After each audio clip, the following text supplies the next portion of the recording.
Hi, everyone, and welcome to our July full moon meditation.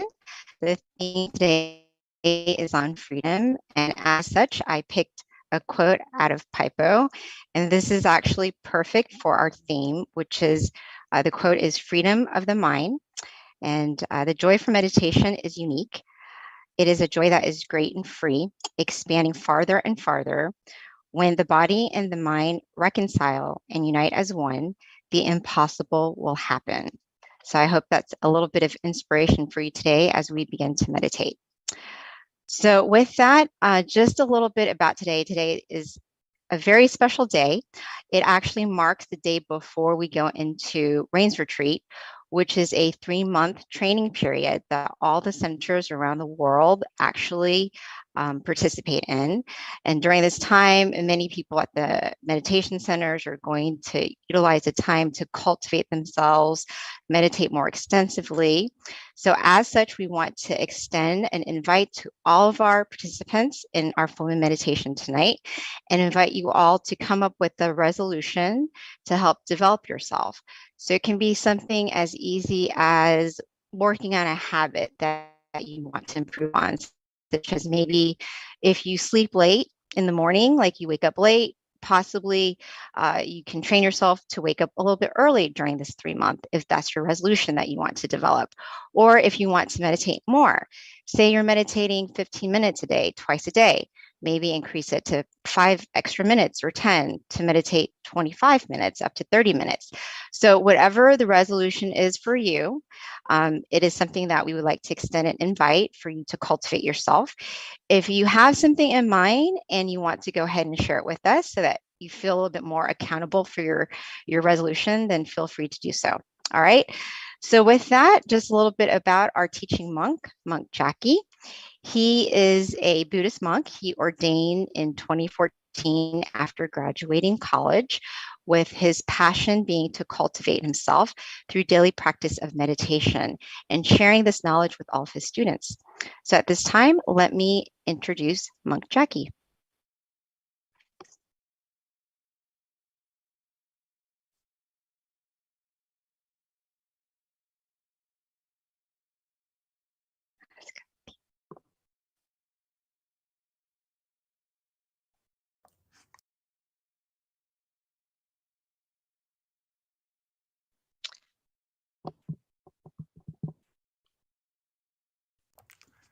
Okay, good morning, good afternoon, and good evening to everyone. Hopefully, everyone is all right, staying happy, staying healthy, both your body and your mind. Okay. It's been a couple of months since we last met, but last month you did meet with another teaching monk, right, Lumpy Daniel. We come together every full moon night to do our meditations, to purify our minds, to become bright on the inside, so that we could shine out to the whole world and make this whole world brighter, even brighter than it already is, right? Today is another full moon day, a full moon night over there in the US. But this month is related to Independence Day, right? The 4th of July in America. So why not let us talk a little bit about freedom? Okay.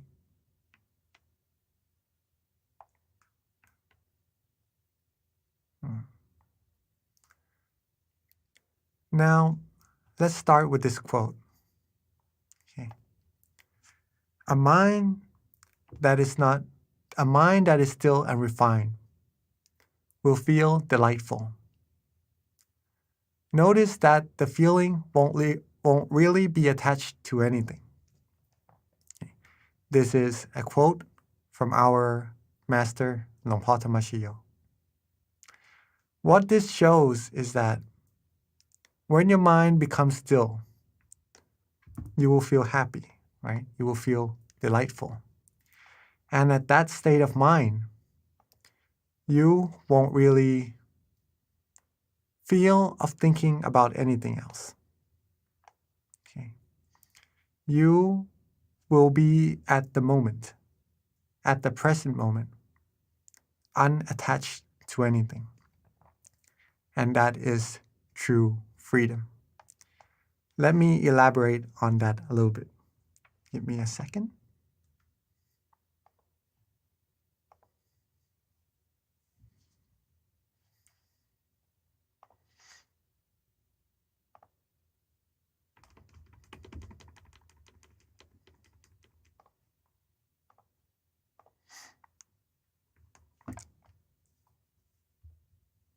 Okay.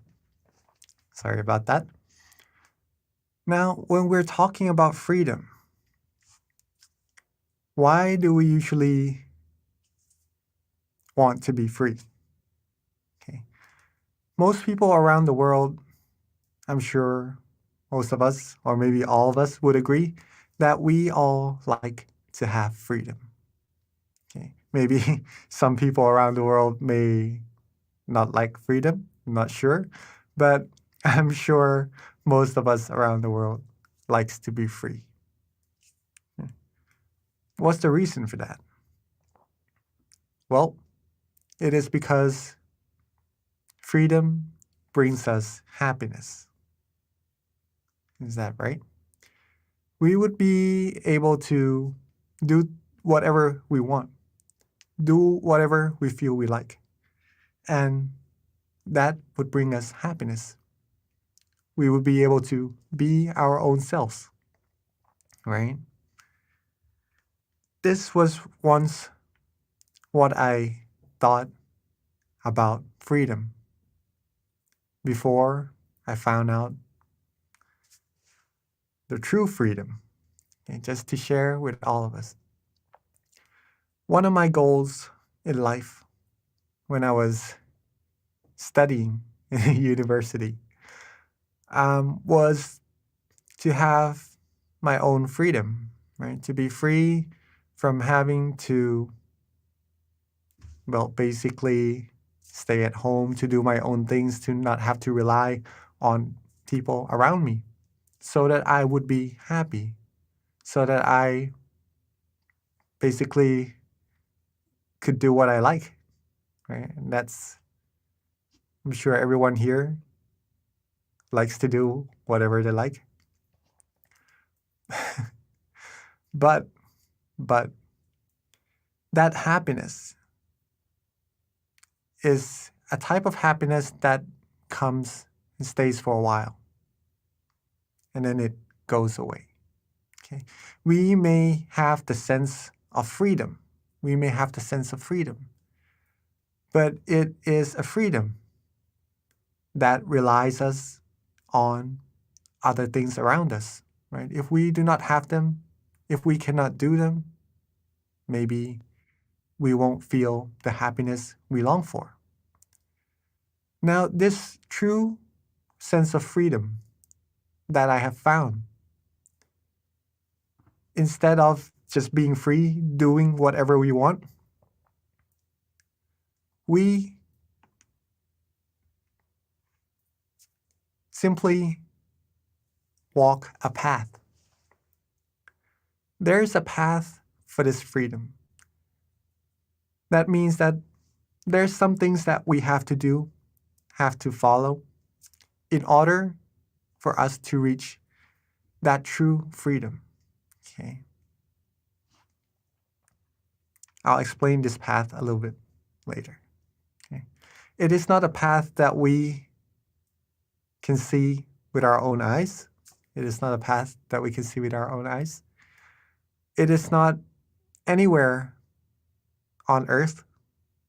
It is a very, very special path. It is a path that we can find inside of ourselves, right? It is very close. It is right here inside of ourselves. But this path to freedom is a little bit dark. I don't know if you like darkness, but it's a little bit hard to see where to go in this path. Okay. Now, if it's not really visible, or is there nothing we can see, what can we do to go through or to walk correctly along this path and not go off course, right?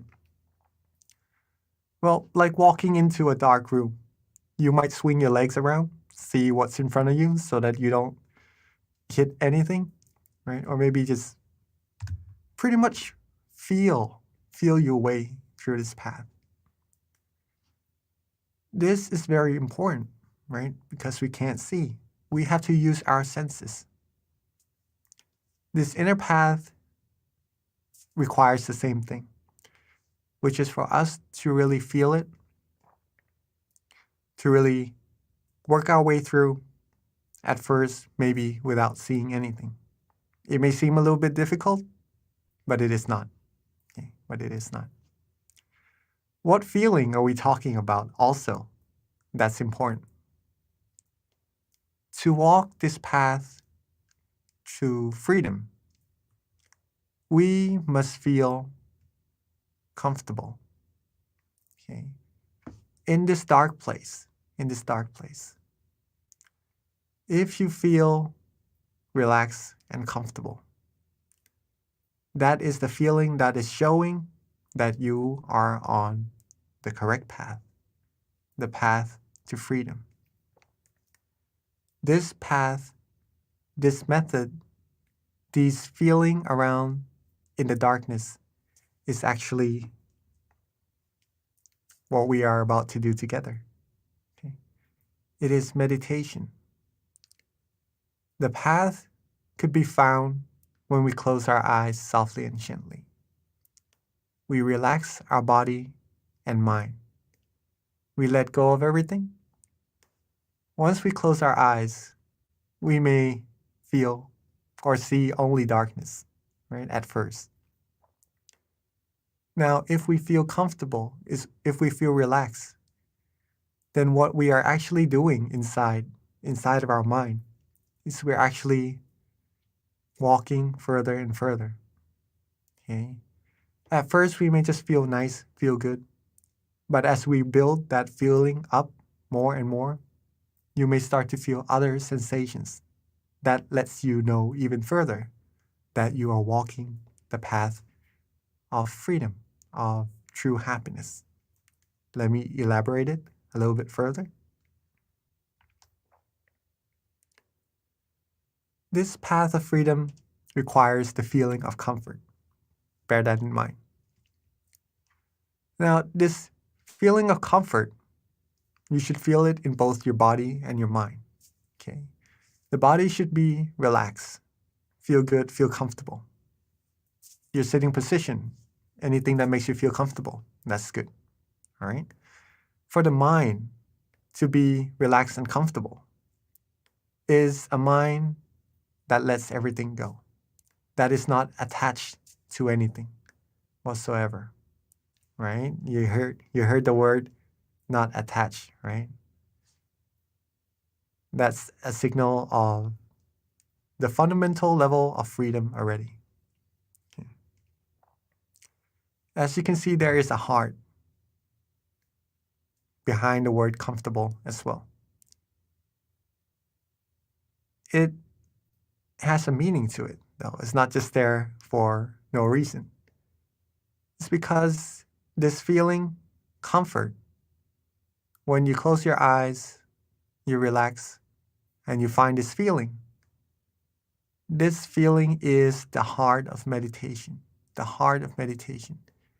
If you're walking in the dark room, right, you gotta use your senses to work your way around. This is the same. If you feel comfortable, then you know you're walking correctly. So if you want to walk further, we must keep the heart of meditation beating. Okay, to be comfortable, to know we are walking correctly, to go further and further.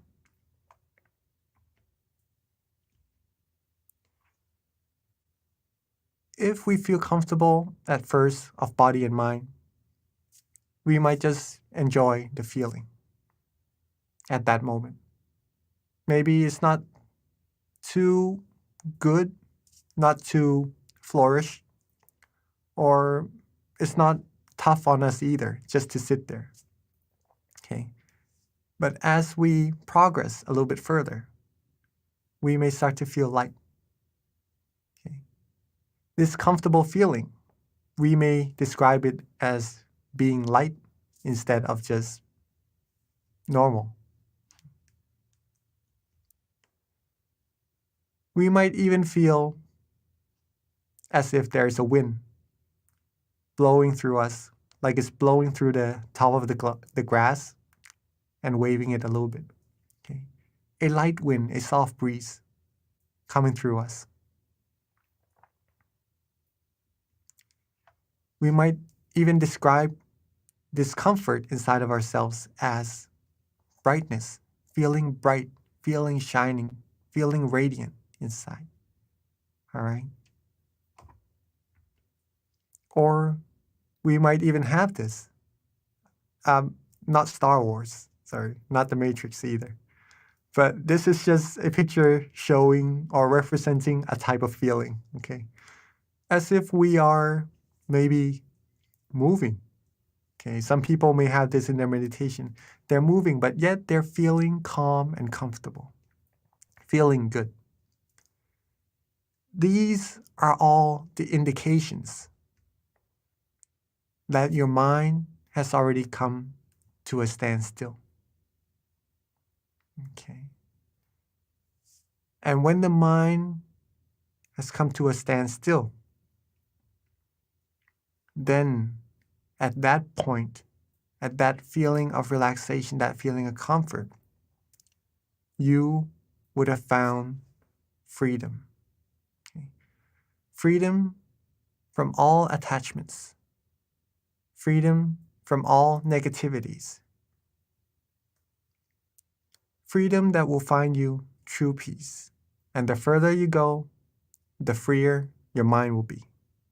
Okay.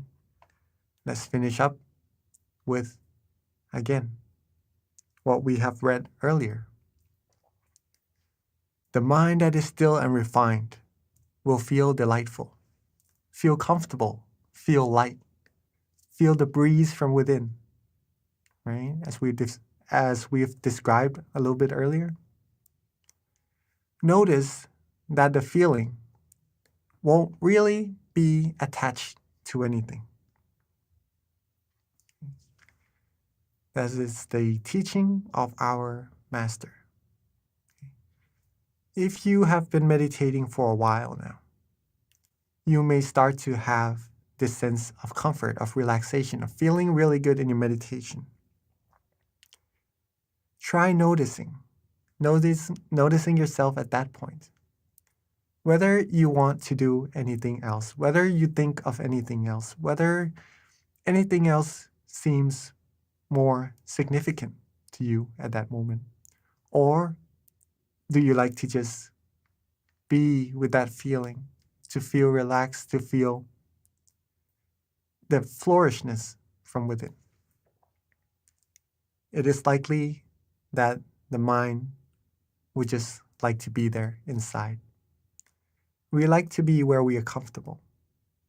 Same as our mind. When it has that place of comfort inside, it just wants to stay there. And then it becomes still automatically. And you will receive the true freedom. The mind will keep traveling further and further along this path that we are talking about until finally reaching its destination. Okay. Tonight is a very special night also.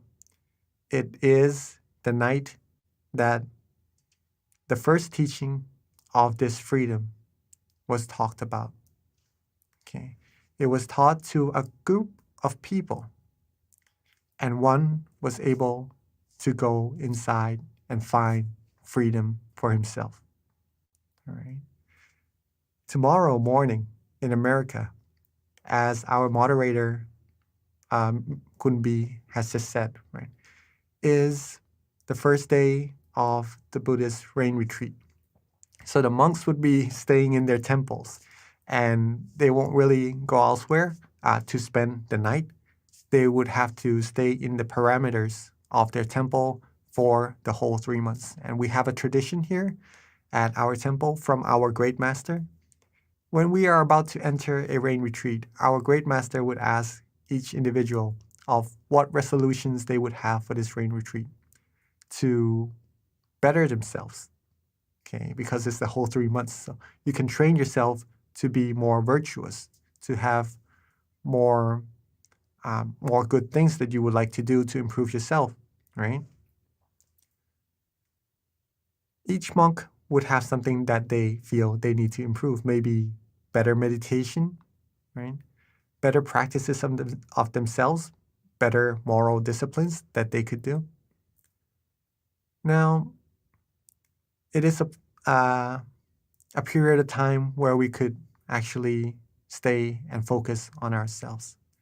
As Kunbi has just said as well, if any of us here joining the full moon meditation would be joyful to join with the resolution for yourselves, you don't have to come to the temple to spend the night or to not leave the temple the same as the monks, but within your own parameters, within your own work area, your home, you can also, within this 3 months, right, find something that you'd like to improve for yourself, if there is any. Okay. And then try working on that. See what would happen within these 3 months. Would we be able to improve ourselves even better? If so, that would be amazing. Okay. We've just done a whole bunch of knowledge sharing right now. Hopefully, you all are ready to join that path of freedom inside. So, before we get ready to clean our mind and to find true happiness inside, remember that the heart of meditation is to be comfortable in both body and mind. Okay. So, let's get our body relaxed and comfortable. Find your most comfortable sittings, right? Get your body right. Maybe drink some water even. Move around a little bit if you need. And then we'll start our meditation shortly.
If we are ready, let's begin by softly and gently closing our eyes.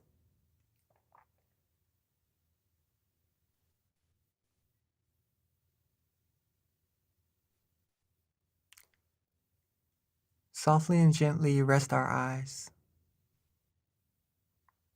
rest our face, rest our head, rest our cheeks, our chin, rest our neck.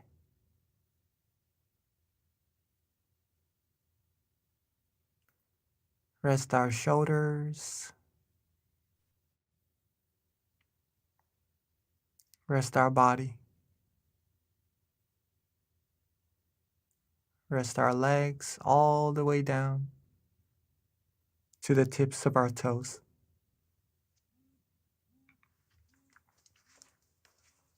Relax every part of our body. Make sure there's no tension whatsoever in any part of our body at all.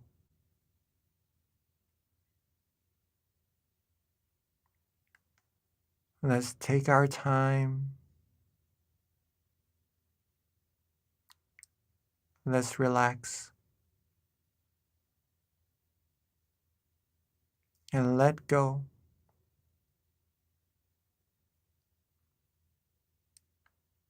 Let go of all worries. Let go of all responsibilities.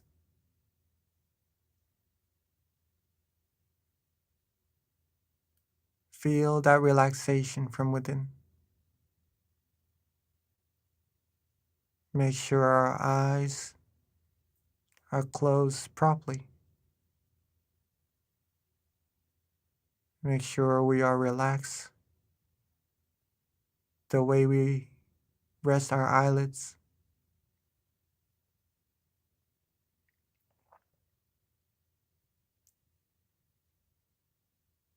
And just let everything go.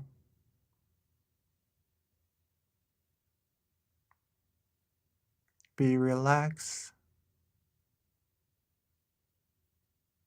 Be calm. Be restful.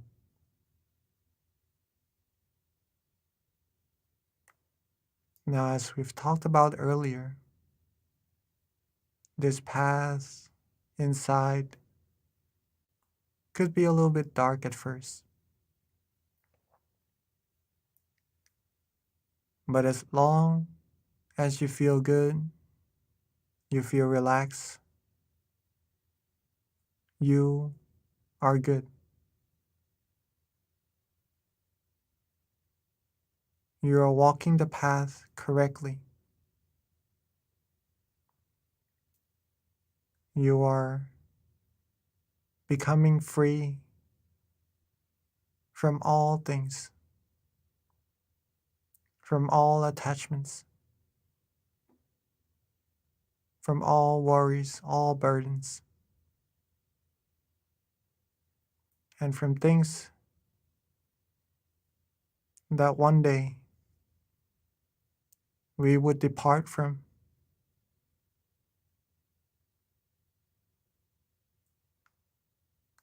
But we would be able to walk this path of light, of brightness from within, relaxing ourselves,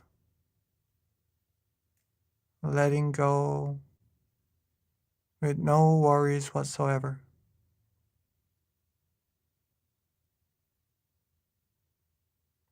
And at this point, you can notice yourself, if your mind likes this feeling or not. If your mind enjoy this relaxation or not. And whether or not you are thinking of other things. If you feel good, you feel right, you feel relaxed, you like this feeling, you like this moment, not really wanting to do anything else. And that shows that you have found a sense of true happiness already.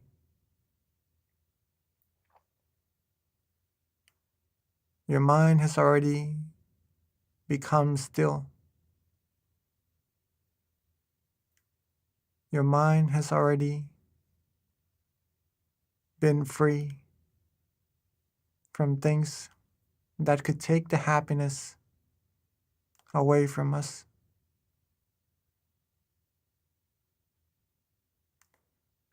This true happiness, this relaxation, this feeling of comfort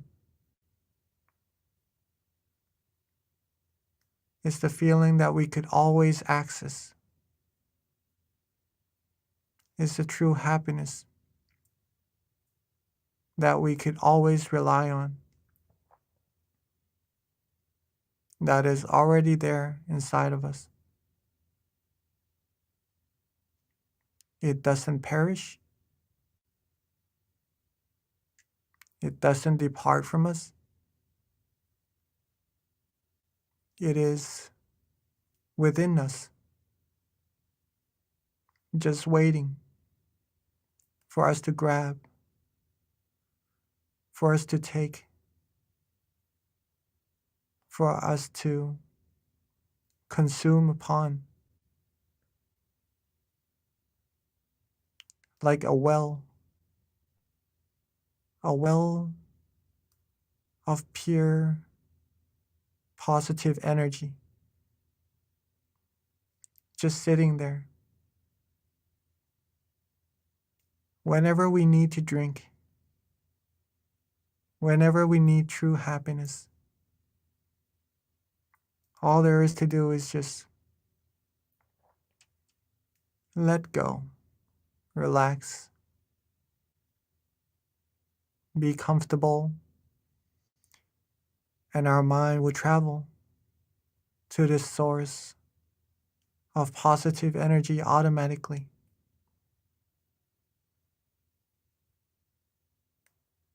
We will find that it is very refreshing, this energy.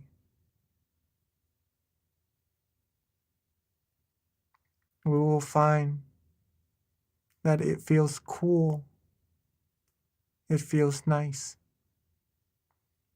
it feels rejuvenating.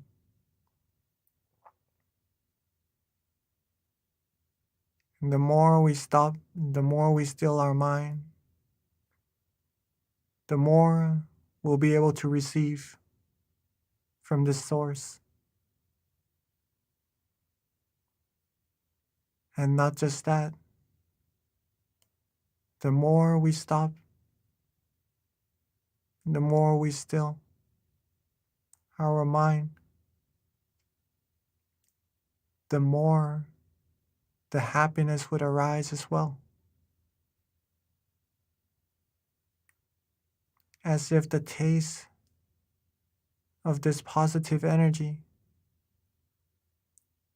has gotten better and better, capturing our mind stronger and stronger towards it, taking us deeper and deeper, more happier, pure, feels even more flourish and rejuvenating as time goes by.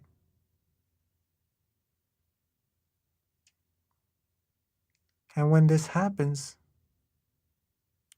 all that we need to do is simply be neutral.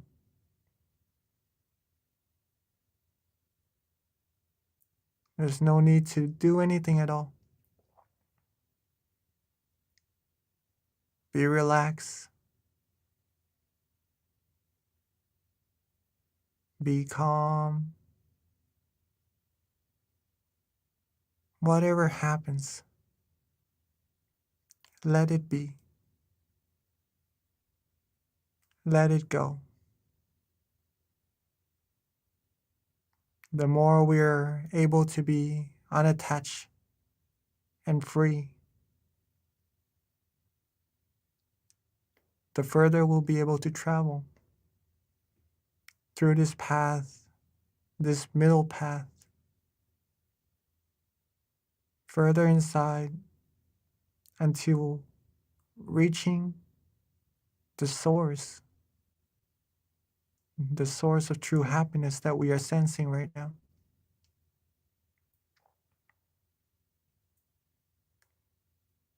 And the closer we are to that source, the more happiness we will receive automatically.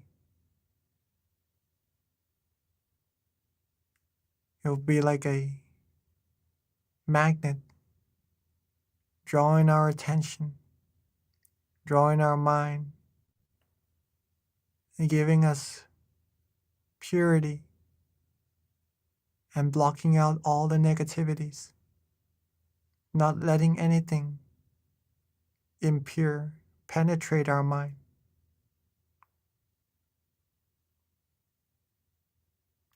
So let's relax.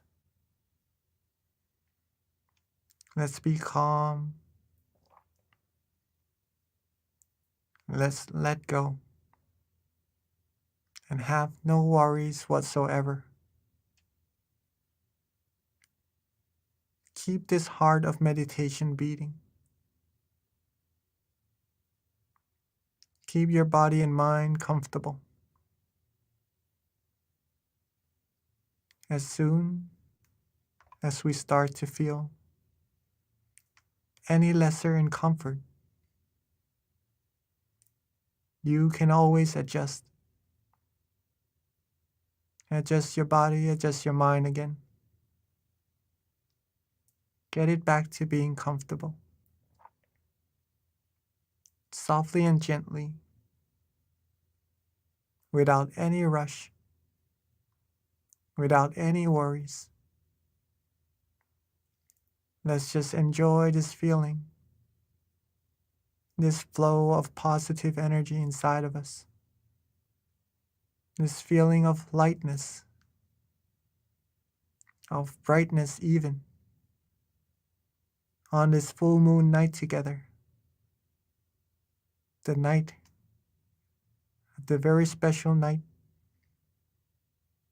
that the first teaching of freedom was taught, of true freedom. Let's cultivate as much purity as we can. Let's rejuvenate our mind as much as we can. Let's take from this well. Let's drink from this infinite source of happiness as much as we can, so that we could bring more positivities to ourselves and everyone around us, eventually, to this whole world. Let's relax ourselves. Let's be calm, be neutral. Whatever happens, let it be. Let it go, and let's flow inside of our minds further and further.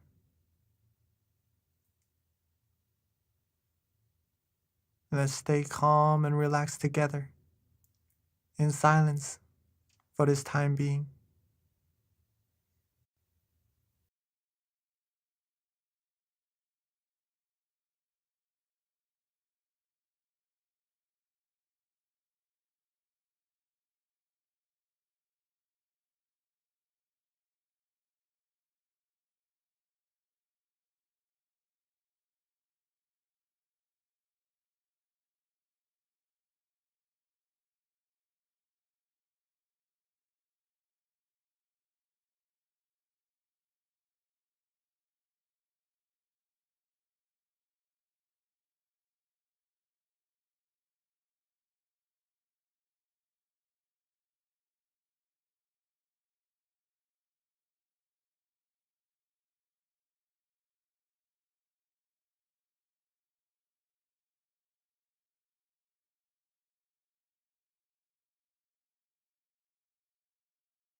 as we are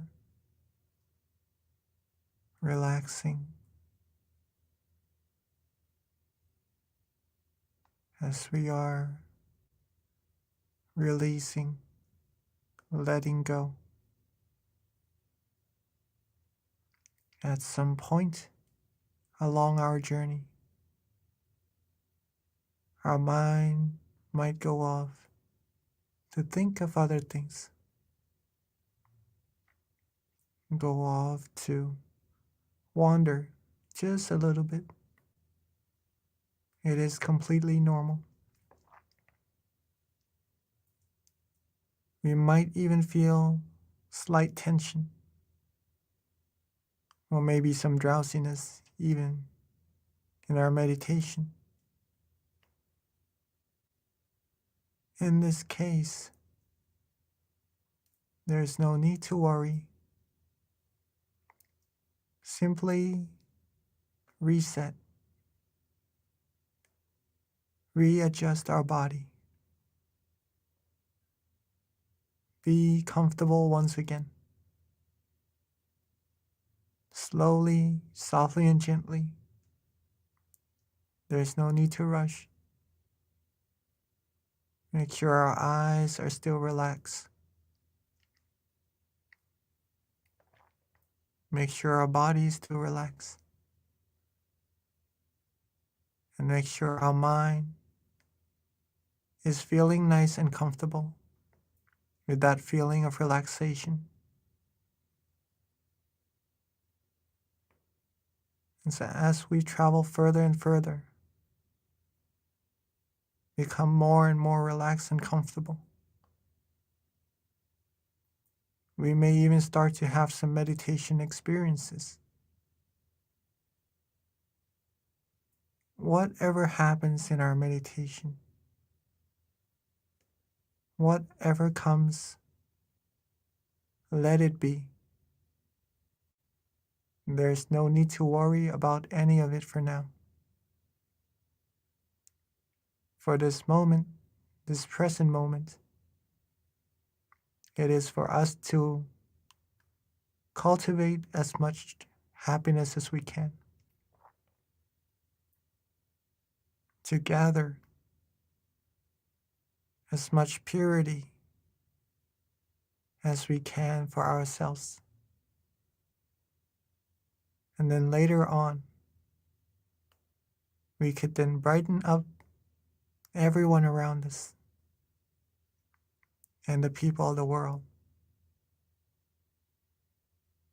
So let's keep our body and mind relaxed.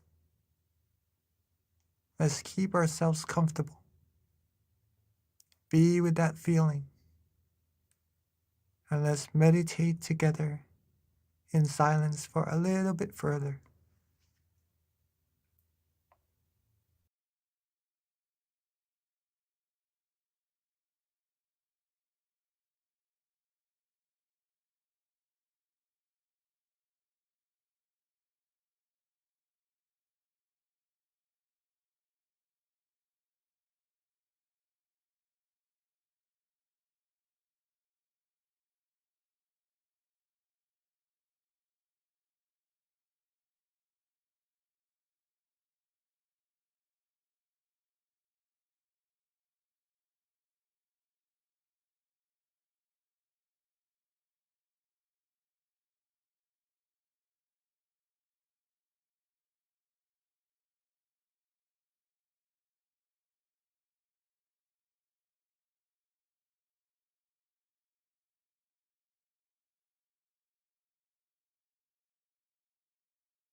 as we have now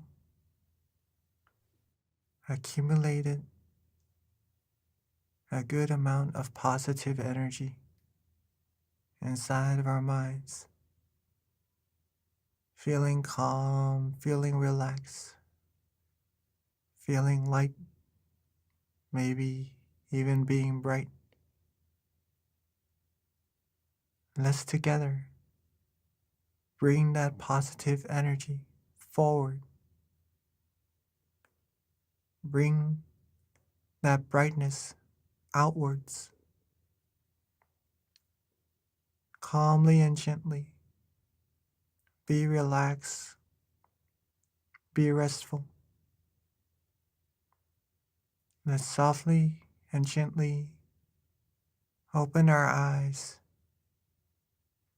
to light the candles in front of us, to represent the brightness within our minds,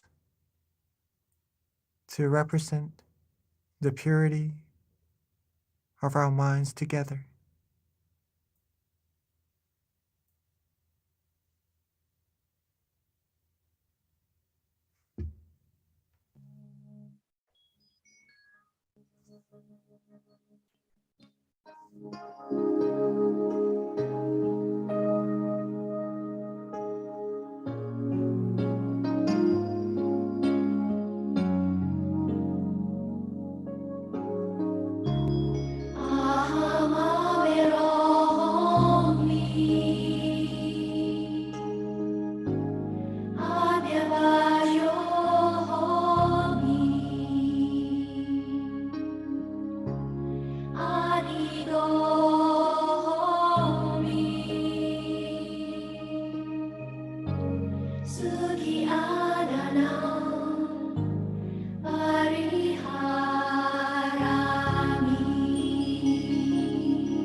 Now that we have lit our candles to represent the brightness of our minds, to shine out to this whole world, showing the brightness and making this world brighter together. Let's sit back, relax, close our eyes softly and gently, and reconnect ourselves back to that feeling of comfort.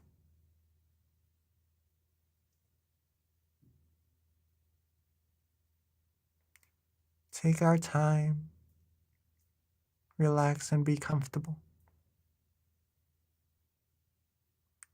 as we are being bright and shining on the inside right now with all our accumulated positive energy. Let's bring those positive energy together into a clean, clear crystal sphere. Let's bring all the brightness, all the positive energy together to build up a clean, clear crystal sphere, locating where we feel it is comfortable for us. Relax, be calm, and let's radiate the brilliance of that crystal sphere softly and gently outwards. Let's share our positive energy and our brilliance outwards to our family and friends, our loved ones, our brothers and sisters, wishing for our family and friends to always be happy, always be healthy, be free from all dangers and negativities, be able to find true peace, true happiness quickly, and reach the utmost of purity as soon as possible. Let's share our loving kindness outwards a little bit further.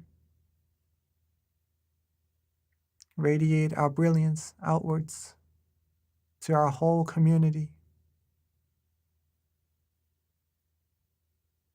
Radiate it outwards further,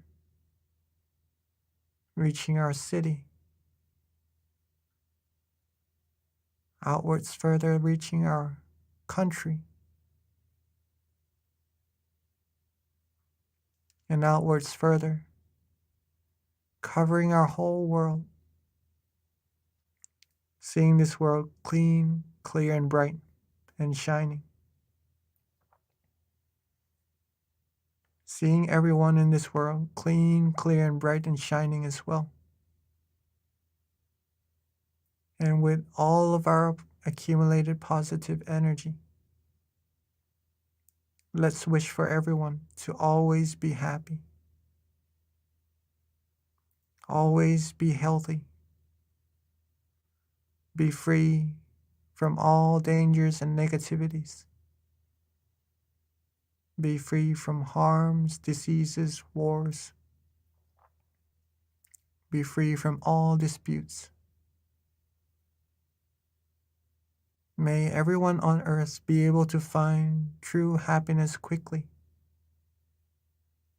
and reach the utmost of freedom, the utmost of purity as soon as possible.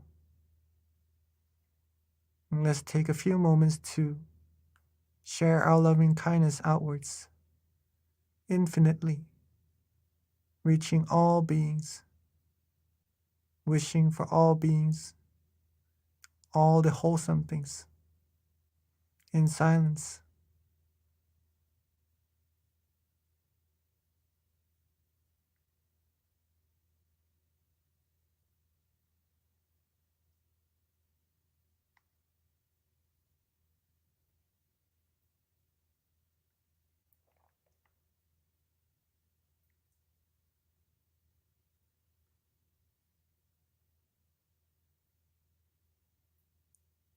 Now that we have shared our brilliance, our light, our kindness and love, to all beings together.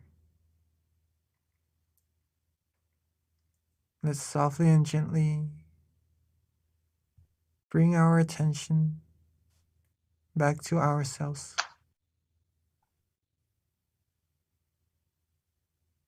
Let's rest our mind with ourselves where it feels comfortable.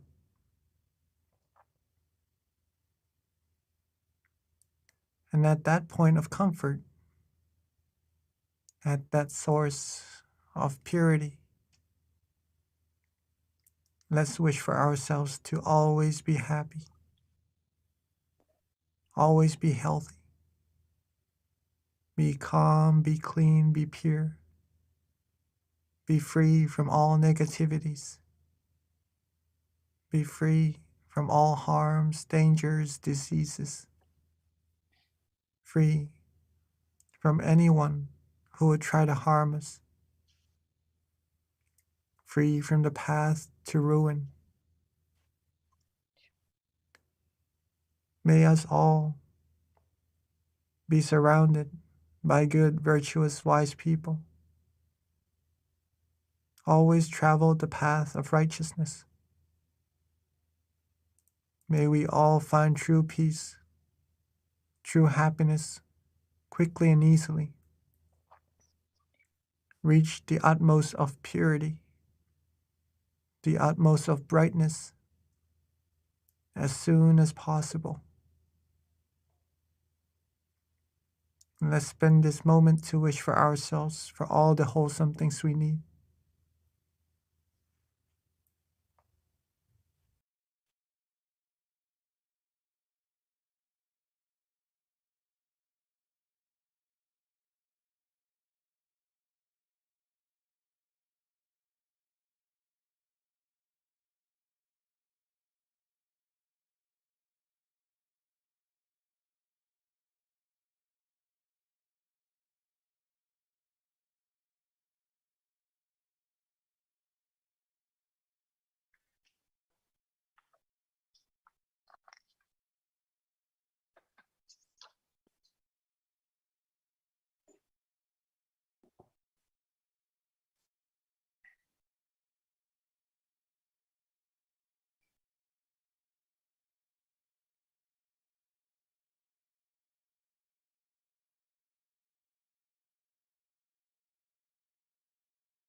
Okay, Venerable Jackie, looks like you forgot to turn on your mic, so we didn't get to hear your blessing, but it's okay because we'll get it again at the end of the session. So yeah, for those that didn't get to hear the blessing, it's okay. We normally do it again at the end.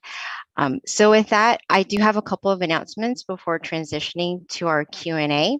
And this does wrap up our July full moon meditation for those who need to hop off.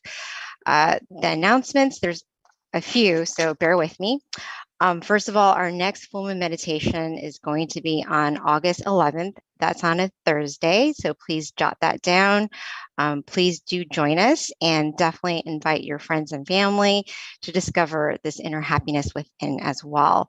Next month, it will be Monk Daniel who will be guiding the meditation session. Another thing, our tamagayameditation.org website, if you haven't gone on it yet, definitely check it out. You can find out like the nearest center closest to you. Not only that, you can learn more about our meditation technique by visiting this website, tamagayameditation.org. Again, it lists all of our US centers, and you can find your nearest center closest to you, in addition to just information on our upcoming events as well. Our next website is MindGem, which is very close to my heart. If you haven't already done so, please download our app, MindGem. It's on iOS and Android, and this is a great tool to supplement your meditation when you're at home, and also to stay in touch with our meditation events that we have upcoming as well. And then as of right now, all of our centers are meeting and having on-site meditation classes. So check out your center nearest you to find out the calendar of those online on-site meditation classes. We do have a special event that's happening in California. It is going to be on July 30th. It's a candlelight meditation and vigil. I actually got to experience this in Georgia myself with Venerable Michael and Venerable Nick. Amazing experience. You're not going to want to miss it. It's actually one of the last events that Venerable Michael and Nick will have before returning to Thailand. So if you're in California, definitely you don't want to miss this event. So please mark that down on your calendar and join. In addition to that, those who are in Georgia, we will have a intensive meditation training for 2 weeks from July 18th through the 30th, where you can meditate with our monks every day from 7:30 to 8:30 on 30. And that's going to be Wednesday, the 24th and the 31st. And then also, just a few more announcements. We do have a Guinness World Record that we're trying to make, which is to participate, just send a picture of yourself meditating. And then if you can go to meditationphoto.com to submit your photo. And then we are now ready for our Q&A, which is actually one of my favorite parts of our sessions because you can learn so much from people's questions, and our monks who are extremely knowledgeable when it comes to answering questions with regards to meditation or any challenges that you have. So at this time, Venerable Jackie. Hello, Venerable. And also, this is a engaging opportunity, so please do submit your questions via chat, or if you're on site, you can ask the moderator and they will type it in or ask the question on your behalf. By the way, so let's see. Yes, Venerable? Yes. Yes, if you have any questions or if you'd like to share any of your meditation experiences, please feel free to do so, right? You could maybe raise your hand so that we know that you would like to share, okay? Just to share with you a little bit during that maybe silent moment that we had after lighting the candles. If you felt good in your meditation, if you feel relaxed and calm, that is really good, reconnecting with your inner light, right? When you feel that, you can share that with everyone around the earth, your family and friends, your loved ones, okay? So that they could have part in that energy as well, that positive energy. Okay. Do we have any questions, Kunbi? Not yet, Venerable, but it'll probably start to trickle in soon. Lisa Langley did she said that she thought that the meditation start at 9. It just depends on where you're at because we have all time zones essentially. So you'd have to check your location, but we've got people all over the world actually who join this. But if you're in Eastern Standard Time, it is at 9 o'clock. Yes. So, Venerable, I have a question prepared as we're waiting for some questions to trickle in. And I think it's a very it's actually a question that I'm quite curious about. So I definitely want your input on this, which is morality, one being to not lie, right? But what about white lies? I just want to hear your input on that. If you tell a white lie, are you breaking a precept? Because, in some ways you're not harming anyone from that white lie, but it is a lie. So I just want to get your input on that. Yeah, I would say if it is a lie, it is a lie, right? So Mhm. it is best to tell the truth. That is pretty much uh, the the whole thing, right? The bottom line. So even though we would like for someone to feel good and to not to hurt their feelings, right? More compromising way as well. Okay, if that helps. But to lie and to talk about it in a distorted way mm, wouldn't really be recommended, in my opinion. Right? Okay. Thank you, Venerable. Because it was a little debatable because the answer was if it doesn't harm someone, then it's okay. And it didn't really sit well with me. So I just wasn't sure because that makes sense too. But, thank you for Uh, clarifying, Venerable. all right. So we do So have, mhm, yes, we do have a questions. Just to add a little bit to your question earlier. Again, if sure, anybody has Venerable. any questions related to meditation or your meditation experiences, please feel free to ask. Okay, or you can type it in the chat box. Even we'll be answering those questions for you. If you have any meditation experiences that you like to share, even you can type it down also. For whether or not if we are doing something good to someone and they are feeling good, right? There are four criterias of actions that I like to share with all of us here as well. The first criteria is that if we do something that hurts other people and also hurts ourselves, okay, then that is not ideal. We're not really supposed to do that at all. So, recommended not to do. Okay. The second thing is if we hurt others, but we make ourselves happy, okay, it is good for us, but it hurts the others.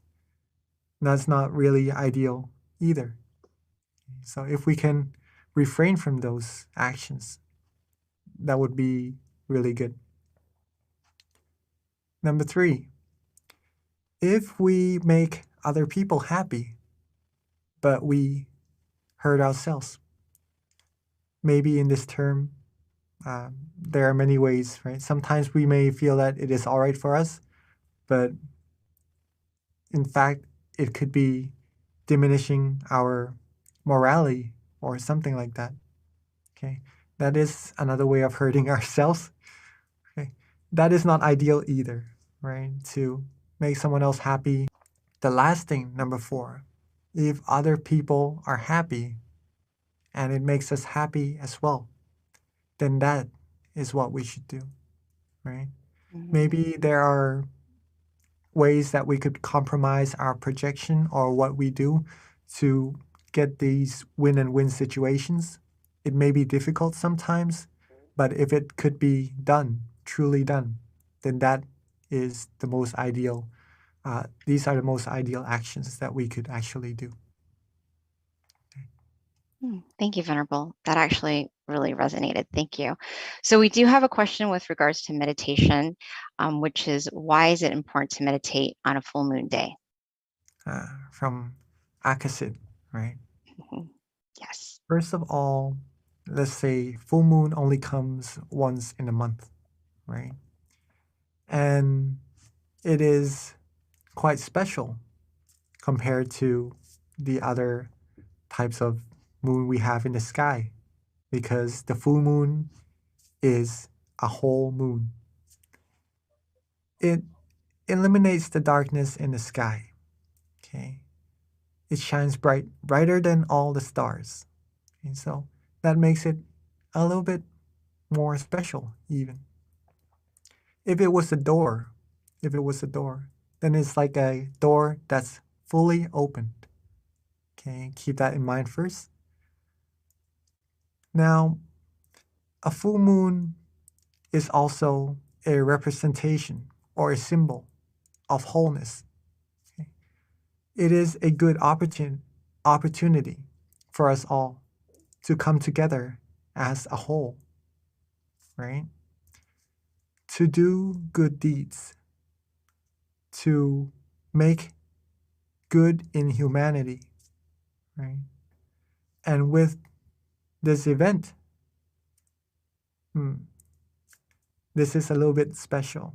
With this full moon, like the open door that I just mentioned earlier, the amount of positive energy accumulated on the full moon day, especially, would be quite more significant, okay, compared to maybe on every other day, right? But the amount of positive energy accumulated doesn't only depend on the moon. It also depends on our mind. It doesn't really depend on the time as much as it depends on our mind. If our mind is clean and pure, we'll be able to receive more positive energy for ourselves, okay, at any time. But with the full moon, maybe you can think of it as the door of positive energy is fully open, and you'll be able to receive that energy wholly. All right, hopefully that answers your question.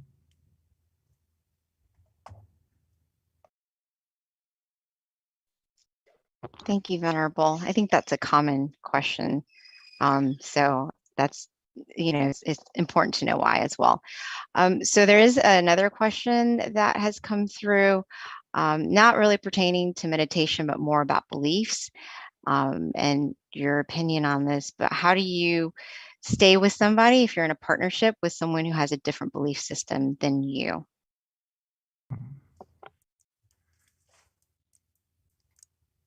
Good question. Good question.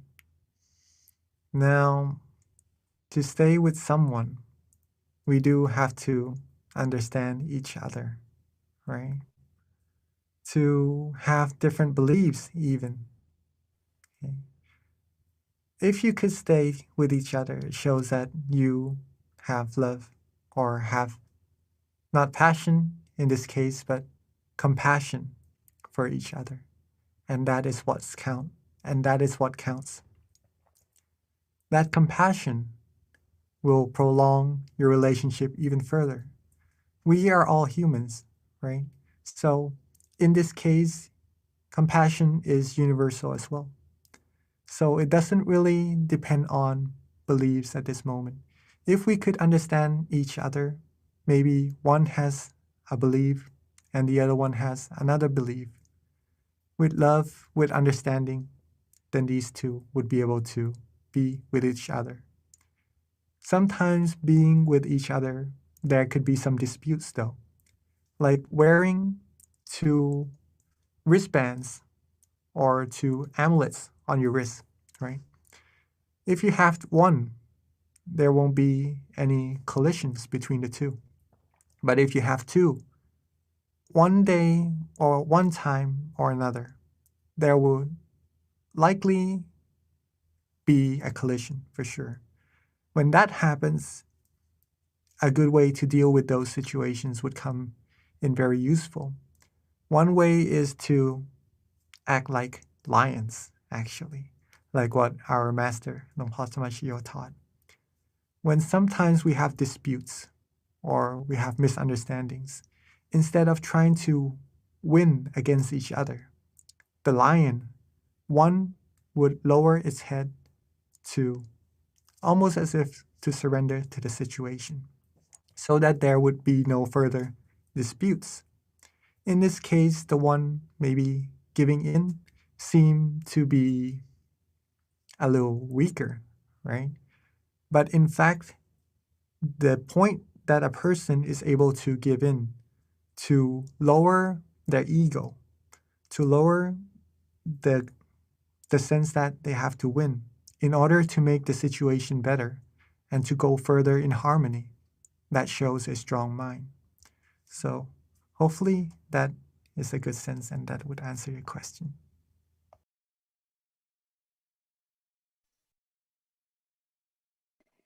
Thank you, Venerable. Yes, that was I think that's quite a relevant question for many people in our world, and who are members of our center. So does anyone else have any remaining questions before we wrap up tonight's session? We do have time for one more question if you have one. No?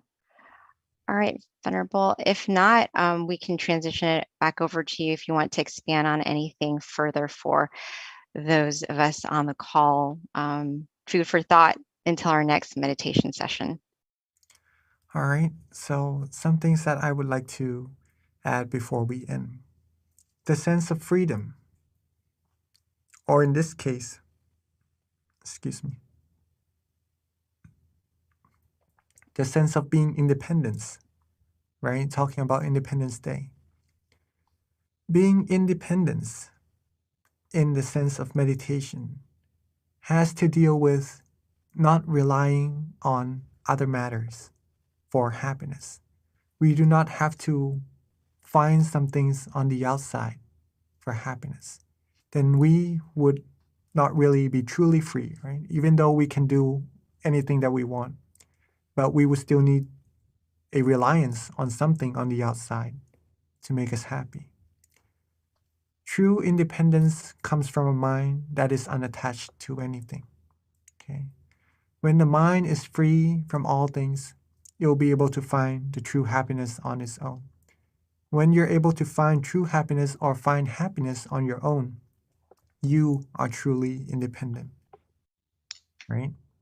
You would be the source of happiness that could help others around you be happy as well. Practice your meditation. Practice being calm, being relaxed, being happy. That is very important. Hopefully you enjoy the meditation session and continue to be happy throughout the days and to be the light to the whole world also. Right? And with all our accumulated merit, let these positive energy come together and bear fruit to all of us, giving us the best of health, wealth, success, the wholesomeness, and all the virtuous and all the virtualities. May we all be fulfilled in all our wholesome wishes.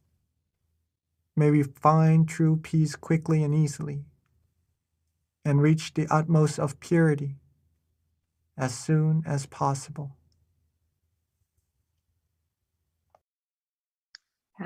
Thank you so much, Venerable, for the blessing. So that wraps up our July full moon meditation, everyone. A couple of reminders. Don't forget about the mind challenge and definitely utilize this time to have a resolution for yourself, something that you can develop and something that you can be proud of in the end, whatever that is, be it meditating more or improving a habit that you don't really like about yourself. This is a great time to really work on cultivating yourself. And another thing too is we do have a survey for anyone who has time to go to our website, mindgem.org. Over to the far right, you can click on survey. We always like to know how we're doing, and feedback is welcome. So with that, thank you so much for joining us tonight. We do look forward to seeing you next month on the 11th in August. Thank you.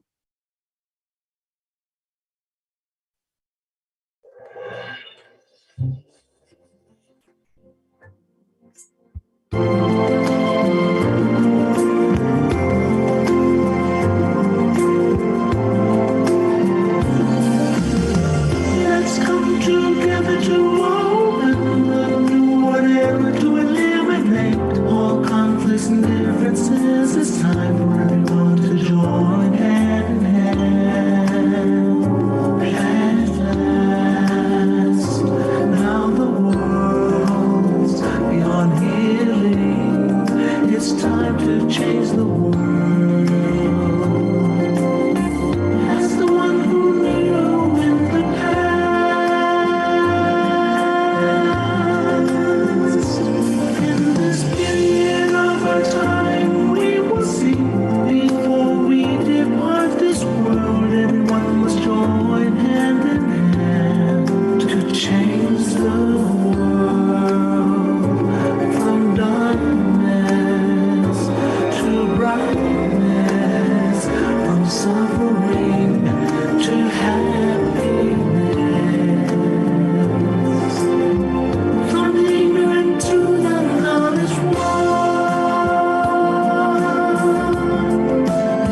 where the world will be like heaven and no classes in society. Everyone will be really happy. And sleep the same language. Become as one with smiles of love. We'll be like the world will change. The world will change.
Hello, everyone, and welcome to our June full moon meditation.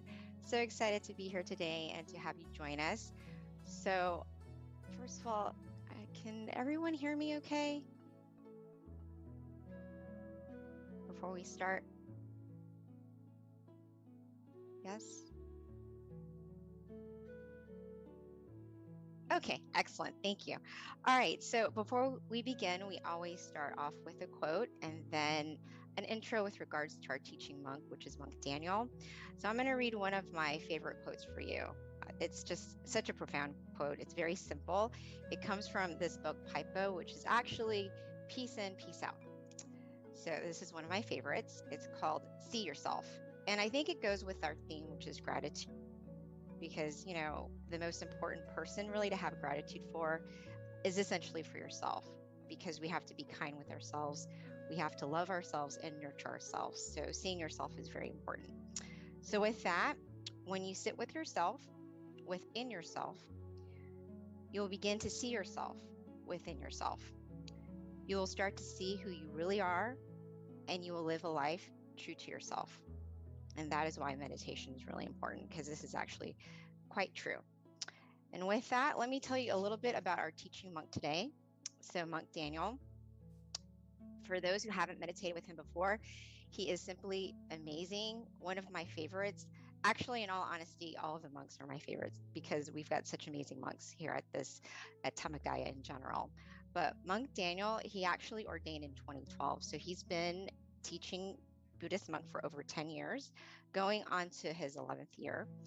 His goal is to pretty much help with any peace projects that he's assigned with his greatest potential. And he's been training monks and staff and people from all around the world to find true inner peace. And he has a wealth of wisdom. I actually had the opportunity to meditate with him and meet him for the first time in 2019 with a whole bunch of staff and volunteers in Thailand. And you guys are definitely in for a treat. So I'm so excited to welcome our teaching monk, Monk Daniel. But before we transition over to him, a couple of announcements or a couple of things to keep in mind.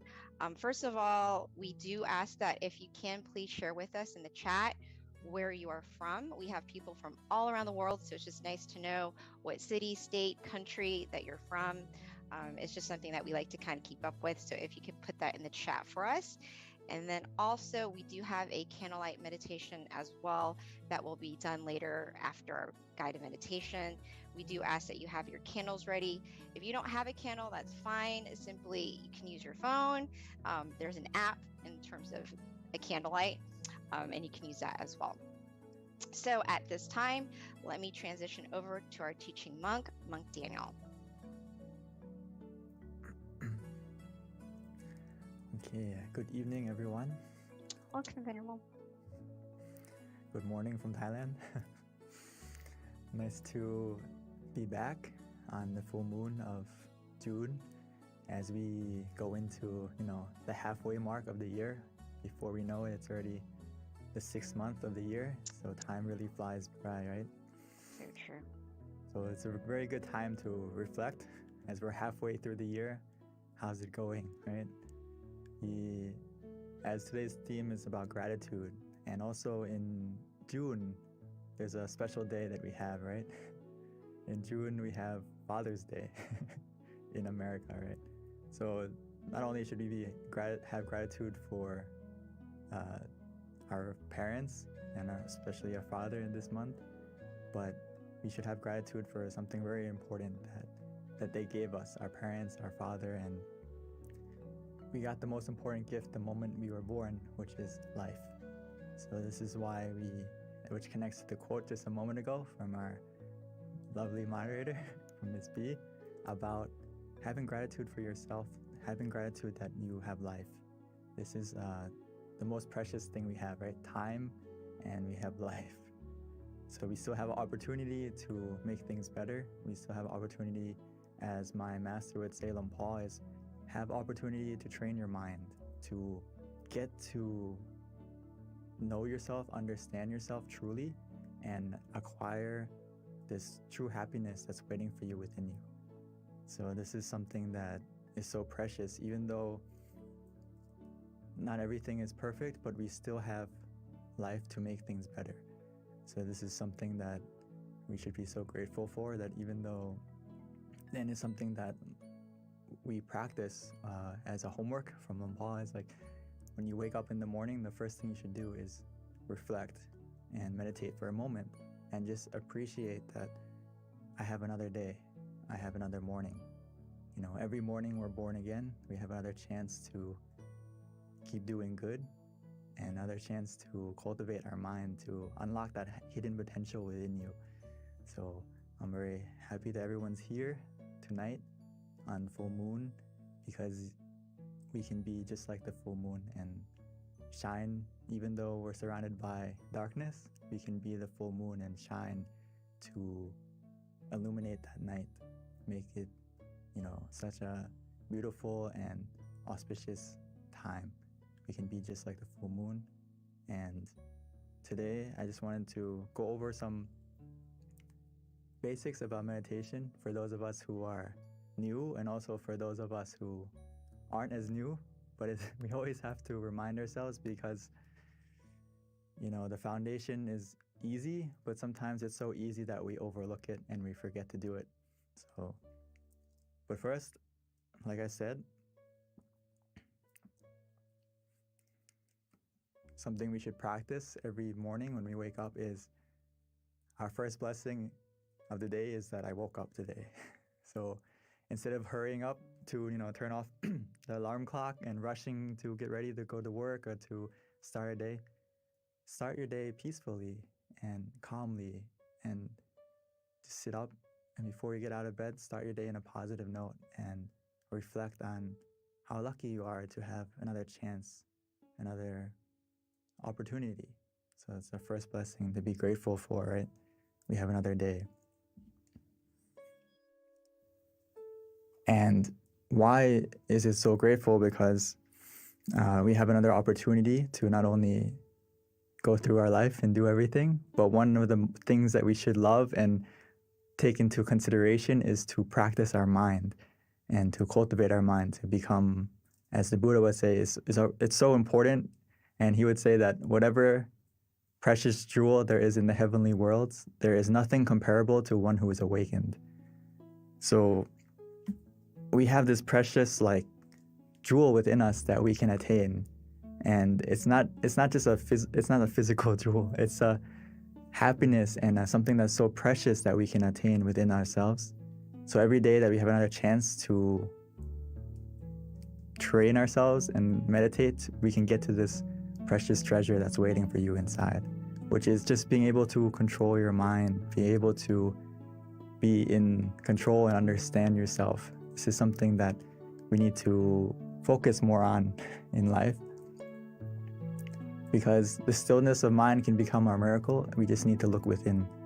And a lot of times in life, we are always searching for something on the outside to help us, to be our miracle, or depending on something or someone to come along to make our life better. But actually, if we practice the stillness of mind, we can become the miracle we need for ourselves and also for the people around us. We just need to look in the right place. So for all of us here, all almost 300, 400 of us, you are looking in the right place. You are starting in the right place to meditate and to still your mind, so you can find that unlimited potential that's waiting for you inside. So just like today, it's the full moon, right? The full moon is a good example, because when we meditate, it's very important to do something, which is what? To adjust your body and adjust your mind. That is this foundation that we have to always do, and sometimes we kind of rush through it. So I can't emphasize enough that we need to always adjust our body, adjust our mind to be relaxed and comfortable, suitable to meditate further. So just like the full moon tonight, if you want to see it clearly, we can't focus on the moon and move it to get it clearer to us, right? We can't get the moon close to us so we can grab it and try to get close to it to see it clearly. We need to use the right tool and we need to adjust the telescope correctly so we can see the moon clearly. If you want to, look at the details and see it more clearly than we can see with our eyes. So the same thing is true in meditation, is we don't adjust the picture, or we don't adjust the experience that we see. We adjust our body and our mind so that the picture we see, or the experience that happens, will become clearer not just visually, but also the feeling will become clearer. Does that make sense? So don't try to skip the steps. If you want to see the full moon, we need to use the right tool. Use the telescope to see it clearly, and adjust the telescope to see it clearly. So every time we meditate, it's the same. We need to adjust our body and adjust our mind, not skip that step. Otherwise, the experience or what we see or what we feel is not going to get clear. The feeling and also the image isn't going to be clear. So we always have to adjust at the right place. Adjust your mind, adjust your body.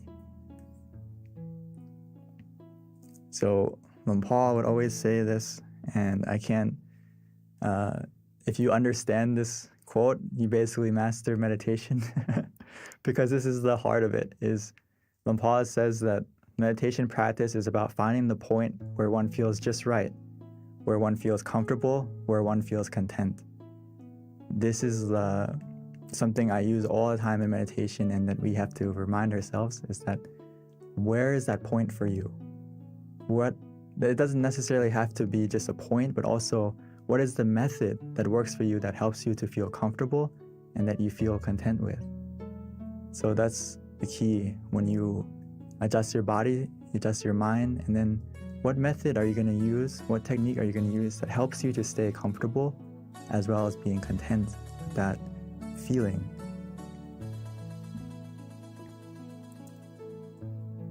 So as we find that point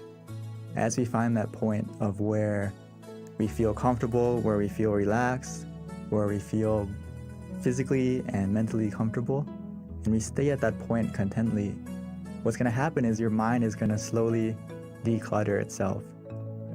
It's going to slowly delete all the clutter in your mind.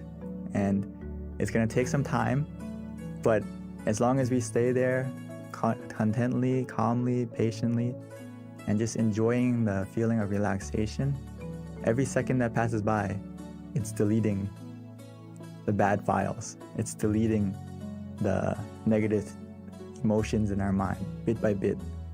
So just stay at that point calmly and contently, and your mind is actually healing itself every second that you stay at that point.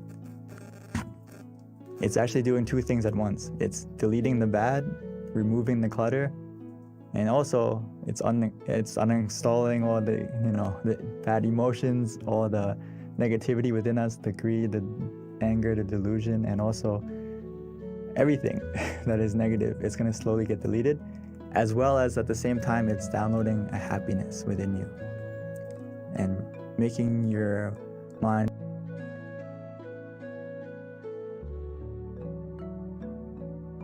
filled with happiness and peacefulness. Or at the bare minimum, you're going to feel neutral. And even though you feel neutral, this process is already happening as well. As long as we stay content, stay patient, and embrace the meditation at that moment, and just trust that your mind is healing itself. As long as you feel calm, you feel comfortable, you feel relaxed. So like I said, we always need to check. We always need to check our body and our mind. What makes us ready to meditate? Always have to check every time you meditate. And how we do that is physically, we always have to make sure that we feel calm, relaxed, and comfortable. As you can see in the picture, she's sitting very nicely with the back straight, but this is the standard position. But if you don't feel comfortable in that position, it's okay. Start from what position works for you, and we can always adjust according to how you feel. And Just go with your own flow, go with how you feel. If you feel relaxed, you feel comfortable, you need to adjust, feel free, because it's the foundation of making your mind calm and relaxed as well. So physically, if you're not comfortable during the meditation, you can adjust, you can move, okay? Always go back to making sure physically you're as comfortable as you can be. And your mind, how can you adjust your mind? When you go, after you adjusted your body, we also have to adjust our mind by just changing our mindset and switching modes, like we would do with our phone. If you turn on airplane mode, there's no Bluetooth, there's no connection anymore, right? You turn everything off and no one can call you, no one can contact you if you have this on. So we should kind of get the same feeling when we meditate, is put your mind on airplane mode. It's not time to think, it's not time to plan, it's not time to do anything but connect with yourself. Disconnect from everything so you can connect with yourself, recharge yourself, recharge your mind. And it's just about starting from that mindset, and then of course we need something else to help us to stay in that mindset, is why we use the visualization and the mantra to adjust the mind bit by bit. And I always love to use this example about adjusting the body because it's really important. It's really important that you don't rush to start your meditation. You know, when I say let's start to meditate, it doesn't mean you need to start as a sprint to get to the peacefulness. You need to see what works for you, what position works for you, what method works for you at this moment. So the crab and the shrimp, they have their own specialty. You know, the crab runs side to side, the shrimp goes backwards. So it needs to adjust itself in the right position so it can go in the right direction. Our meditation's the same. When you adjust your body, adjust your mind, it's about looking at yourself, reflecting on yourself, what method, what technique, what position works for you that helps you to feel comfortable this session. It's not always the same. It's not always a fixed 1 + 1. It's sometimes you have to find the position that works today. And it's not always the same. And the method is the same. Sometimes we use the mantra, sometimes we use visualization. Sometimes we just relax and do nothing. It depends on you. It depends on how you're feeling now. That's the key thing.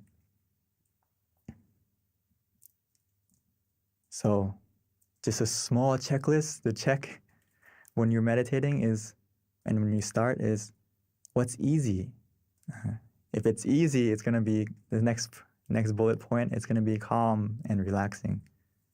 So do what's easy for you and helps you to stay calm and relaxed.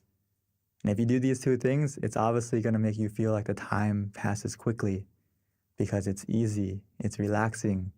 And what happens? You feel happy, you feel content. So just like anything in life, if you have fun with it, if you're enjoying it, time is going to pass quickly. And you're going to feel eager to continue to meditate. You're not going to be like, oh, when is it going to stop? When are we going to get to the end? You're going to be feeling these 4 things. So this is the only thing we need to observe is, do you feel easy? Does it feel calm and relaxing? And then just allow the time to pass. But at any moment, if you feel that it doesn't feel easy, it doesn't feel relaxing, it's just like driving. It's like you're about to go off the road. You're off the middle way. If you fall off track, we just simply restart. If you feel that balance is off, you don't feel comfortable, you don't feel relaxed, physically or mentally, always be ready to restart. Restart in this sense doesn't mean going back to zero. It means just coming back on the road, coming back on the path so you can continue going in the right direction. But if you don't reset, if you don't readjust, you're still meditating, but you're still sitting, but you're not actually meditating. You're going in the wrong direction, and yes, you're sitting, but your progress isn't going anywhere if you don't come back to the right path where you feel in balance, like Paul said, where you feel content, where you feel comfortable again. So the sooner you readjust, the sooner you restart, the better. So just keep that in mind, that it's okay to reset, restart as many times as you need. And before we start the meditation in just a moment, just remind yourself to take it easy, take it slow, and to feel that balance between being conscious, and also to have comfort. These two things are all we need after you adjust the body, adjust the mind. All we need to do now is to find that balance. Feel that balance for yourself where you feel conscious of your comfort. Does that make sense? Meaning that you are able to, if you feel and are aware that you're comfortable right now, and that feeling is still with you, that means you have both, right? You have you're conscious and you're also comfortable. So just do that and stay with that comfort feeling, stay with the feeling of relaxation, and just observe it neutrally. See where it takes you. The only time you need to react, readjust, or do anything is that comfort is starting to change in a negative way. It's decreasing, or you feel not as relaxed as before, then okay, that's something we have to interact and adjust by whether adjusting the body again to be comfortable, or mentally, maybe we need to use the mantra again or use the visualization again to help you to get back on track. So hopefully we got some sort of picture of how to meditate. And now I would like to invite us to practice meditation together, and we can put it into practice and have some time to cultivate our mind as we can become the full moon we need tonight, find our brightness within us. So I would like to invite everyone to prepare yourself to meditate. And if you need to adjust your body, you need to take some water or freshen up, stretch a little bit, please feel free.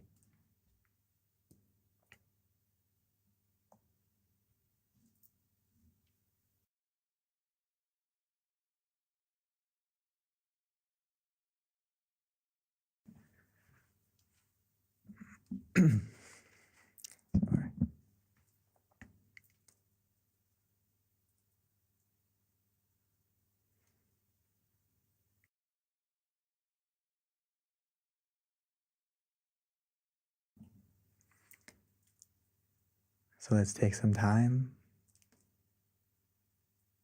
to switch modes. Now it's time for us to meditate. Time for us to find the miracle waiting inside. All we need to do now is to look within, easily and simply.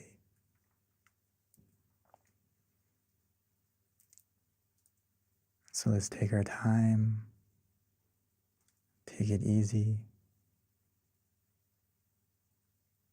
No need to rush. As we softly and gently, naturally close our eyes, the same way we would when we go to sleep.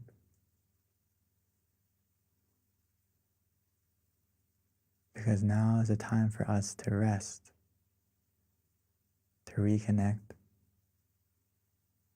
to recharge, to rest our body, and to truly rest our mind.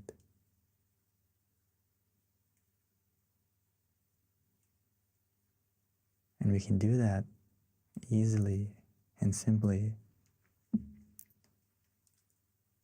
by first taking the time to adjust our body,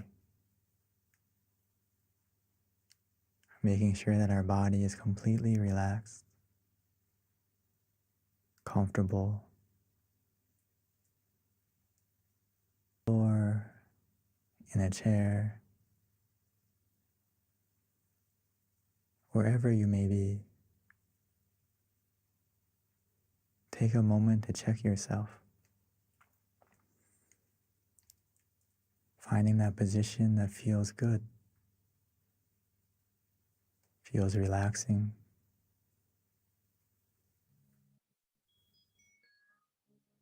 as you continue to relax and release every single part of your body.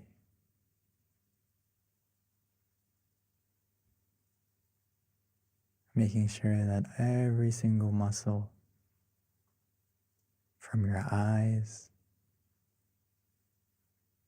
your face, your shoulders,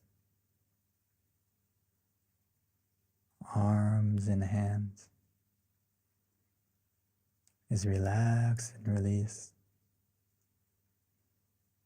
Our back, our legs, all the way down to your toes.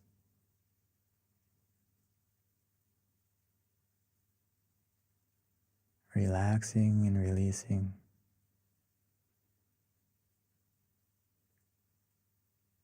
Sometimes it's easy to relax and to let go by taking a deep breath, breathing in deeply, exhaling slowly, bringing your mind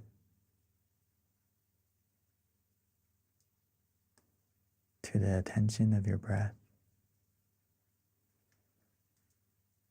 feeling the relaxation, the coolness as it enters your body, filling up your lungs and spreading to every corner, every part of your body.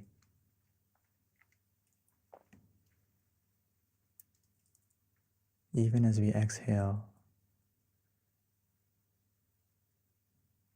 allow all the tension, all the tightness to leave, to melt away, to fade, leaving only relaxation and comfort within you, around you, as if we're embraced, surrounded in a cloud of comfort where we feel safe, where we feel free.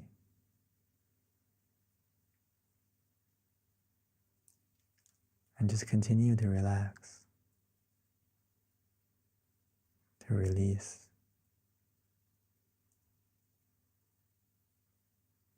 And gradually our body will begin to fade away, almost as if it's not there.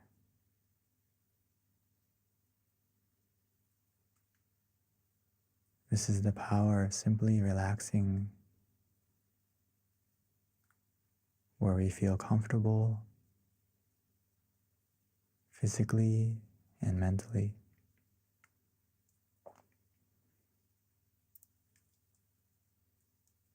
Now that our body is more relaxed and comfortable, we just need to continue with this feeling, allowing our mind to also let go, to relax, to release. Allow your mind to let go.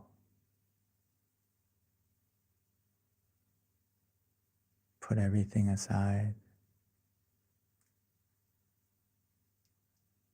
whether it's from the past,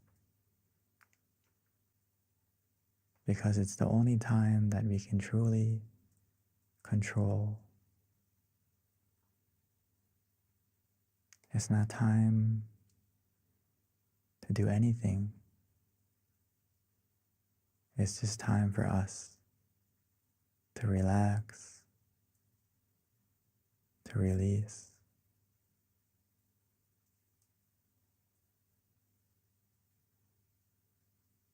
Allow your mind to be free.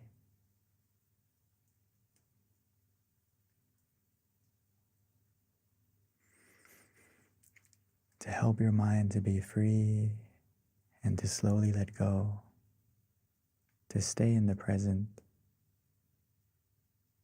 we can use any method that feels easy, that we are familiar with, that helps us to stay comfortable as well as conscious. But the key is to use the method that helps you to be relaxed,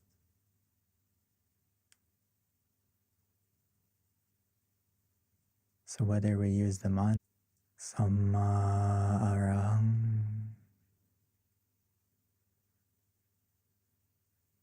Samma Arahang, Samma meaning purity, Arahang meaning freedom. So every time we repeat that mantra, allow it to resonate, allow it to help our mind to become more clear, more free from any distractions, as it helps our mind to be calm, comfortable, present.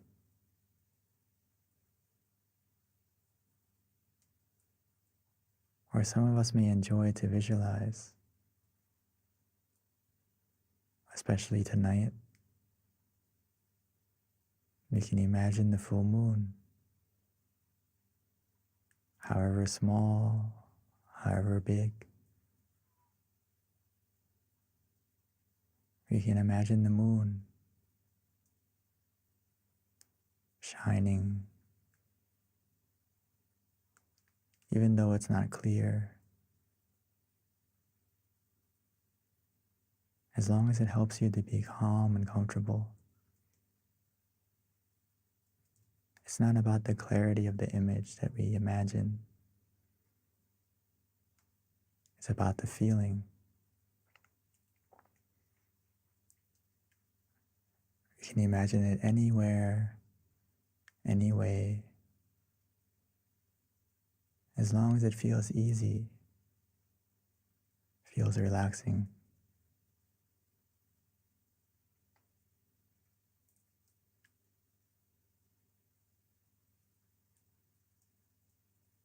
Or for some of us, we feel ready to just do nothing, just to relax, allowing that relaxation to take us inside,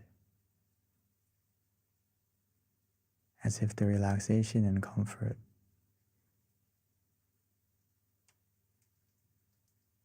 is carrying us like a wave, like a current, pulling us softly and gently to the point of peace within us.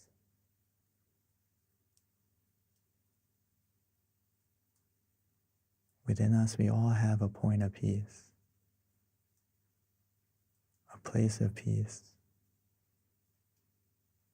that our mind can go to, that our mind will go to automatically and naturally, as long as we maintain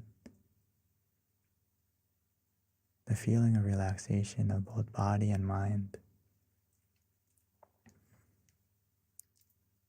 Our mind will go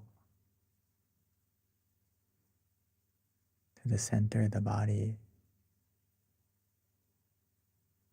the place of peace within us that we all have, that we can all connect to.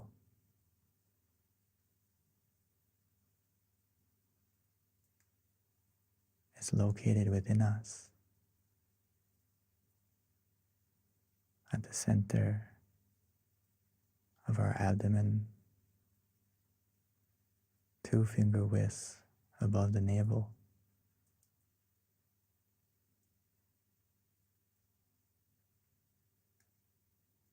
But we can connect to that point just by following the relaxation we feel.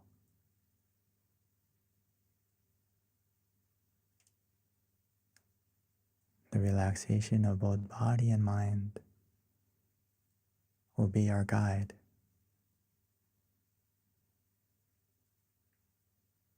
So just trust in your feeling, trust in yourself. Follow that feeling of relaxation.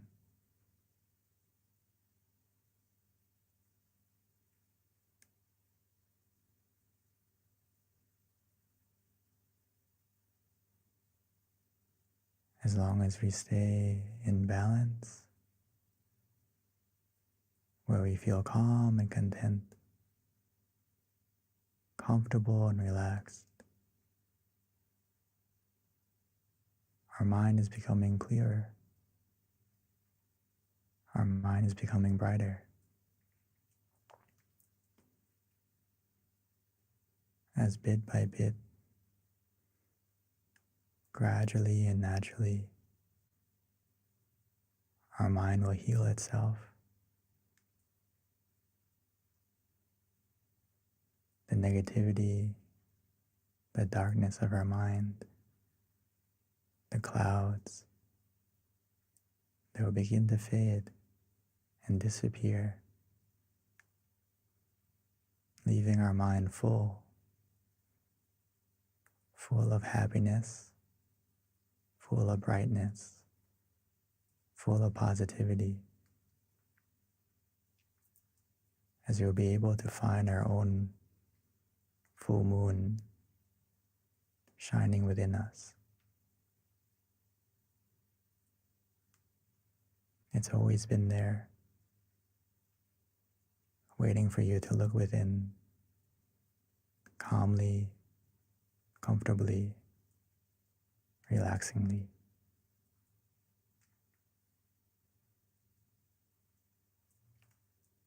So let us enjoy this relaxation together, allowing it to grow, allowing the meditation to be the wind of clarity, pushing away the clouds so we can be able to see our full moon. Not only see it, but most importantly, feel it. The happiness within us, the contentment that can only come from a mind that is still.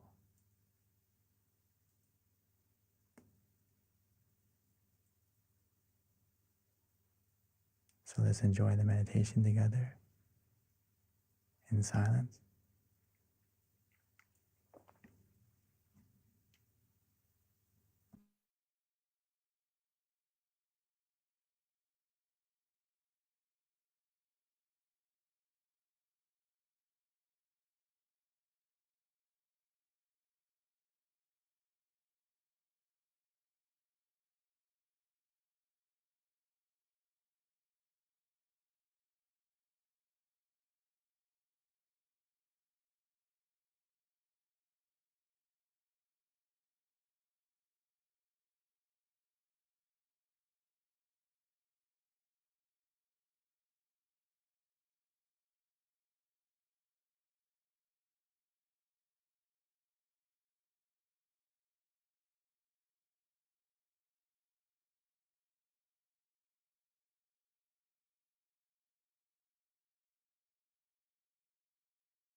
Now that we have taken the time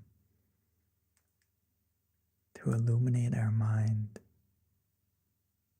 to brighten our mind with relaxation, with comfort,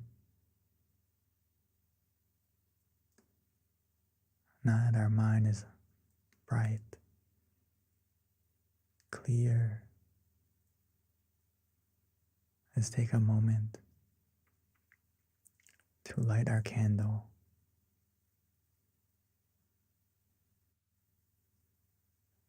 Now that we have found our light within, with the positivity that we feel. And once we've lit it, we can slowly and gently close our eyes and continue to meditate.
Now that our mind is more bright,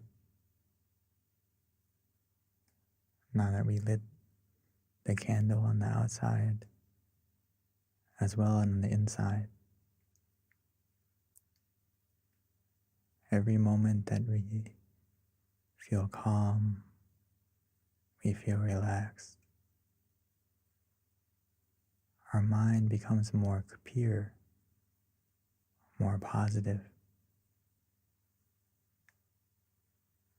We have taken the time to fill our mind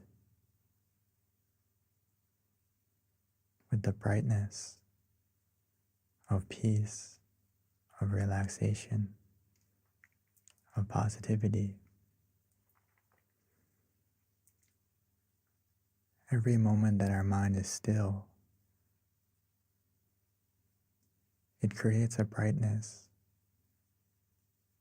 a positivity within us.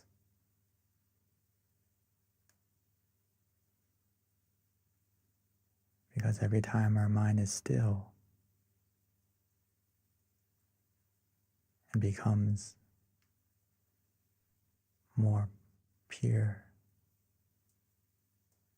It stops the greed, it stops the anger, it stops the delusion. So now that we have taken the time to fill our mind with positivity, with brightness, let's take a moment to share it, to spread it, to send it.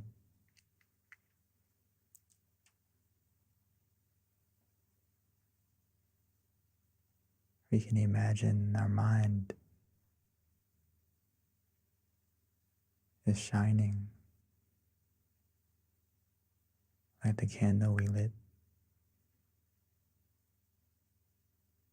And we can spread our positivity, our love and kindness, our good intentions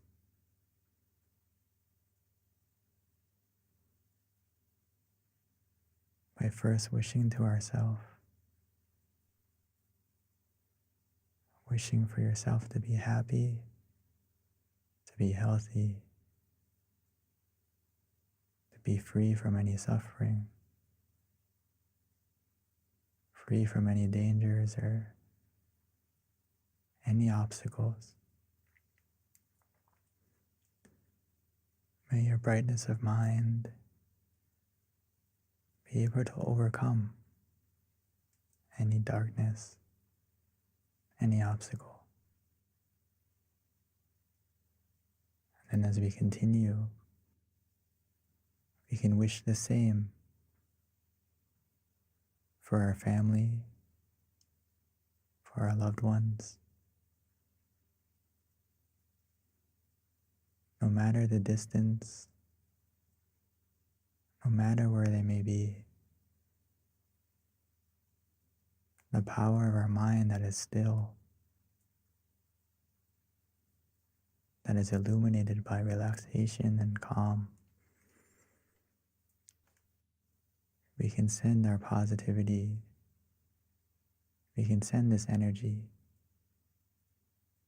to anyone, to everyone.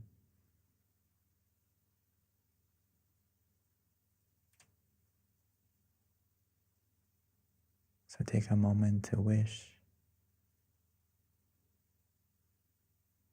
to spread your love and kindness. Like the full moon shines the brightness to everything, to everyone.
Sapphe Buddha Palapada Pajeganang Chayang Palang Arahanta Nate Shirakang Pantami Sabaso Sappaputta Nupavena Sappathamma Nupavena Sappasangha Nupavena Sathasoti Bhavantu Te. By the power of the positivity generated within us from our meditation and from all the good things we have done that we can remember, that we can recall, or that we can't recall. May all that positivity bless our life to be more bright, to be more positive in every way. And when we are ready, we can slowly and gently open our eyes.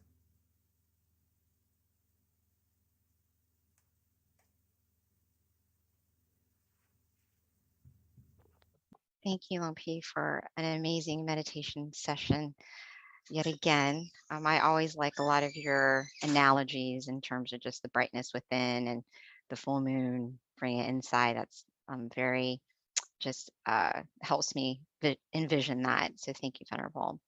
So before we transition to Q&A, a couple of announcements.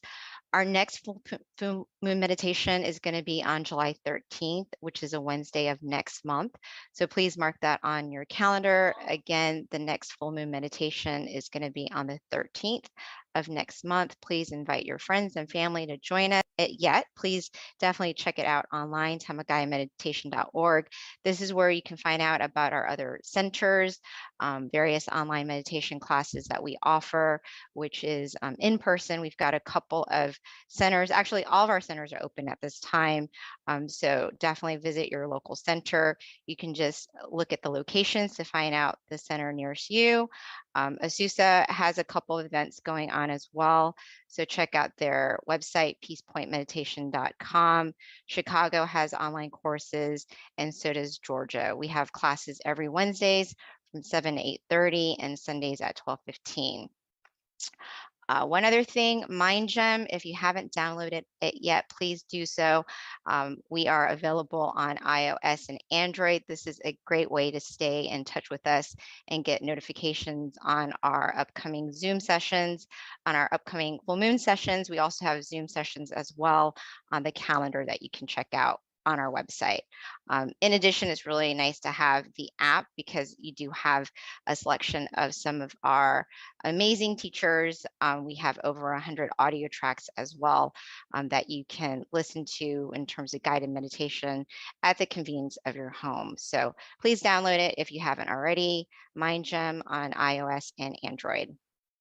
And then one other thing, we have something that we're doing that's going to get us exposure. We're trying to get into the Guinness Book of World Records with the most amount of people meditating online. So if you can, please upload a picture and send it to meditationphoto.com. And that's the flyer right there. All right. So with that, I think I have given all of our announcements that we have. We are now ready to transition over to Q&A with Monk Daniel. So, Venerable, we are ready for you. So this is where we invite everyone to join us and ask questions. The more questions you have, the more engaging it is, the more you're going to learn. So this is actually one of my favorite part of our online meditation sessions because I learn a lot and it's just very inspiring hearing some of the answers that the Venerable gives us. So with that, if you have any questions, you can either raise your hand and we'll spotlight you, or you can ask it through the chat and I will read it out loud to the Venerable and then he will answer it accordingly. So at this time, the floor is open. And sometimes I have to start it out, so I always do have a question in mind if I need it. Yeah, please. Okay, here's a good one. Okay, yeah. How can I apply mindfulness to romantic relationships? And that was from John Upshaw. Okay, thank you, John. Very good question. How can I be mindful or apply mindfulness to my relationship, right? Romantic one. The most important thing is through practicing meditation, we take the time to love ourselves and take care of our mind. And Paul Tamachio, my master, would always say, you need to love yourself first before you can love anyone else. So if you can find and not only that, is that all our positivity, our true love, is the source of it comes from within you, right? So if you meditate and apply mindfulness to find that happiness and positivity within you, it fills your heart, fills your mind with compassion and understanding, and you will be more present as well in your relationship. So by meditating, it's going to help everything, whether it's your romantic relationship, it's going to help you to be more peaceful, loving, and caring, and most importantly, understanding, which you need a lot of, right, in a relationship. And also, more than that, is you're going to be more present, right? A lot of times when we don't practice meditation, we're not present as often as we want. And sometimes when we're not present, we miss the important things or even the small things, right? So if you practice meditation, practice mindfulness, it's going to help you. And how you can apply it is basically just meditate more often. And from meditation, it's going to automatically change the way you think, the way you act, and it's going to come out into your relationship automatically. So hopefully that you get some kind of idea how you can apply it. I think it will be applied naturally as from your practice of meditation, you're going to be more mindful. So hopefully that helps. Thank you, Venerable. Actually, the next a lot of questions question, coming up. yeah, I've been notating them so I can been keeping up with them. So the next question for you is from Shannon, which is how can we deal with the evil in the world? That's actually a very good question. How do you deal with the evil in the world? The first thing is to deal with the evil within yourself first. And we can't really, how do you say, get rid of or control the evil outside of us right away. But the thing that we can conquer and get rid of and control is the evil within us first. And you may say, we have evil inside of us. Think about it. We all have anger. We all have greed. We all have delusion, some more than others. And especially if we don't practice meditation, those seeds of evil that can be inside of us, they grow and they get stronger. And that's what happens is it controls our thoughts, our actions, our words, and we become the evil in this world. We become part of that evil in this world. But if we practice meditation, it helps to get rid of that within us. And by doing that, we do our part to make this world a better place, bit by bit. And how we're going to deal with the evil now is that once you have that purity within yourself, you have that positive mind, your brightness of mind can overcome and help to be that barrier or filter to deal with the evil in the world. And also, the positivity that as we generate collectively, as we come meditate here, it helps we're all putting our effort in to make ourselves more bright, more positive within us.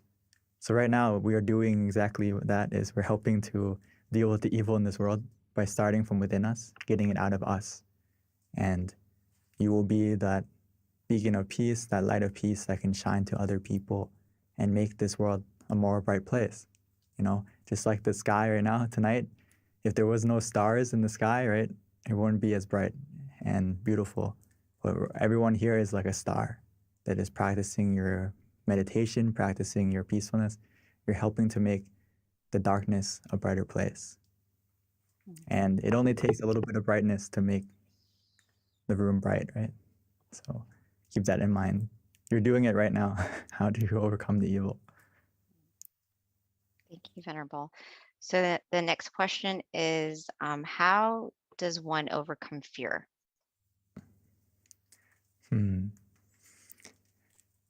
Fear, my my Paul and also some of my teaching monks, they would always say that if your mind is in the right place, there's nothing to fear.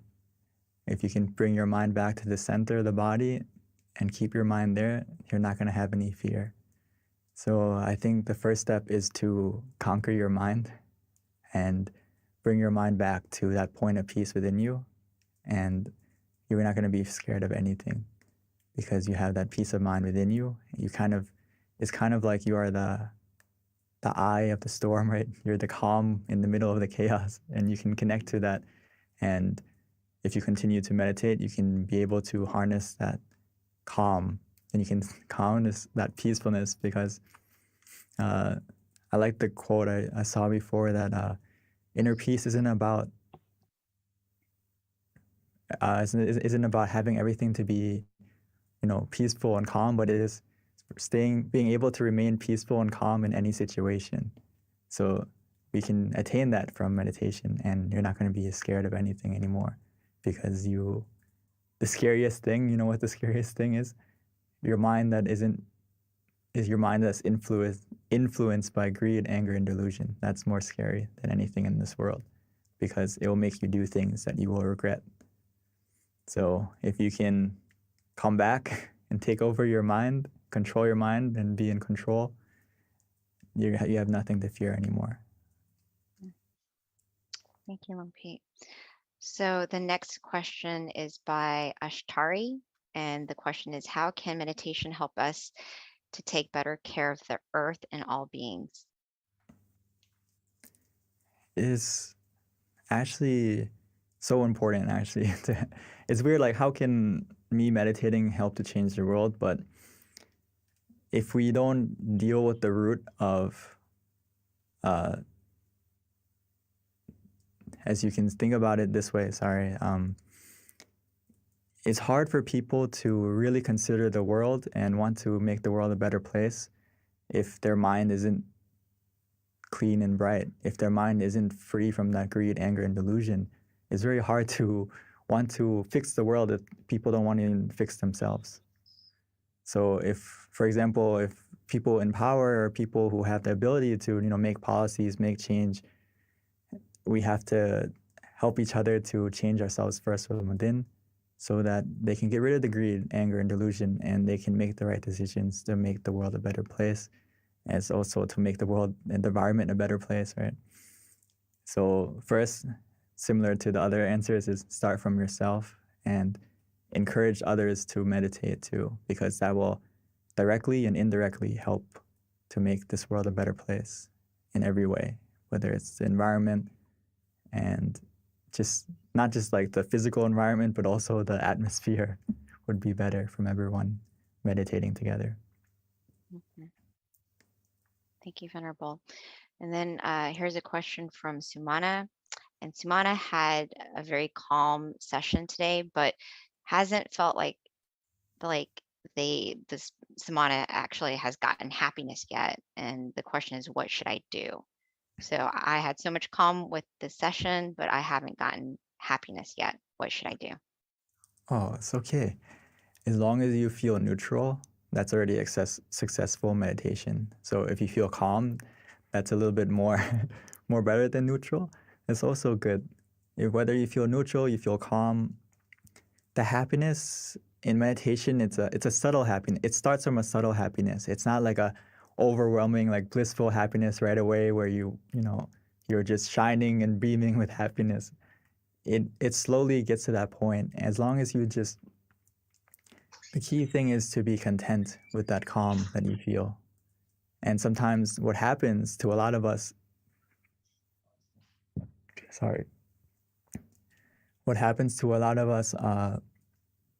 when we feel calm and we feel neutral, sometimes we have expectation, or our mind isn't in the present, to put it simply. Our mind goes to the future expecting something more, or wanting something more to happen, or why is anything happening yet? So if you feel that way, we have to come back to the present and just be content with that feeling of calm. And if you can stay content, that calm is going to slowly bring the happiness. It's going to come automatically. So you don't need to go searching for the happiness. When is it going to come? it will come as long as you stay content and just ask yourself, are you truly in the present, or are you thinking of, why am I not there yet? Where is the happiness?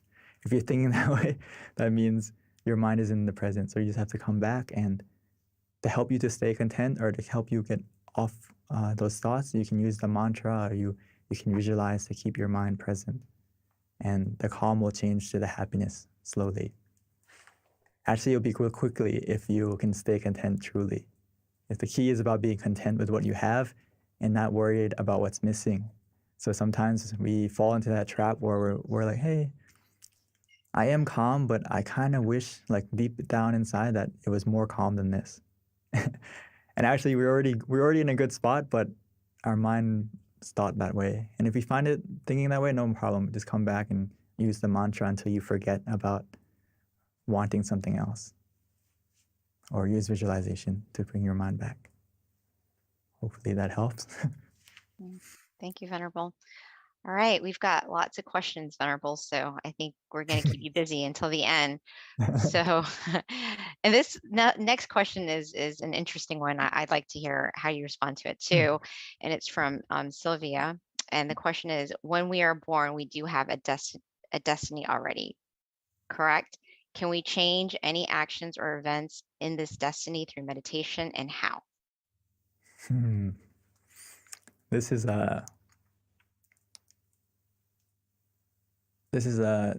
very different angles to this question, but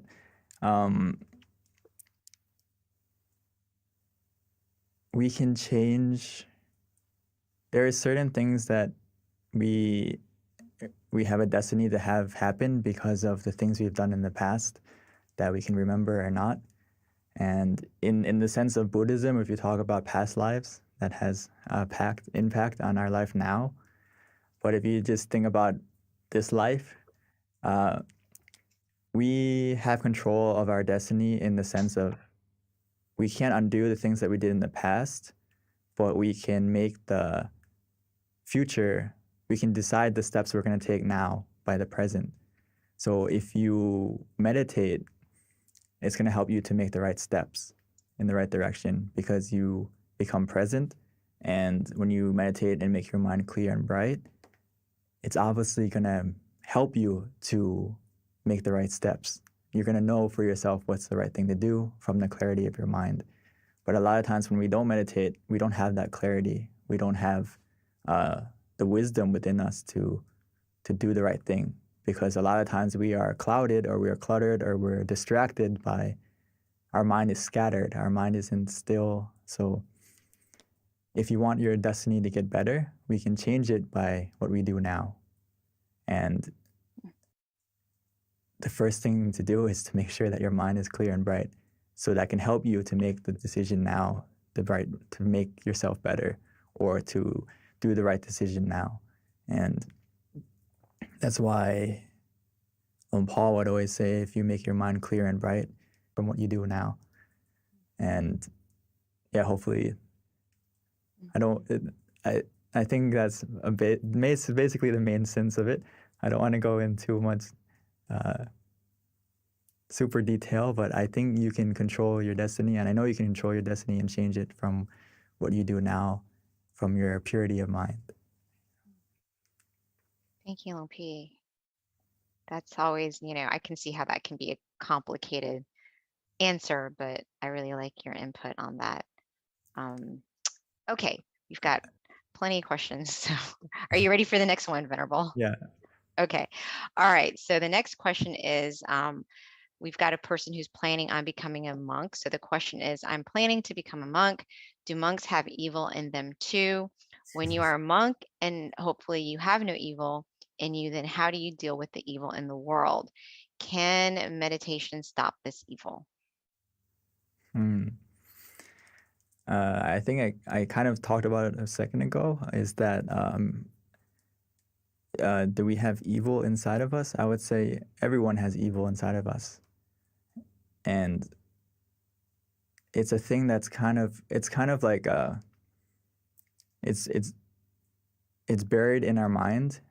It's imprinted in our mind, and that's why we have to cultivate our mind and look after our mind by meditation, so we can get rid of that evil and eliminate it from your mind, which can only be done through meditation. So I like the quote from Lompa Tata. He said that being a monk or being this robe doesn't make you holy. Your actions make you holy. So, and also Lompa would say that only through meditation can you purify your mind. And it's a good thing, and I rejoice in your decision to become a monk, even for a short time or a long time or however long you are, because you have more time to meditate. You have more time to cultivate your mind, to get rid of the evil in your mind and eliminate it, which it's a ongoing, ongoing battle that you have to deal with. Just like everyone in this world, we have to maintain our mind and look after our mind as deeply as we can. And as we meditate more deeply, it's gonna bit by bit uproot that evil from within you until it's gone. But as long as we haven't reached the full state of, enlightenment, as we say in Buddhism, it's always there. But we can always keep it at bay by meditating. And eventually it will go away and it won't be in control of you anymore. So, yes, by meditating, you fight the evil within yourself and also help to fight the evil in this world. And there's no way you can fight the evil in this world if you haven't conquered it within yourself first. So I think you're making the right steps to become a monk so you can help in this battle, not only for yourself, but also for everyone in the world. And you can, once you get it, you can share the knowledge to meditate, so you can, what we're doing right now, everyone here is helping to fight that evil. Yeah. Venerable, that is like so powerful when, you put it that way, in terms of we have to conquer ourselves first in terms of the evil. And then, that's how we can help the world. And that's why it's like, it just makes, when I've had my teachers in the past mention that we are born to meditate, and it's a little extreme, but when you start meditating more and more, you understand why that's the case and how powerful meditation can be, and how, if we really want to help the world, truly, it's through like peace of mind, because that's where all the problems is within human mind. And that's why, we've been doing this every month, because we're trying to like get that and spread that inner brightness to everyone. So, this is only a natural plug on July 14th to definitely try to invite friends and family to learn about meditation or be more committed, because, if we really care about the world and humanity, this is how we do it. I think it connects to Kunyai, our great master Anand. She would say that you have to look at yourself, whether you have enough positive energy, or in Thai we say bun, right? We have enough positive energy within us to help someone else. And a lot of times it's about helping yourself first so you can help others. And it's something that is a good thing, like to have the idea you want to help everyone, but if you haven't helped yourself first, you haven't conquered the greed and delusion in your mind first, it's very hard to go helping someone else. It's like if someone is drowning and you can't swim, or you didn't jump in to help them, now it's two people drowning. Or in that case, if you see someone drowning and you can't swim, you need to find someone that can swim to help them, or find something to throw in the water to help them that, stay afloat or something like that. So you have to know yourself and be ready to help someone first. So that's why for the person who wants to be a monk, that's great that you want to train yourself and cultivate yourself first before you can help others. So thank you, Venerable. So we do have a couple more questions. Let's get to it. The next question is from Marcelo, and the question is, do you think children get anything from meditation practices? And have you seen any success stories, or do you think that there is a threshold age where meditation is best introduced? I think this is a great question, and I wish I could pull up a picture. I didn't prepare it, but Yes, introducing meditation to children is very important because actually children, they meditate very well because their mind is very innocent, their mind is very pure, and it's not as filled with clutter. But in this day of age, it may be a little bit difficult because, you know, there's iPad and there's all this technology that kind of bombards children with more thoughts than they should have as a kid. But in general, meditation will be very beneficial for kids at a young age, even, you know, 5, 6, 7. Maybe they can't sit as long as we can, but even those brief moments of where they can still their mind, they meditate very well. Even just for a brief moment, it matters. And, you know, the reason why I'm sitting here now is because I was introduced to meditation as a kid. And actually, a lot of people in this room, as well as one of the monks, a lot of the monks here, I've met before as a kid. And I'm here because before they introduced me to meditation, some of them were, before they were a monk, they were a lay person, and they invited me when I was 7 to come and meditate. And I never thought it would lead me to here, but, you know, things happen for a reason.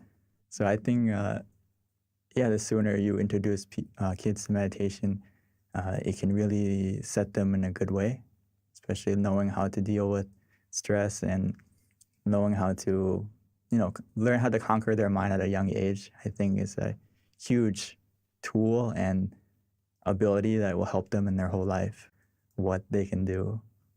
Mhm. It's so cute when you see little kids meditating and how peaceful they are. It's so adorable. I love seeing that.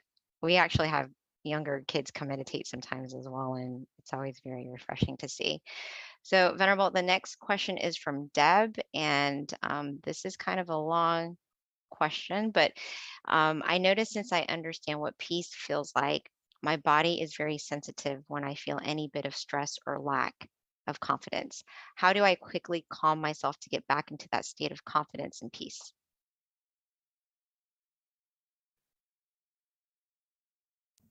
I think it's just, it's usually a side effect of when we start practicing meditation more and more that now that we're more present, we're kind of more aware of how we feel, more in tune with how we feel than before. So sometimes it can be like that where you're more aware that, okay, now I feel uncomfortable, now I feel stressed out, but you can use it as a benefit that, okay, now that you feel that way, you need to kind of, you know that you need to reconnect and recharge to where you feel comfortable again. So throughout the day or throughout the activity, if you start to feel stress, you start to feel that lack of confidence, you're just more aware of it than before. Before you just let it happen, and now you're aware that it's happening. So now you can put the effort in to make it change by connecting to the center again, or just taking a deep breath and using the mantra again to calm yourself down, to recenter yourself. So it's a good thing that you're more aware of how you're feeling, and now just apply the meditation into it. When you feel that way, you feel off balance. Just like in meditation, when we say that you don't feel comfortable, you don't feel relaxed anymore, we tell you to open your eyes or to readjust. In your life, we can do it the opposite. If you feel uncomfortable, you feel lack of confidence, you feel stressed, you can reset by coming back to the present, taking a deep breath, or closing your eyes if you can, and just try to meditate for a brief moment, just to center yourself, and you'll find that confidence and that stress the confidence coming back and the stress going away. Mhm. Thank you, Venerable. So, Venerable, it is 10:30, and we do have a couple of questions left. So, I think what we can do is just save them for next time, other than maybe we can take one more. And if we don't get to your question today, I promise we will ask that question next full moon meditation. Especially, there's a really good question from Margaret that I think would be really nice to have answered as well. But the one that came before, this is one that they were looking forward to hearing your answer on this. So the question is, may I please ask, how do we deal with anger? I think it kind of connects to the other question about, when you realize that you're stressed or you're lack of confidence. As you meditate more, you're more aware of when you feel angry. So a lot of the people who meditate, they feel that they become more calm, and also it's because you can feel the anger rising. Now that you're more in tune with your emotions, you can feel the anger rising, so you're more aware to stop it. You're more aware, okay, I feel it coming. Wait, let me take a deep breath and let it go. So if you practice meditation, and it's going to help to reduce the anger automatically and help you to let go easier. So I think it goes hand in hand with practicing meditation, that it will automatically, you'll be able to realize yourself that you're angry. And then now that you're angry, we need to kind of change the focus, because your mind can only focus on one thing at a time. And if you focus on the thing that's making you angry, it's only going to get more angry. You're only going to get more angry. But if you change your focus to like the mantra, or you change the focus to visualizing Lumpu, Lumpal, or the crystal ball, the sphere, whatever you want to do, just to take your mind off of the anger. So the quicker you realize you're angry, the quicker you can react and change the focus. And when you focus on something that makes you peaceful and relaxed, you're going to feel the anger subsiding. Okay, thank you, Venerable.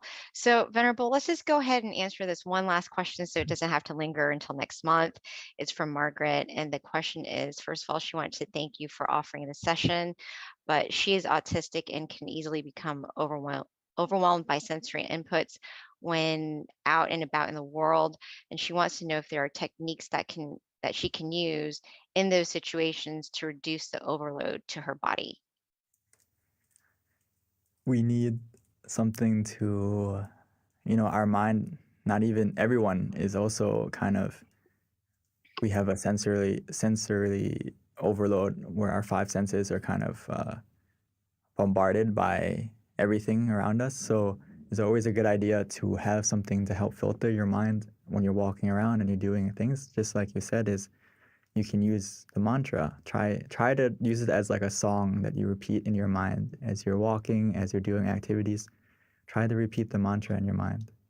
Samarang, samarang, samarang. In the beginning, it's kind of like you have to be mindful to say it, but as you do it more often, it's going to be like a automatic song that plays in your mind on repeat. And it's kind of like when you focus on breathing, when you focus to breathe, you have to think to do it. But and normally you can also turn it off and you don't have to think to breathe, right? Right now, I don't think anyone's consciously thinking to breathe. It's the same thing with if you practice using the mantra outside or visualizing outside as well. So whatever is easier for you, you can try to use the mantra much longer. All right, So thank you, hopefully that helped. Venerable. And just to wrap things up, we do have a picture from our Venerable who's actually running the slides, him Yeah, I think he's done it. having kids meditate that, we want to share to you. But correction on the full moon meditation for next month, it is the 13th, which is on a Wednesday. So there he is right there with the little ones meditating. So yeah, it's never too early to train your children, family, friends, nieces, nephews to start incorporating meditation into their life. Yeah, if you look on the far left in the red shirt, that's me. No! Oh, I had no idea. How perfect is that? Wow, that's very touching, Venerable. We get to see you when you were very young. How cute. All right. Well, thank you so much, everyone, for joining us. And we look forward to seeing you in the future. Again, let us share inner brightness with everyone and invite them to join us, because the more people that meditate, the more people find this inner happiness, the happier the world will be. So with that, thank you so much. And we look forward to seeing you again in the future. Bye.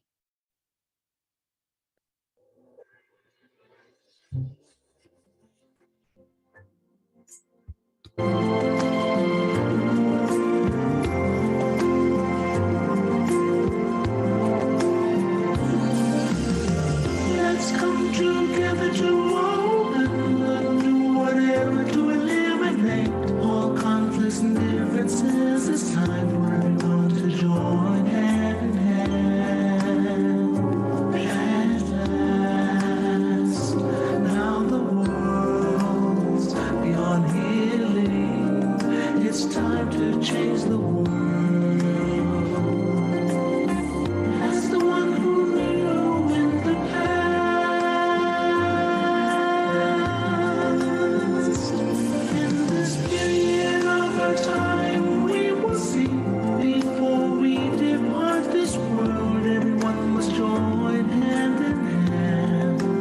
change the world from darkness to brightness, from suffering to happiness, from ignorant to the knowledge world. Change the world, we have to do it the easy way. Be happy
Hi, everyone, and welcome to our full moon meditation tonight, our May full moon meditation. The theme today is Wesak Day, which is a day of inner peace. So I found a quote that I felt was very appropriate, not only to honor the Buddha being our ultimate teacher, but all of our teachers, because this definitely is a representation of all good teachers. And the quote is, "A good teacher is like a candle. It consumes itself to light the way for others." So I feel like that's very appropriate, and that's definitely in honor of all of our teachers. So that's a quote of the day. With regards to today's schedule, we're going to have a short wisdom talk followed by our meditation and then candlelight, along with loving kindness and then Q&A at the end. So please stay. Our Q&A is actually one of my favorite with regards to our full moon meditation. I learned so much. A little bit about our teaching monk Jackie. He ordained in 2014. And after graduating, that's when he ordained. He got his BBA.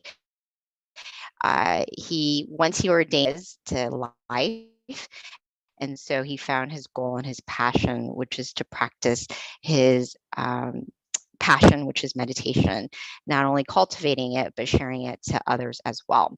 So that's a little bit about Venerable Jackie, Monk Jackie. Before we start, we would like to ask everyone to please share on the chat, just so that we know where people are from, the state that they're at, their city, and their country, because we do have people from all around the world. So it's definitely very interesting to know where you're from. So if you can put that in the chat, that would be very helpful. Thank you, everyone. All right, so at this time, I would like to invite Monk Jackie to start our session for us.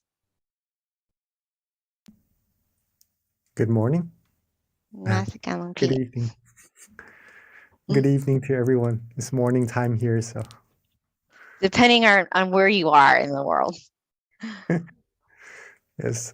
So I'm thinking maybe other people from other places around the world are joining also. So good morning, good afternoon, and good evening to everyone, right? Welcome everyone to our full moon meditation tonight. Okay.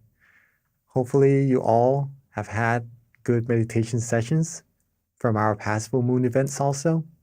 And hopefully this one will be a great one for you all as well. Okay. It is Vesak Day tonight, right? And we would have a little information to share to you about that. But before we go into that and to our meditation, there's something I'd like to share. Okay.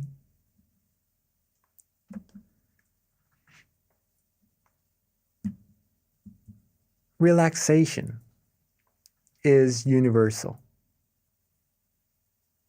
Would you all agree with me on that? Everyone in the world can relax, right? Okay, so that's that. If relaxation is universal, and meditation is actually the same thing as relaxation, okay? They are the same thing. That means meditation is universal as well, okay? Hope you all agree with me on that. All right? Okay. Now let's keep this in mind for a second, that meditation is universal, just like relaxation. It's just a feeling, it's just a practice. Okay? Everyone on earth can do it, right? We can do it. We have been doing it for many times already as well, I believe. And for those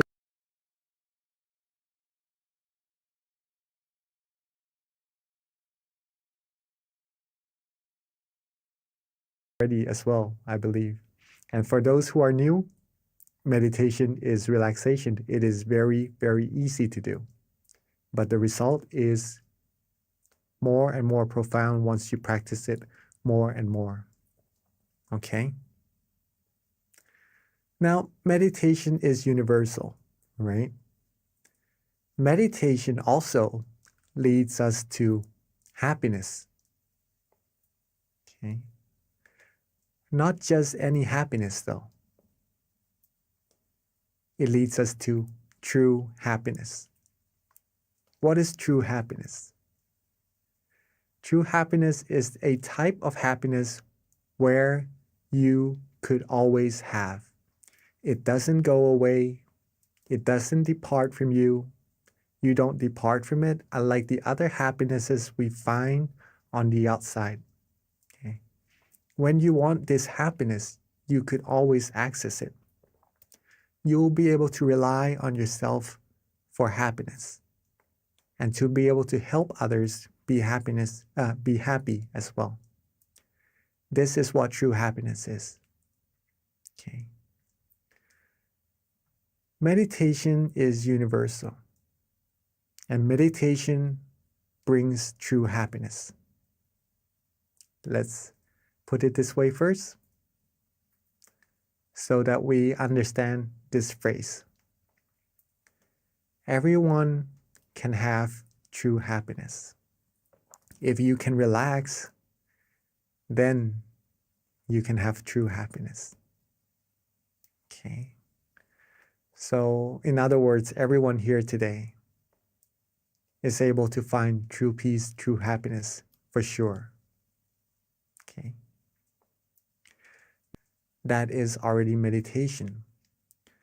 Thus, this word, relaxation, or feeling comfortable, feeling good, feeling calm, is very, very important in meditation and for everyone as well. We may feel relaxed from time to time. We may feel good when we are sitting in a comfortable chair before we go to bed. After coming out of the shower, we feel good, we feel relaxed. But sometimes we are used to it, that we overlook it, of how important it actually is, this feeling of relaxation. This is the feeling that will bring you deeper and deeper into more and more happiness inside of yourself. Okay, so let's take a look at how it does that a little bit more. So if you're able to relax your body, relax your mind. Okay. I don't know if you can see this, but there's a little word, relaxation, on the bottom right here, right? On the left of the screen. We might start off with a good amount of relaxation, right? That we feel, okay, this is our relaxation right now. I'm feeling good. I'm feeling calm. That's good. If we keep that feeling going, if we keep being relaxed more and more, be with that relaxation, it will grow. It will become a little bit bigger. Okay. And then when we keep being more and more relaxed, more and more calm, keep going, it becomes a little bit bigger. Okay. And I guess you all know what's going to happen next. If we keep being more and more relaxed, be with that relaxation, it's going to get even bigger and becomes even bigger until it becomes very, very big. I literally expanded the word relaxation so that the white part is all that we can see right now. So it eliminates all the other undesirable feelings away. And all there is left inside of our mind would be the feeling of relaxation. Okay? It becomes so big that this relaxation becomes peace. It becomes serenity in our mind. Nothing else can come in. No negative feelings, no negative energy could penetrate. It becomes true happiness. Okay. This is the power of relaxation. This is the power of meditation. Okay. Now we know how to meditate, right? Not that difficult. And if we practice together more and more, we would find true peace little by little until reaching the very utmost of it. Nothing can penetrate, and that's the ultimate goal of meditation. Okay? Now, this technique was discovered a long, long time ago. It didn't just happen recently. Okay? It was discovered actually on a full moon day. The same type of day, the same type of night that we are meditating together right now. Interesting enough, it is on the 6th lunar month also, which is tonight, right? The 6th lunar month. This full moon day, over 2,600 years ago, actually, was when it was discovered, this knowledge. It is a day called Vesak Day. Vesak Day. Okay. On this day, just for information for all of us also, when true happiness was discovered, when a person like us, right? A person was able to discover true happiness inside. It is actually on the same day that this person was born, discovered this true peace, true happiness inside, and passed away, right? It's on the same day, but on a different year, just so you know. Okay. And this person, we all know who this person is already, actually, from seeing the picture, right? Is the Lord Buddha. On this Vesak Day, over 2,600 years ago, he sat down and vowed that if he doesn't attain true happiness or the knowledge to eliminate all negativities from the mind, right? If his flesh or blood were to vanish, if his flesh and blood were to vanish and all there's left is his skin, his tendons, and his bones, he would not quit until he reaches true happiness, until he was able to eliminate all negativities from the mind. And so he did. And he passed the knowledge down to many, many people, and so they did also.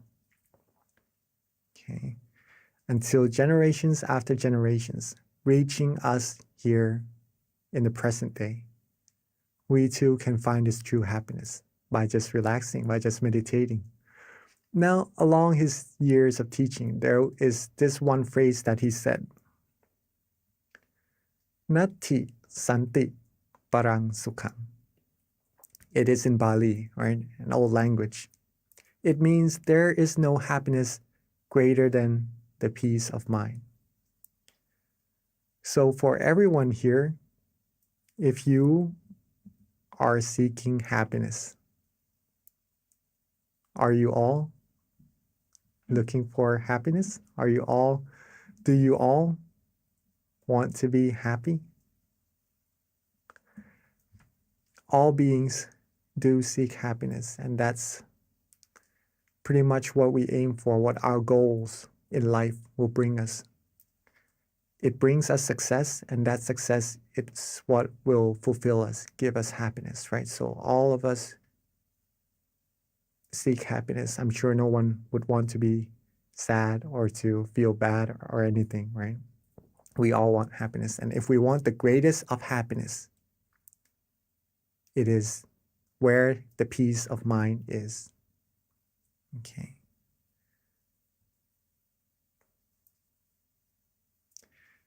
If true happiness is what you seek, if you like to rely on yourself for happiness, You want to help yourself and help other people around you become happy. Now you have the roadmap. Now you have the roadmap. You know where your destination is, right? You know where your destination is. You have the compass. You have the tools, which is meditation. And how to get there is just to be relaxed. Keep being relaxed more and more until we reach our destination. We have all the necessities we need to go further and further through this path of happiness. Now, there is still one factor that has to be taken into account for us all to reach our destination. That factor, can anyone guess?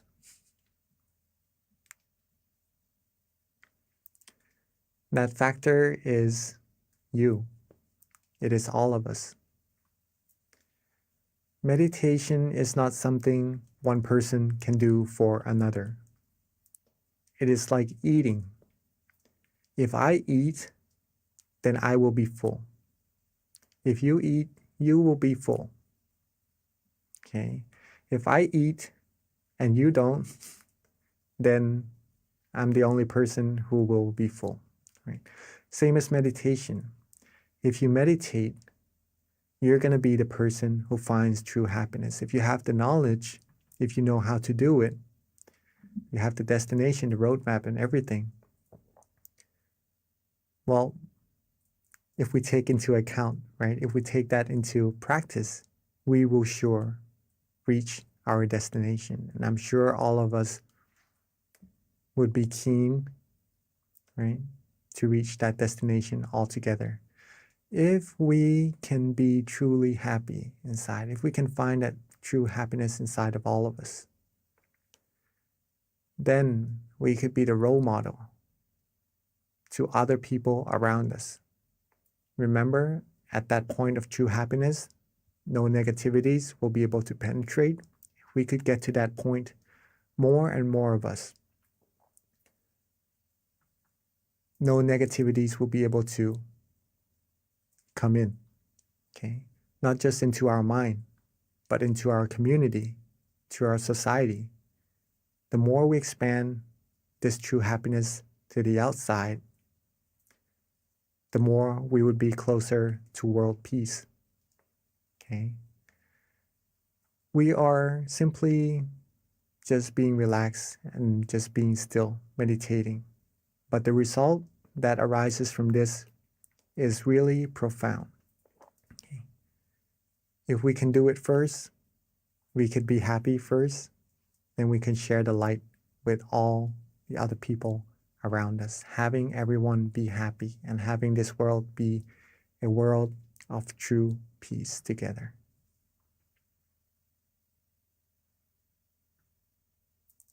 All right. Hopefully that was interesting enough of how meditation, just being something that is maybe a little bit overlooked, right? Just being relaxed. But by being relaxed more and more, it becomes something very big and profound. So I think it is a good time for us to actually take this into practice together. Okay. So when we are all ready, before we meditate, make sure you're comfortable. Make sure your body is relaxed as well, right? Because that's what we need for our meditation. So let's get ourselves adjusted, our body adjusted, so that we feel good in our meditation together for a few moments.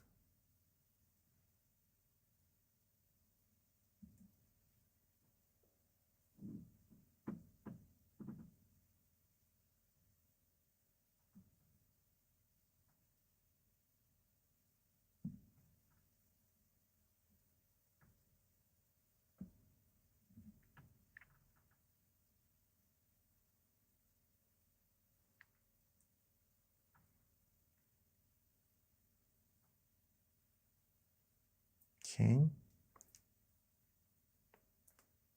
So before we start our meditation together, let's check our body, see if we are comfortable in this position already. And when we are ready, let's softly and gently close our eyes.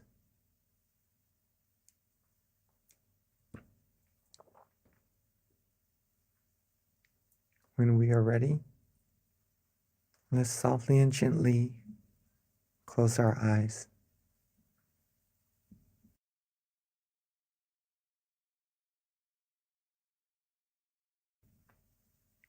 Take our time. There's no need to rush at all.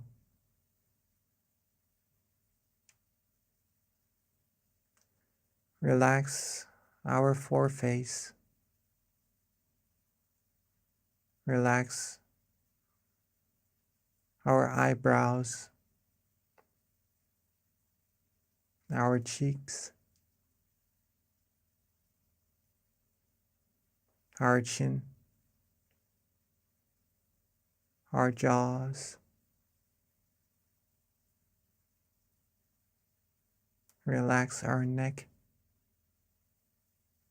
our shoulders, our waist, our thighs, our legs, all the way down to the tips of our toes.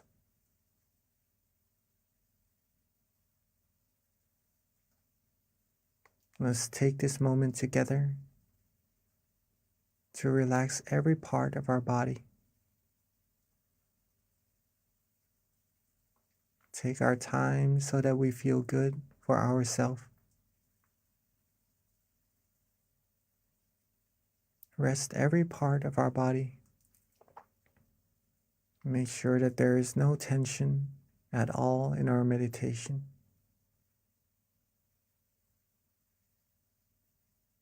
If we feel good, if we feel relaxed, then we are on the right path.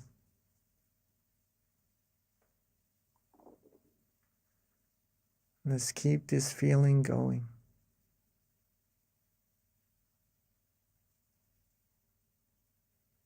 Keep ourselves calm. Keep ourselves relaxed. And let's let everything go. Let all our worries go. Let all our responsibilities rest just for now, so that we can have time to find true peace and true happiness all together.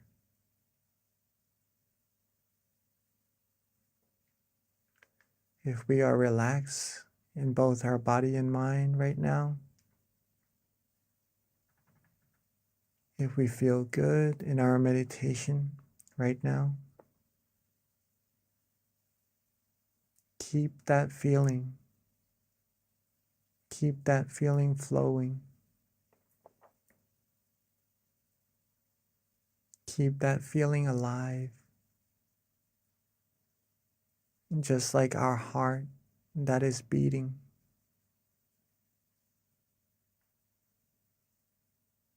This feeling of relaxation is the heart of meditation.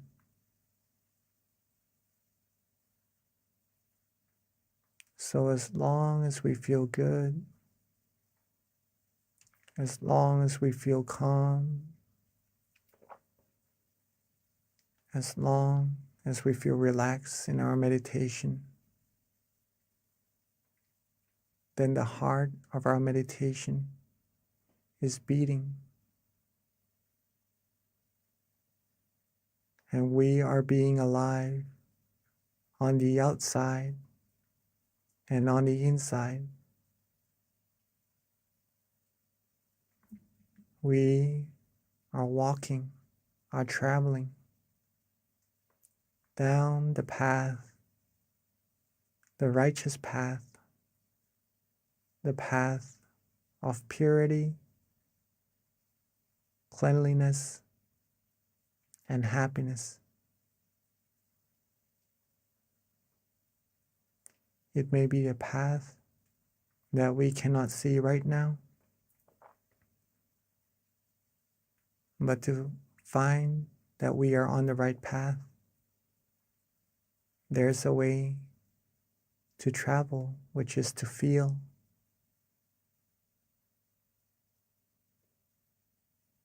To feel calm, to feel relaxed, to feel restful.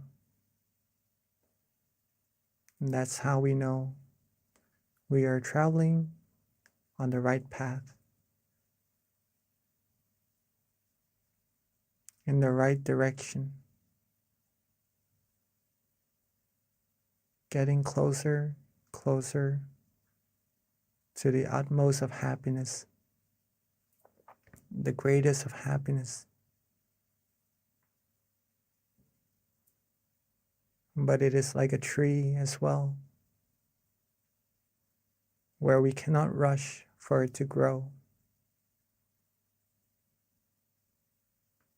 where we cannot rush for it to bear fruit.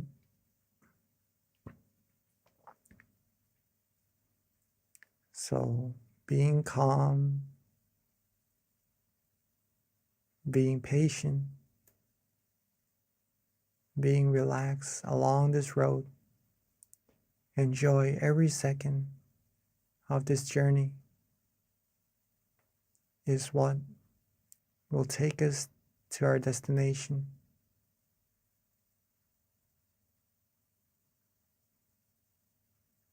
The more we can be calm, the more we can wait, the more we accumulate this peace of mind that we are having right now, the closer, the faster we will be to reaching that destination of ours.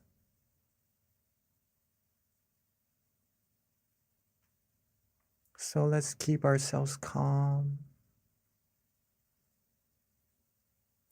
Let's keep our body relaxed. Let's keep our mind relaxed.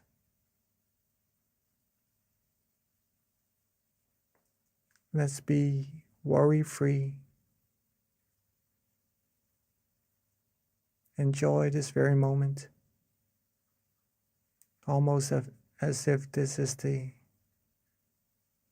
most precious feeling we have right now, that will take us to reaching life's most valuable treasure.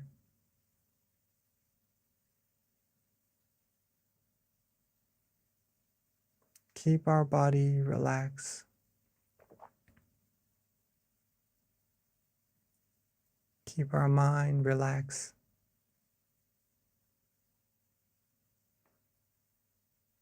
Soon the brightness, the feeling of brightness will shine. We will find that from closing our eyes and all that we can see is darkness, it will start to slowly dissipate, and gradually we will feel lighter, brighter.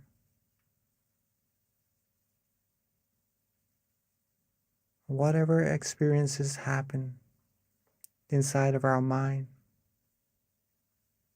let's just let it be. Let's not pay too much attention to them, so that we lose our relaxation.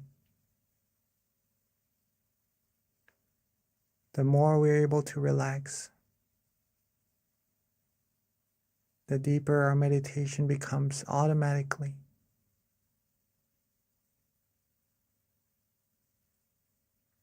This is our vehicle. This is our tool. At any moment that we find ourselves maybe wandering off, thinking of other things and losing our concentration with our relaxation inside, feel free to reset. We could always let those wandering thoughts go and restart our meditation. Come back to feeling relaxed again in our body and our mind. We'll be right on the road once more, going deeper and deeper into our meditation.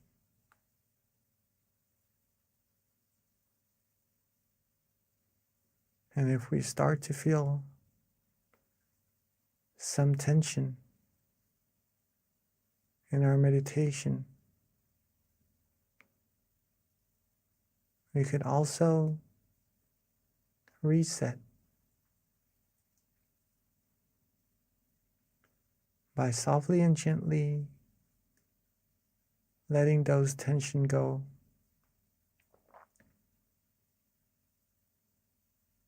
Relax our body. Relax our mind once again, so that we could come back right onto the road that leads us to further and further relaxation.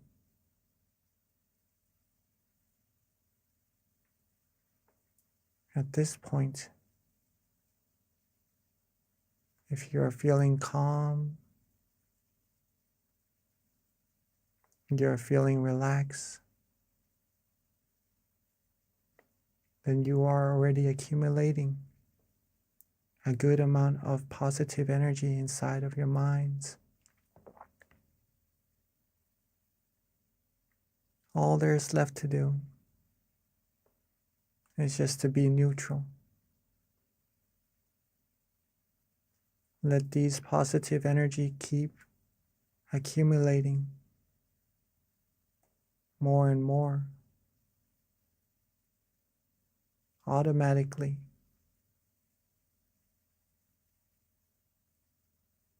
All the wondrous things, all the good things are being bestowed to us right now, just by relaxing,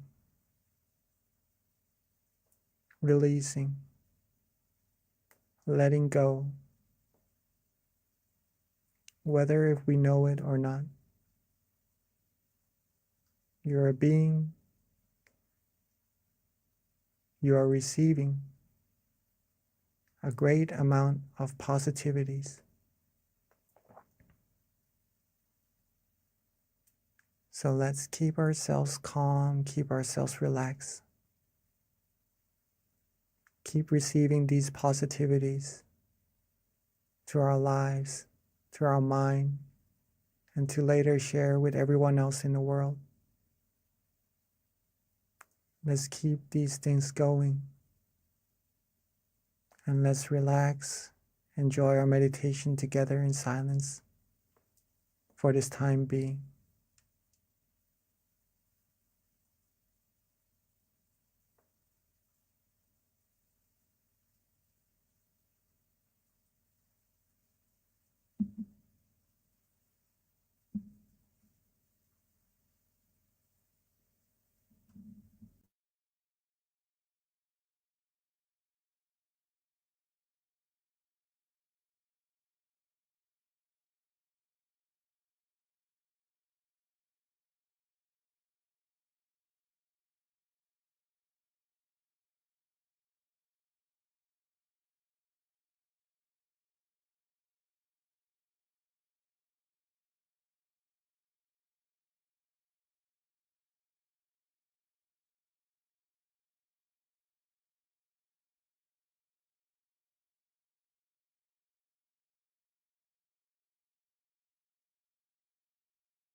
as we are relaxing, as we are letting go, feeling our relaxation, feeling our body resting,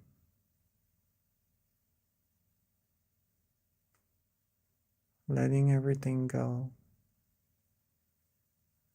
feeling calm, feeling restful.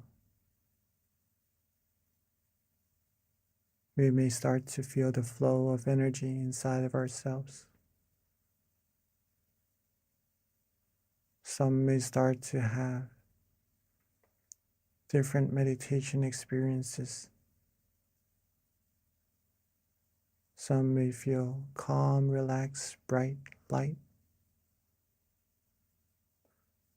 All there is to be done right now is to just be neutral. Don't worry about what is happening inside of our meditation. Don't worry about what's going to come into our meditation. Don't worry about what is passing in our meditation. As a matter of fact, there is no need to worry about anything at all. Just to be with this moment, with this feeling of relaxation, is what is all that we have to do.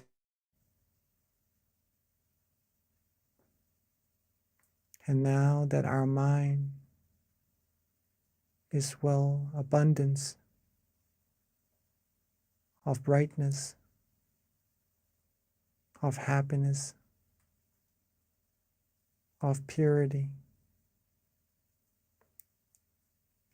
while being bright and shining on the inside,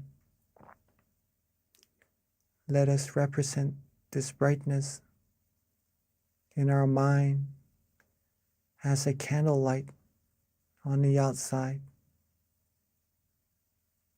by lighting our candles all together. So at this moment, while being calm, being light, being bright, let's maintain that feeling and let's all together light our candles at this moment.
Now that we have represented our brightness from the inside to the outside, let's together come back to our seats and close our eyes softly and gently once more.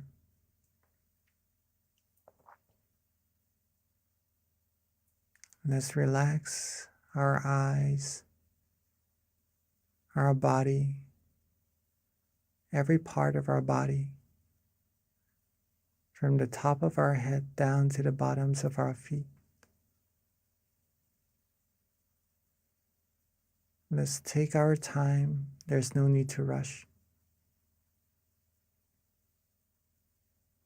Get back into that feeling of relaxation we had earlier. That feeling of brightness. That light feeling. That calm and comfortable feeling we have inside of us.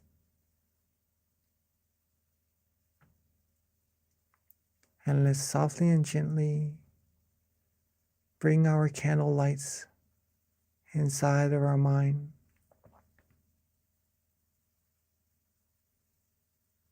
Let's softly and gently bring our candle lights inside of our mind where we feel calm and comfortable. Anywhere. And at that point, at that place where we feel good, we feel bright, we feel the candlelight shining. Let's also recall all of our accumulated positivities from our practice of generosity, our accumulation of moral disciplines, and from our meditation, gathering positive energy.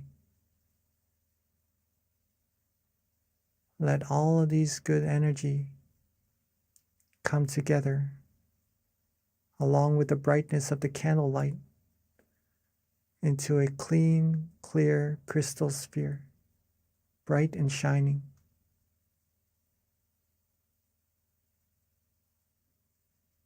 Let's think of our family and friends. Let's recall our loved ones. And let this crystal sphere, this sphere of merit, radiate its brilliance outwards, reaching our family and friends, sharing with them all the positivities we have.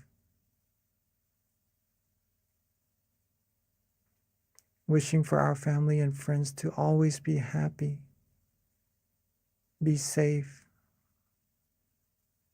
be successful in all their wholesome goals,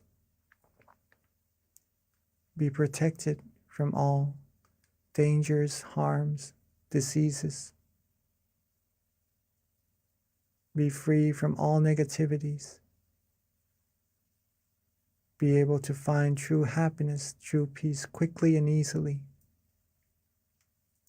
and reach the utmost of happiness as quickly and as easily as possible.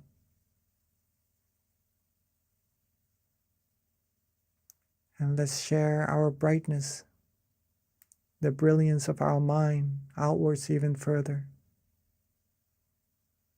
Outwards, reaching everybody here in this room. Outwards, reaching everybody in our community.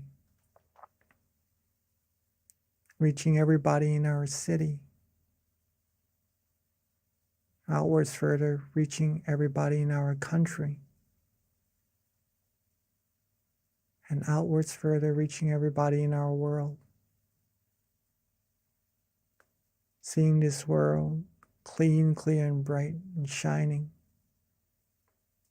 Seeing everyone on it clean, clear, and bright as well. And wish for everyone to always be happy, always be healthy, be fulfilled in all their wholesome goals, be free from all sadnesses, sorrows, sufferings, all harms, dangers, diseases, wars. Be free from any form of negativity. And may everyone on earth be able to find true peace quickly and easily. And may this world be a world of true happiness, true peace quickly and easily. And may we all reach the utmost of happiness as quickly and as easily as possible. And let's share our loving kindness outwards even further into space, into the universe. Outwards infinitely. Outwards unlimitedly, reaching all beings no matter where they are. Wishing all the good things for all beings as well. And let's take a few moments to share our loving together, our loving kindness together in silence.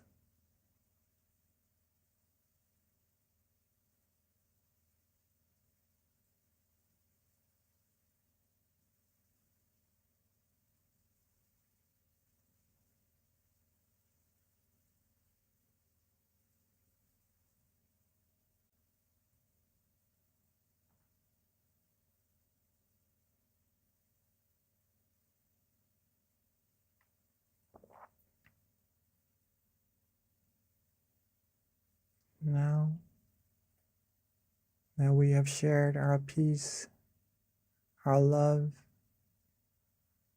our positive energy outwards to all beings together, let's softly and gently bring our attention back to ourselves.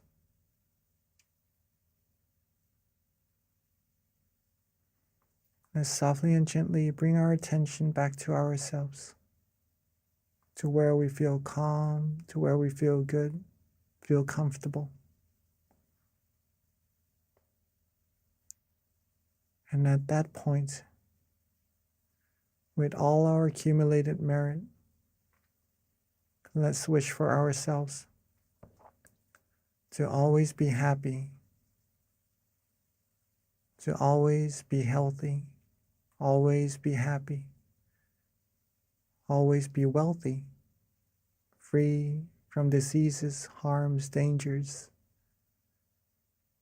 free from all worries, all negativities, free from anything that will be able to harm us. And when we meditate, may we be able to still our mind quickly and easily. May we reach true happiness quickly and easily. May we be able to be happy and share our happiness with everyone around us, having our loved ones and all the people in the world be happy as well. And may all of us always walk on the path of righteousness and reach the utmost of happiness as quickly and as easily as possible. Let's take a few moments to wish for ourselves for all the good things we need.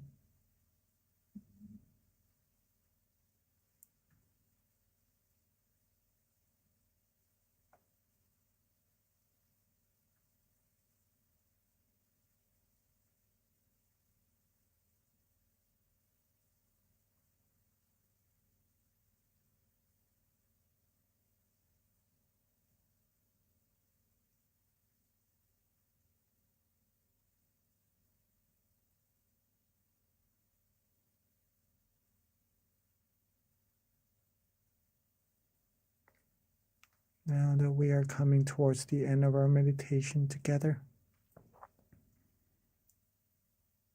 Let's recall ourselves being calm, being relaxed. Let's recall that feeling of relaxation we have in our meditation. And let's recall how important this feeling actually is, and that it will grow into a big tree bearing us the fruit of true happiness one day. Let's keep this feeling together with us as much as possible, as often as possible. And then when we are ready, we can softly and gently open our eyes. When we are ready, we could softly and gently open our eyes.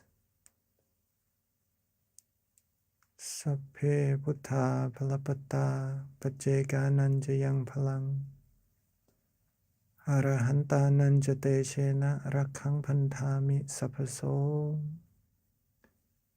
Sapabuddha Nupavena Sapathamma Nupavena Sapasangha Nupavena Sathasoti Bhavantu Te.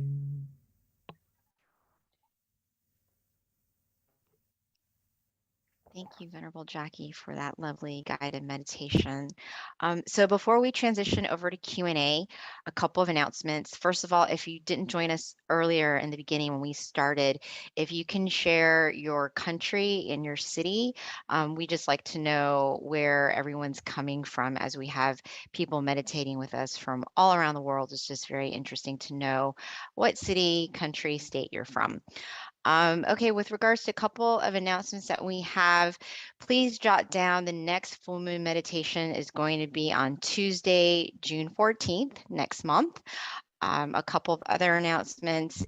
If you haven't already visited this website, please be sure to check it out, tamagayameditation.org. This is where you can learn of the various centers that we have in the US, the closest center to you that you can go and visit even. We do have guided meditation open right now at our various city centers, such as Boston, Chicago, Azusa, Georgia as well. So yes, you can definitely learn more about that from the website tamagayameditation.org. And those are our various locations with those marks in the States. So yep, and all you have to do is click on the location closest to you and you'll be linked to the website, and that you can learn more information about their local offerings as well. And then the next website is, if you don't already have our app, please definitely download it. It has a wealth of information, guided meditations. It's mindgem.org. That's the website. You can link to connect with us and download the app from the Play Store or the App Store. This is also a great way to stay connected to our notifications, any announcements that we have. Every month when we've got our full moon meditation, there's a notification that comes out through the app to remind you. So it's definitely a great way to stay in touch with us and keep up to date on our announcements. And then lastly, we've got something interesting going on. It is, first of all, we want to invite everyone to upload a picture of themselves in meditation. It's going to be part of the Guinness World Record, where we're going to try to have as many different entries as possible. And then it's open until August 6th. So there's a QR code right there. All you need to do is just upload a picture of yourself in meditation. We're trying to make the most people meditating online, which we have actually broken many different Guinness World Records before. So this is just another cool one that we've got going on. So everyone on this call, please be sure to send a picture of yourself in meditation on the QR code right there. All right, and that wraps it up for our announcements. So at this time, we're going to transition back over to Monk Jackie and then have our Q&A session. So please, if you've got time, stay with us, but we do understand for those who need to hop off. But this is definitely a great time to have your questions answered, further understanding about meditation, or any questions you might have with regards to your practice, how to improve it. Looks like we have a question right now, Mung Jackie, from Shrirat. Yep. So if we can get the spotlight on Shrirat, please. And then anybody else, if you've got a question, you can either raise your hand or just put it on chat as well. Yes, I think Shirat can open your microphone, and all right. Or you can always put it on chat too, whichever is Yes. easiest.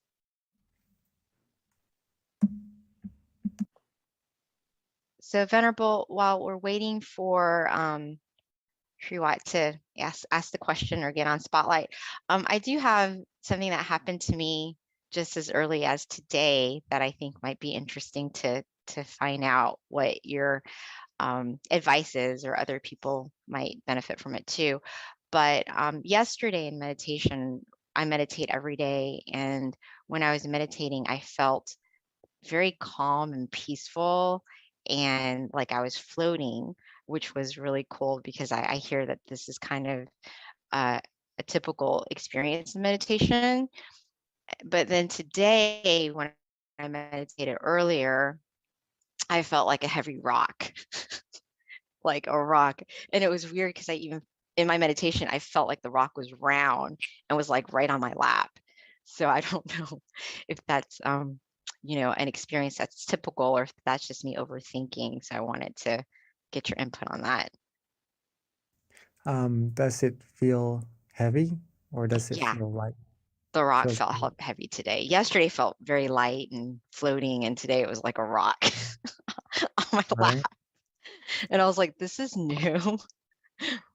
I That think that is was kind of odd. actually quite normal in meditation. Oh, Okay, first of all, okay. very beautiful that you are meditating every day. That is actually what is needed to progress in meditation. No matter what meditation experiences we have, right? Sometimes good, sometimes we feel not as good as the day before. If we keep meditating, we are progressing no matter what. The only way we're not progressing in meditation is that we do not meditate. Okay. Now, sometimes when we have good meditation experiences one time, right? The next time we may look forward to getting the same meditation experience. And there are many reasons, right? That rock is there. Okay. There are many reasons for that rock to be there. So one reason is that maybe we are anticipating a same meditation experience. Maybe we're anticipating that we're doing the same thing, so maybe the same experience should happen to us. And that anticipation from before not having any, right? Now there is a little bit that may cause a slight tension in our meditation. Okay. And that is what is causing that feeling of heaviness, or maybe we could interpret it as a round rock, right? Another thing is that we may have accidentally put some effort into our meditation, And it may be a slight effort at first, but if we keep that effort going, it may be bigger and bigger as well, right? Like the feeling of relaxation. If we start off by being just a little bit relaxed and we're content with it, it will grow and grow and become bigger relaxation as well, right? Same thing with the tension. It may be a little bit, and then it becomes more prominent. What we can do with this is that once we notice ourselves being a little bit uncomfortable in our meditation, it feels a little bit different. It feels skeptical in our meditation. We're not sure if we're doing it correctly or not at all in our meditation. If we have this feeling, reset straight away. Reset straight away. Okay, don't hesitate, don't go further to see whether if this is correct or not, because once we have doubts, that shows that we are maybe going a little bit off course already. Reset straight away, come back to relaxing, do what we like, do what we enjoy. And then when we have that feeling of relaxation, we are certain about, that is down the path of true happiness for sure. Okay, hopefully that answers your question. Yeah, thank you, Venerable. Yeah, the rock and knowing it was round sitting on my lap was a very weird experience I haven't had before, but thank you. So yeah, we do have a question from Ashley that just came through, and Ashley asked if you recommend writing down your meditation experience every single day. Yes, yes, if that is possible, please do. That will help you observe. Observe whether what you did today that benefited you. All right. So, what you did that was good for you, if you keep repeating that, it will become bigger and bigger also. You will get better and better in meditation. And it will help you observe what didn't really benefit you also. So, if we lessen those things, then we will be able to progress in our meditation also. So, writing journals is a great way to improve in our meditation. And that's also recommended by our master himself, right? If you could write after your sessions, right, in every session, that would be even better, okay? But see what works for you, what helps you observe yourself better, and then do that, then we could improve our meditation from there. So Venerable, we've got a question from Miss J, and Miss J is new to meditation, wants to know how she can become better. To become better in meditation is very easy, but it takes consistency, pretty much that. Meditation is very, very, very easy, right? We're just relaxing and just keeping that feeling with us. Sometimes we have tension, sometimes we have some experiences that we are not certain whether we're on the right path or not. And sometimes we are sure that we are on the right path. Okay. Whatever happens in our meditation, accumulate more of those feelings that you like. Okay, this is how we improve.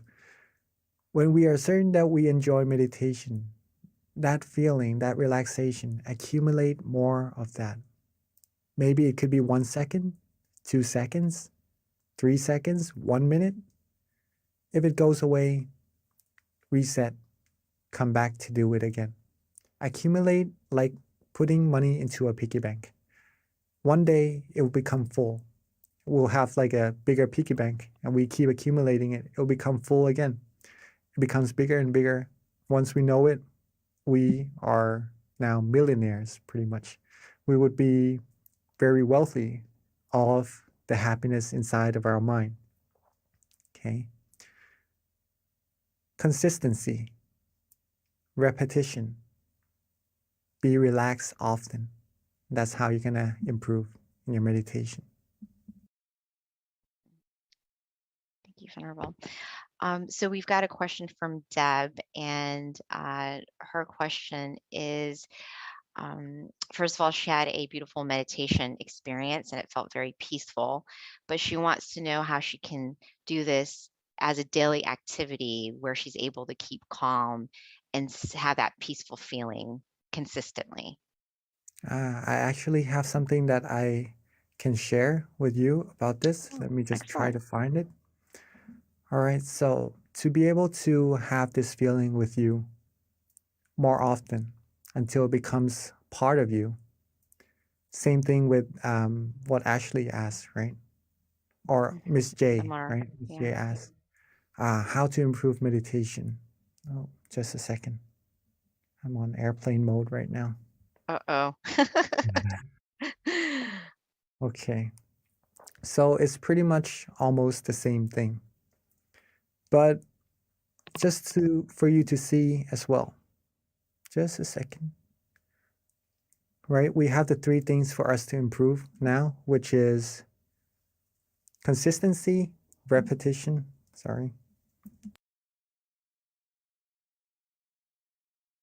So we have consistency, repetition, and be relaxed often, right? Now, what would happen to our meditation is this. At first, the first sentence, right? When we start practicing meditation, we would have the question of what is relaxation, or we aren't certain what relaxation is. But the more we practice, the more we will be certain that this feeling in our meditation is surely relaxation. Okay? And the more we practice, the more repetition we put into meditation, the more times we become relaxed. Then we become familiar with that feeling of relaxation inside of us, right? It keeps growing and growing. And then at one point in your meditation, instead of trying to be relaxed, practicing relaxation, it will become so easy that it automatically wants to be with you. Right? Your mind wants to be relaxed automatically. When you eat, when you sleep, you just want to be with that feeling without trying to want to be there. It becomes automatic, it becomes natural. It becomes like breathing, right? You don't have to try to breathe. You just breathe normally. It becomes like that. And the way for this to happen is that we have time to meditate in our days. We have to schedule time for it. There is a set of chanting in monkhood, right? There's a set of chanting that is really, really long, the longest set of chanting that we have. And people who are able to do that must pay a lot of attention to memorize this thick amount of chanting, this thick book, right? And there was this one monk who I met, and he was able to do this, okay? He told me, I still remember it. It's a really good saying from him. He told me that if you have passion, then you will have time. Okay, if you have passion for something, you'll make time for it for sure. Okay. So if you like meditation, if you want to improve on meditation, you will definitely have time for it. And a good way to have time for it is to actually prioritize it and make time for it in your day. Maybe Miss B, she meditates every day, right? She would probably be a good role model to how we can meditate every day and incorporate meditation sessions into our daily practices as well. Yes. So that's how we do that. So that's how we do that, and how we improve our meditation until meditation becomes part of our life and becomes like breathing. Mm-hmm. Thank you, Venerable. Yeah, one of the things I feel is very key, and you hear this from every single teaching monk, so there's some truth in it. And not only that, you experience it for yourself, so it's always nice to have monks confirm what you're already doing, but it's definitely little by little. So, the recommendation of meditating initially 5 minutes a day, don't overdo yourself, and then increase it with time to 10 minutes. And before you know it, little by little, at some point you get to an hour, and that's, but you accumulate it slowly. So it's just something that I've heard many times from different monks in terms of your own self-development as well. So Venerable, we've had several questions kind of trickle in. The next question is from Casey, and she wants to know if it's normal that your body feels cold after you meditate for a while. Usually we will feel calm and comfortable. Unless the room is cold, then you maybe feel a little bit cold after the meditation, right? If you have come from a hot place and you meditate and you feel cooler, right? Then that The physical part of meditation pretty much deals with the outside factors, right? But if you feel cool in your meditation from inside, that is part of the meditation experiences that we would have when we are able to relax ourselves, right? So if you feel cool from the inside from meditation, that shows that you are practicing correctly already, right? It is a coolness that doesn't make you feel cold, right? It is a different kind of coolness on the outside. This type of coolness is like a warm feeling at the same time as well. You feel secure, you feel good, you feel fresh, like a good fresh air that we breathe in the morning, right? It's that type of coolness. So if you feel that, then you are practicing very well. But maybe the coolness from the outside, the physical body, it could be due to the outside factors, if that is so. Got it. So, Venerable, next question is from Charlene David. And the question is it okay to meditate lying down um, as opposed to sitting? Yes, we can meditate actually in every position, right? It's just relaxing. But when we lie down, we usually tend to be more relaxed, right? And then we usually fall asleep after. So we do need some awareness in our meditation with our relaxation as well. That's why we sit, right? Because sitting is a good way to relax and also have awareness at the same time. If we lay down and we could be aware and relax, then you are meditating. But if you're starting to lose some relaxation, then we are, when you're starting to lose some awareness, then all we have left is just relaxation. And then that's almost like meditating, but we're not actually meditating at that moment, just to share that with you. Relaxing must go together with being aware also for meditation experiences to happen. Okay. But just to answer your question, whether you can or not, yes, you can. You can meditate before going to bed so you can have better sleep. Okay. But if you want good sessions, good awareness, good relaxation, good meditation experiences in your sessions, then sitting down, being quiet, closing our eyes, isolating ourselves from all the distractions would be of a recommendation. Okay. Hopefully that answers your question. Thank you, Venerable. Another question that came, and this kind of ties into something you were saying with the question you just answered, but it's from Annie, and her question is, what exactly is relaxing when it comes to meditation? So for her, she says that she keeps thinking that while she's meditating, she's supposed to focus. So if she's focusing, then how do you relax too on top of that? It seems like is her confusion. Focusing is good, but you need to have relaxation as well, or else it will be focus and no relaxation at all. If we have no relaxation, it is hard for the mind to become still. And the reason why we want to be relaxed in our meditation is that we want our mind to become still.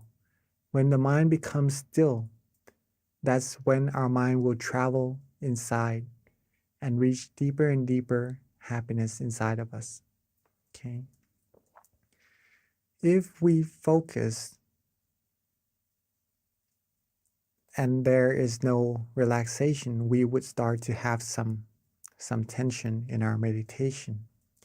And that tension doesn't let us meditate for a very long time. Sometimes it would give some people some aches around the eyes or maybe some headaches even, and it halts those from progressing further in their meditation, pretty much that. So balancing between focus or awareness or attention. Okay, same thing, pretty much. With relaxation is what we need to do in our meditation. This is also known as the middle way, the middle way. Not to focus, not too tense, right? And not to be too relaxed, not to be too loose. Not too tense, not too loose. That's the middle path. That's the path that leads you to true happiness. Thank you, Venerable. So last question is from Kitty. And I guess her question is along the lines of the same thing with regards to being more familiar with relaxation until your body becomes like the body of relaxation. Yes, I think I understand this. Okay, so let me try to explain. Be familiar with relaxation until your body becomes the body of relaxation. Maybe in your words, you may mean the body of Dhamma or something like that. If that is so, that is the path. Yes, until your body becomes the body of relaxation. The more we can be relaxed and focus, right, have awareness, in balance, the more our mind will become still.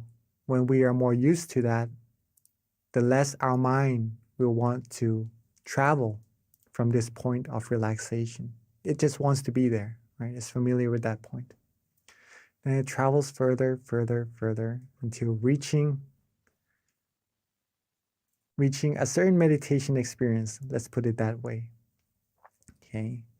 And then when we are used to being at that point, then we would be used to being with that body of relaxation. Let's just put it that way first, right?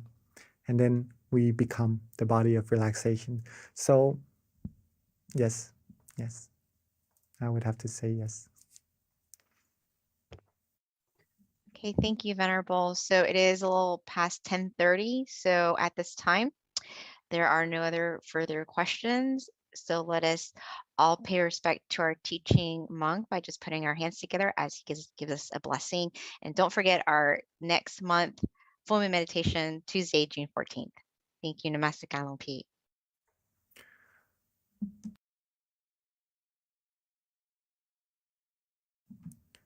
So with all our accumulated merit, our accumulated positive energy, let all these merit come together into a clean, clear crystal sphere.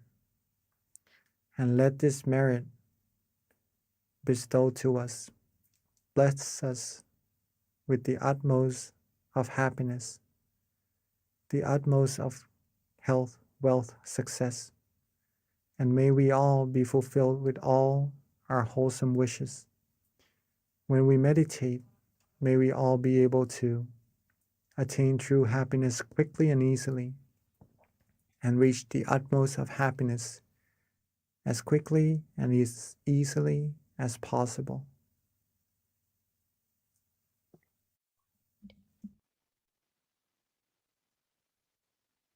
Thank you, Venerable Jackie. Thank you, everyone, for attending our May full moon meditation, and we'll see you again next month. Until then, meditate well, meditate peacefully, and meditate every day. Thank you.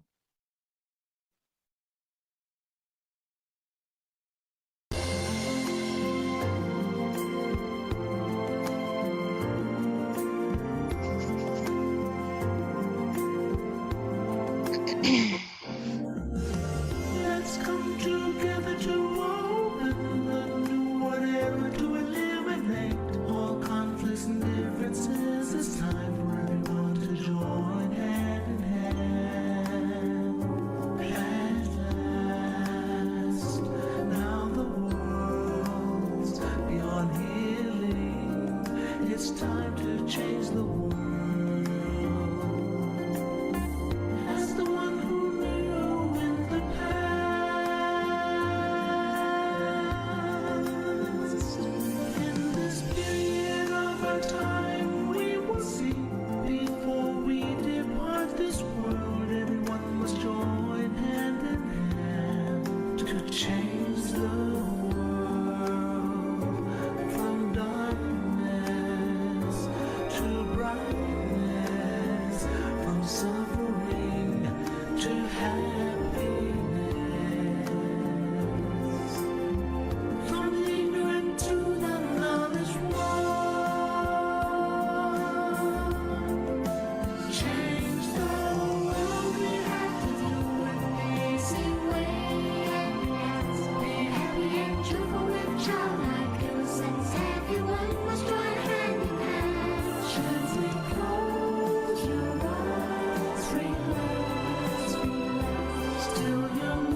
vision of the one who moved from the past. Change the world from the era of darkness to the era of light. From the old era to this new era, the world will be like heaven on earth. No classes in society. Everyone will be evenly happy. We speak the same heavenly language. We come as one with smiles of love. We'll be kind, the world will change. The world will change. Let's come together to change the world. Let's come together to change the world. Let's come together to change the world. Let's change the world. We have to do it the easy way and relax. Each other with childlike innocence. Everyone must join hand in hand. Gently close your eyes and relax. Still your mind at the center of the body and the breathing. As the white room in from the house of social kissamon. Let's come together to change the world.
Hello, everyone, and welcome to our April full moon meditation.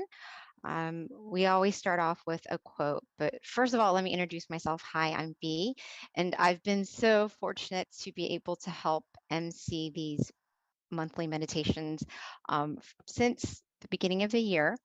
And what I like to do is we always start off with a quote to kind of help inspire you with regards to your meditation practice. So today's theme is world peace through inner peace. Better you means a better world. So with that, I picked one of my favorite quotes, which is true victory. And this is how it goes. These quotes are actually written by our abbot, Longpa Tamacheo, and they're all very inspiring and profound when it comes to inner wisdom. So this one is true victory. The one who wins the inner battle is the real brave heart. as a true battle is inside, not outside. We have to fight against our own greed, anger, and delusion, as they cause problems to ourselves and the world. If we move through the suffering and darkness that lies within, the world will be in peace and victory will be within us. So I thought that was very relevant for today's theme. Um, with regards to our teaching monk, who's going to be guiding our meditation tonight and our wisdom talk, it's Monk Daniel. A couple of things about Monk Daniel is he actually, at the age of 16, he promised his mother that he was going to ordain.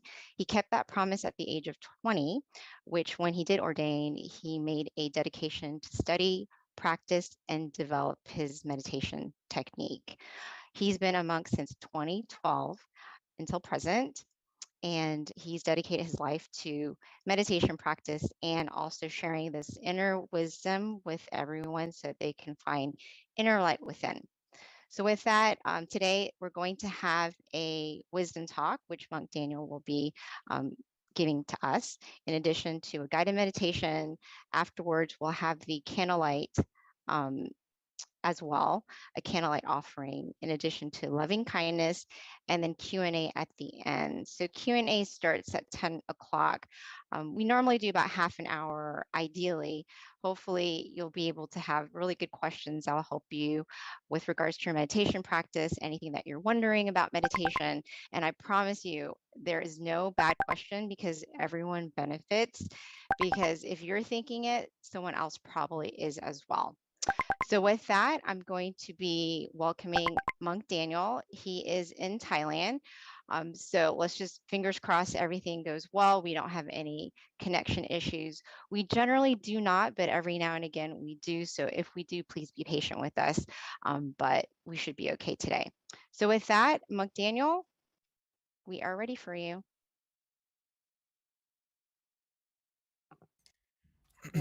Pete. Good morning, good evening to everyone in America, but good morning from Thailand. It's wonderful to have the opportunity to see everyone.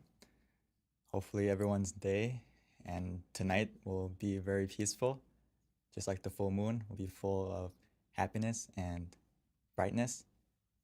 So yes, I love the quote that our wonderful moderator, Miss B, just gave to us about conquering our mind, which is the true victory, where we can find our inner happiness, our inner brightness. This is the most important thing that we need to put into our life, which will connect to today. A lot of people don't realize that when we take care of our mind and take care of ourselves from within, it's actually going to help the world. And sometimes we may see or feel like, how can I have an impact on the world? Or how can just one person make the world a better place? So I wanted to expand on that a little bit so you can be inspired not only to change yourself from within, but also to help make this world a better place, one person at a time. So let's get into today's topic.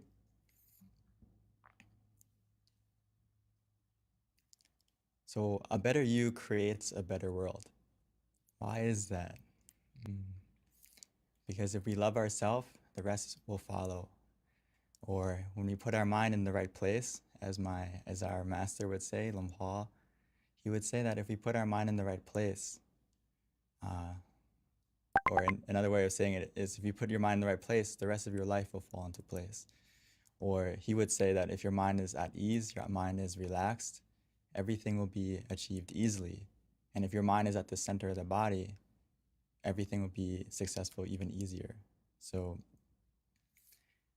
this is something that we need to really put into practice, to take the time to check yourself, to make sure that how are you feeling? Are you ready? Are you positive? And I think today is a great example, or tonight, with the full moon, because it's the brightest night of the month. Even though it's nighttime and the moon is surrounded by darkness, the moon still shines. The full moon still shines. Maybe we may not see it right now if it's cloudy, but it's shining. and tonight is the brightest night of the month. And the reason for that is because why? The moon shines because the sun spreads its brightness to it. Right? I read that the moon is only bright because it reflects the sun like at a minimum like 3%, but it can still shine as bright as it is tonight. So we can use the moon and also the sun as an example that I wanted to talk about today.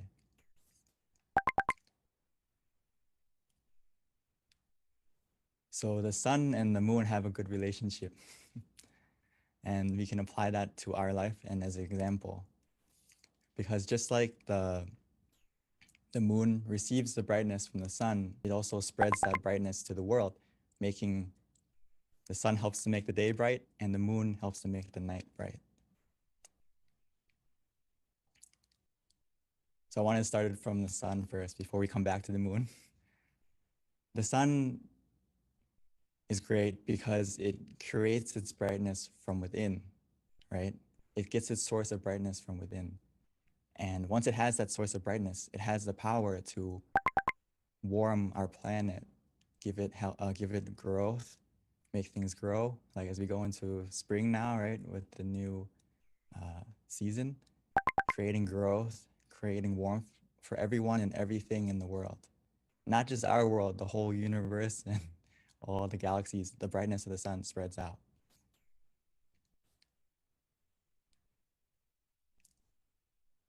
Even in times of darkness, as we can see, when there's a storm, when it's rainy out, it doesn't mean that the sun stops shining. The clouds may be covering it, making us not be able to see its brightness, but it's still shining, no matter the situation, no matter the storm.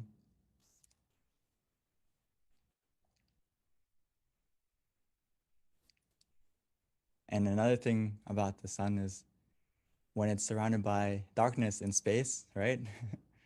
It's surrounded completely by a vast darkness, but that darkness can't overcome its brightness. Actually, its brightness overcomes the darkness and it gives life to our planet and spreads its light throughout the universe. So you may see a pattern here that when you find your own source of brightness or happiness from within, like the sun does, whenever we have obstacles in our life, whenever we have dark moments, which we will all have, when your mind is clear and bright, it can overcome all that darkness. It can overcome all the obstacles that we encounter as long as we maintain our source of happiness, our source of brightness from within. We can be just like the sun, giving warmth, growth to not only yourself, but also to everyone around you, everyone around you. So just a tip that I would like us to practice also is that throughout your day or throughout your life, we all encounter negative situations, people, whatever it may be, and that impacts our mind a lot. So what we have to practice after we learn about meditation is to escape from the black clouds and experience your inner sun, meaning that we don't linger in the darkness too long. When you have a negative emotion, which we will all have, and the benefit from meditation is you will develop the habit of letting go and getting out of that bad emotion quicker, being able to be aware and mindful of that and be able to switch modes quicker so we don't linger in the darkness. And just like the sun, even though it may be dark, we can still stay shining. And eventually those black clouds will disappear and we can stay with our inner sun, our inner brightness, our inner happiness that's from within us. So just a tip is don't linger in the negativity. The longer we linger in it, the longer we linger in the darkness, it's gonna impact our mind more and more. So we need to learn how to switch modes as quickly as possible. So the way we do that is we need to harness the energy from within, find our inner sun from within, find that source of happiness and maintain that brightness for yourself and for not only for yourself, but also for everyone around you.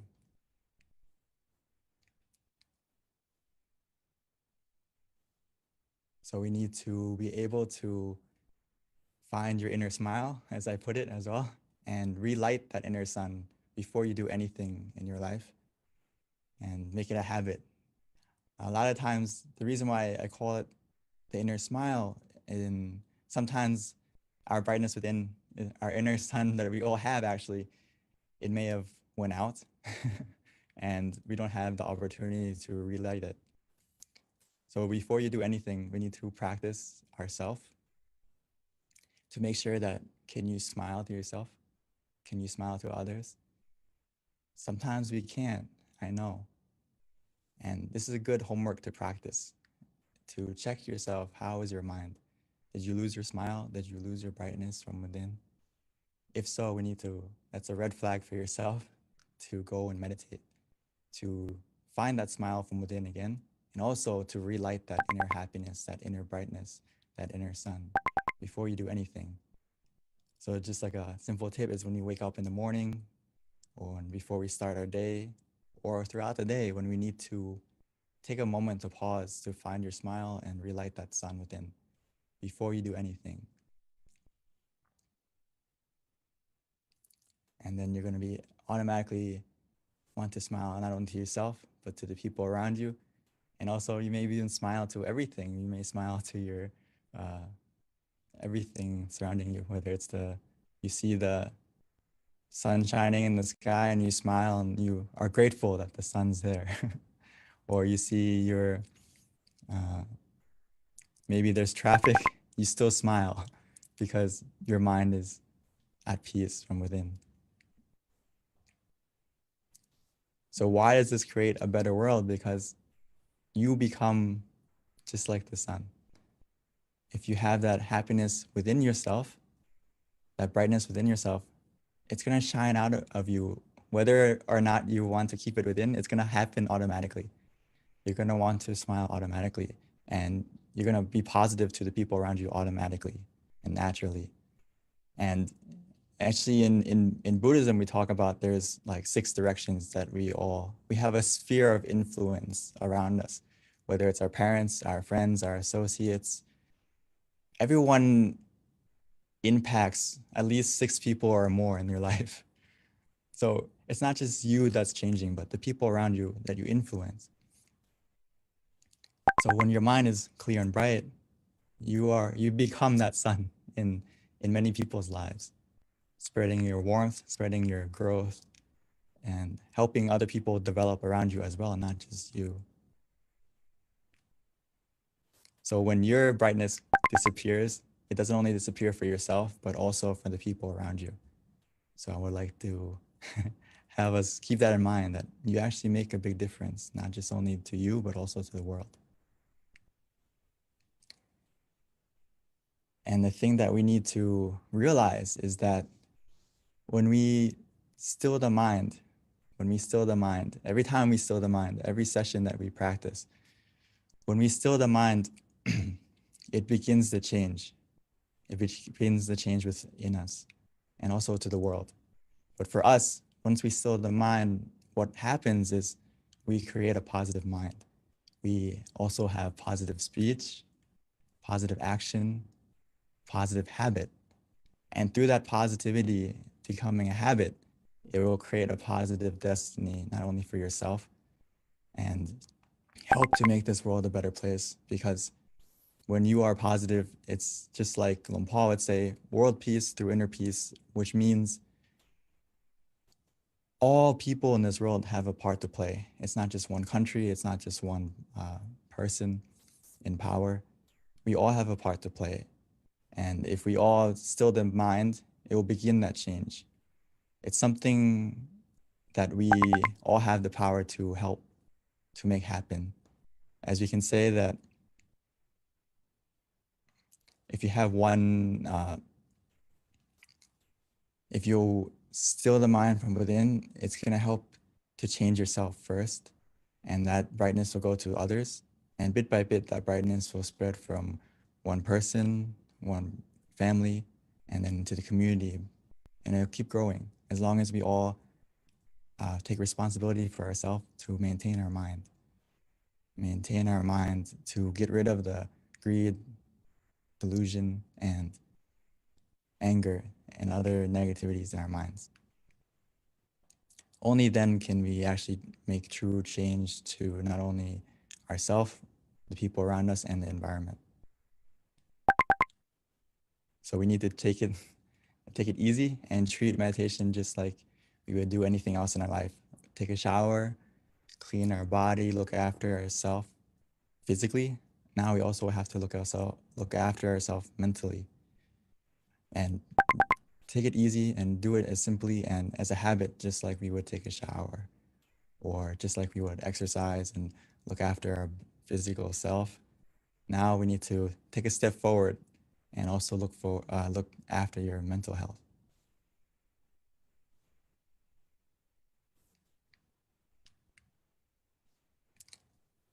And just to remind ourselves that the door of happiness opens from within. So all we have to do now is to close our eyes, relax your body and your mind. And by relaxing your body and your mind, our mind will calm down, it'll be still, and we will have the key to open the door from within, which is simply just to relax. And when we are relaxed with both body and mind, we're going to understand this, that the door of happiness opens from within. A lot of us have been searching for it from around us, but hopefully tonight we can get a glimpse of that happiness from within by closing your eyes and just relaxing your body and calming your mind.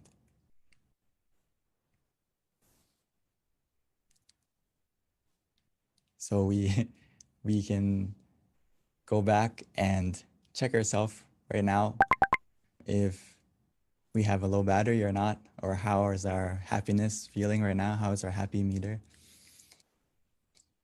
If it's not full, that's no problem. We can fill it together in just a moment. And also just to keep in mind for yourself going forward that try to be aware of how you're feeling throughout the day and make sure that you are a full battery. Just like our life, we don't really like to let our phone run out of battery or our technology run out of battery. But why do we allow ourselves, our mental health, our physical health to run out of battery? So right now, more than ever, we need to be more aware of our mental health, our inner brightness, our inner happiness, and keep it charged. And for right now, if we haven't kept it charged, no problem. Let's charge it together. Before we start, all we need to use right now is basically to take it easy, take it slow, and then feel the balance. We need to find the balance from within us. We can find that balance with just 2 words that we have to focus on right now is to be conscious, but with comfort. So that means whatever we do, whatever method we're using in just a moment after we relax our body, relax our mind, is make sure those 2 things are in balance, where we feel both conscious, but also we have comfort. This is actually key. And if you understand this finding this balance, you have mastered meditation to a certain degree already, because it's not just about being mindful, but it's also about being relaxed every step of the way in your meditation. These 2 things need to go together. So hopefully together we can practice just a moment now, and we have a chance to be both like the sun and also like the full moon, meaning that the sun creates its brightness from within, making the day bright. The moon receives that brightness and it shares it to the world, making the night bright as well. So we should be both like the moon and the sun, finding our brightness from within. And once we find that brightness, that happiness from within, we need to spread it not only to ourselves, but also to the people around us. So I'd like to invite all of us to meditate together so we can be both like the moon and the sun and find our source of happiness, our inner brightness from within together. So before we start, I would like to invite everyone to take it easy, take it slow, and no need to rush. take a moment right now to adjust your body. Make sure that you are comfortable before we switch modes into meditation together.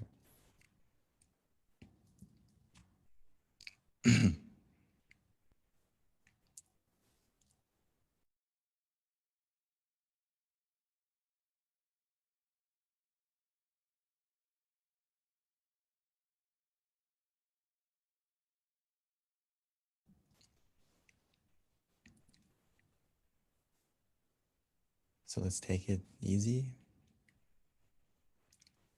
There's no need to rush.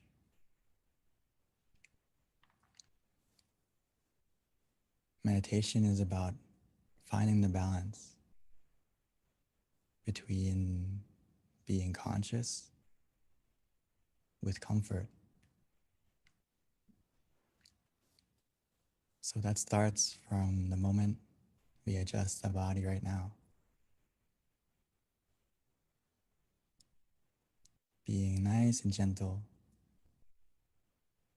taking the time to adjust our body first, making sure that we can find a comfortable position, whether we're sitting on the floor or in a chair. And once we found that comfortable position that works for us, the key word is it works for you. Every person, every session, it's different.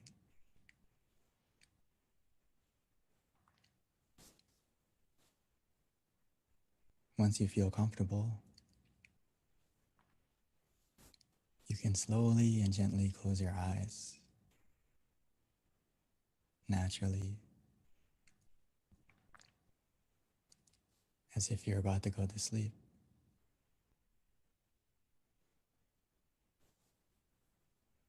Because right now is our opportunity to not only rest our body, but to truly rest our mind.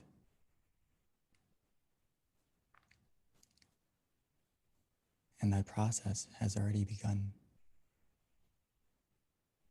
The moment we take the time to relax our body and calm our mind, the process of meditation has already begun.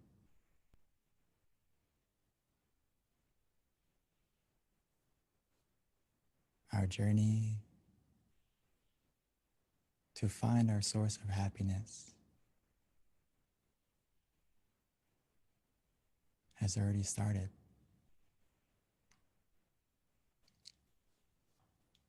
All we need to do now is to relax our body,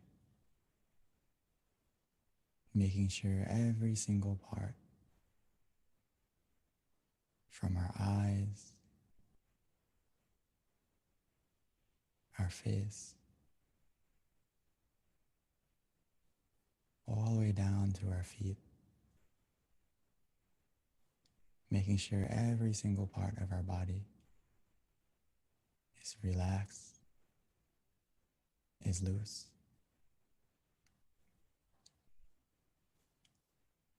We can simply do that by taking a deep breath,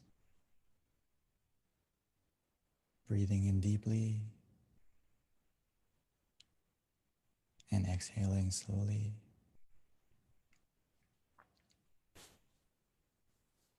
Allowing the relaxation to fill up our whole body. Flowing down from our head and throughout.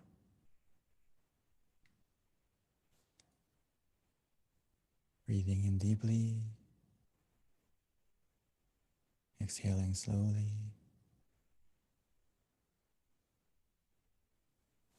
Allowing any hidden tension to melt away.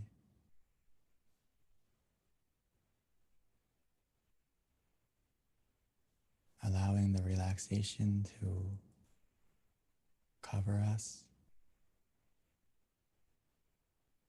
as we feel more relaxed within us.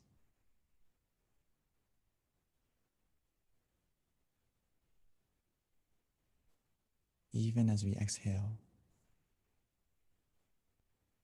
allowing that relaxation to surround us. The more we relax our body,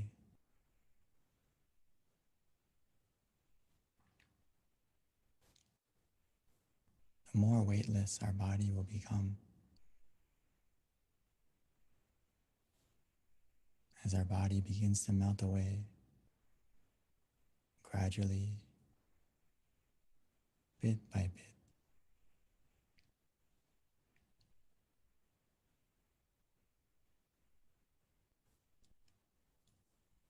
This is the power of simply relaxing. It helps us to let go physically first,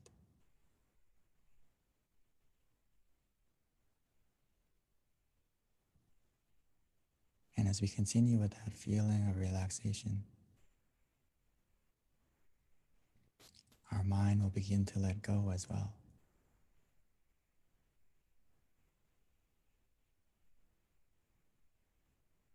All we need to do now is to allow our mind to put everything aside.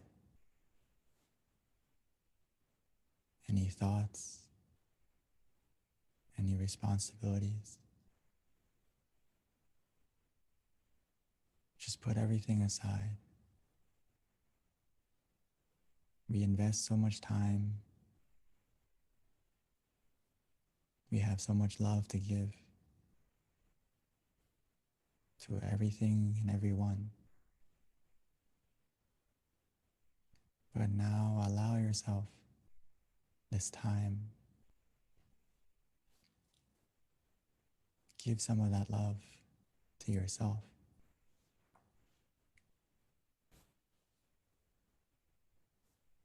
So we can have the opportunity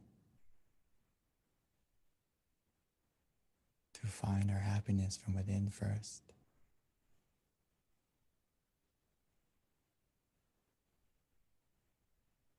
Everything that we are planning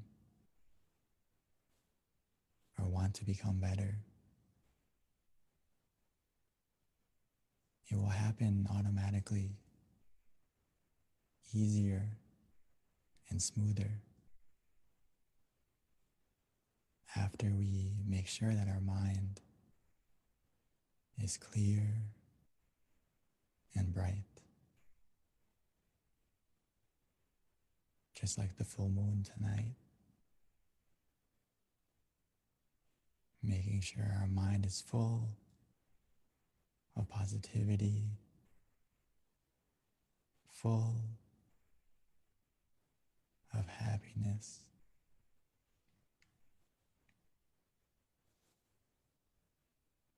But to help us get to that source, we can start by using any method we like.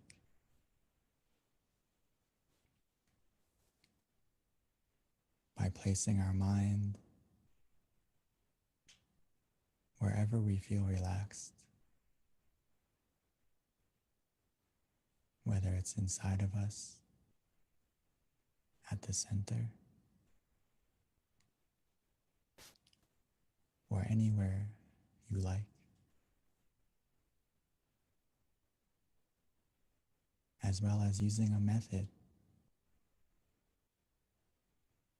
that is easy for you to use.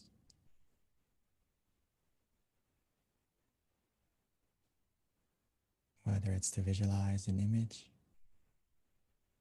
softly and gently,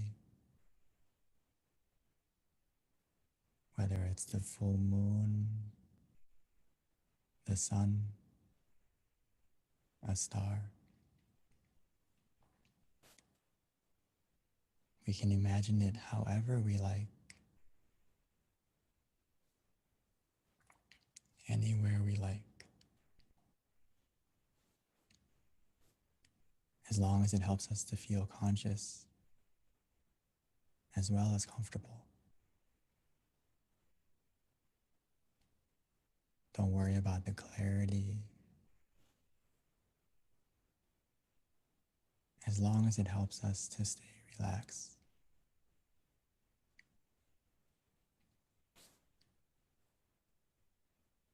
Some of us may find it easy to use the mantra instead, repeating softly and gently in their mind. Samma araham. Samma araham. Samma araham.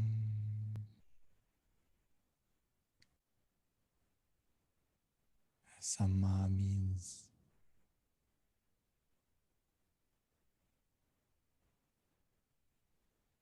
purity. Araham means freedom. So almost every time we can imagine, every time we repeat the mantra in our mind, it's helping our mind to become more pure, more clear, and free from any negativity, any darkness that may be lingering in our mind.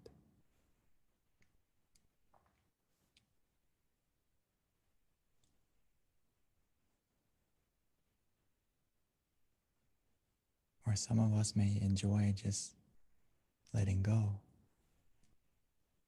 relaxing, doing nothing. Actually, whether we use the visualization or the mantra, we will all get to this point. We'll get to a point of where the mantra or the visualization will disappear on its own. And that's because we've got to the point of where we feel for ourselves, where we feel that we just want to let go.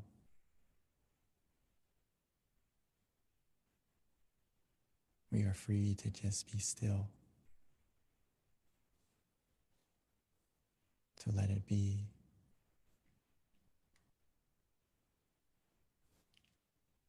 When we get to this point, we will feel it for ourselves. Trust yourself.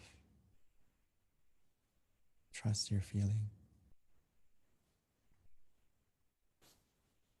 As long as you feel relaxed physically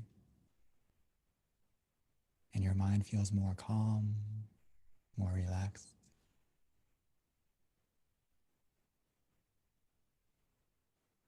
we are on the right path.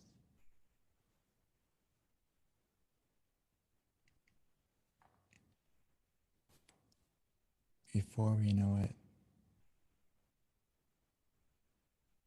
we will get to that source of happiness within us.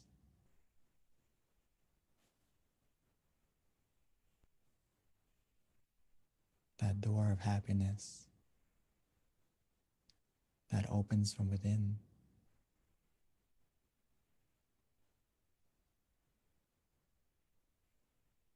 We have the key the moment we close our eyes.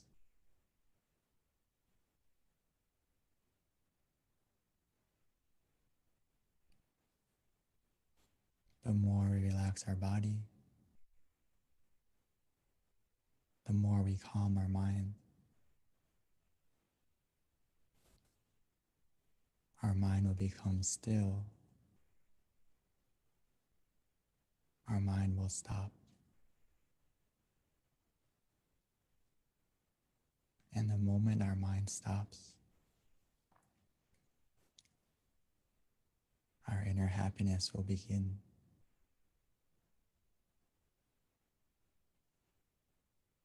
First, as a feeling,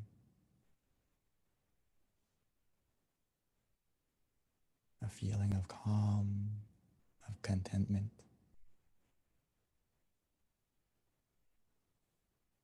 Almost like a spark, like a star.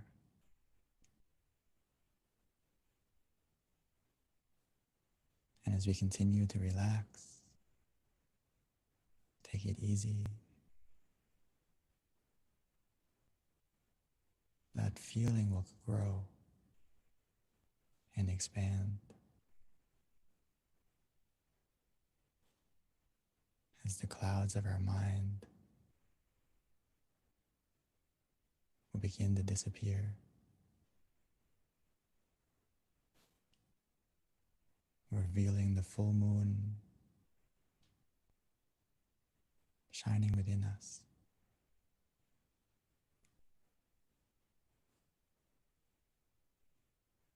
It starts from a feeling, and before we know it, not only will we feel it, we will also see it and experience that source of happiness from within more deeply.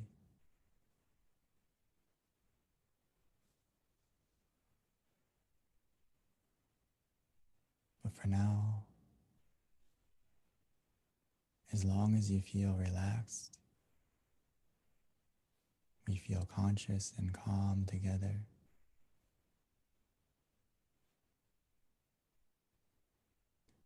Every second that passes by, every moment matters. Every moment counts.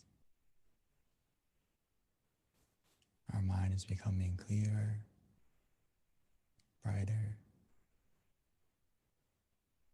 more positive.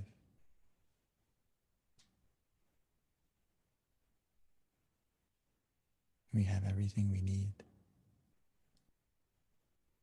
to succeed in our meditation.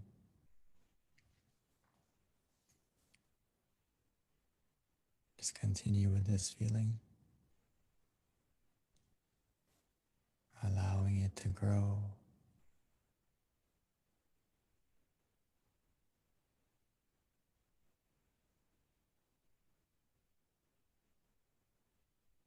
Just enjoy this meditation together in silence.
Now that our mind is more calm,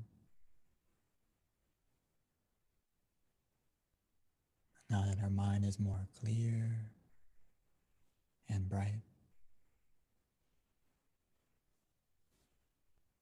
let's take a moment to light the candle. Light the candle in front of us, as now we found our light from within.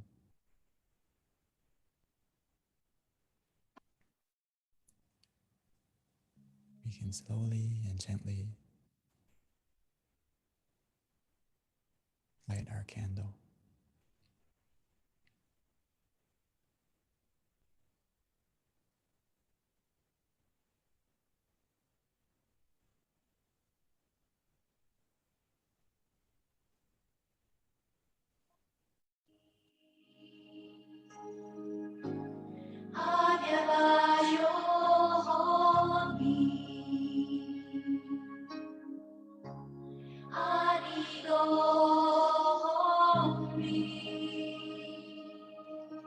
At this time, we invite everyone to turn on their camera, show us your pretty faces so that we can all see each other.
So now we've lit the candle on the outside. Let's continue to keep our candle, keep our brightness on the inside by continuing to relax our body, to calm our mind.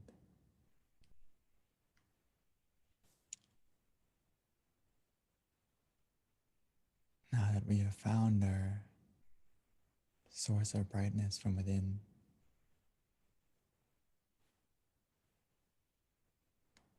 Now that we have taken the time to become more full of happiness, of positivity,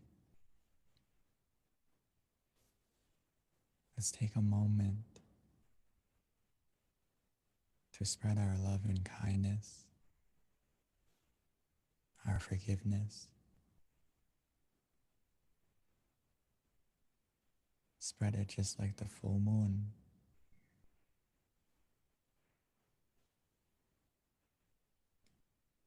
Allowing the darkness to disappear, lighting up the night.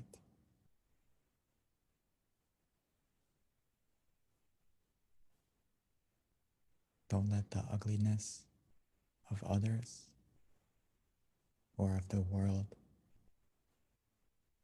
destroy the beauty within us. Now that we have found our inner smile, we should spread it to ourselves, smiling to yourself, and continuing to smile and spread your positivity.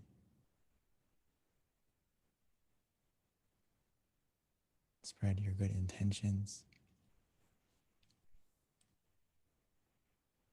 by wishing to your family, your loved ones, your friends,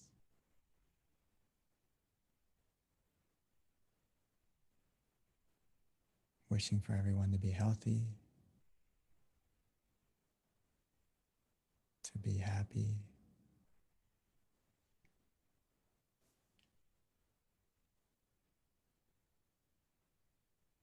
allowing the positivity within you to spread out to everyone and to everything.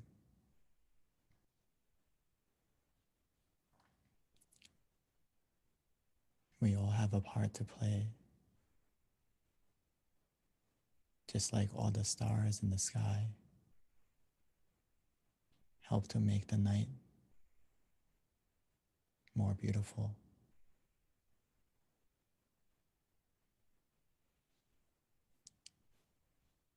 Every moment of peace within you right now, every moment that you share it, will help to light up and brighten this world, both in times of darkness and in times of brightness, to become even more and more bright.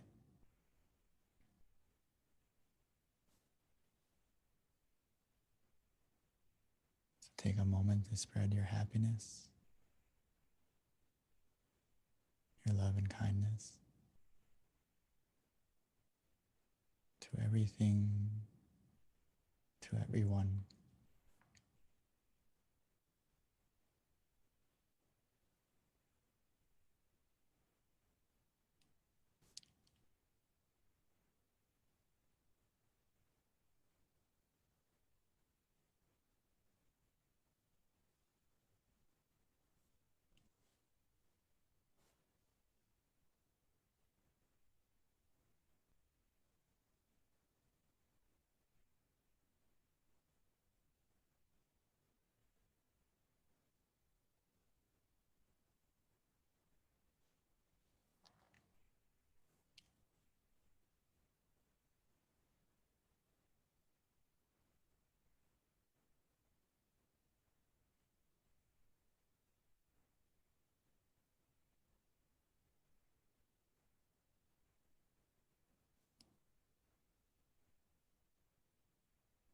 As we spread this positivity,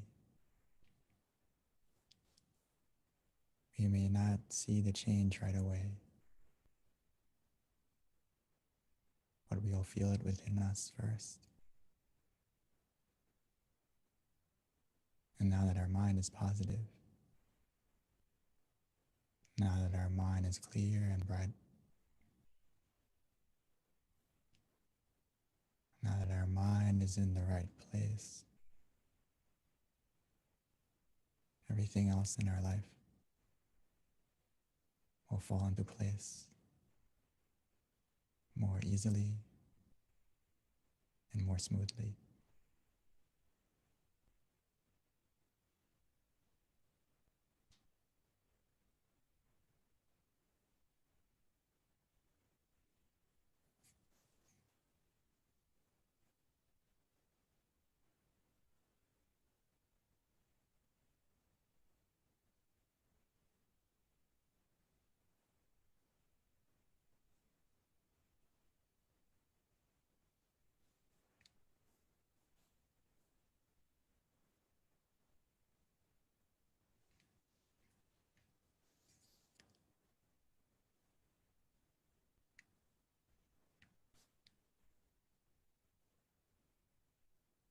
Sapphe Patta Balapatta Pache Ganang Jayang Palang Arahantana Te Shirakang Pantami Sapaso Sapaputta Nupavena Sapatama Nupavena Sapasangha Nupavena Satasoti Pawantu Te. By the power of our clear and bright mind and the positivity generated within us in this meditation, bless our life to be more happy, more peaceful. And when we are ready, we may slowly and gently open our eyes, opening our eyes to a more better version of ourselves and a more better world.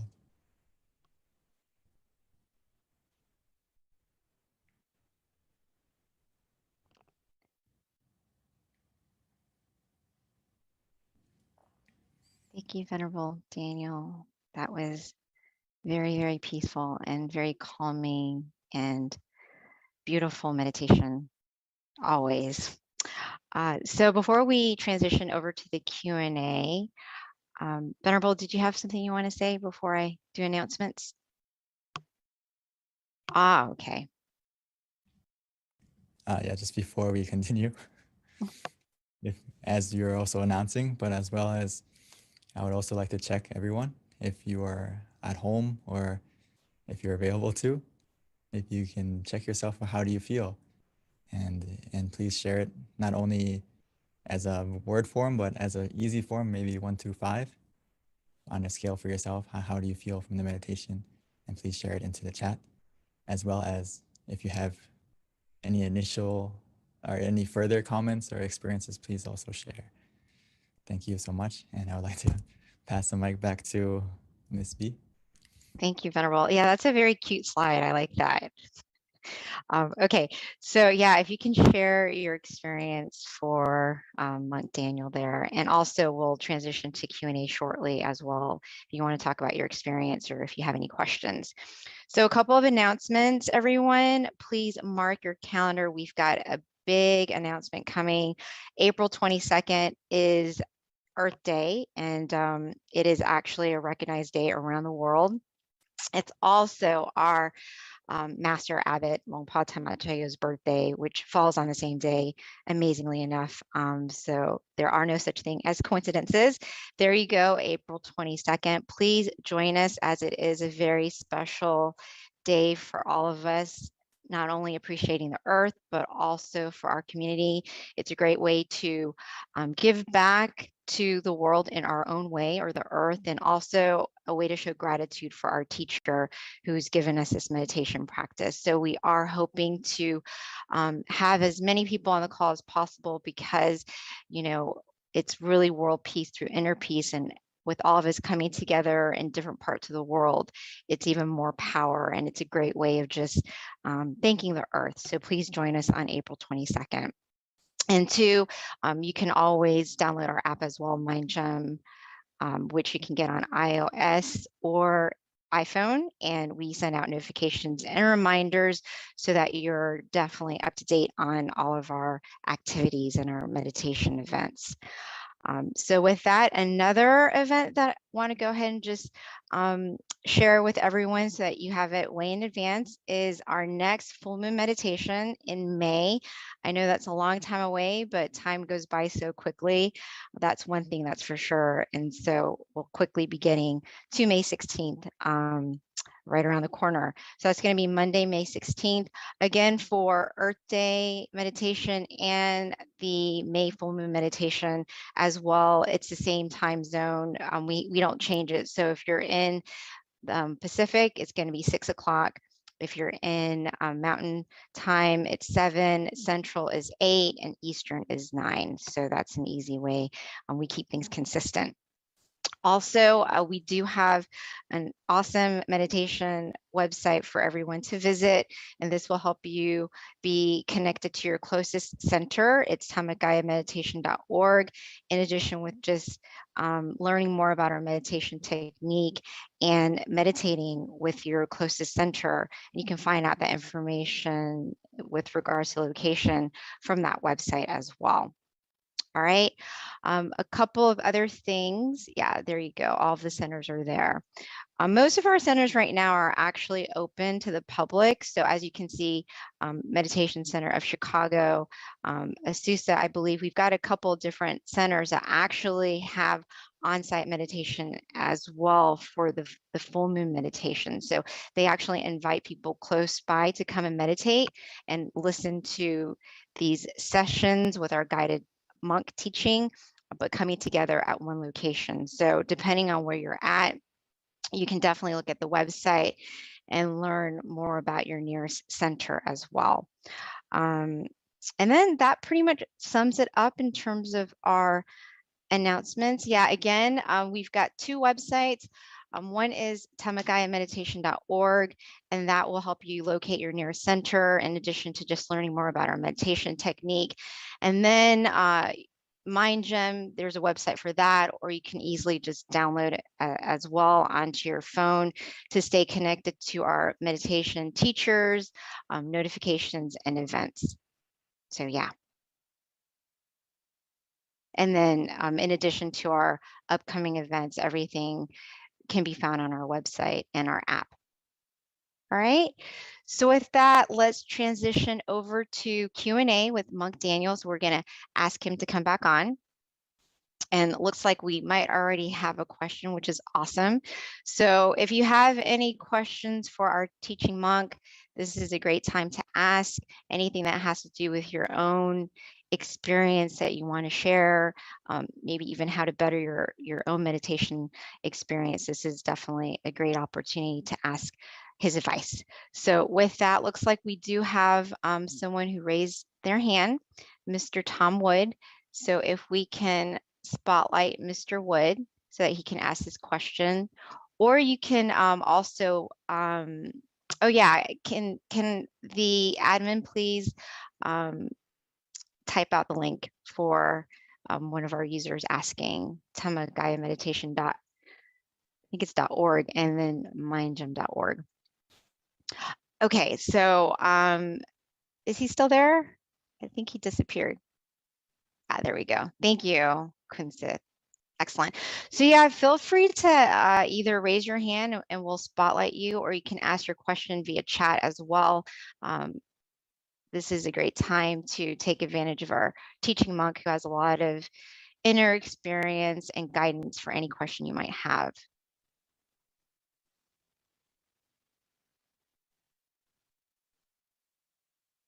So it looks like we kind of have a little quiet bunch today, Venerable. Normally these questions are kind of flowing through. Do you have a question? Yeah. Or want to share your meditation experience? Or if anyone would like to share their experience other than the initial 5 or 4, please feel free. So we can check each other and I can help you to make sure your meditation's on the right path, or any tips I could give you as well. But anyway, on this scale, if you have a 3 and an up, you're very good. Even if you felt neutral, that's a very good starting point for anyone who just meditated a moment ago. So don't be discouraged if you didn't feel like super happy or super blissful, but just a moment of where you feel neutral is actually a very good starting point. And from that neutrality, it means that your mind is in balance, and just stay relaxed, and before you know it, it's going to increase. So, okay, we have a question from. Yeah, so Venerable, actually there was one earlier that they're starting to come through, so I was paying attention. The first question, which is if we scroll up, but I have it right here. The question is, when we are in pain, how can we meditate?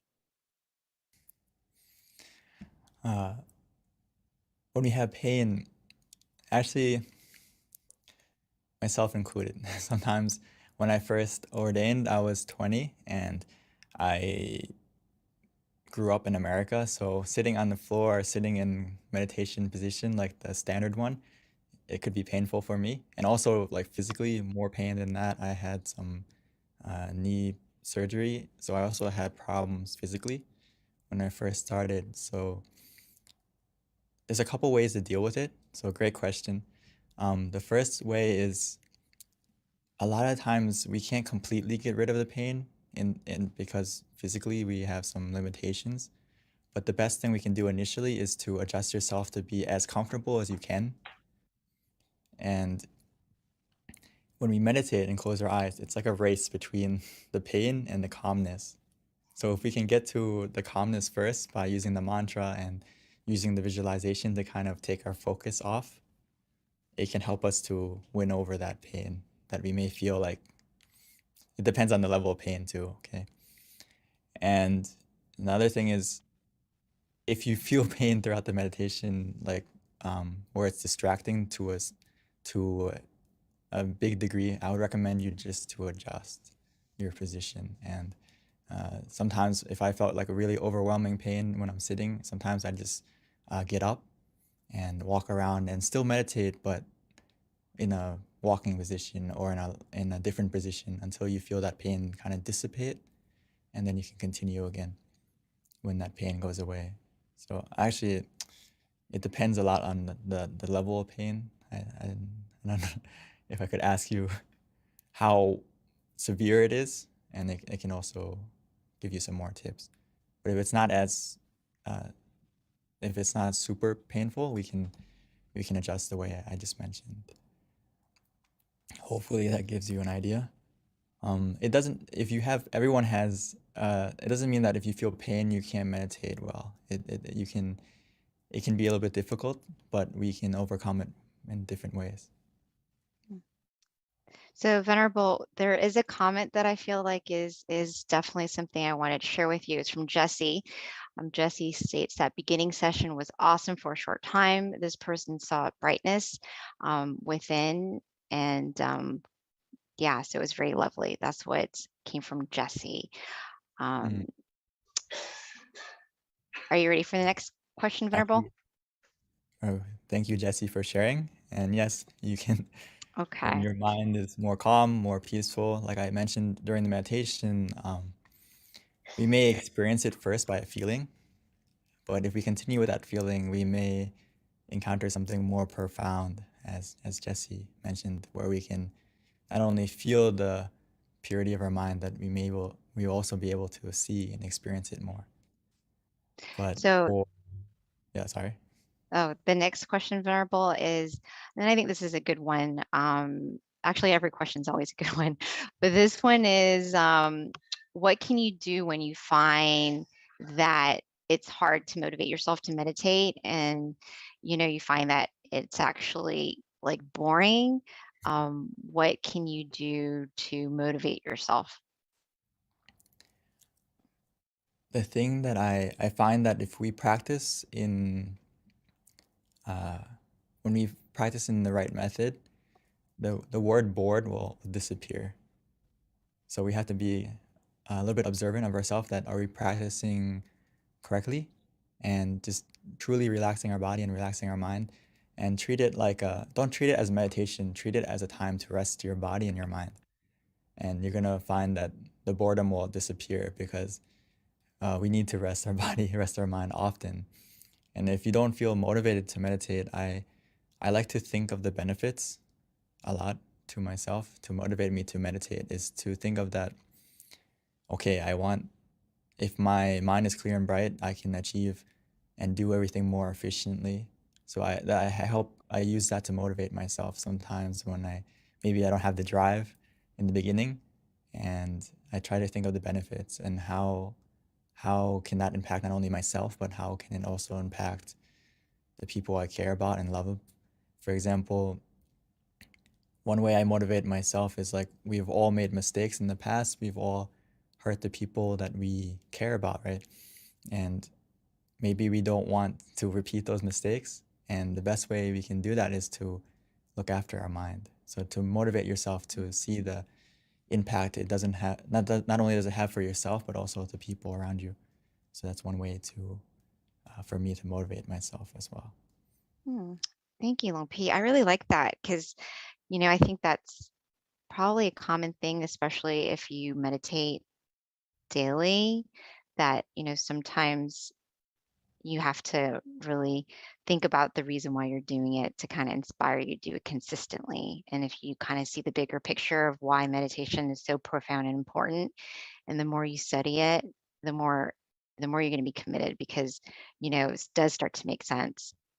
One of my teachers used to always say, and it was a little far-fetched at the time, but now I actually agree, he said that you're born to meditate. So if you start to realize that there's some truth in that, you're going to meditate. Yeah, exactly. We need to normalize looking after our mind just like we look after our body. And I think initially it takes a little bit of commitment to do it. But once you study the benefits and also feel the benefits for yourself, you're going to realize that, okay, it's something I need to do.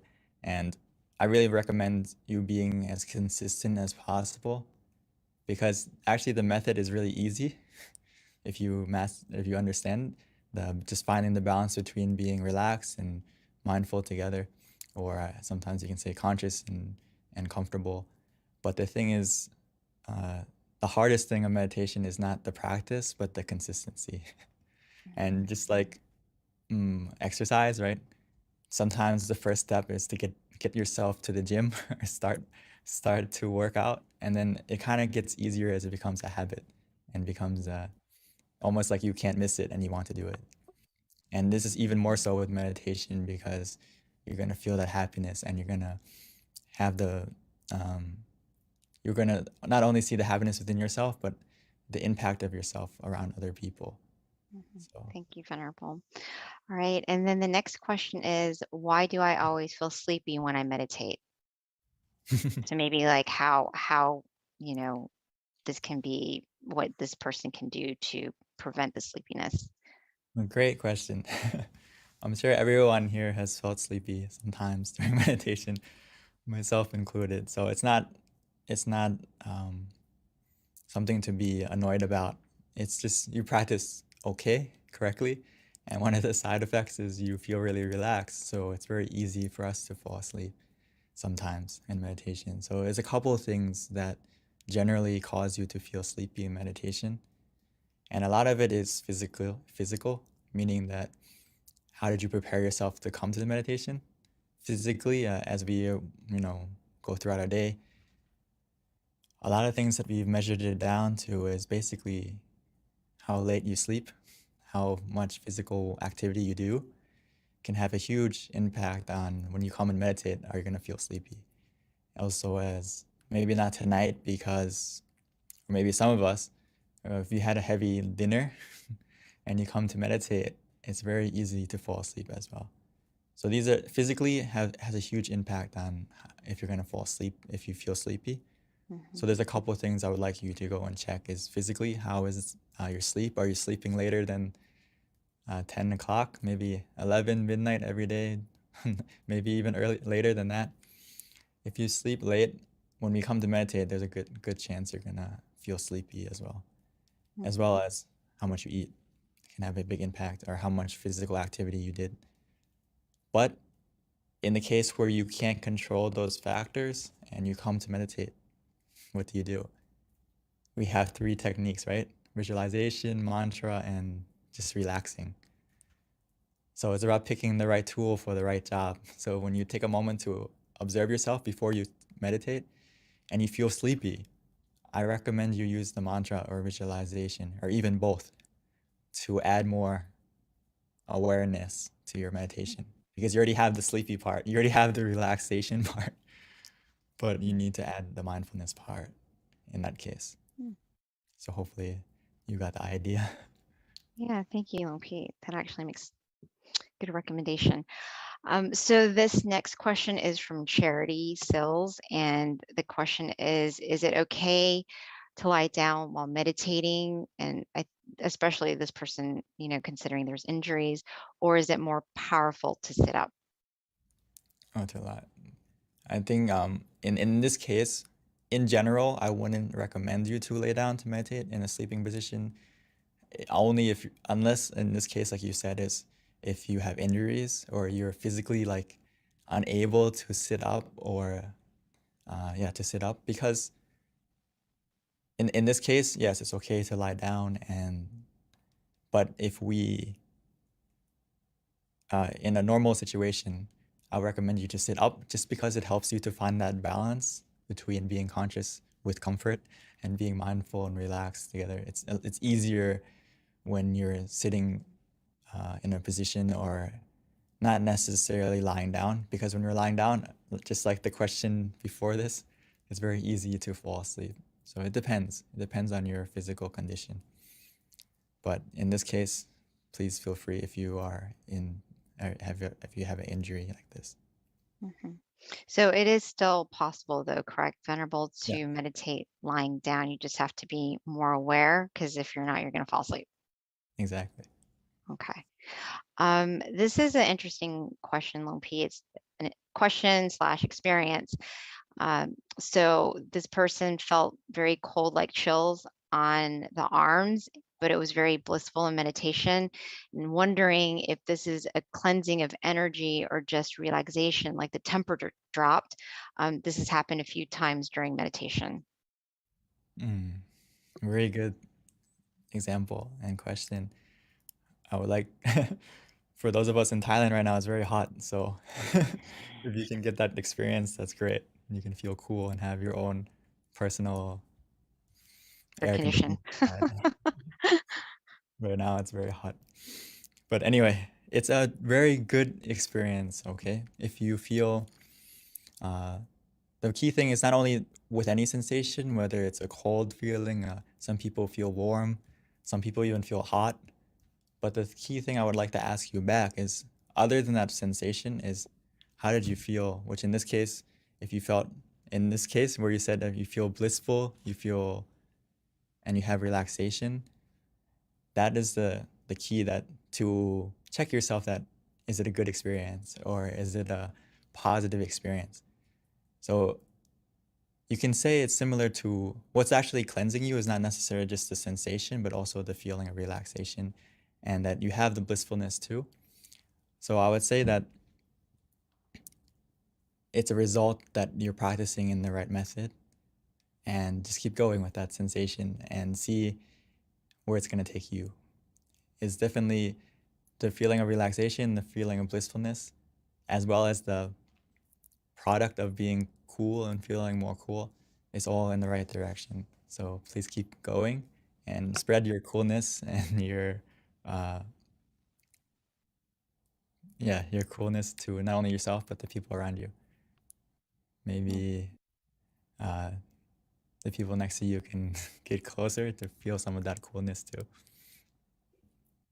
So Venerable, here is a more of a comment, I think. So maybe you can give more insight if this is kind of what happens when you meditate, but it's from Scott. And he says that he finds that when he meditates and he's at work, he's more in tune with himself and his surroundings. He also feels like things click easier when he meditates daily. Yes, it's actually, I'm glad that you mentioned it, so it's not just me saying it, but as we meditate more, we develop mindfulness. Not only that, but not mindfulness just of what you're doing, but it's a focus where you feel also relaxed. So it's not like another focus where we're dialed in on what we're doing and we feel stressed. So when we meditate, we get that we develop the skill to observe things relaxingly, but also be in you can call it like neutral observation, where you observe something, but you can be in the right position to observe it correctly with a good perspective, with a clear perspective. So that's why I recommend actually in the slide where I said that to find your inner smile and to relight your inner sun before you do anything, meaning that you center yourself, and by practicing meditation daily, you're going to become just like Scott and be able to be in tune with yourself and also what you're doing more. To put it simply, you become more present. A lot of us, we live our life in the future and in the past, and we aren't present of what we're doing. We're not fully present. So when we meditate, we are able to stay more present and, like you said, be in tune with how you're feeling and realize and how to adjust correctly. So yes, that's why I recommend everyone to please practice daily, and you're going to see many more profound benefits just like this. Thank you, Venerable. Looks like that was our last question, unless anyone else has anything they want to share before we wrap up today's session. Someone said, should you face east with meditation? Ah, From Evangela. I would say that you can face any direction. I mean, face this direction that you feel comfortable in, and it depends on where you are. Sometimes it depends on the feeling you have. This is the most important. It doesn't necessarily have to be a certain position. In, like, for example, when I am in the temple, there is a big jaiya, or a big stupa that we pay respect to. So sometimes I like to face in that direction because mentally I feel more comfortable, but it doesn't mean necessarily that I have to face that way, but it depends on you. Mm. And you can face the direction. But Venerable, isn't there some benefit to sitting in the lotus position? I mean, ideally you want to be comfortable, but is there a benefit essentially to sitting in a lotus position versus like a chair? There's benefits, of course. It's a standard position for a reason.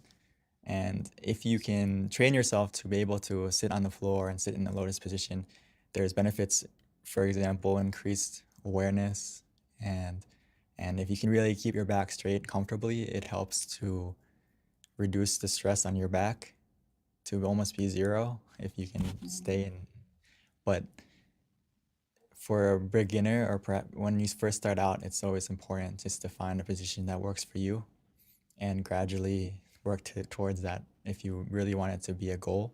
Mhm. And yeah, like for Yeah, me, I couldn't sit on that way for a while, but it took a while to adjust. right.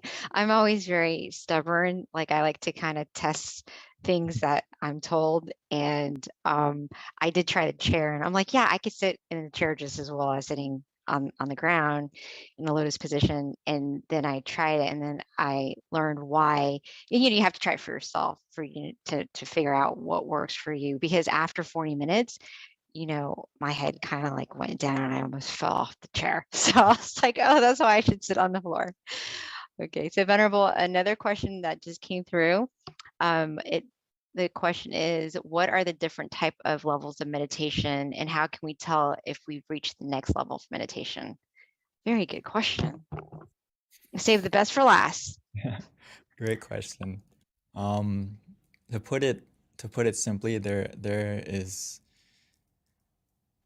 many levels of meditation that we can attain, but for now, I would treat meditation not necessarily are we there yet. It's not like a race to the destination.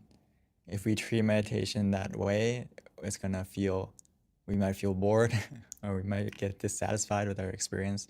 And what I've been practicing and what our master would tell us is that we will know for ourselves when we get to the end, right? So, but we shouldn't sit there waiting like, are we there yet? Are we there yet? Because if we sit like that, we're not gonna enjoy our meditation. So when we practice, treat meditation like harvesting happiness, meaning that your goal for meditation now and every session when you start should just be to relax so we can feel happiness from our meditation. And as we feel relaxed, we feel happiness, our mind is becoming more clear and bright and more purified. So the main goal to meditate is to purify your mind, to clear your mind, and fill it with happiness and purity. So that to feel are you at the next level is just to measure that feeling of happiness, that feeling of purity, that every time you meditate, do you feel that level increasing? Because that's the foundation that is going to take you to the next higher level of meditation.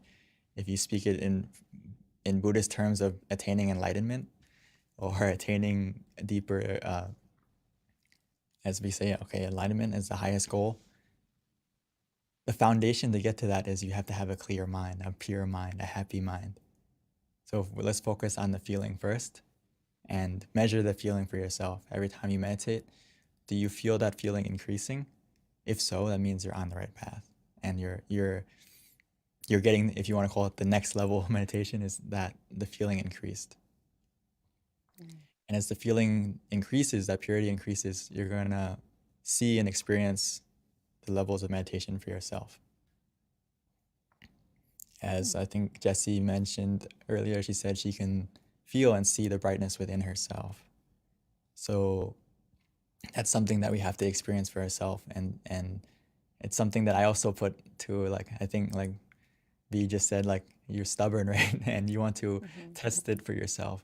So that's the key of meditation, or of anything actually, is to test it for yourself. And you're gonna, if you just follow that feeling of relaxation and purity of happiness, you're gonna be able to test it for yourself and experience it for yourself.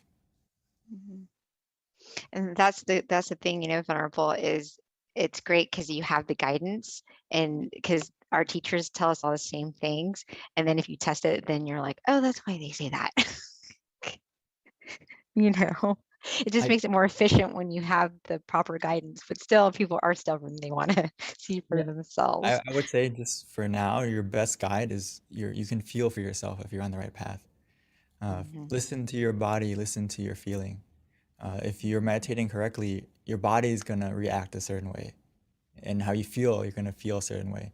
So if you're meditating wrong, your body is going to tell you first, right? You're going to feel tension, you're going to feel stress, and also mentally you're going to feel that way too. So just pay more attention to yourself, and that can also be a guide, actually one of the best guides, Right. to Definitely. to be aware of how you're feeling. And if you feel that balance between being mindful and relaxed or being conscious with comfort, that means you're okay. Everything's okay. But again, one of the obstacles is doubt. Yeah. So that's why it's always good to come and meditate together. And if you have any questions, don't be scared to ask, because sometimes we have that doubt. Are we practicing correctly? And my job is to reassure you, and also the monks that practice, to reassure you that, okay, you're on the right path. Right. And I always learn so much just listening to your answers from the questions, because you always add some sort of insight that I didn't really ever think of. So thank you, Venerable. I hope other people feel the same, but your answers are always very profound and simple, but yet inspiring at the same time. So thank you. So Venerable, that wraps it up. It is 10:32. So everyone, thank you so much. As my teachers like to say, sleep in a sea of merit. We'll see you next Friday for Earth Day meditation. Please join us. It's going to be super special. And then, of course, the following full moon next month on May 16th. Thank you, everyone. Namaskaran, Venerable Daniel. Thank you, everyone, and hope to see everyone in the next full moon, and also on the 22nd. Yes. Namaskaran, Pete. Atu.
Hello, everyone, and welcome to our full moon meditation tonight.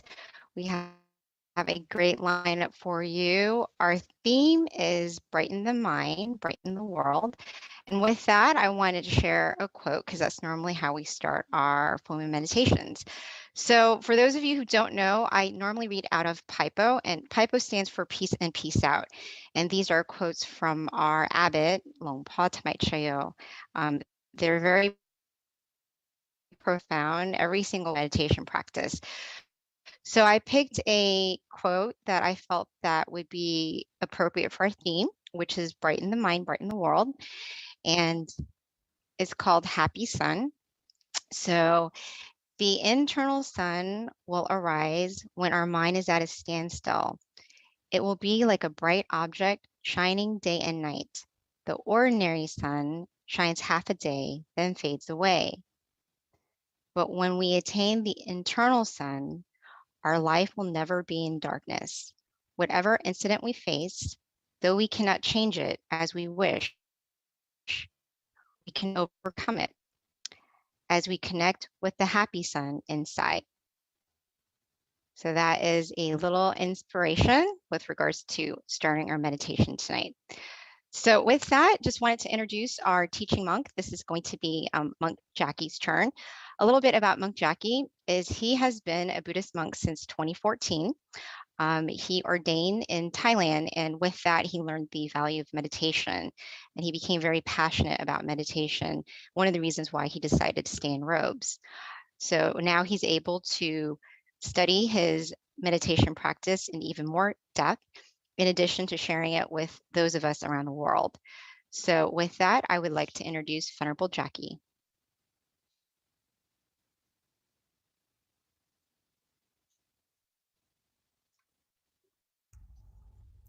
Hello. Hi, Venerable. Good evening, everyone. And good morning to all of us as well. Since we are all here from all over the world, hopefully everyone is healthy, happy in both their body and their mind, right? Staying well amidst what's been going on around the world.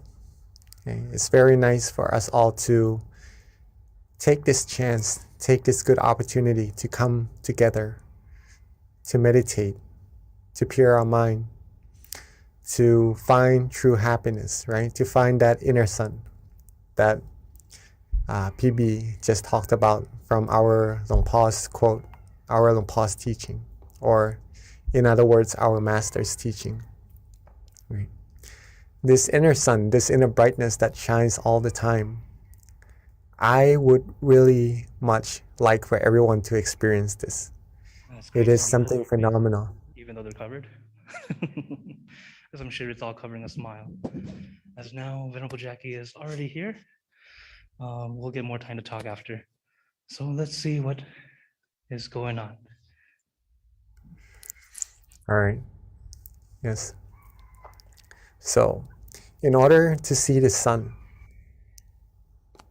what we have to do is simply be happy, be relaxed. Right? As we continue our meditation, our journey, we'll soon find that there are more things inside of ourselves, inside of our mind, than just true happiness. What Longpa Tamashiyo has just talked about just now in his teaching about the inner sun, and more also to come. That's for us to witness for ourselves, right? If I say that there's that sun inside of all of us, some may have already experienced it and know what it is like, and some may have some feelings of that sun inside, feeling good about it, but still has some thoughts of what that sun actually is, right? We'll be able to find out by coming here together, okay? All right, just a little bit of sharing before we start our meditation, if that's all right with everyone. Okay.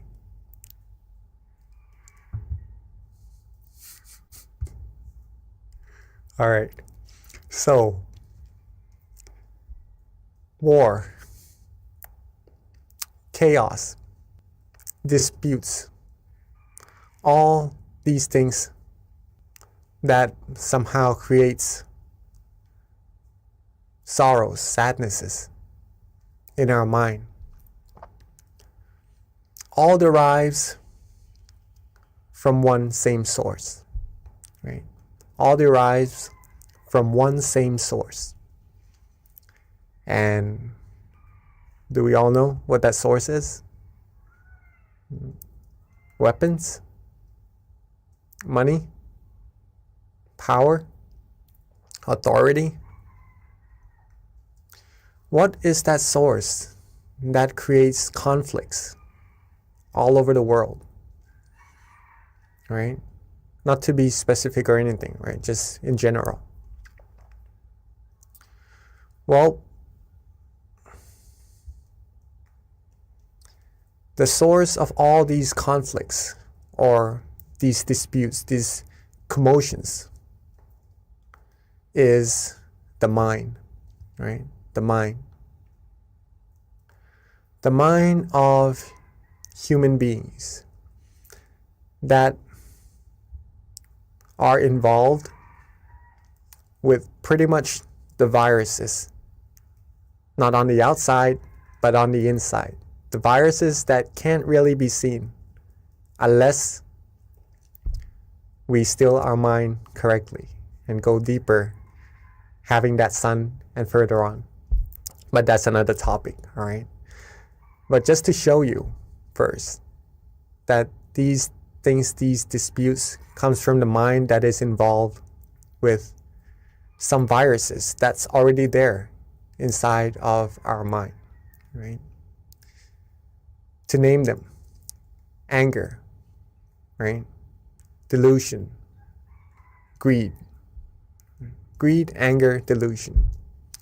The three musketeers that usually creates problems and is already there inside of our mind. But there is a way to deal with them. We'll go into that later on, all right? So these are the causes. These are the causes. And these things usually bring about the feeling of sadness, right? As a result, sorrows as a result, negative feelings to be in general, right?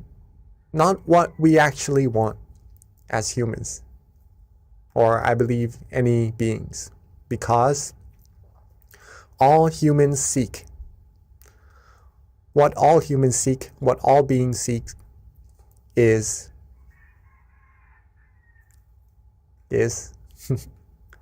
I'm sure we all know, we all seek the same thing, right? We all seek happiness.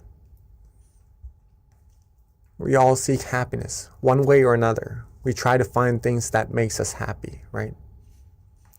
Things that we know we like, we try to get it. We try to have it for ourselves so that we could feel better. Surround us by people who we like, who we love. Do things that we like, that we enjoy, just to get that feeling of happiness inside of us. Find good food. Find food just to replenish our body, our mind, just to be healthy, just to be able to have the energy to go about doing our things, to feel good, to be happy again. Everything revolves around seeking this happiness, okay? One form or another. Where can happiness actually be sought? Some may find it on the outside, but actually it derives from the exact same place that causes all the conflicts and commotions earlier as well. Happiness comes from our mind, right? Comes from our mind. And that's what we need to take into acknowledgement, into account, that either happiness or sadnesses doesn't really depend on the outside factors. It does play some part, yes, but mainly, it comes from our mind. And whether or not we choose to be happy or we choose to be otherwise, it is completely up to us to choose. Okay, it's completely up to us to choose. A cup half full or half empty. Choose where to look from it. Choose where to be. Okay.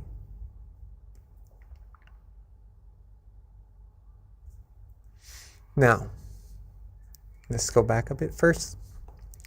Now that we know that happiness or sadnesses, sorrows, originates from the same place, which is our mind, what can we do to always be happy, right? Because we like that feeling. I'm not sure if anyone likes to be sad, likes to have negativities, but I'm sure no one would, right? I'm sure no one would. What we all seek is positivities in our lives, happiness, good things, right? They all arrive from the mind. Can we control it? Can we control these feelings? Yes, we can. Yes, we can. If we train our mind well, it needs training, right? A mind that is untrained would be more likely to be affected by the outside factors. Thus, these outside factors may sometimes bring positivities into our mind, but sometimes it would take out the happiness from our mind as well.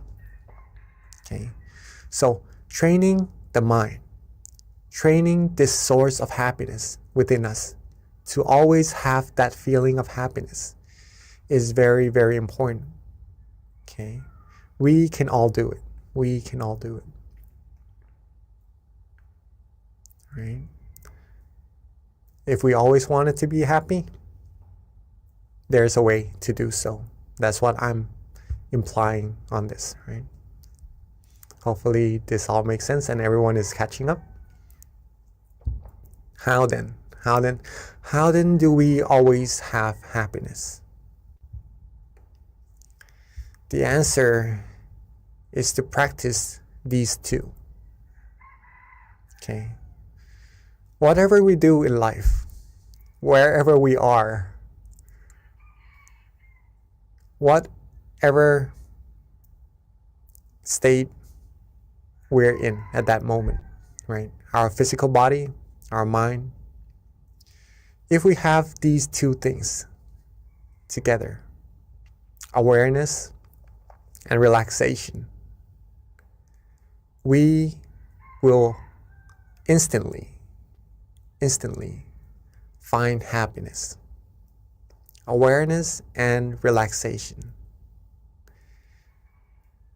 If we have awareness right now, and also if you take a look in the middle of the word awareness and relaxation, I don't know if you could all see, but there is a plus sign, right?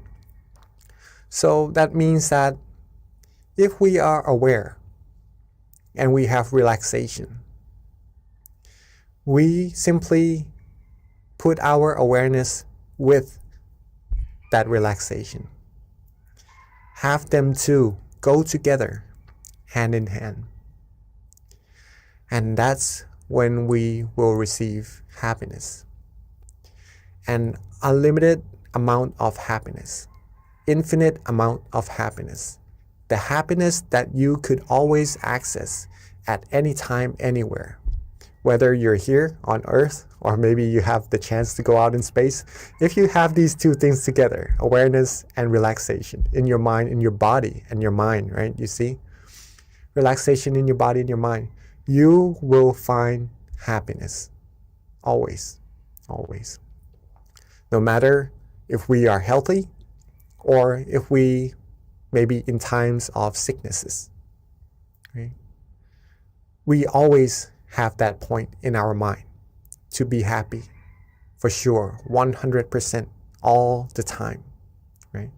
This is why training the mind or meditation would give us the opportunity or the knowledge or the skills to take us through that source, to that source which is the source of true happiness. Okay? Just to keep that in mind, that what we're doing may be simple, just relaxing and having awareness. But the more we practice, the more we'll see how profound it actually is. Okay. This is a teaching from our abbot, our master, Long Po Tamashiyo. When the body is relaxed and the mind is relaxed, it will be very easy.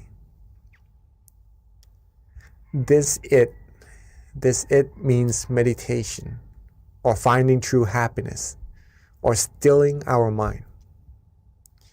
It will be very, very easy if you are able to relax your body and relax your mind.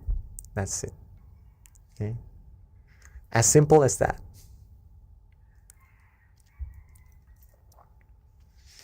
Now, what Miss B had just spoken earlier before our session also is that she mentioned this word in our master's teaching, right? Stop. When the mind stops or becomes still, we'll be able to find that inner sun. The mind will be able to stop when we have awareness and relaxation together. When we have that feeling of comfort inside of us, and our awareness is with that feeling, and we just rest and we just relax and just enjoy that feeling, at that point, our mind would have already come to a point of standstill. It is at a point where it has already stopped. Okay? But the stoppage of the mind has different levels also. So stopping the mind doesn't mean forcing it, right? If you feel good, if you feel relaxed in your meditation, then that's when your mind is already still. And there's nothing else that we need to actually do, right? Just keep it rested, keep it still, and it will take you deeper into your journey inside automatically.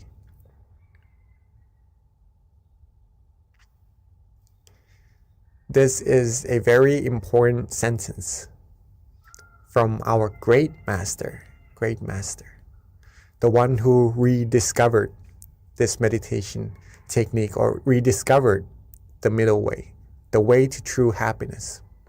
He said, stop is the key to success, right? Success in our meditation and success in everything, right? If you want to know what that means, if we have more time, I would be more than happy to explain what it is, right? This is a sentence, a teaching from our great master. Stop is the key to success. If we want world peace, if we want true happiness, if we want to be successful in life about anything, stopping the mind, stilling the mind is the key to success. Okay? Awareness and relaxation in body and mind leads the mind to be still, to stop. And then that stop will bring true happiness and is the key to success. Right?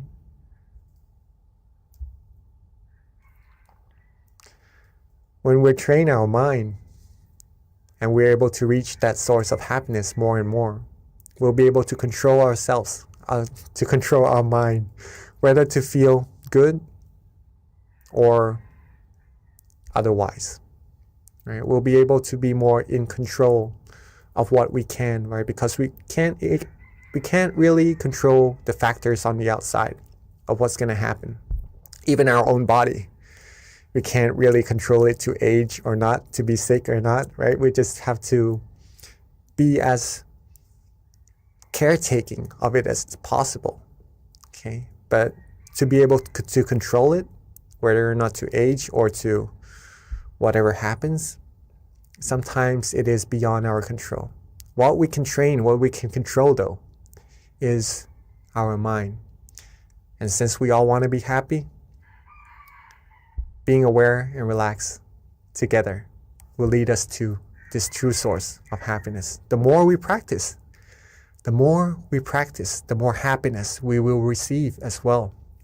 Not just one level of happiness, it goes deeper and deeper and you receive more and more. until like the cup half full, half empty, right? We'll be able to fill the cup all the way up to the top, the happiness all the way up to the top, and it will overflow outside until we would feel the true happiness inside flowing out of our mind, wanting to share it with everyone around us, just wanting people to be happy as well, feeling good for other people around us, feeling care, feeling compassion automatically, just from being happy ourselves, right? What we have, we can share. What we do not have, it is hard to share.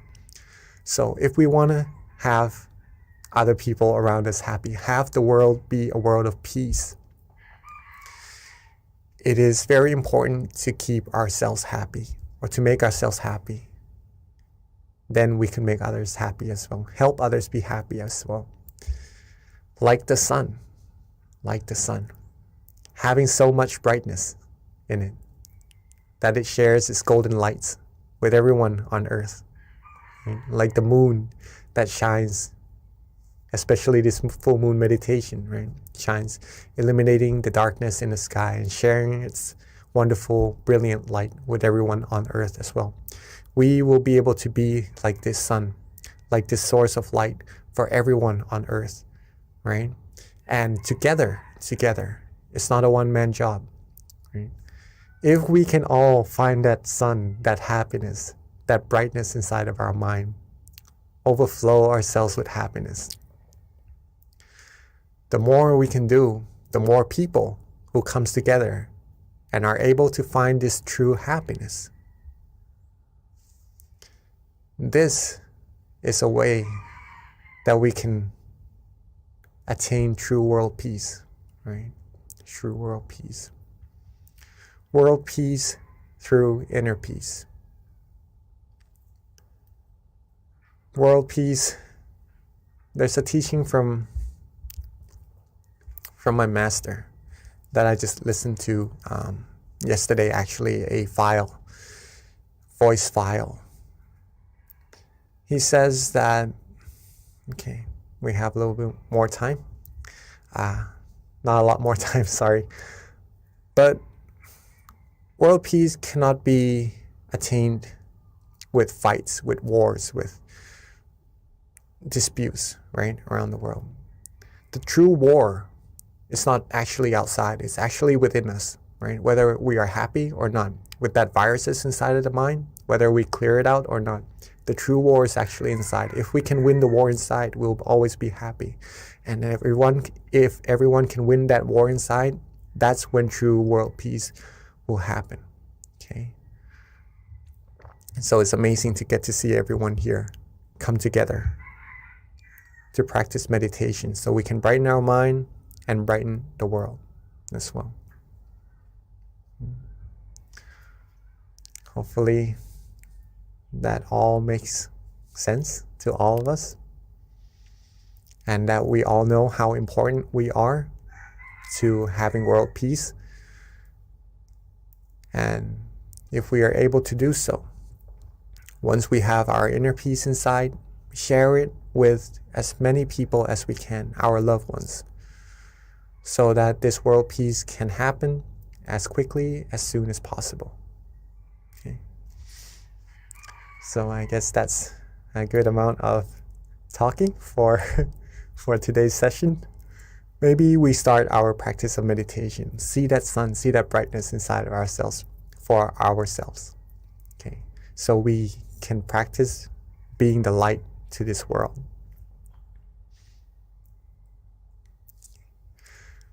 So again, awareness and relaxation, right? Very important. So get yourselves comfortable first. In your chair, on the floor, on a cushion, anywhere you're sitting. Be as comfortable as you like. That's very important in meditation. Maybe drink some water, adjust your body. Freshen up a little bit first. Take our time.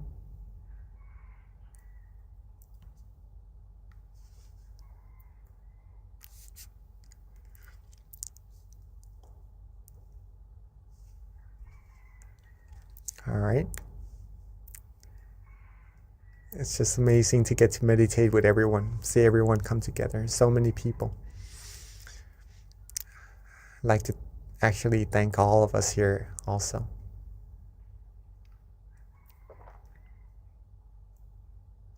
All right, so when we are ready, let's softly and gently close our eyes.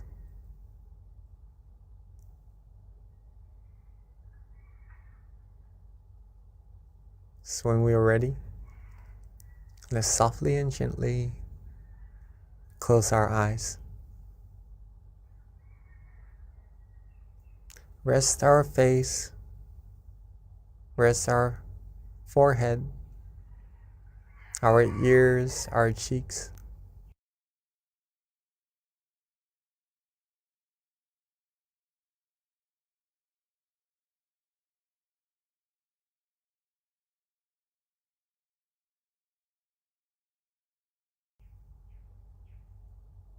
Rest our neck, shoulders.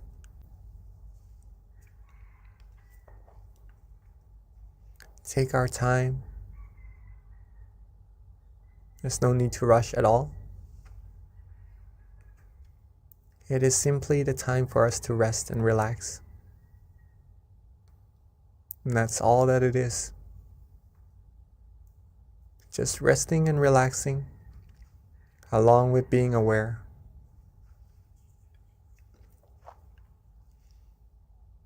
If we are awake, if we are aware, that means we are good. And the rest is just being rested, being relaxed, and being with that feeling, softly and gently. Free ourselves from all worries. Free ourselves from all responsibilities for now. Let everything go. When we are able to let things go, our mind will become light, free from burden, free from weights, and will be free, and we'll be able to rest completely.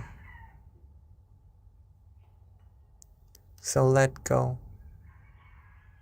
Let go of all worries. Let go of all things to think about.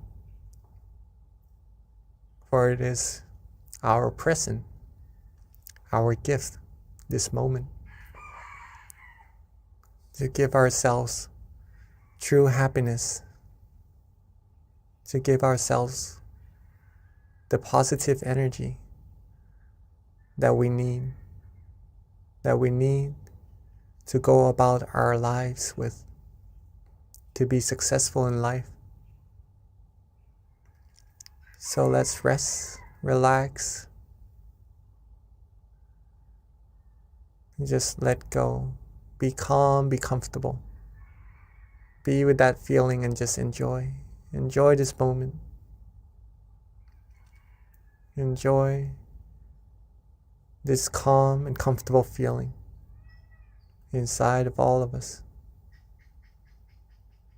Just flourishing. Just flowing from that source of true happiness that's already there. Relax our body. Relax our mind. Relax ourselves. Relax every part of our body and mind. Be calm. Be comfortable. Let go of all worries. If we are starting to feel good, if we're starting to feel relaxed, if we start to feel cool, calm, gentle, liking this feeling, that we're having at this moment, wherever that feeling is coming from, doesn't really matter right now.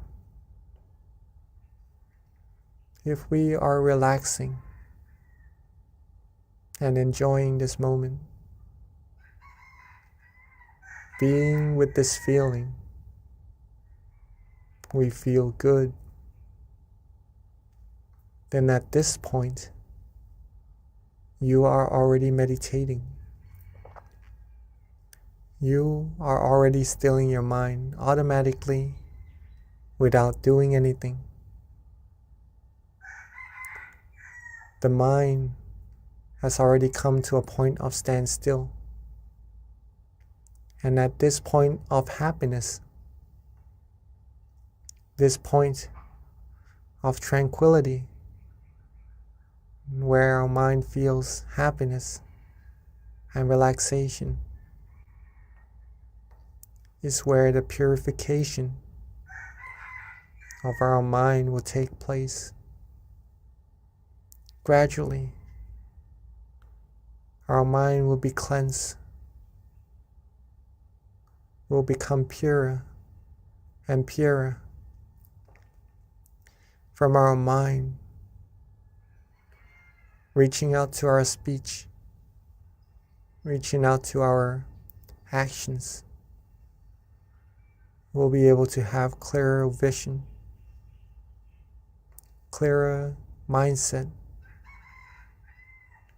be able to speak endearing speeches, do positive actions, create good environment around us, have others around us be happy as well, and just attract positivities to our lives automatically by just being relaxed,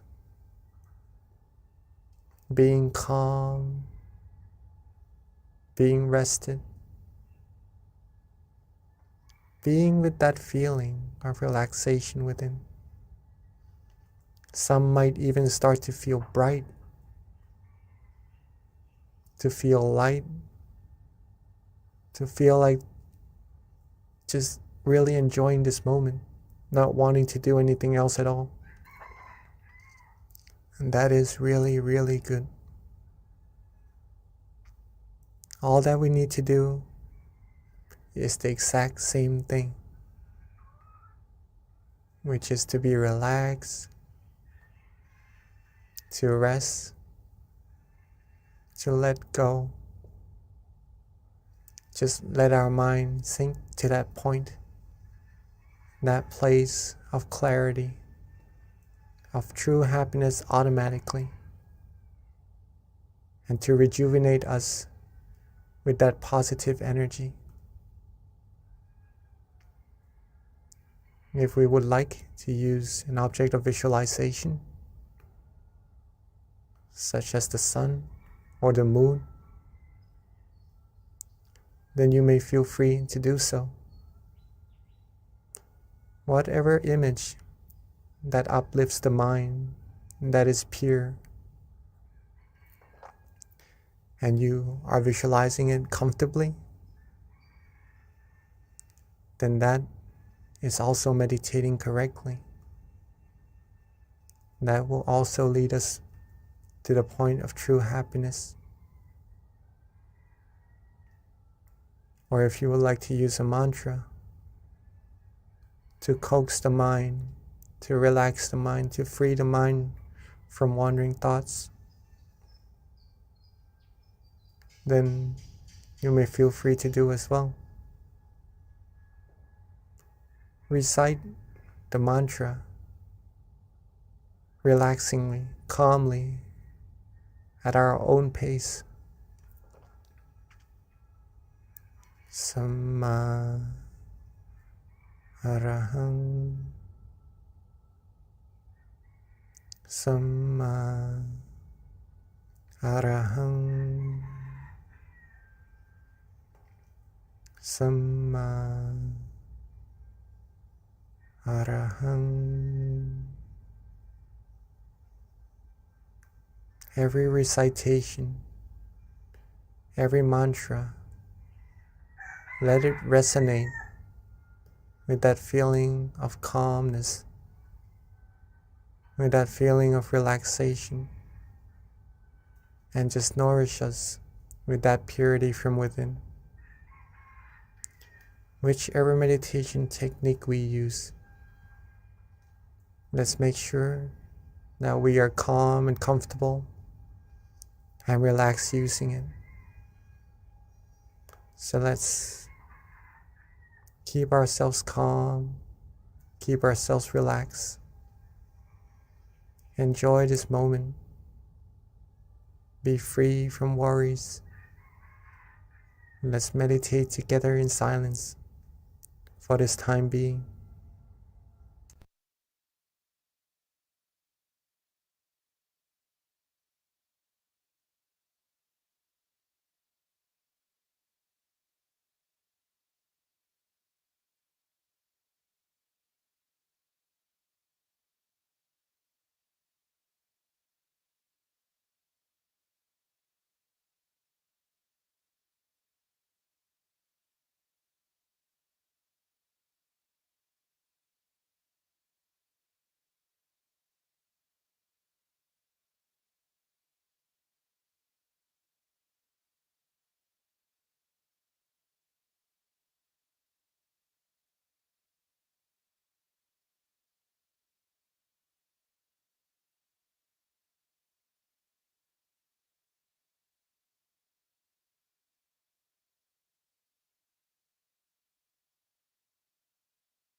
As we are resting, as we are relaxing, as we are letting go, sometimes we may start to have some wandering thoughts come inside our mind in our meditation, distracting us just a little bit from that feeling of happiness, that feeling of relaxation inside of our mind. In that case, there's no need to worry at all. Don't worry, be happy. Let the thoughts go. Let them flow for just now. And simply relax, rest, and let our mind come to that point of standstill again, automatically. Reset, readjust, and then restart. Relax again, and get back to that point of comfort again. Let the true happiness keep flowing from our mind.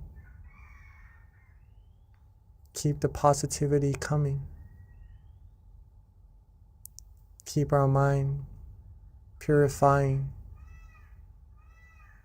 and keep our journey in meditation going, so we can reach even deeper and deeper happiness, reach a stronger and stronger sense of happiness, train our mind even firmer, even stronger, with that happiness inside of us.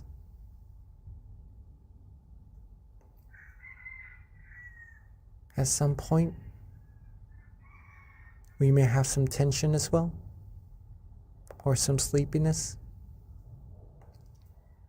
There's no need to worry about that either. Simply let go. Let go of the tension. Let go of that drowsiness. Relax our body and our mind.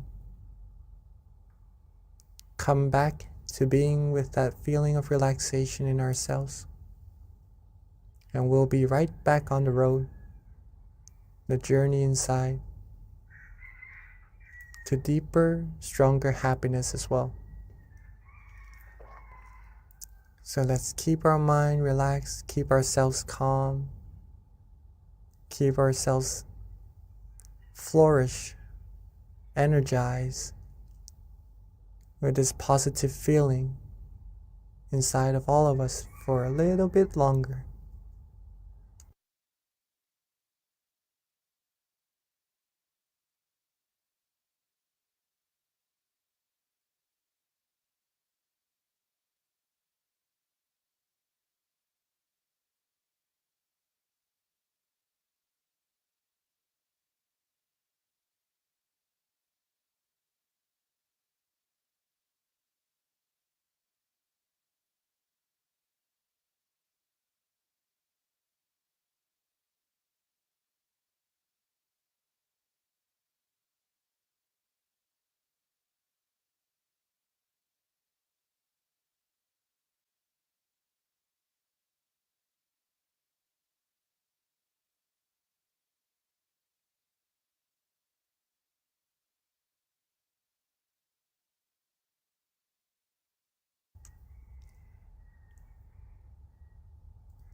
Now that our mind is bright, that our mind is filled with the inner light, the inner happiness, from relaxing, from stilling our mind, let us all come together and light the candle to represent our brightness from the inside, shown to the outside, to brighten this world, shine away all the darkness.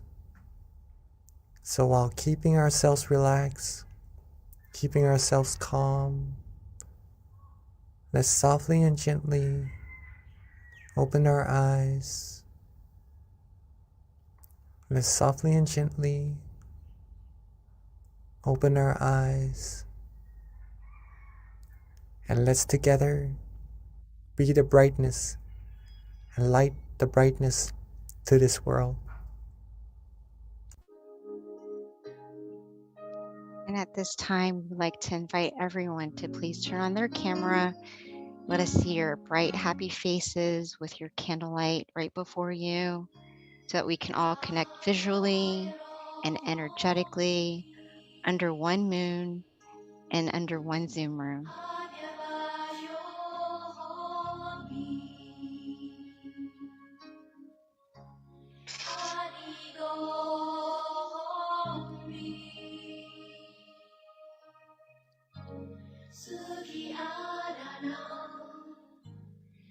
There's my candles.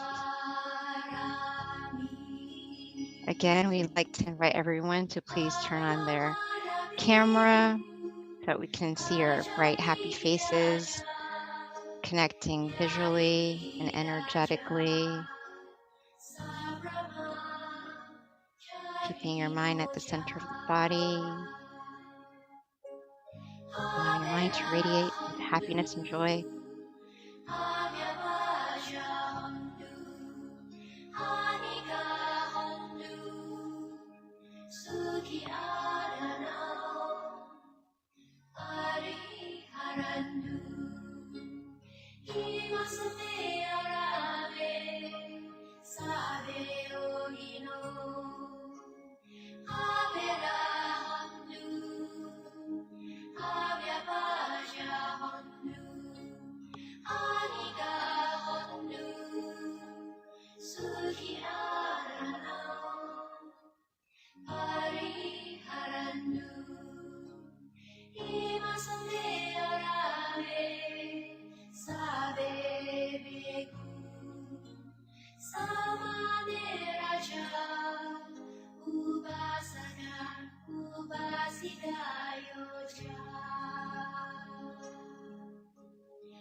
Now we have lit our candles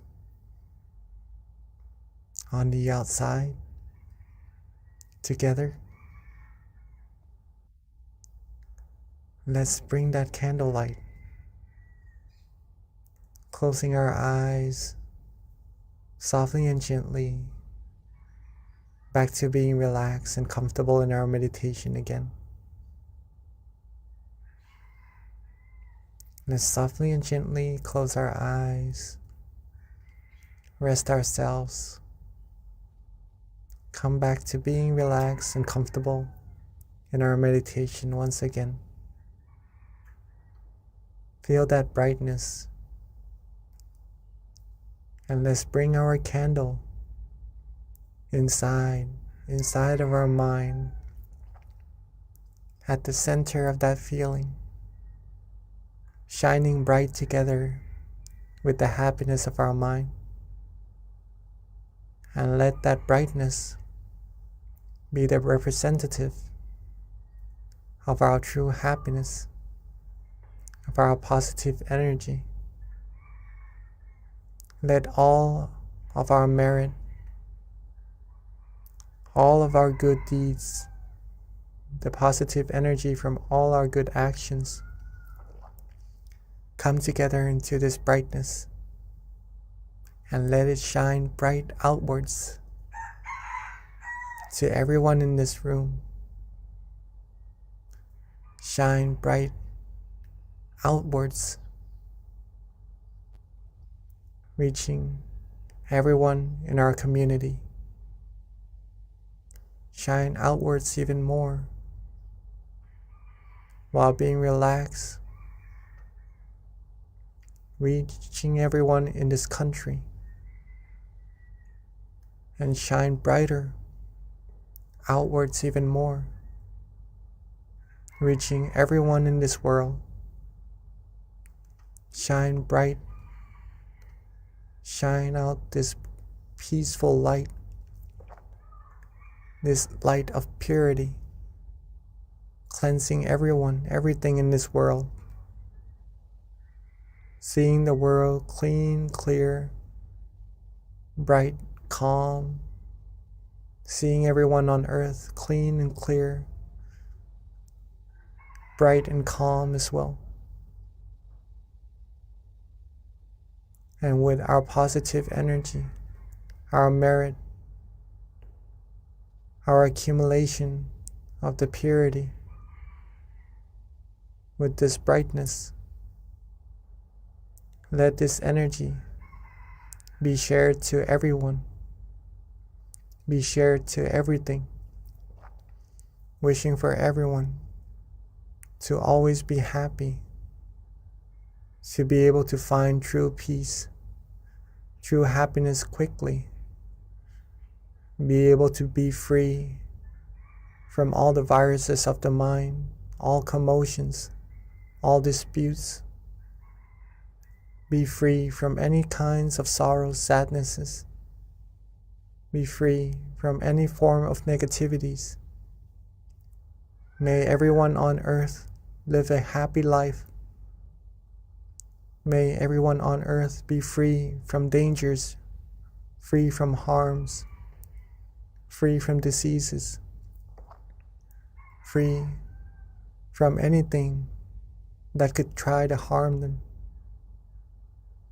May everyone on earth be happy, be healthy, be fulfilled in their good, wholesome wishes, be able to find true peace, true happiness easily, still their mind easily, be able to find that inner peace, inner light easily,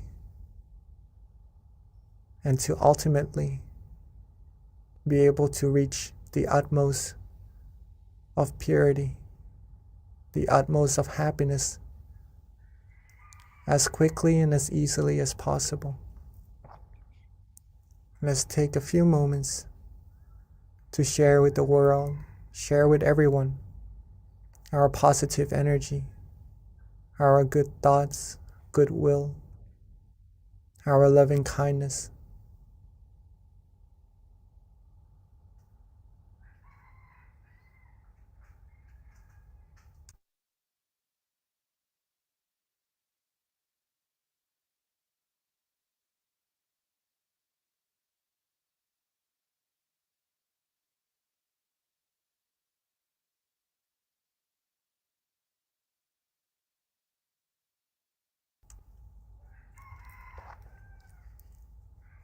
Now that we have shared our loving kindness with all beings together,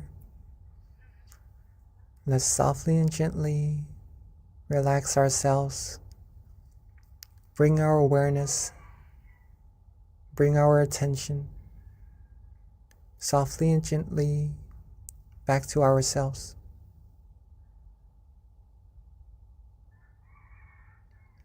Let's relax, be calm, softly and gently bring our attention, our awareness back to ourselves, where we feel it is easiest, it is most comfortable. And at that point of brightness, that point of restfulness, that point of relaxation, with all our merit, our accumulated purity, our accumulated positive energy, let's wish for ourselves to always be happy, always be healthy, always be wealthy, be fulfilled in all our good wishes, be free from diseases, dangers, harms, be free from all negativities, sorrows, sadnesses, be free from anyone, anything who would try to harm us, be surrounded by good, wise, virtuous people who would take us onto the path of righteousness, take us onto the path of happiness. And at all times, may we be able to still our mind, find true happiness easily, and reach the utmost of happiness as quickly and as easily as possible. And let's take a few moments to wish for ourselves for what we need.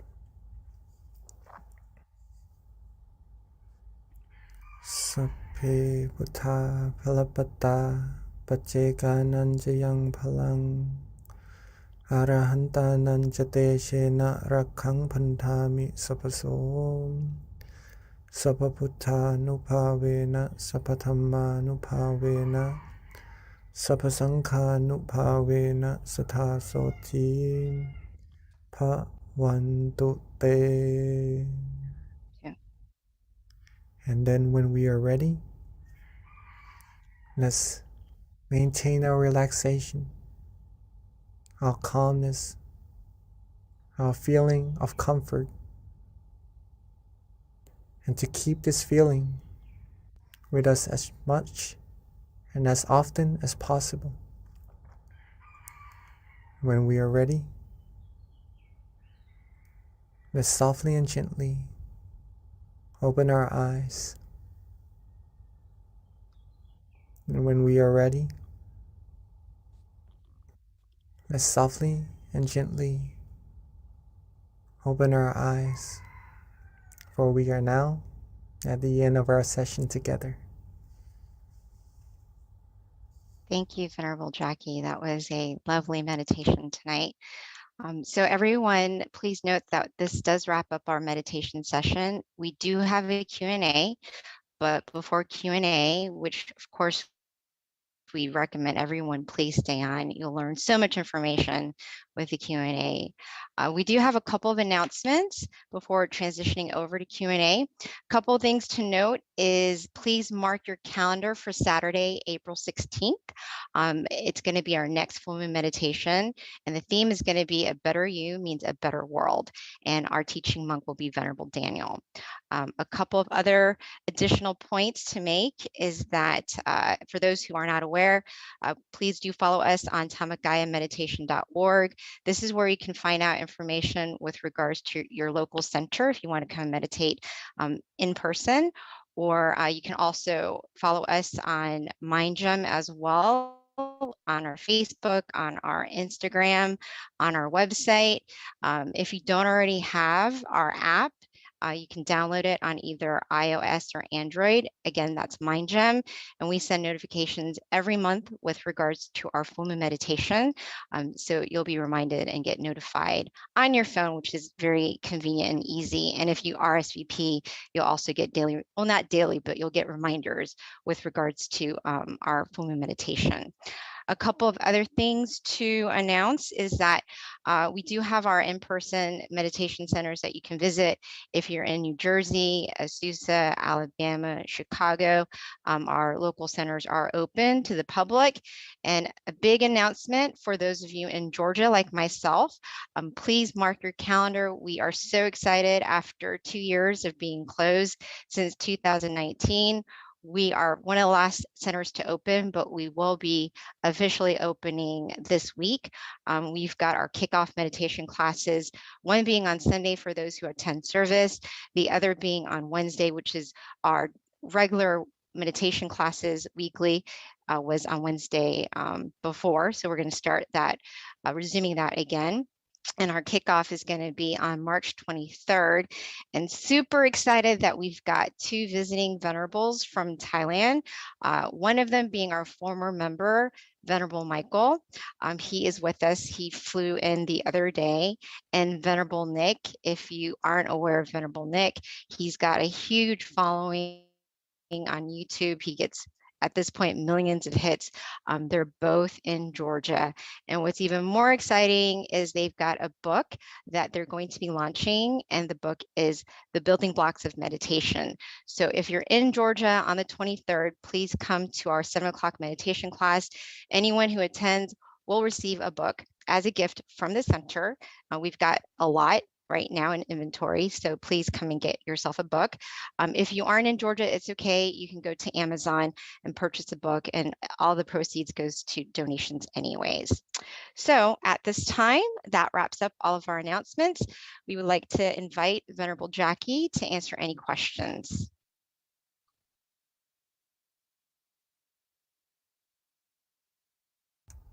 Hello. So Hi, Venerable Rejoice. Jackie. Hi. Thank you so much for our MC, Miss B. Very nice. Beautiful.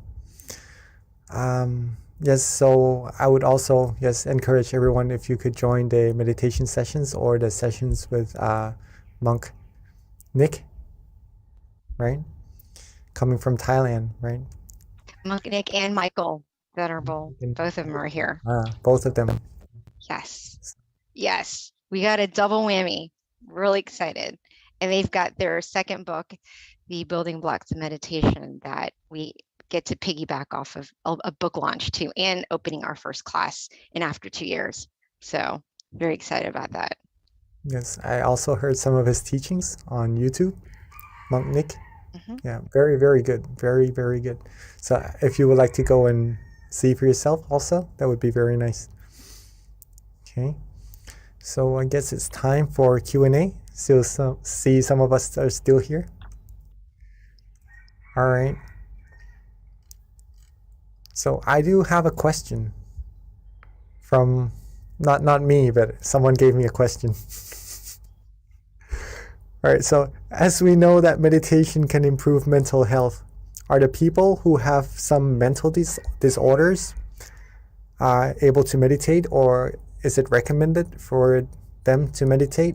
Okay, this is a question from Pini, right, or a participant in a center. Okay. So, yeah, actually, meditation is really good for mental health. It's really good for everyone. Everyone, actually. It's just pretty much relaxing, right? So, relaxing, being happy is good for everyone. So, anyone with any difficulties in health is able to do so. Okay. Completely try meditation. It's free, it's natural, and it's very easy. But there is an exception. There's an exception. Okay. Because we need awareness and relaxation to go together in meditation. In some cases of mental disorders, it is hard for the person to have awareness, to have attention with something for a very long time. Okay, and in meditation, sometimes we do need that attention, that awareness to be prolonged, to be continuous with the feeling of relaxation, right? To get good meditation experiences or to be able to go deeper and deeper. But some mental disorders doesn't really allow that person to have such ability. In this case, it would be difficult for that person to meditate, unfortunately. But little by little, right? Anyone can visualize, I believe, maybe a sun, a moon, right? Because they can still see. If you could help that person, if you would like to help someone with difficulties in their health, be able to do some meditation, maybe just for a fraction of a second, think of the sun, the moon, think of a Buddha image or something that purifies the mind, right? Have them do this frequently, a little bit at a time, not forcing them too much, right? It may be quite hard to do so, but I'm sure they'll be able to do so. Okay, just a little bit at a time. That gives them the sense of familiarity with meditation, which will benefit them later on in the very long run. All right, even though now it is difficult, but if we give them the ability to do good, right? Show them how to practice generosity, show them how to practice moral disciplines, give them a little bit of meditation, just a little bit at a time. This accumulates, right? Then in their future, in the long run, they'll be able to be better in terms of meditation, in terms of mental health, and be better at having awareness and having relaxation together, stilling their mind, reaching deeper meditations. All right. So that's the exception, but all other cases, it's actually very good for everyone. Okay. So that's meditation. Thank you, Venerable. So you guys, at this time, please feel free to ask any questions you might have with regards to meditation or how to deepen your practice. You can raise your hand or put it in the chat. This is a great time to take advantage of our teaching monk being here with us and for him sharing his wisdom. So Venerable, as we're waiting for questions to trickle in, when you were explaining with regards to people who have mental disorders and if they can meditate, you mentioned moral disciplines. And I've always had this question that I haven't been satisfied yet with the answer. That's why I'm going to ask you to see what you say. But how does moral discipline help with your meditation practice? So I understand, especially like the basic ones, but when you start kind of like adding on to the basic moralities, how does that actually help purify your mind even more? Like, to me, just the basic ones that we know of should be enough, right? Does it really do anything when you start tacking on more? In other words, maybe too, you might have to share what they are for people who don't know what they are. All right, so maybe the basic ones are the 5s, right? Mm-hmm. And then the more ones that you mean is the 8? Correct. Yep. Is that correct? Yeah. All right. So the basic 5 precepts, or yeah, moral disciplines, pretty much you could put it that way, is that they refrain ourselves. They help us control ourselves, right? To not hurt ourselves and to not hurt other people, right? No killing, no stealing, no sexual misconduct, no lying, and no intoxication, right? That's pretty much helping ourselves be harmless to ourselves and to be harmless to other people. In this sense, we are able to control our actions more to be towards goodness, control our speech more to be towards goodness, and with a good mind, with a clear mind, that gives a sense of no harm to ourselves, right? No danger to come to ourselves, no worries, in other words, no anxiety. Our mind will be able to be more still easily.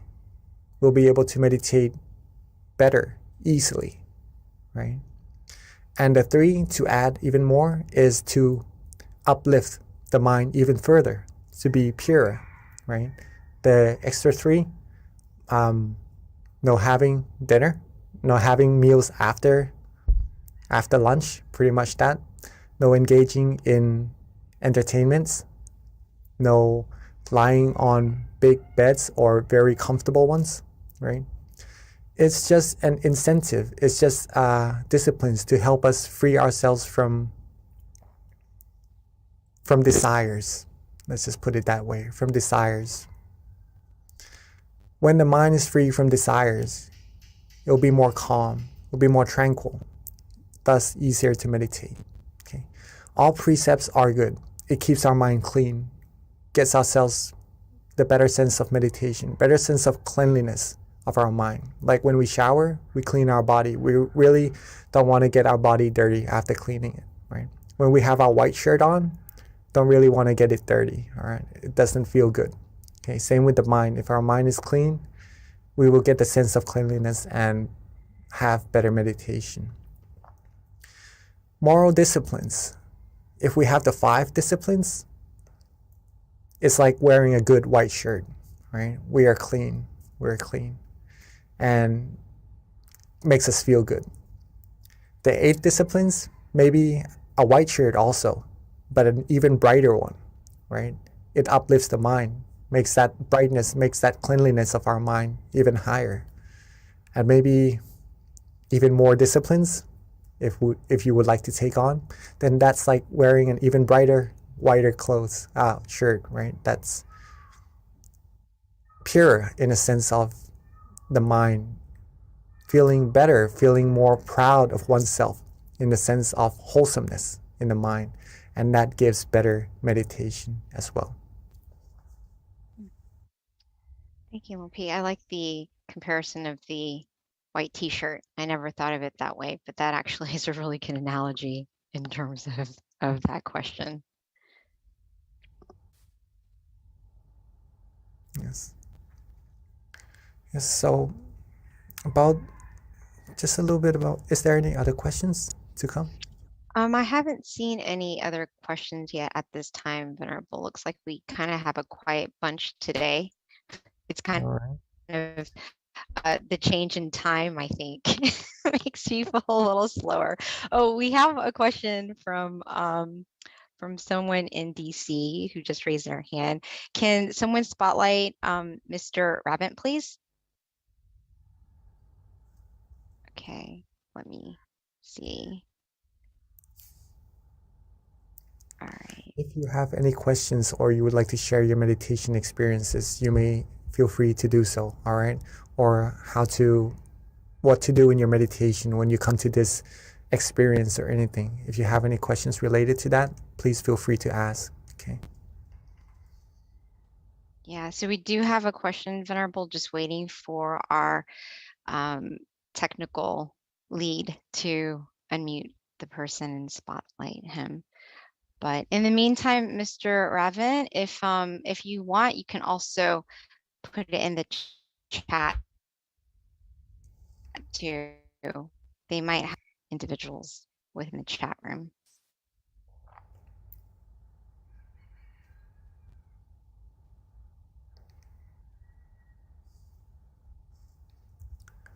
moral disciplines. It also gives us the sense of being a role model, right? A role model of goodness to other people around us as well. So if you would like to try to take on these moral disciplines, it will be very beneficial for yourselves as well. Okay. All the people around us as well. So Venerable Mr. Raven did follow up with his question, which, is more of a comment, but maybe you can expand on this, which is meditation is similar to an oil change in an engine. What do you have to say with that? A clean engine, clean your mind. Yes. Yeah, of course. It's like detoxing, right? In a way. So, yeah, sometimes when we go about our days, doing our jobs, doing our activities, we have thoughts in our mind. We have maybe come across some problems that we have to solve, right? All these things do build up inside of our minds. Some situations that we come across in the news, in our everyday lives, right? So when we come to meditate, just like what you said, it's like cleaning out the engine, right? It's like changing out the oil and the engine oil. Right? So it flushes. Whenever you can have awareness and relaxation together, I keep pointing out these two fingers always. It seems in every session I have these two fingers. But awareness and relaxation, very, very, very important. If we have these two together, it flushes away all the negativities, all the commotions, all the fussiness inside of our mind, all the fuss, right, that we maybe accumulate without intention throughout our days. Our mind will become clean. Our mind will become refreshed, re-energized, right? It's like that cup of water that we've mentioned earlier. If we have a full cup, it's like having full energy to go about our days doing other things. Right? Compared to a person maybe feeling a little bit sad, feeling a little bit not energetic, feeling a little bit depleted in their energy,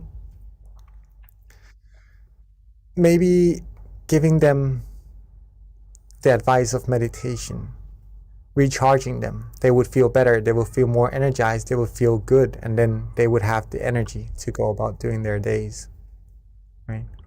So yes, Mr. Raven, yes.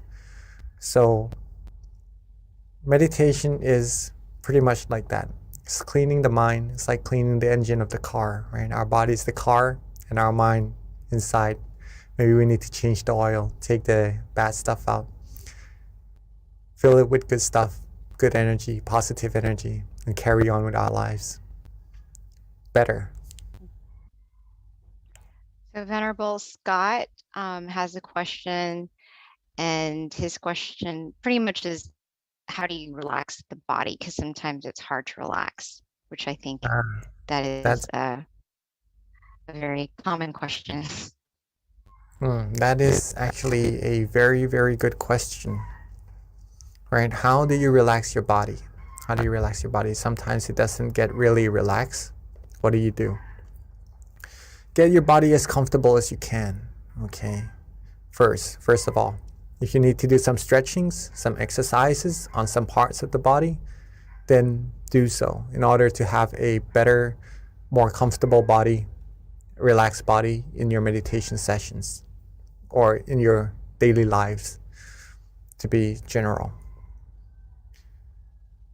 However, sometimes we do have some pain or maybe some difficulties in relaxing some part of the body, or maybe someone may be sick as well even, and it is really difficult for that situation to be able to relax the body.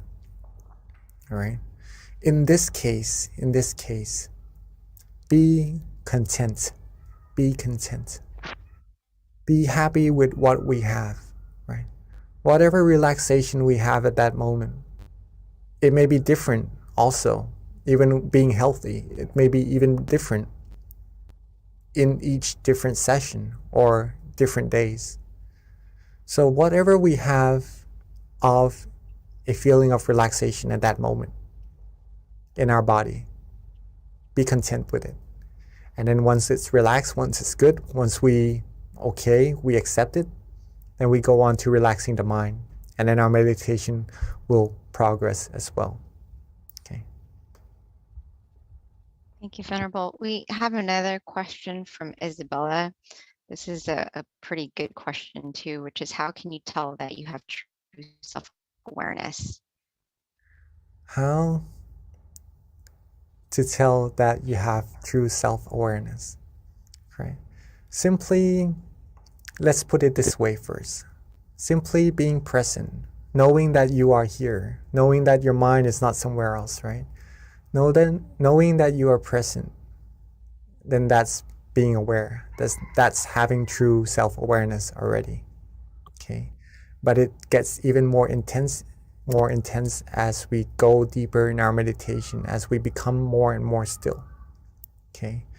So when your awareness is coupled with being relaxed and you like this feeling, you enjoy this feeling, you know that you are awake and you are aware, then that's when you have true self-awareness, right? But there are probably different levels of true self-awareness in this terminology inside of our meditation. That's where we need to keep going inside, right?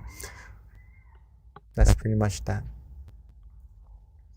So Venerable Scott, thanks you for the question about relaxing the body. He says that it definitely is going to help him. And then here's a more difficult question. This is interesting to hear your point on this, and I could understand with what's going on in the world. This is probably, people are going to wonder, but this is from Pat. And her question is, how does karma work when someone orders others to kill or do harm for that person? That's an interesting question, but yeah, it does happen too. So when it comes to karma, what does that do? Not really good for the person, I would have to say. Okay.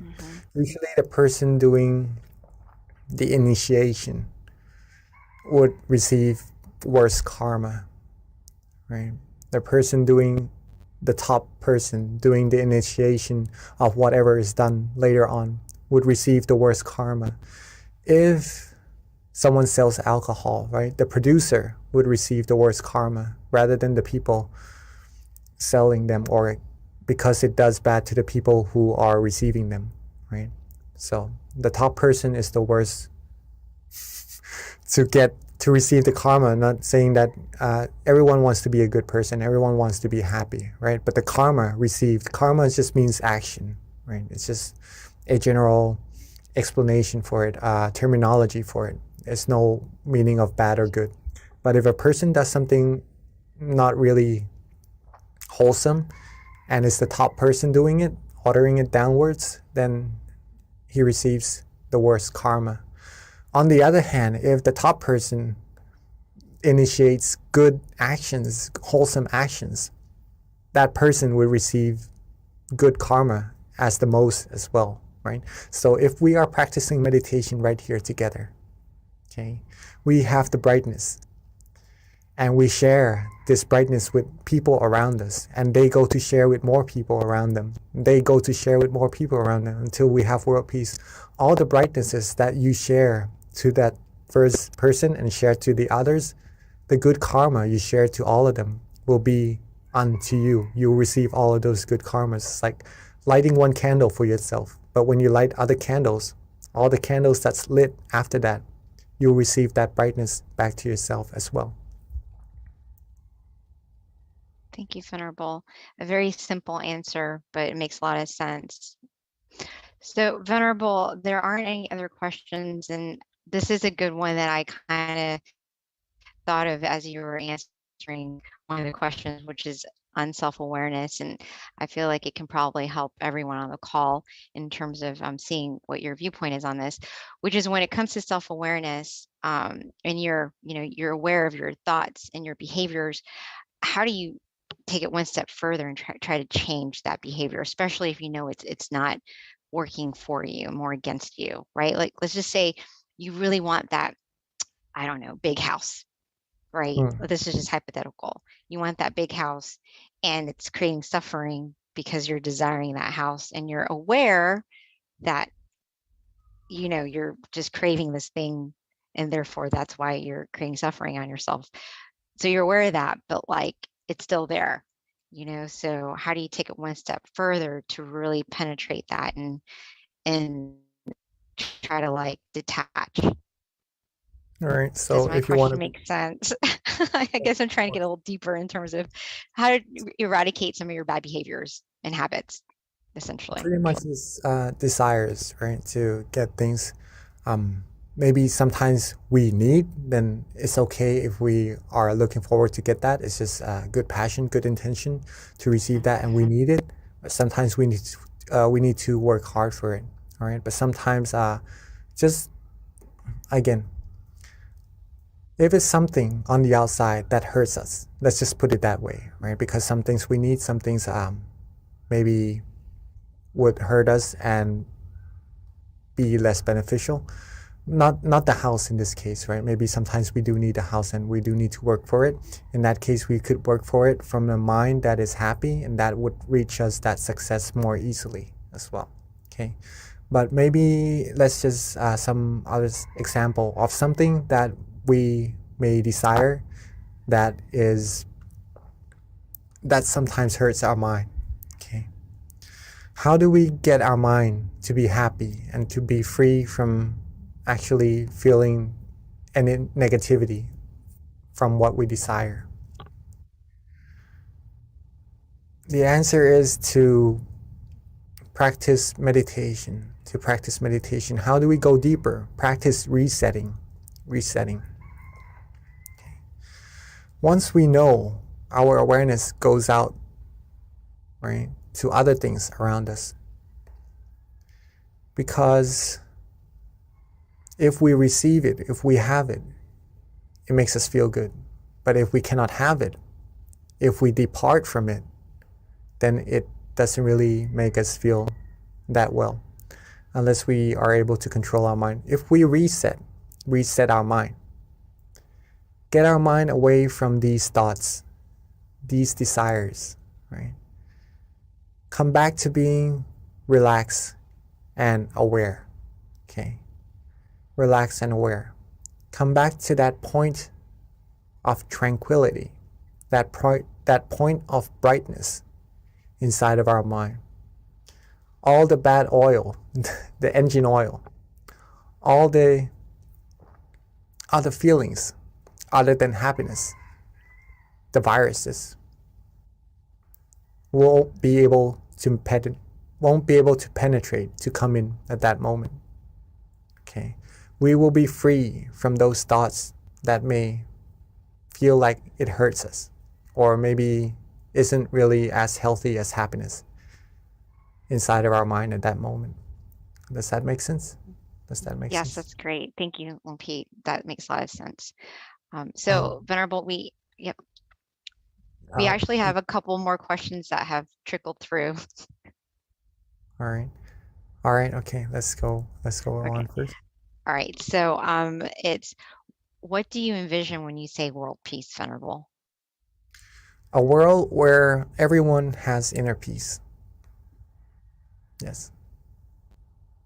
And everyone loves and cares and have good feelings, good thoughts, do good actions to each other. Pretty much that. Right. Thank you, That, Venerable. And that then the comes last. that comes automatically when we have true inner peace as well. That's why meditation is very, very important.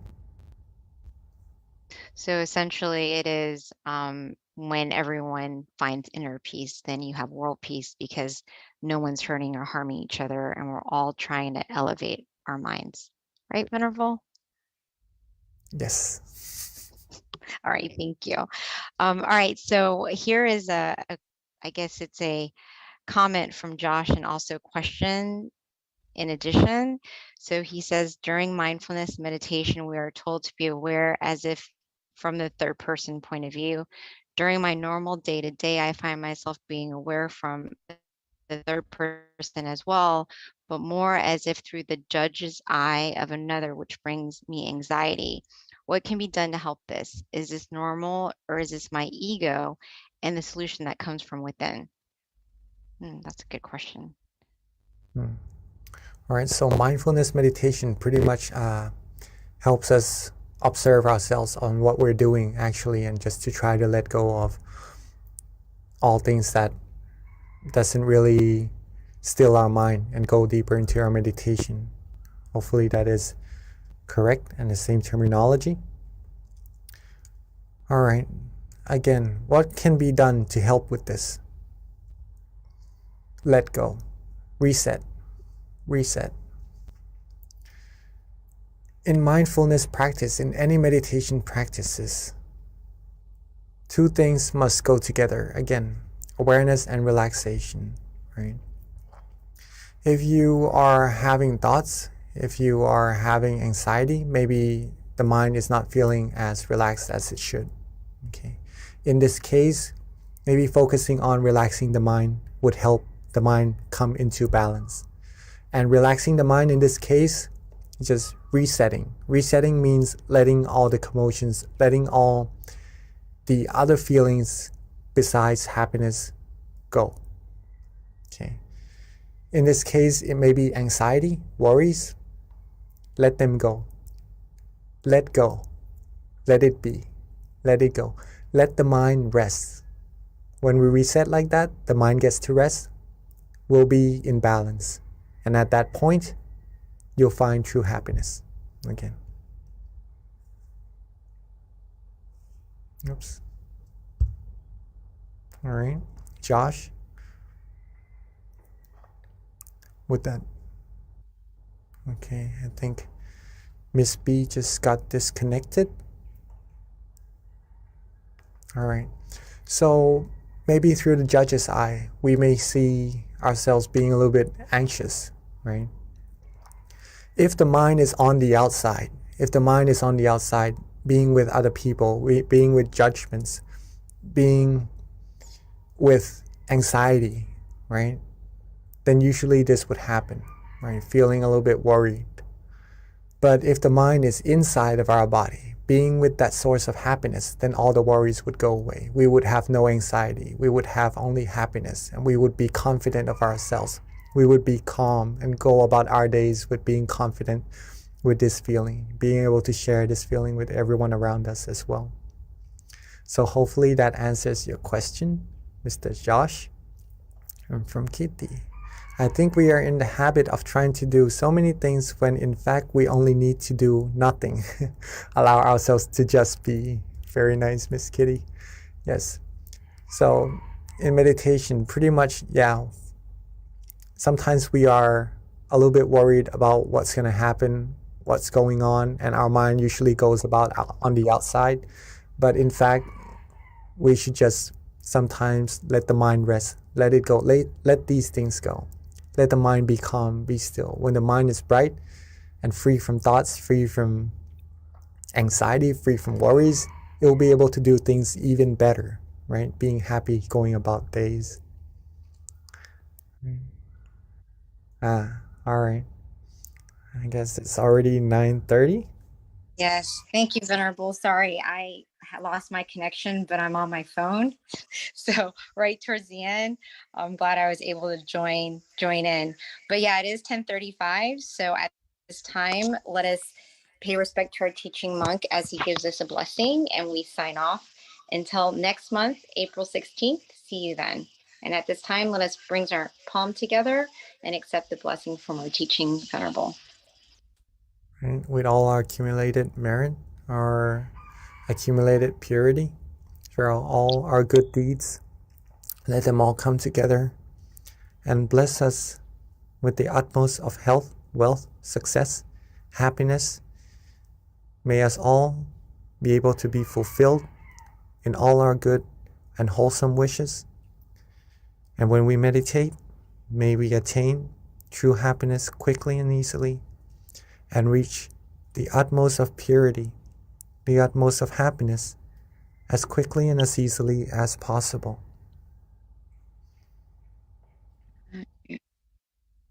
Thank you so much for your great questions and for your guided meditation. Until next time, Venerable. Thank you for everyone for joining as well. Beautiful audience. Rejoice in all your merit.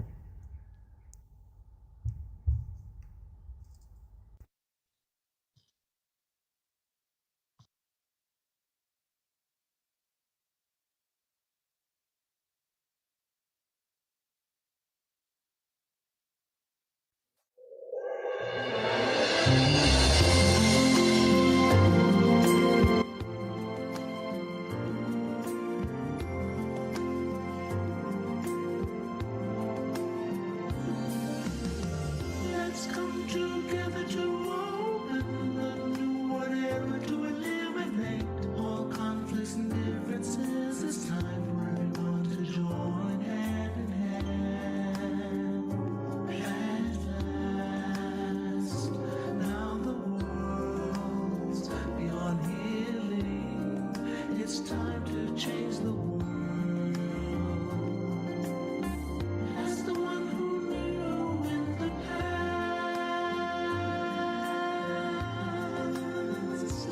in this period of our time, we will see before we depart this world. Everyone must join hand in hand to change the world from darkness to brightness, from suffering to happiness, from the ignorant to the knowledge one. Change the world, we have to do it amazing way. Be happy and cheerful and childlike innocence. Everyone must join hand in hand. Gently close your eyes, relax, relax. Still your mind at the center of the body and move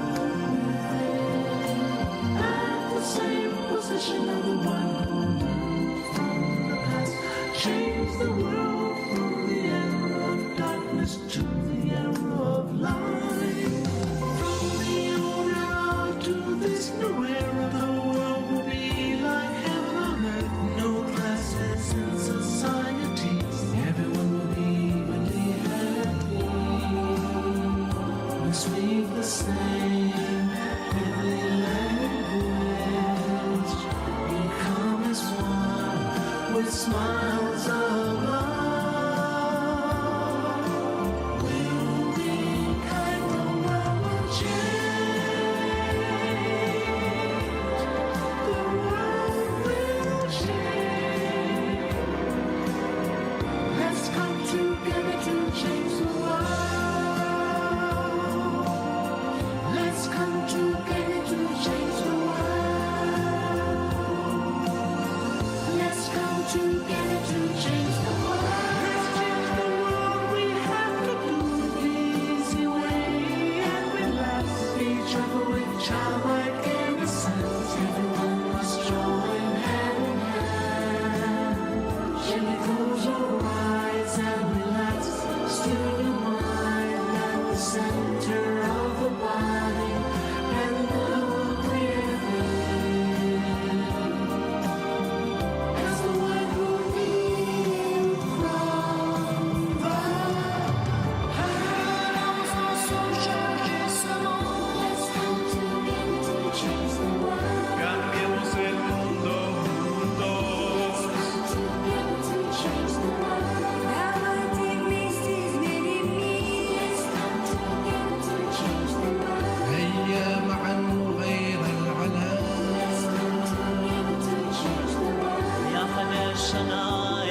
Hi, everyone, and welcome to our full moon meditation tonight on Universal Love Starts from Within. So we generally start with quotes because, quotes can definitely help inspire you and leave you with food for thought. And actually, I have two because they're so good, I couldn't choose between one. Both of them are going to be relevant with regards to our wisdom talk today. The first one I would like to share, this is actually a new book. I haven't used this yet on these sessions, but this is one of my favorites. It's called Pearls of Inner Wisdom. And this one is so good. It's so good that I actually keep it close to heart. I actually have it written in a journal because I like to reflect on it. And it's called, the quote is, "Change your mind to change the world. The only definitive way to overcome aggression, selfishness, conflict, wrong view, and stubbornness is to uproot the very thoughts of all of these things from the mind by meditating until we can attain inner wisdom from within." So this is very good because if we're talking about trying to change the world, we have to start from ourselves, especially when it comes to universal love. The other one is love yourself, and this is also quite relevant to our topic today. To love yourself is different from being selfish. To love oneself means to purify oneself and to be happy at all times. All things that come to our mind and our five senses, sight, sound, smell, taste, or touch, both good and bad, we must choose to opt for the good and let all be at the seventh base, the center of the body. So both are pretty relevant to our topic today, which is going to be on universal love. And next, I just want to go over a little bit about our teaching monk. If you haven't meditated with Monk Daniel before, you're in for a treat. So Monk Daniel has ordained and he's dedicated to his life to meditation and practicing as a Buddhist monk since 2012. So he's been a monk for over 10 years now. He believes that positive life change begins from within and that everyone can change their outer world by first changing their inner world with regular meditation practice.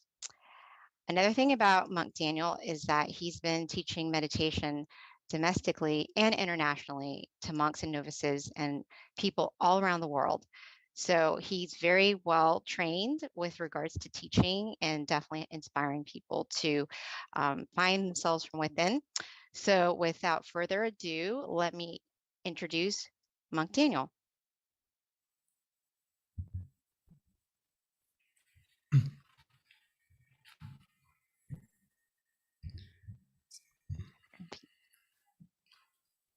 So, good evening to everyone. Good morning from Thailand. To see everyone again on this auspicious night on the full moon, which is a very important, special time actually, if we learn more about it. But mainly, it's the most brightest night of the month. So there's a lot of positivity, a lot of good energy on this night. Today, I wanted to talk to you about universal love and how we can connect to it through meditation. Especially, we just passed, 2 days ago was Valentine's Day. So happy Valentine's Day to everyone. Hopefully you had a good time. And today we're going to learn the most important thing is to love yourself, to love yourself, as our wonderful host just mentioned with the quote from Lom Pa, is one of the best ways is to love yourself. And how to do that is through meditation. This is something that my master Lom Pa Tamachio always tells us, the monks, the community, everyone, that we need to make time for ourselves and make time for us to meditate. Because if you truly love not only yourself, but the people around you and everything around you, actually, it will benefit from loving yourself first, which I'll explain a little bit how is that not selfish, right? It may sound a little bit in the beginning, but let's talk a little bit about it. So as we may see, I want to talk about self-care a little bit. I know this is a topic that you may have heard about. So self-care isn't being selfish. This is a point that we have to get across, that taking care of yourself doesn't mean me first, but it means me too. It means including yourself in your happiness and including yourself and loving yourself as well. Sometimes in life, our focus gets distracted, and out of our good intentions, we tend to put our passion and our love and dedication into everything around us. It's like whether it's our job, our relationships, whatever it may be, we put our passion and love into everything around us. But sometimes we forget to give some of that. We forget to give some of that love to ourselves. And today I want us to remind ourselves that we need to make time for ourselves too, because a better you means a better world. And right now it may seem kind of, how can me being a better person change the world? It may seem kind of big, like a big picture, but if you think of it, if you're a better version of yourself, the first people who are going to impact are the people around you, right? Your family, the people you love, your friends, your community. So it directly impacts the world and the environment around you about if you look after yourself more. So when we talk about self-care ideas, I'm sure there's many ways that we've heard before, whether it's going to the spa, taking care of yourself, taking care of your body. But the most important self-care idea is to look after your mind, which in this day and age, many people are starting to realize that mental health is very important, as we are living in a day and age where we are connected to everything in the world easily, right? Through technology, through our phones, through everything. We are so connected with everything and everyone, but sometimes from that connection to everything and everyone, we forget to connect to something very important, which is we disconnect from ourselves and we forget to look after ourselves. So we're so connected to everything, but we're disconnected from our own happiness and how we are feeling, because we're distracted on the outside. We're so busy looking outside all the time that we forget to spend some time to look inside and look at ourselves. So the most important self-care idea, number one, is to look after your health, your mental health, your mind. How is your mind today? Because life can get pretty distracting, right? We have so many things we need to balance, whether it's looking after our physical health or by exercising, looking after our career, looking after our relationships, or whether it's social or any relationship. It's very hard to balance what's important in our life if we don't look after our mind first, because our mind is the root of everything. Sometimes we tend to forget that, and we don't balance things correctly because life is very hectic. Right? So sometimes we focus a lot on exercise, or sometimes we forget to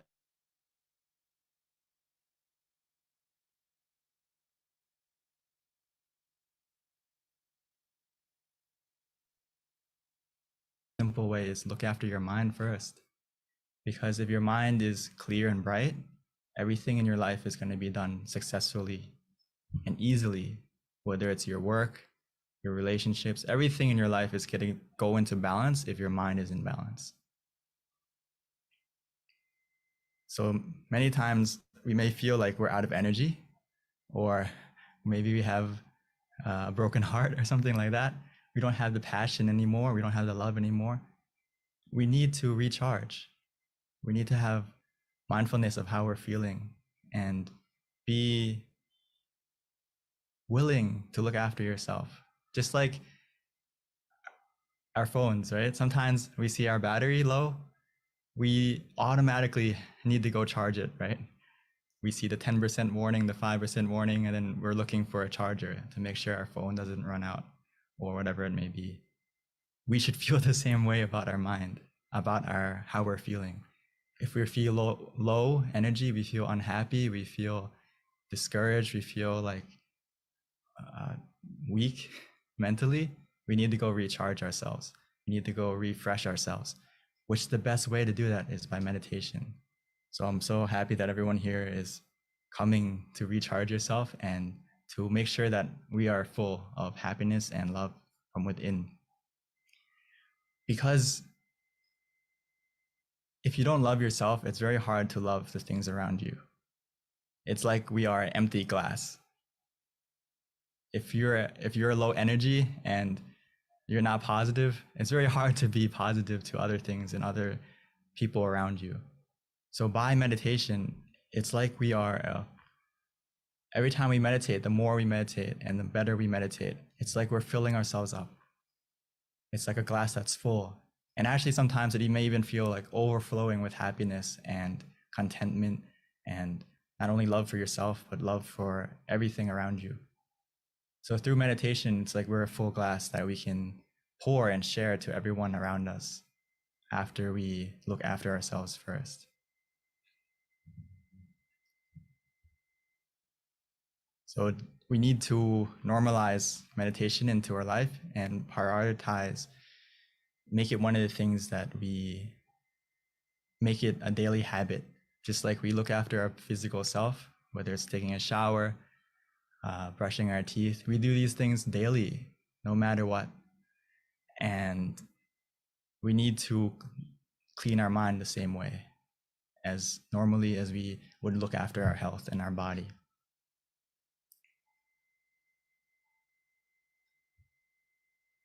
Because if we go back to self-care ideas, we don't have enough time in our schedule for everything. That's true. Sometimes we only have 24 hours a day. Our day is very busy, right? So if you remind yourself that and reflect on yourself that we may not have enough time for everything that we want to do, but we always have time for the things we love. So we need to make ourselves one of the things that we love as well. And meditation, one of those things that we love. If we make it something that we love, we're going to spend time on it and make it part of our schedule. So just before we meditate together today, I wanted to give us a little review on how to meditate as well, how to connect to that inner love and feel that happiness inside. For those of you who are new, or for those of you who are been meditating many years, this is something that even myself, I have to remind myself, even though I've been meditating for 10 years as a monk, and ever since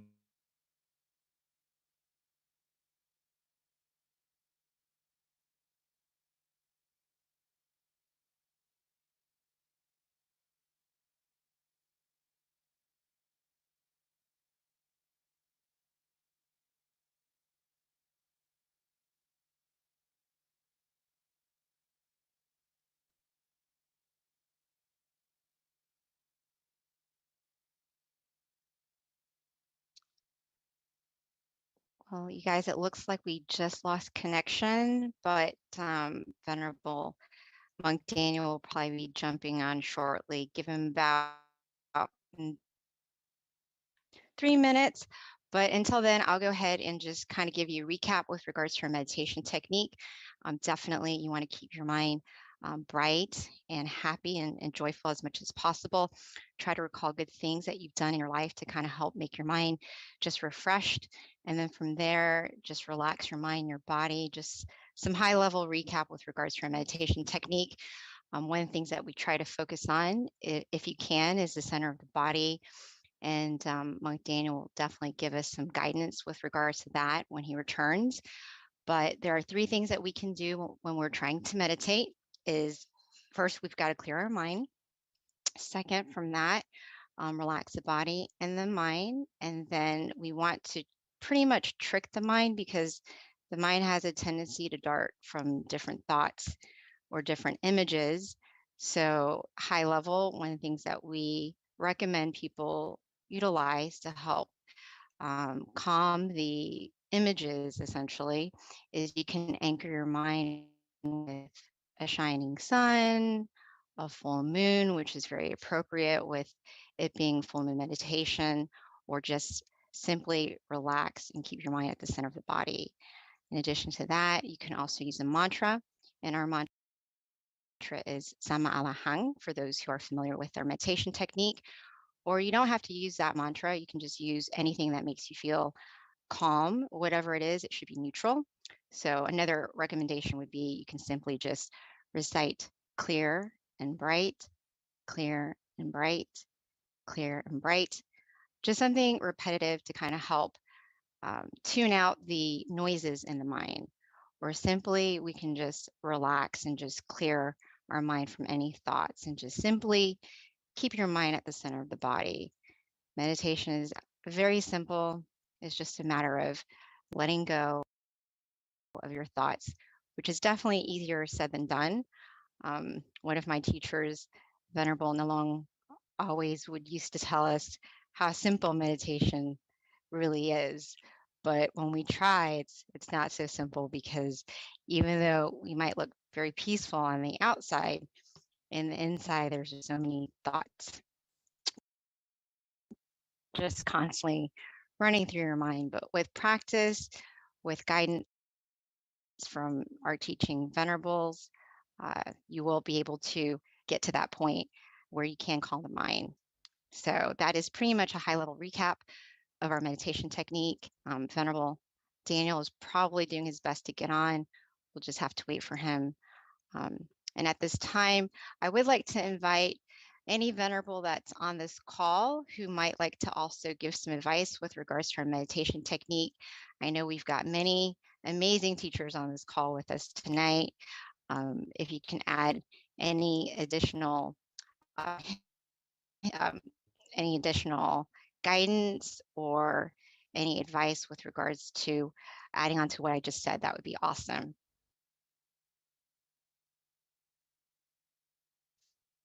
Hopefully I'm not talking to myself, because I don't know at this point if I am or if I'm not.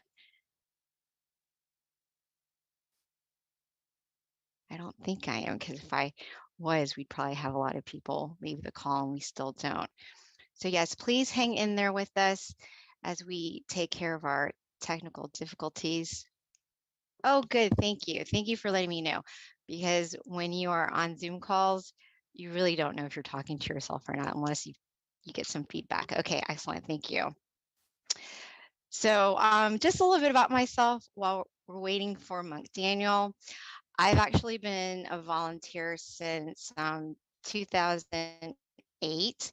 So almost as long as Venerable Daniel being a monk. It's been one of the most passionate things in my life with regards to just helping to spread meditation, being an example, being able to pioneer many different projects.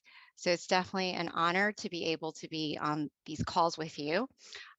So at this point, I have learned a lot with regards to our meditation technique, because I have had many, many different teaching monks throughout the years, which has been such an inspiration, because no matter what, it's very easy that, if you aren't connected to community, it's not always very easy to be connected to your practice.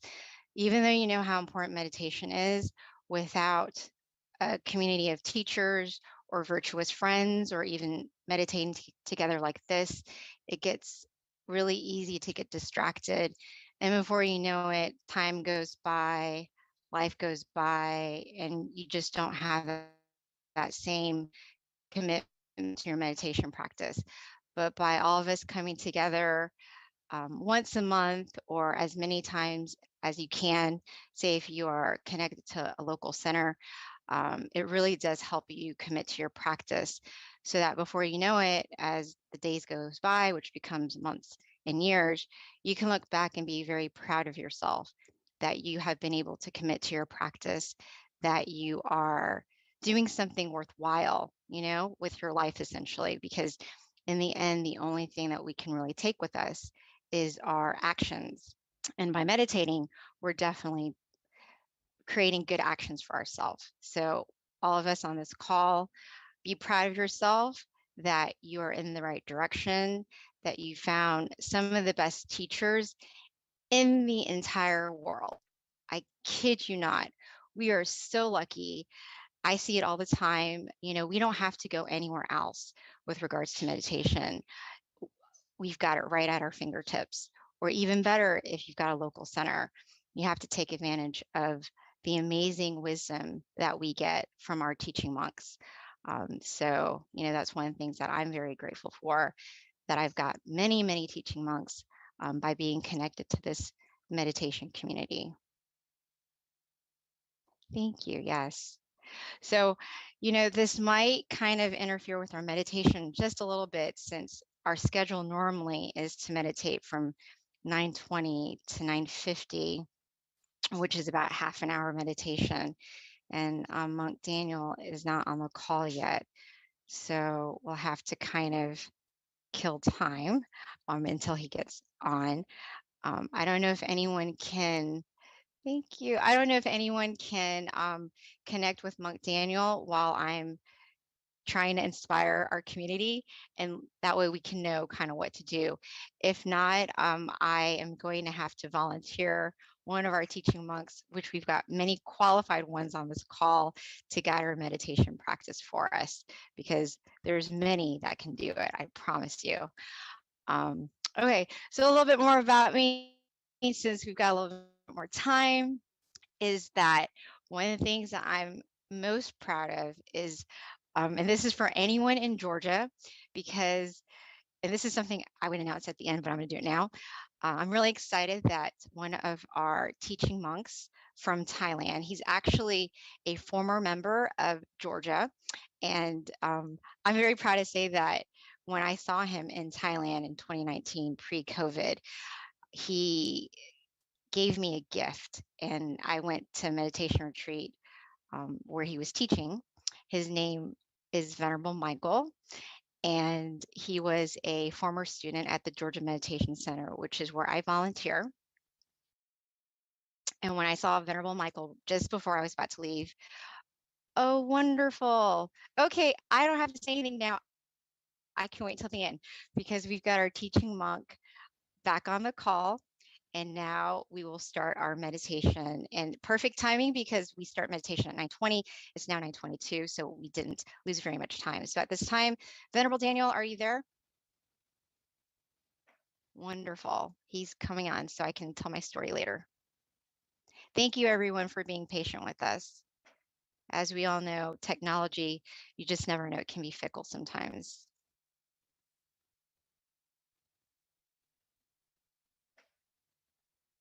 Okay, I think Venerable Daniel is on the call. He's just having a little bit of problems unmuting his microphone. Thank you, Quincy. Quincy's from Canada. He just sent me some positive feedback. Thank you, Daniel. I guess 2 thumbs up for being on the spot, right? These are the things you have to do sometimes. Thank you. Okay, well, Venerable Daniel is joining us. Just give him a couple more minutes. Oh, Deb, I've got all these friends on the call. Thank you, you guys. Thank you. Okay, well, you know what? When Venerable Daniel gets on the call, I will just zip up. But for right now, let me continue, since I was right in the middle of my inspiring talk here. A former member of the Georgia Meditation Center, and like anyone who knows me will hear about him, because I'm so proud of the fact that he was a former student at the Georgia Meditation Center. And when I had the opportunity, never mind, he's back. Thank you, Venerable. I was just creating all these things that I can share with people. I was waiting to be co-host because I can't unmute myself as a participant. Well, we are glad you're back. Go have at it, Lumpy. And you guys will hear from me later. Thank you. We left off on how before we meditate, just real quick, the most important thing is making sure that we are relaxed of both body and mind. So I'll continue later. For now, let's get into the meditation, because we are running out of time a little bit. Sorry for the technical difficulties. the main temple.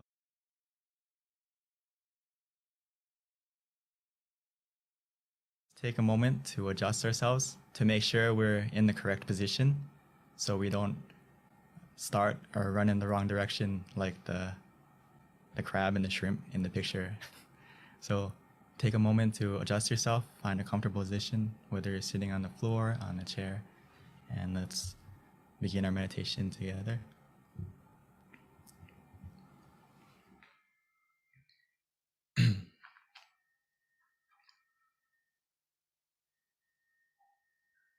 So we should treat every session like it's our first, taking the time to make sure that we are relaxed, that we are comfortable. Because meditation is essential, the most important part is how we start. Making sure that we are running or starting our journey in the right direction. So we need to take the time to make sure that our body is comfortable and relaxed. From the moment we close our eyes, softly and gently, naturally, as if we were about to go to sleep. Because now is the time to truly rest our mind and recharge ourselves, both physically and mentally.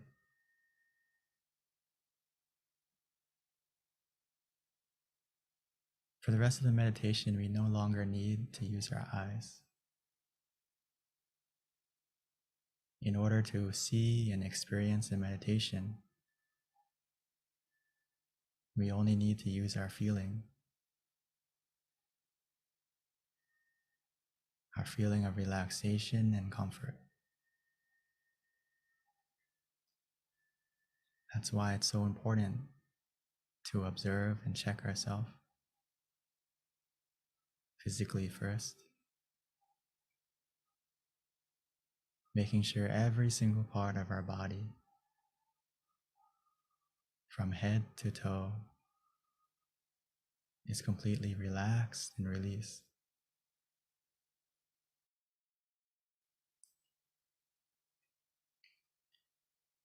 Sometimes the easiest way to do that is just to take a deep breath a few times, breathing in slowly and gently and deeply, feeling the cool and relaxing air, the calmness as it fills our body up with relaxation.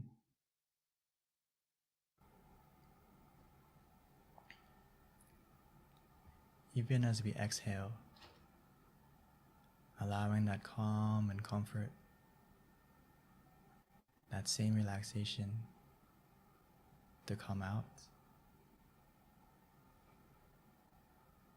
as all the tension and tightness in our body melts away. Within us, we feel relaxed, and all around us, we feel comfort, feel safe.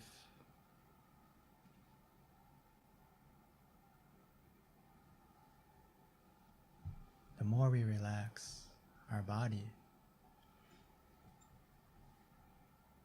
we may begin to feel that our body is becoming more light, more weightless.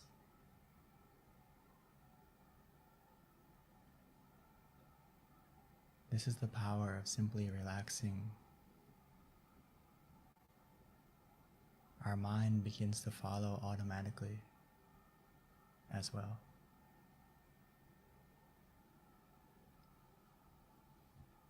Our journey to find our inner happiness the universal love inside has already begun. Right now, all we need to do is to continue to relax. Now that our body is more relaxed, a mind that is relaxed is simply a mind that is free from any thoughts, any attachments. So we need to put everything aside as if we were going on a trip, going on vacation.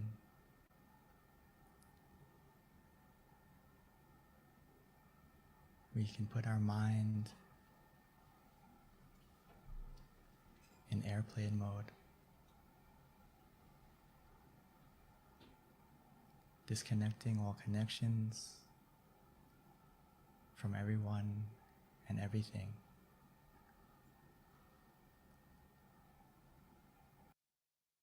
This journey inside, we don't need any baggage.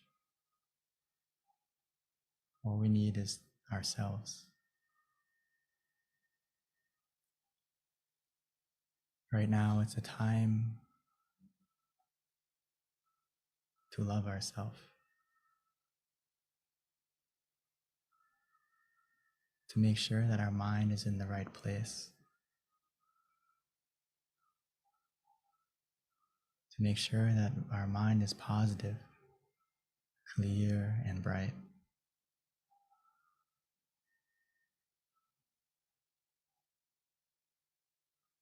So let's take the time to help ourselves to calm down, to relax,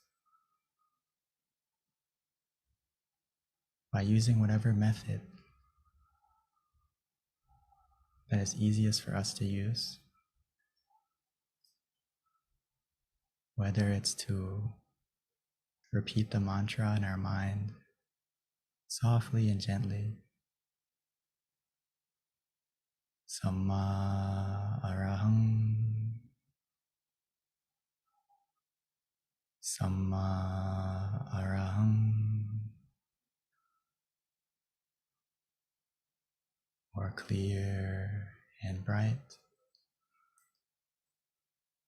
clear and bright.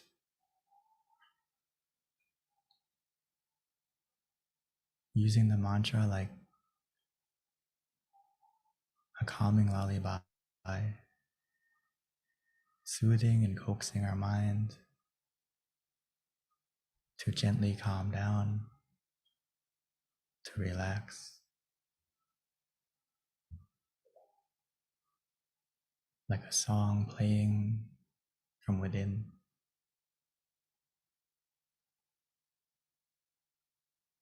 Or some of us may find it easier to just visualize an image, the full moon, like tonight. We can imagine it however we like, wherever we like, shining inside us, in front of us, however big, however small. As long as we feel relaxed and comfortable, don't worry about the clarity. The more we relax, the more we follow that feeling. Everything we see and experience will change automatically.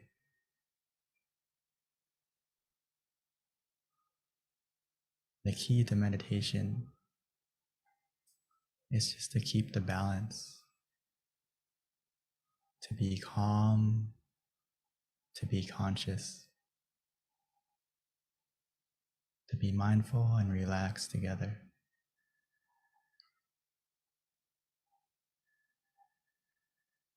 Eventually, we'll get to a point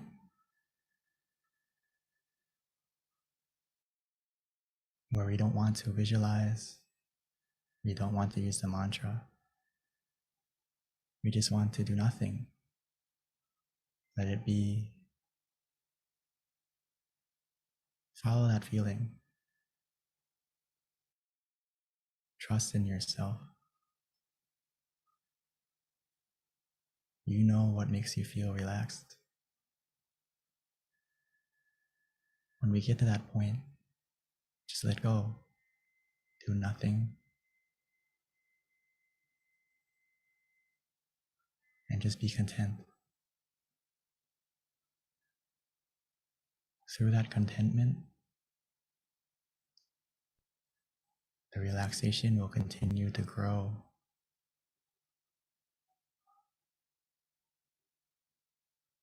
Igniting and sparking our inner happiness within, almost like a small star shining.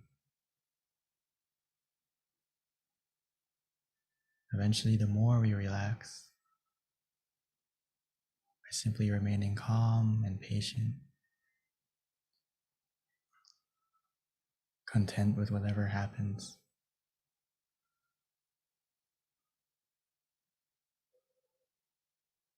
that inner happiness will begin to grow and expand.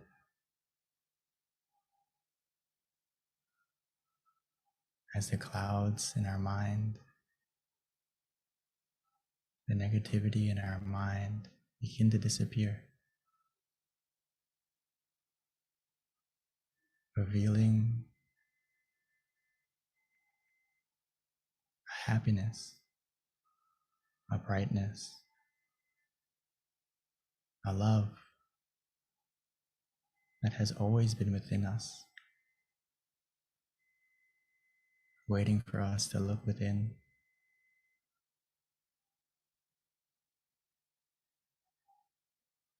Just like the full moon tonight.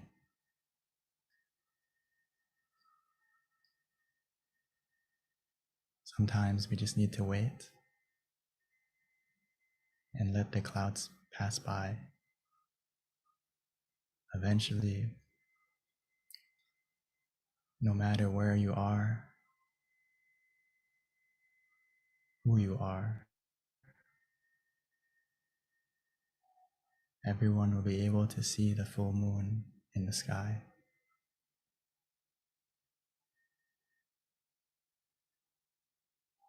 Within us, we have our own happiness that we can all connect to.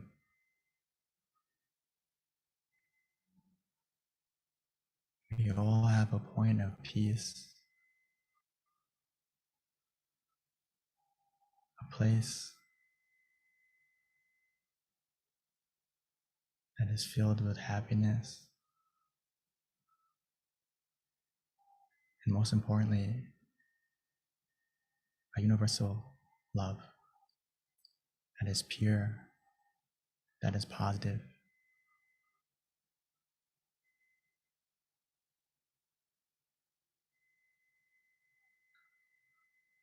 And the way to connect to that point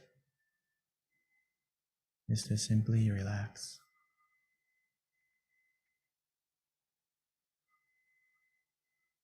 Allowing our mind gently and naturally to go to that place, which it will. All we need to do is guide it by staying relaxed, staying content.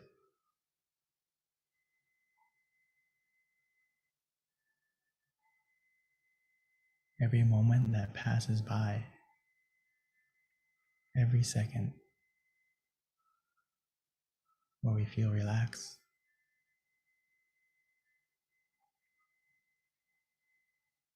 our mind is becoming more still, more clear, more bright, more positive.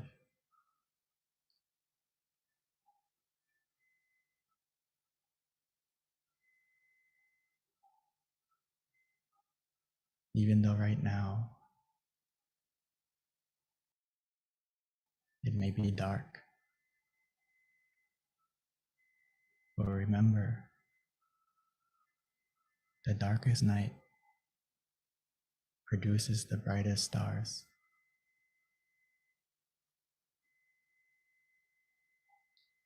All we need to do is wait, patiently, contently.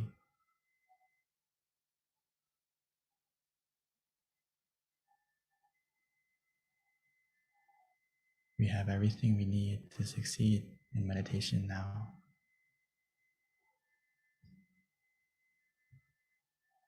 The key is already in your hands, where we feel relaxed, feel comfortable.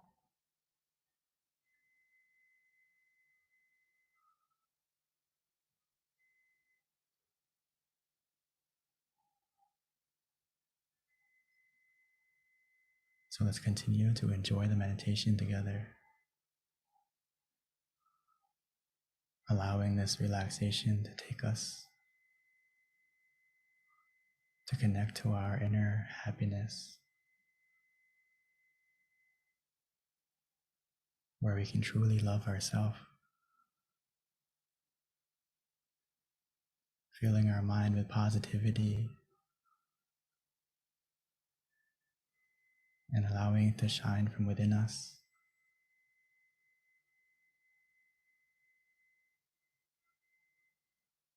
As if we found our inner smile, and that smile will begin to shine onto our face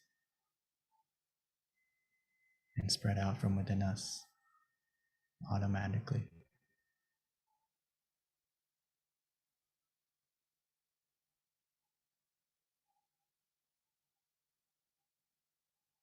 So for now, let's enjoy this meditation together in silence.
Now that our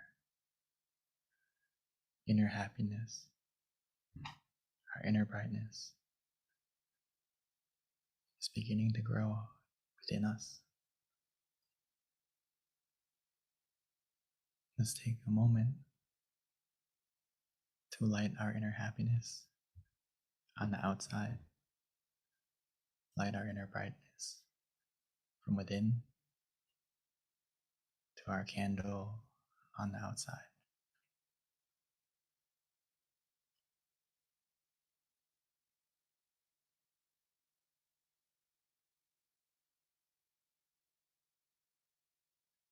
Once you've lit the candle on the outside, we may continue to meditate,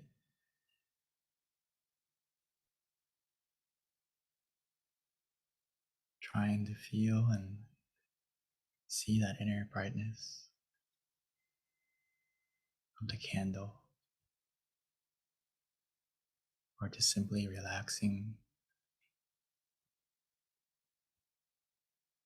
whatever is easiest for us.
Now that we have lit the candle on the outside, and most importantly, lit our inner happiness on the inside,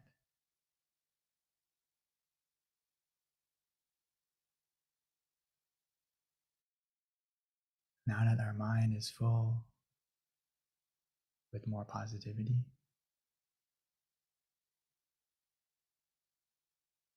now that we can truly begin to feel the love for ourselves,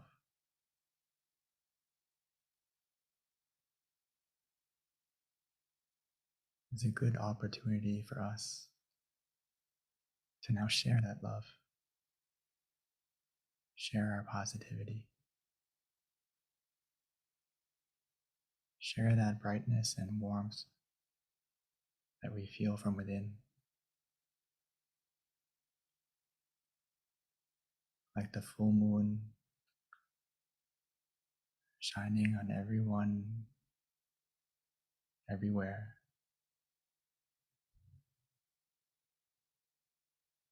No matter the distance, no matter where they may be,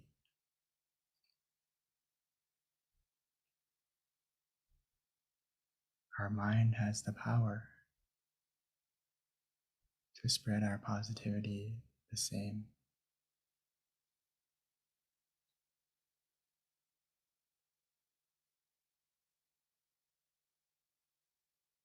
By simply wishing. Because what we think, we can become, not only for ourselves,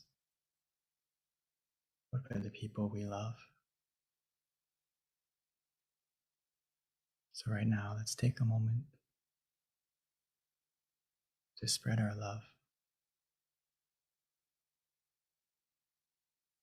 by simply imagining the person or imagining their name, whatever is easiest for us, and wishing for yourself and for them to be healthy, to be happy, to be free from any danger, any sickness,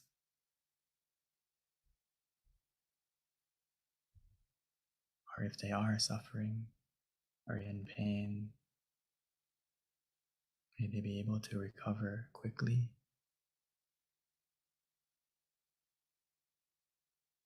And may our life and the lives of our loved ones be free from any obstacle,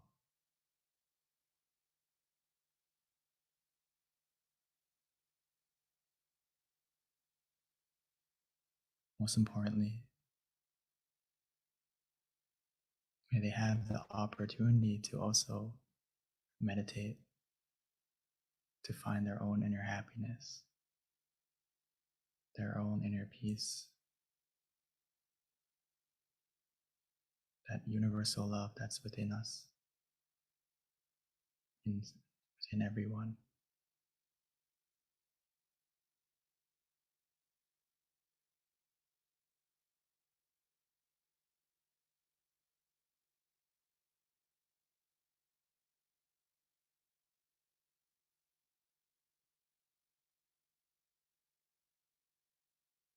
So just continue to wish for yourselves, your loved ones,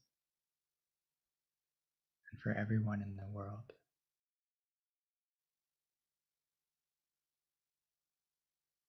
Allowing our positivity and our brightness to shine from within.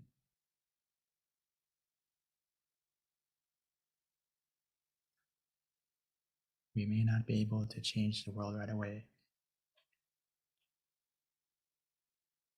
We can help to change the world for ourselves and for the people closest to us first. From one moment of peace, that one moment has the power.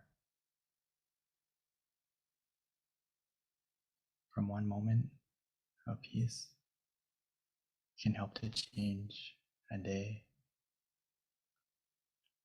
One day of peace can help to change a life. And one life of peace can help to change the world.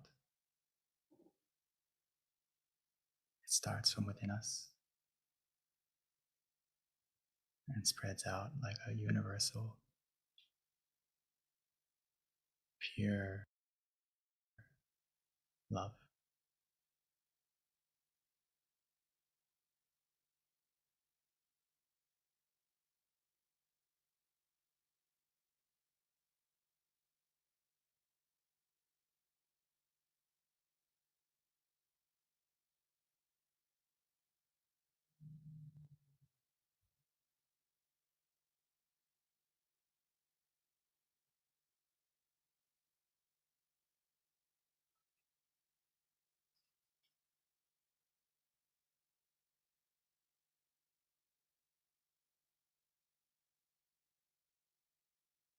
Sapphe Buddha Palapata Pachekanam Chayang Palang Arahantanate Shirakang Pantami Sapaso Sapaputtha Nupavena Sapathamma Nupavena Sapasangha Nupavena Satha Soti Bhavantu Te.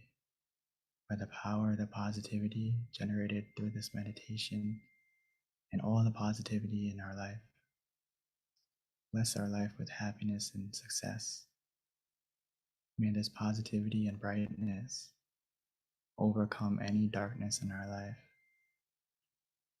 And may our life continue to be filled with happiness and positivity forevermore. When we are ready, we may slowly and gently open our eyes.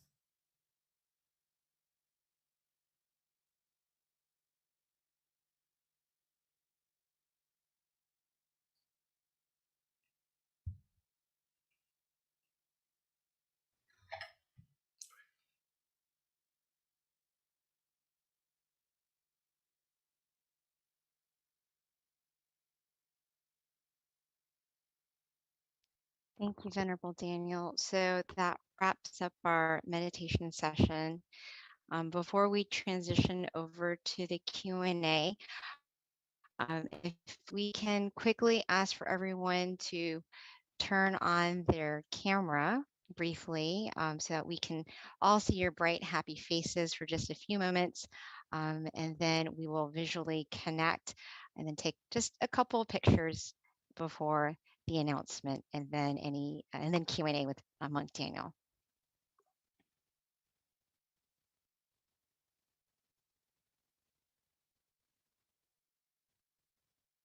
All right, happy faces. Again, if you can turn on your camera, bright, happy faces for just a few moments.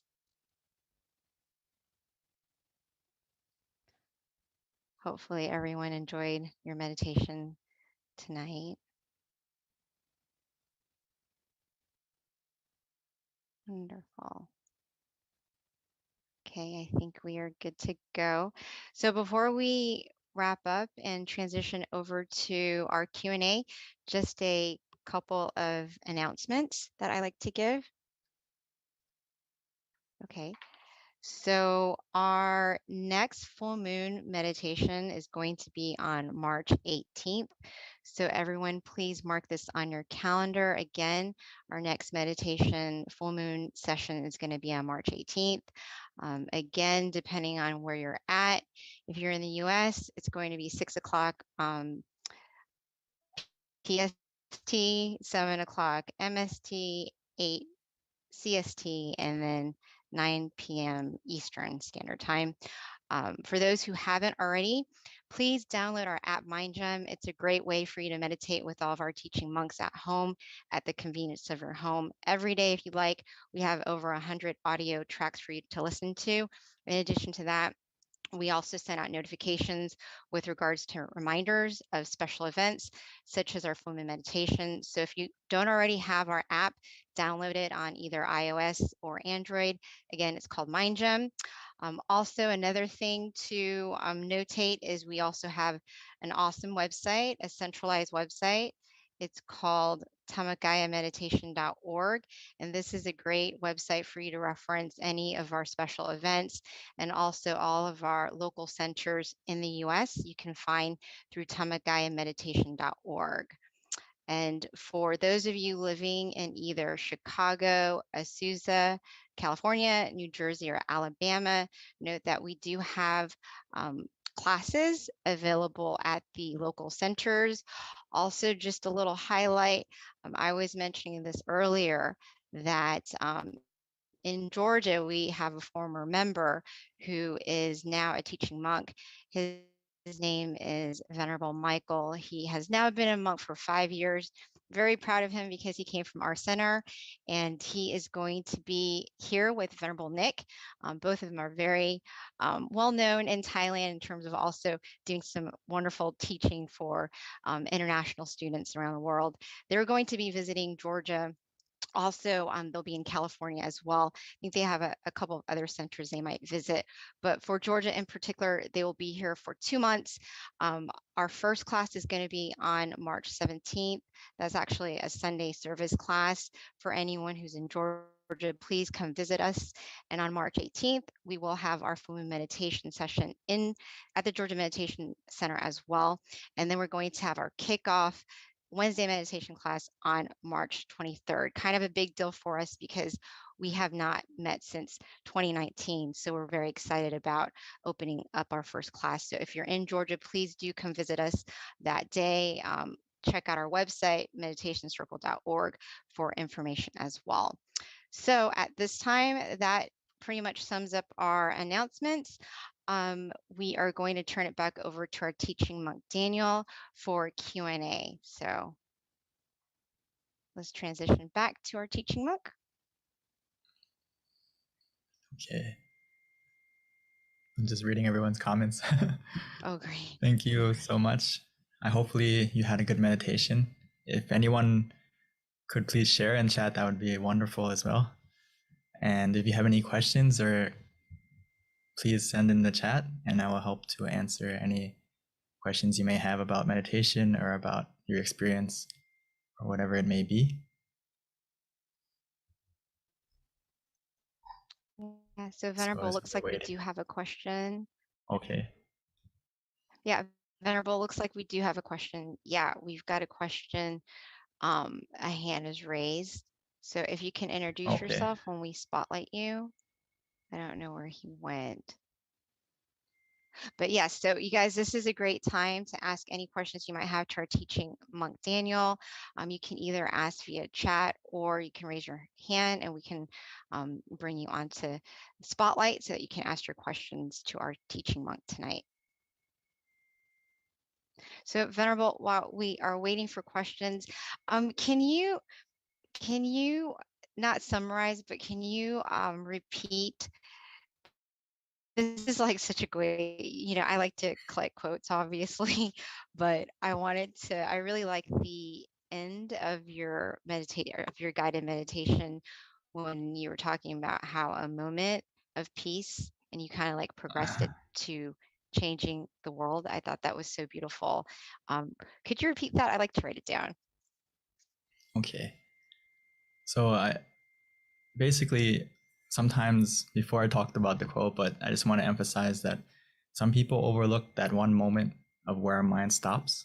And some people, especially people who meditated often, we tend to think that one moment where our mind stops or that one moment of peace is maybe not as amazing as it is. But actually, if we think about it, our whole life, we never stopped our mind.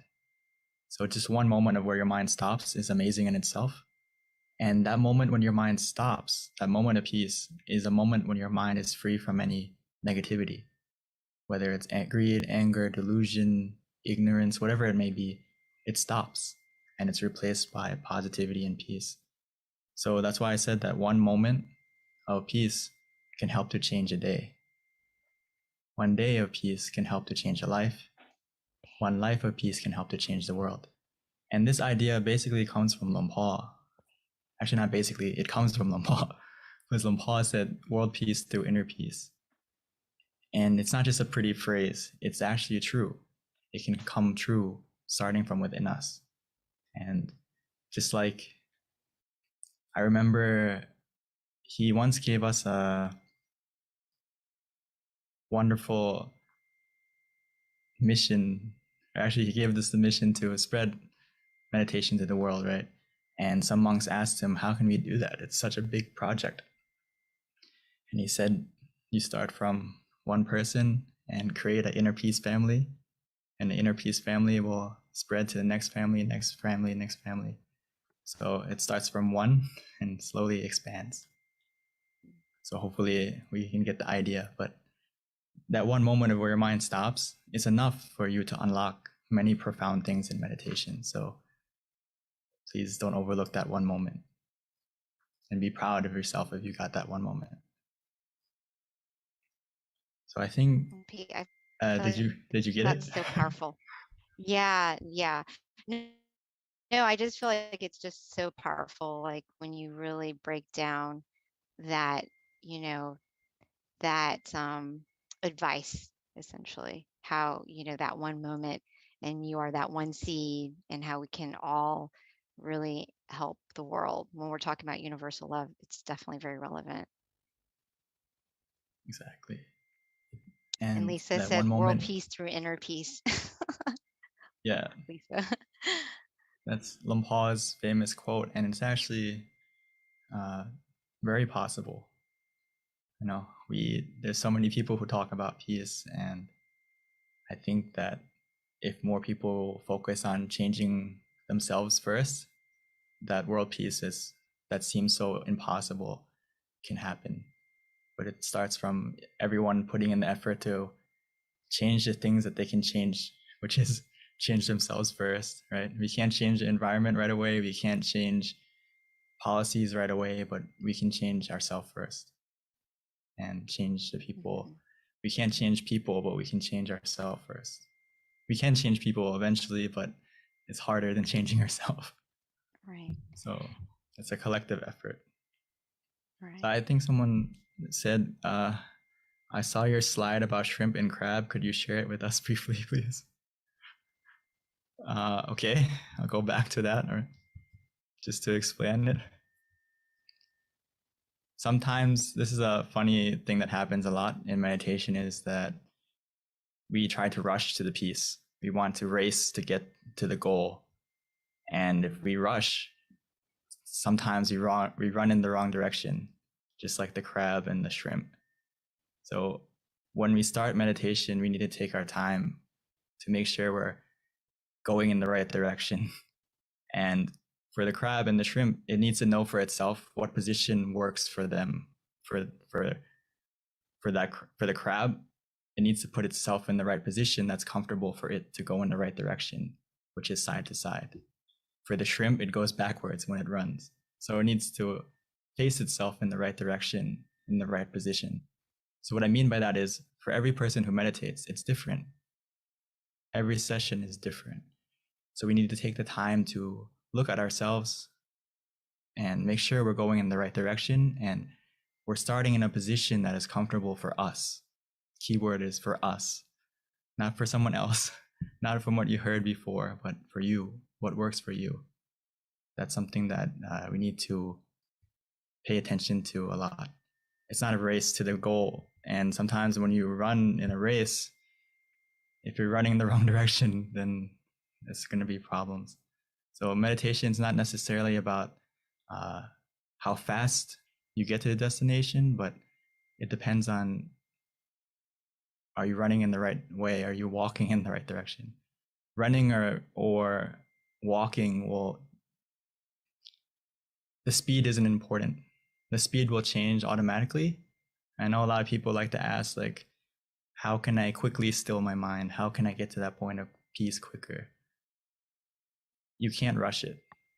The less you do, the more you're going to get. The more you let go, the more you relax. That's the way you can go quicker. It's not like on the outside world when we want to get somewhere, we need to try more. We need to put more effort in. We need to run. In meditation, it's the opposite, completely opposite. So it's something we have to reflect on often. And I think Luang Pu gave the best example of that is stop is the key to success. Stop your thinking, stop your anticipation, stop your desire, and you're going to have success in your meditation for sure. So Venerable, before we continue with the next question, just for everyone who is on the call, if you have any questions, definitely please let us know. But also, we did wrap up meditation, so if you have to go, that's fine. But we'd love for you to stay on because you can learn a lot. So there is a question that came through, Venerable. It's from Deb, and her question is, what would be a good way to help someone who does not meditate but wants to have less anxiety and more peace? Sorry, one more time. There was a little bit of lag on our So this my question side. is from Deb. Oh, that's fine. Her question is, what would be a good way to help someone who does not meditate but wants to have less anxiety and wants to also have peace, but they don't meditate? I think that's a very good question. Thank you, Deb. Great question. Ideally, trying to invite them to come and meditate. Because anxiety and a lot of these problems that we have in society now, it comes from we don't know how to take care of our minds. We don't know how to calm our minds down. So as a friend or as someone that you care for them, we need to try to invite them to come and meditate for themselves. That's the best way, because Luang Por would say, like, we can't, the only way for someone to be full, right, is for them to eat for themselves. You can't eat the burger for them or whatever it may be, right? You need them to sit down and meditate for themselves to cure their anxiety, which is extremely possible if they come and meditate. And I know some people maybe it may be hard to invite in the beginning. So that's why we need to be example for them. If they see you meditating often and they see the change in you, they're going to want to be influenced to want to come and meditate more. So myself included, before, my mom was one of those people who helped me to be interested in meditation, because she was an example for me. I always saw her meditating. I always saw her inviting me. And in the beginning, sometimes I resisted. I was like, I don't want to go. It doesn't seem fun or something like that. But when I saw how calm my mom was, how peaceful she was, how positive she was, it kind of made me question and want to try meditation for myself. So hopefully that gives you an idea. So please try to invite them to come next time, maybe next session, next full moon. Sure. Thank you, Venerable. So Venerable, here's another comment question, but it's from Ravint. And he says, sometimes when I meditate, I try to think about nothing, but it's really hard. He tries to clear his mind. So maybe, how can we help with, or any advice or guidance in terms of how to help clear his mind? I know we've got the tools, but it's not always, even with the tools, sometimes our minds are distracted. I think that's a wonderful question, and I'm sure everyone here deals with this, even myself. I'm sure everyone here in the call in Zoom right now has had a moment of where you meditate and it's hard to clear your mind. The first thing is, please don't be frustrated with yourself, because it's completely normal for it to be difficult in the beginning to clear your mind, especially if we don't meditate often, or even though we meditate often, but sometimes throughout the day, if we don't look after our mind, and many things come into our mind consciously and subconsciously. Everything we see, everything we feel, everything we experience, it all gets absorbed by our mind. So it may be hard to think nothing in the beginning. So a key concept I want everyone to start to understand more is meditation is a balance between doing nothing and doing something. So again, it's a balance between doing nothing and doing something. What I mean by that is to get to the nothing and doing nothing, to stop thinking. In the beginning, we need to do something. And what I mean by that is we need to use the tools that we have in our toolbox, whether it's visualization or using the mantra. Don't skip to doing nothing right away, or don't, even though we feel like sometimes I enjoy just to do nothing and relax. But if I know that my day was very busy, my life is very filled with many things in the past, I need something to anchor my mind. I need something to be a companion. I need something to be a shield to help protect my mind from wandering, from not thinking, or for to help to clear. So to get to the nothing part, we need to do something. So I recommend that you don't try to do nothing right away. Try to use the visualization, try to use the mantra first. And eventually you're going to get to that point where you don't want to do nothing automatically. So hopefully that answers your question a little bit. But another thing is, it takes time. It takes time. Remind yourself that it takes time. The way to clear your mind, it doesn't happen right away. We need to be a little bit patient. And just like in our computer, or we delete a file, right? Some files that are big, it takes a while to delete, right? It's not right away. The same thing is in our mind. Some things are deleted quickly and easily, and some things take a little bit of time. But it doesn't mean it's not getting deleted. It just means we need to wait a little bit longer and just be calm, be patient, and it's going to get to that point bit by bit. Wow, Venerable. I've never heard anyone put it like that. That is so profound. Like doing nothing and doing something. I actually really, that makes a lot of sense. Thank you for that knowledge. Just to reiterate that everyone throughout your meditation session has to switch between these two things. That's what makes you a good meditator, is knowing when to do nothing and when to do something. Meaning that when you're off balance, when you're in balance, you don't need to do anything. When you have mindfulness and relaxation together, you feel calm, you feel relaxed, you don't need to do anything at that point. But whenever you start to feel that balance is shifting or off, that's when we need to do something, adapt to the situation by using the mantra, by using visualization, whatever it may be, to get you back in balance. Thank you, Venerable. I love that. Another question that we have, and I think this is pretty relevant to universal love as being our wisdom talk today. And this question is, why do we hurt those we love? So I just want to expand that a little bit more, which is true if we're talking about universal love and kind of expanding that out there. But, it's so everyone's hurting everyone, and we've got all these situations, even right now, Ukraine and Russia, things like that.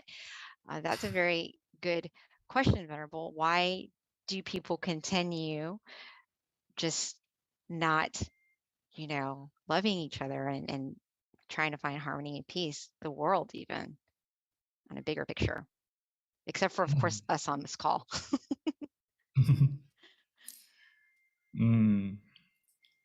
That's why Lumpu said stop is the key to success in your life and in meditation.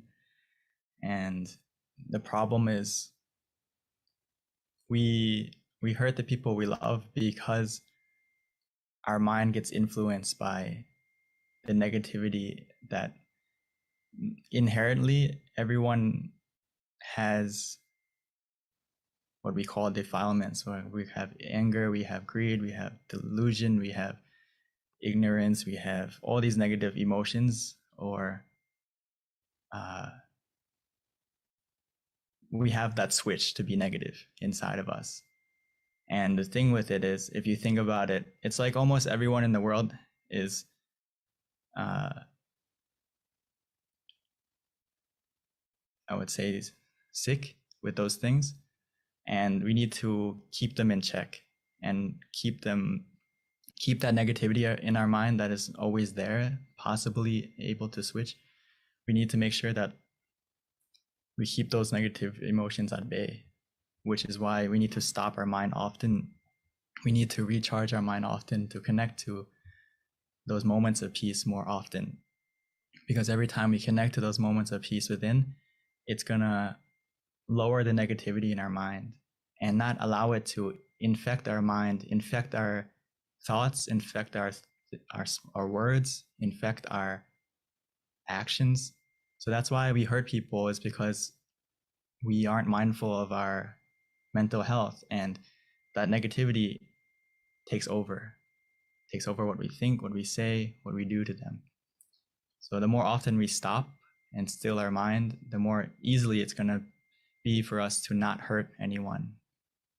That's why meditation is so important, and why Long Paul would say we need to love ourselves through meditation. And why is that the best way? Because directly we're going to be a better person for everyone around us, and we're not going to hurt anyone anymore.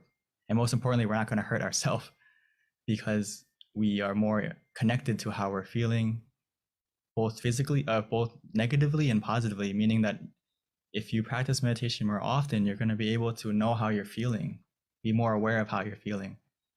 And a lot of times when we hurt someone, it's because we let our emotions take over.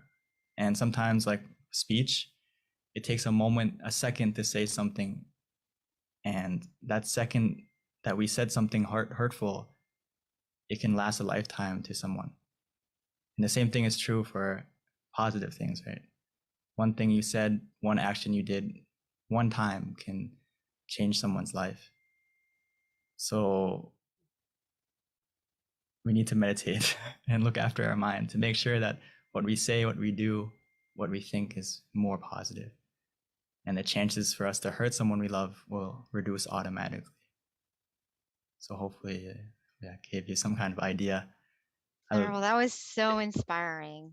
Oh my goodness. I wish everyone could hear what you just said, because I feel like it would motivate. I don't see how it can't motivate anybody who's not interested in meditation to meditate.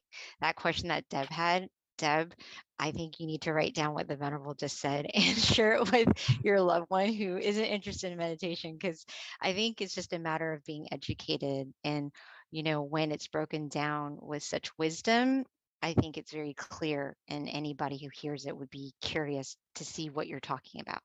That was very, very a great explanation, Venerable. Thank you. So Venerable, last question before we wrap up, since it is 10:27, gives you enough time to answer this question. Statement slash question, but there is some relevancy in this. And Ravin says that we love 10, we hurt 10. We love 100, we hurt 100. What is your thought on that comment?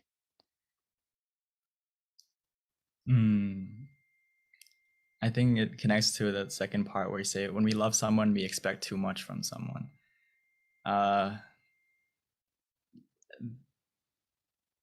It's a different kind of love. I think if you meditate and the thing is, when we meditate, we connect to a more pure love. Sometimes our love is actually kind of mixed with other emotions, whether it's attachment, over attachment, obsessiveness, or possessiveness of that person, or expectation from that person. So that's why it's so important and also friends. Yeah, exactly. That's why it's important to be able to have inner happiness for yourself and an inner love for yourself, because you're not going to expect from others more, because you have that happiness for yourself, that love for yourself already. And a lot of times why we expect so much, or we expect something in return, because we feel like we're missing something from others, which in reality, if we meditate and we have that happiness for ourselves already, we don't really need anything in return from anyone. We don't need anyone to make us happy, or anything to make us happy, if you meditate more, because you can access that happiness, that true happiness for yourself, anytime, anywhere, every time you meditate. So it's about connecting so to it's that. like a whole love, like you have enough love for yourself, essentially. Yeah, so you're not expecting your friend to give you back something or help love you back or someone to love you back because you already have love for yourself within. And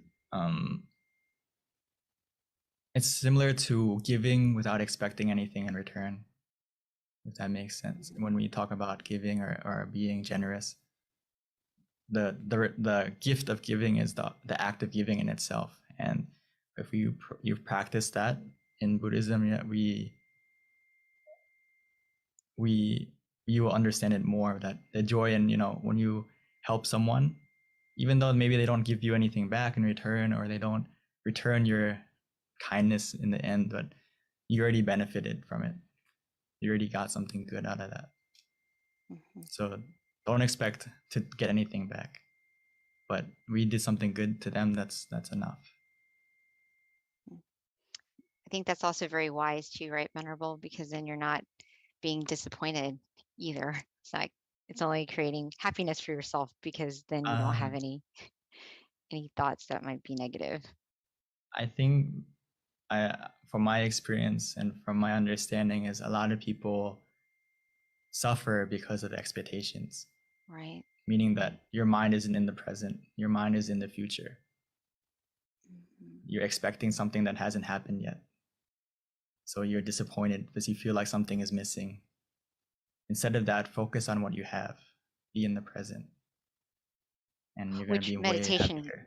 Which meditation teaches you how to do that. That's why being in the present is so important, because it really can impact your mental being. And eventually you're going to get what you expect automatically without you realizing it. Because if you're in the present moment, you have the power and the decision to make your life better. When you're in the present, you're able to walk towards your goal. It's not bad to have goal or expectations necessarily, but if you focus on the expectation and on the goal rather than the method, you're gonna suffer. But if you focus on the method and how to get to that goal, you're not gonna suffer. Wow, that is so well put, Venerable. Thank you.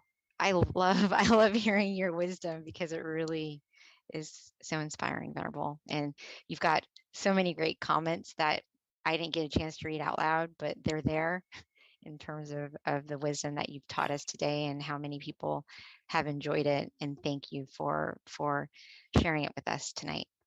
So at this time, everyone, it is 10:30, and this wraps up our meditation session tonight. The Venerable is going to give us a blessing, and we can accept it by putting our palms together.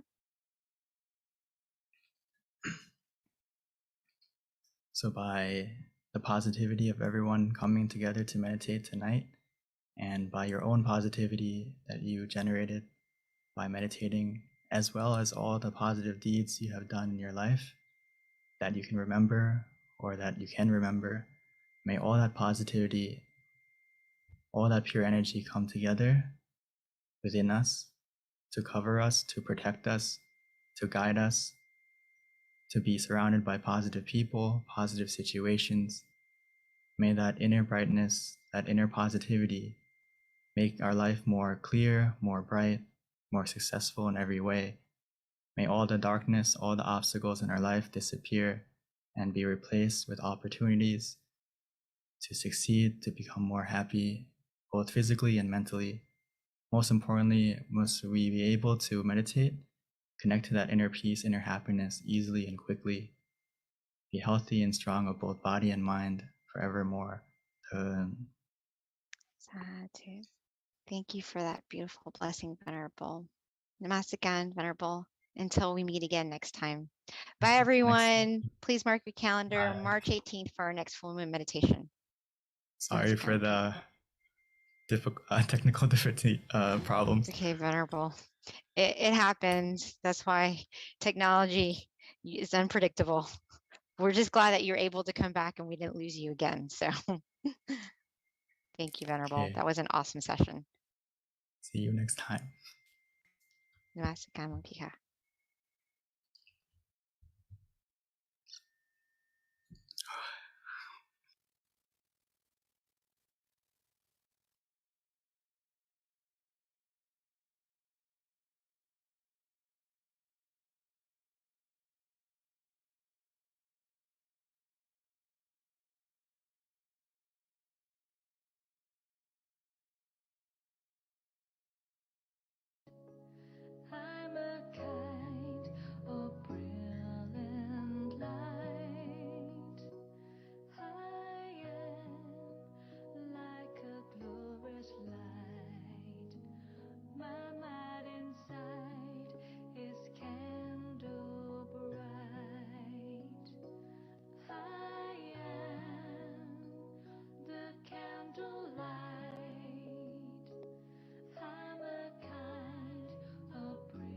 candlelight of my mind shines gloriously. Come where you'll come.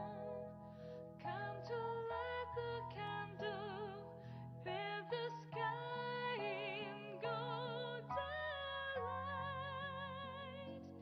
I am the candlelight. I'm a kind of brilliant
see. You might want to.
Hi, everyone, and welcome to our full moon meditation. We are so excited to have you all today.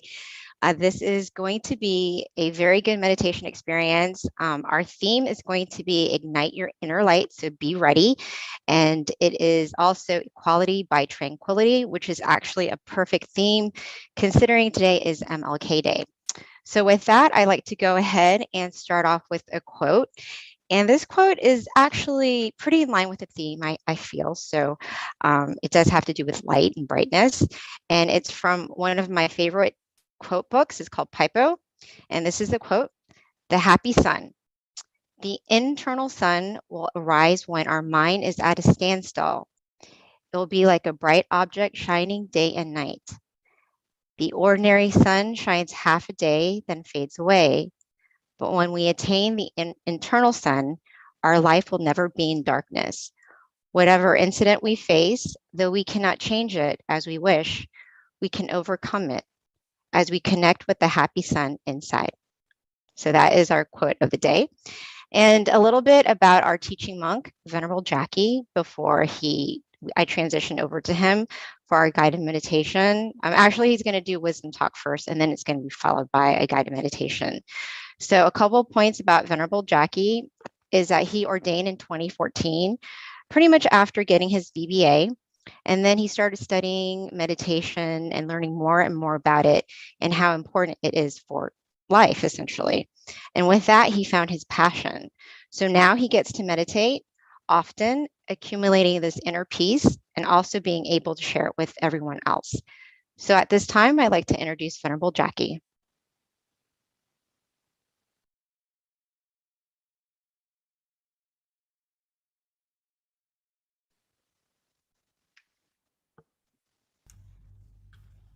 Namaste, Pete. Hello.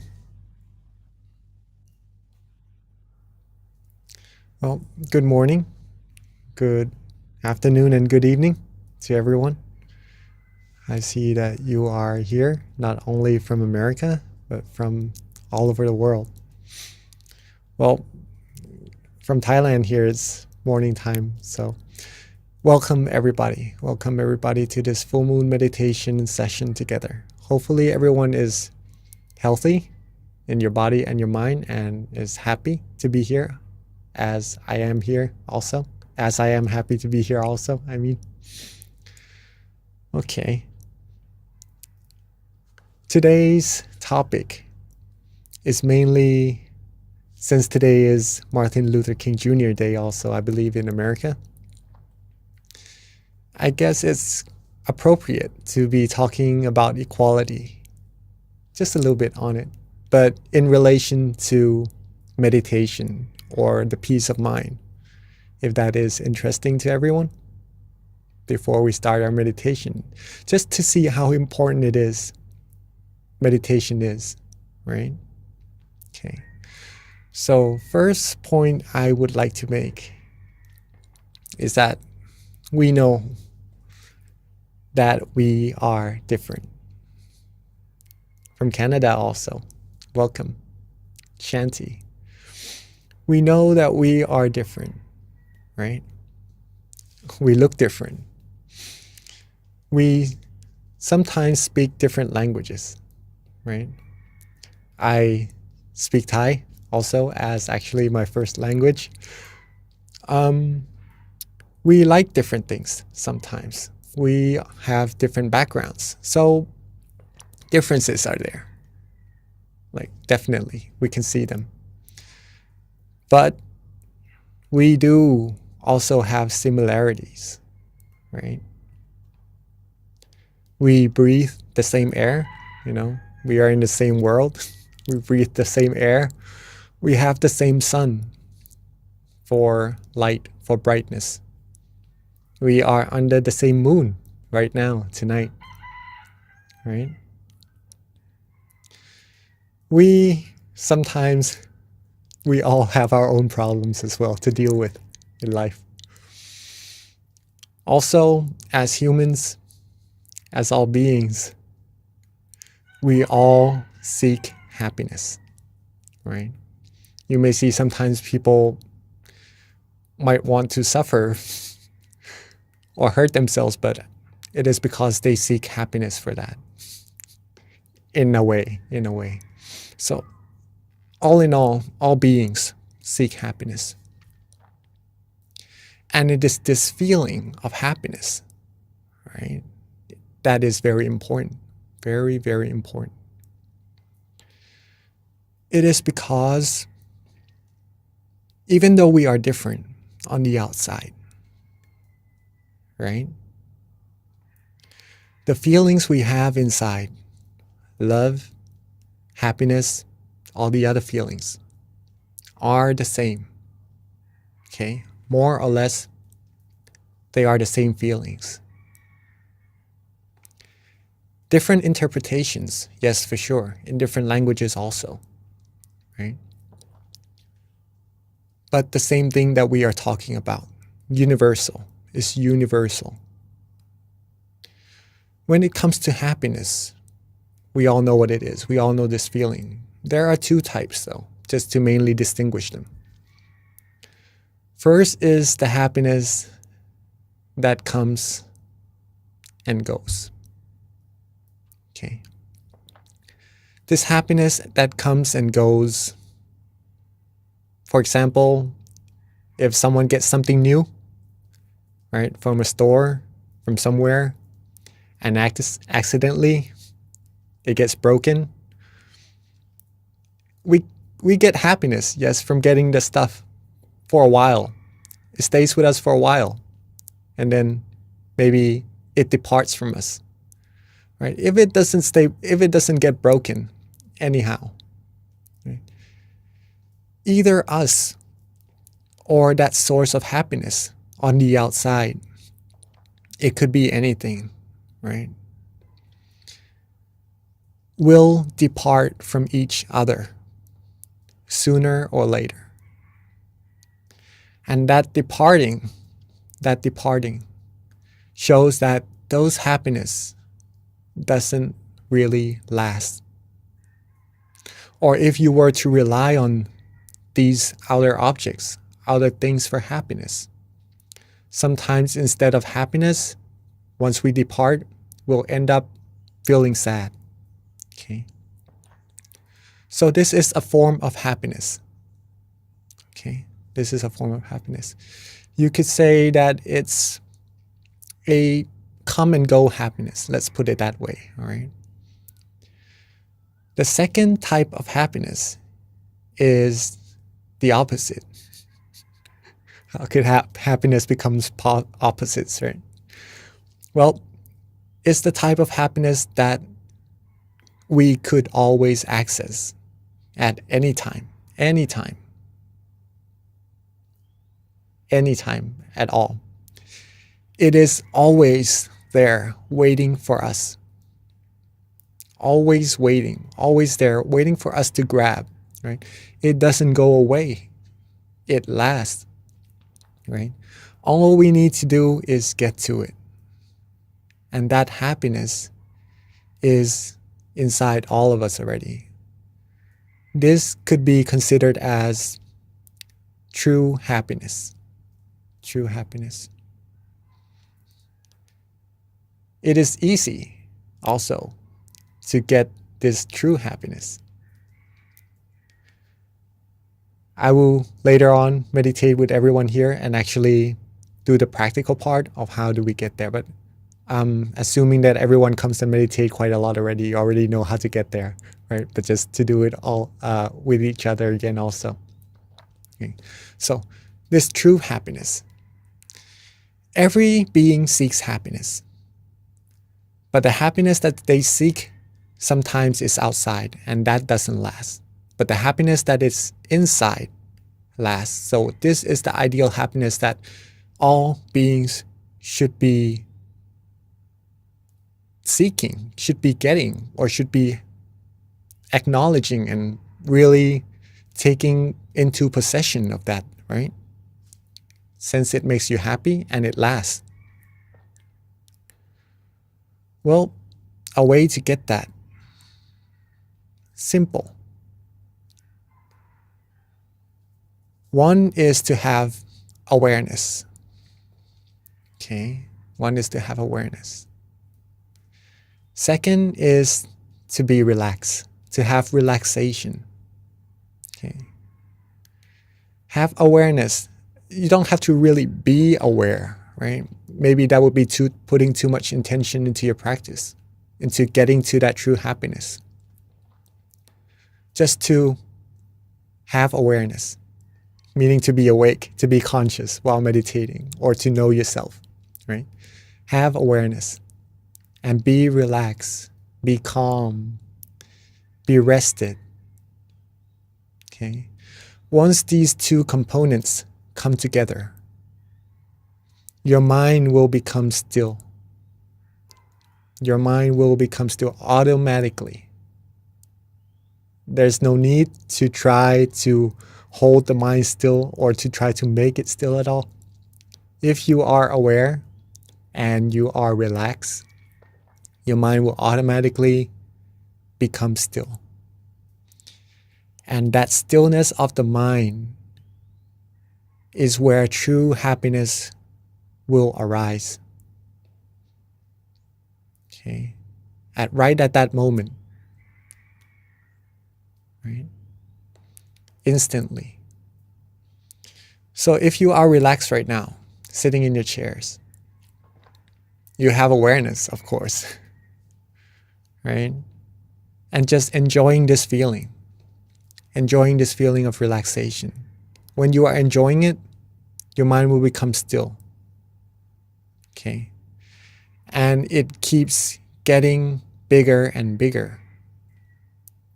If you are more and more still and neutral with the feeling, we could do this in our practice of meditation together. But just to say that the stillness of the mind will become stronger and stronger. The true happiness inside will become stronger and stronger also. The taste of happiness will become more and more profound. You receive happiness at this level already while being relaxed. But once you stay calmer, once you stay more relaxed longer, different types of happiness, more and more happiness, more tasteful happiness will arise, thus giving you more profound insights into your meditation as well. Okay, but that's for you to prove it to yourself, right? This shows, what does this show? Right? Everyone seeks happiness. There's already happiness inside of all of us. We all feel the same thing, just different interpretations. Okay, and there is a way for everyone in the world using these two things, awareness and relaxation, just to get there the same way.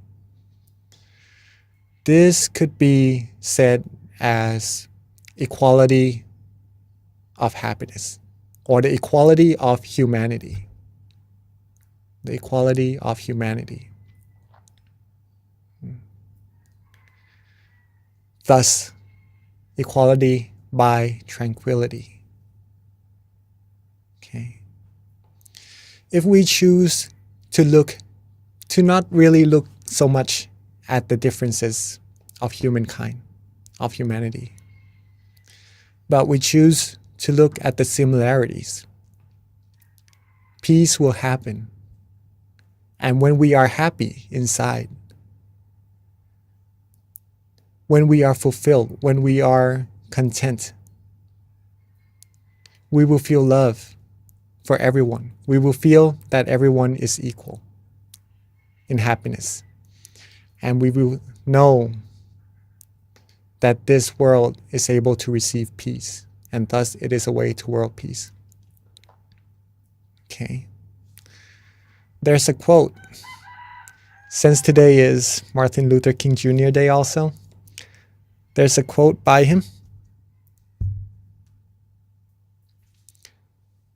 related to the moon also, right? So today is actually one moon together as one, as our campaign as well.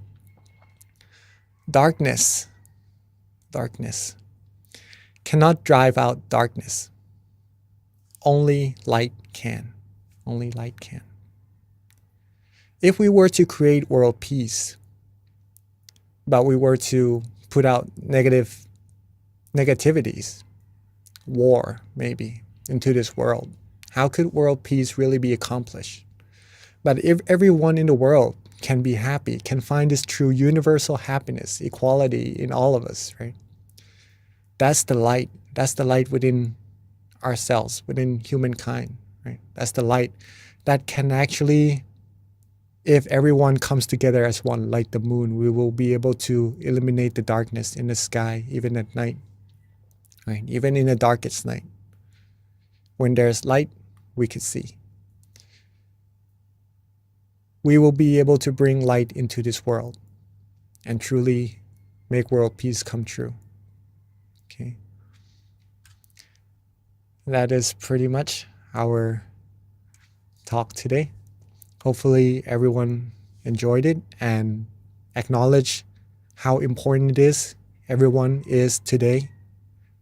Not to just come here to the session, but actually to the whole world, to create world peace.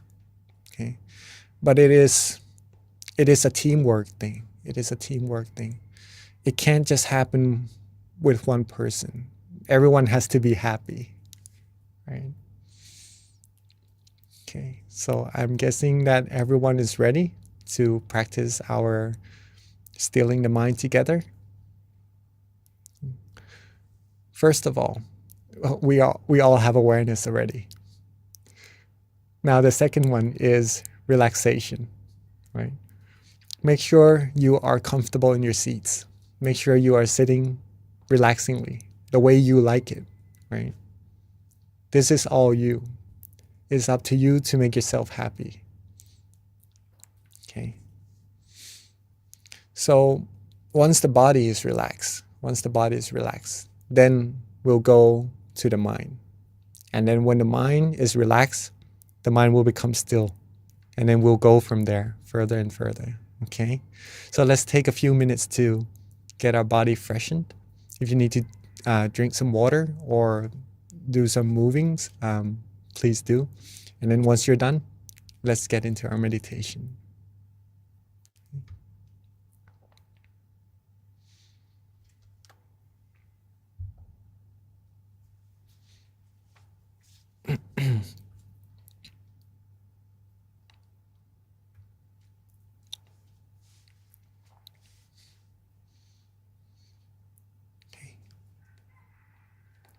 Let's softly and gently close our eyes.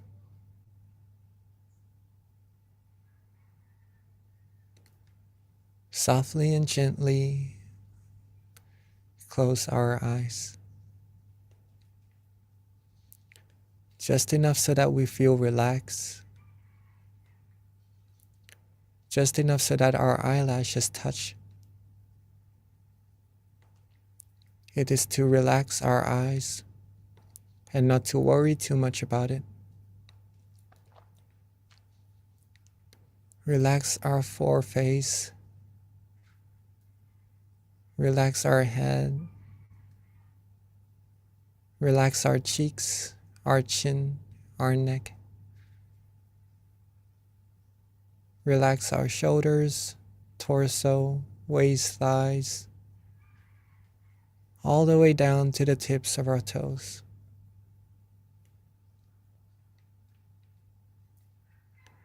Take our time. There's no need to rush at all in meditation. Relax, rest,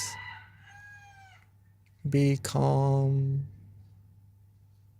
be restful.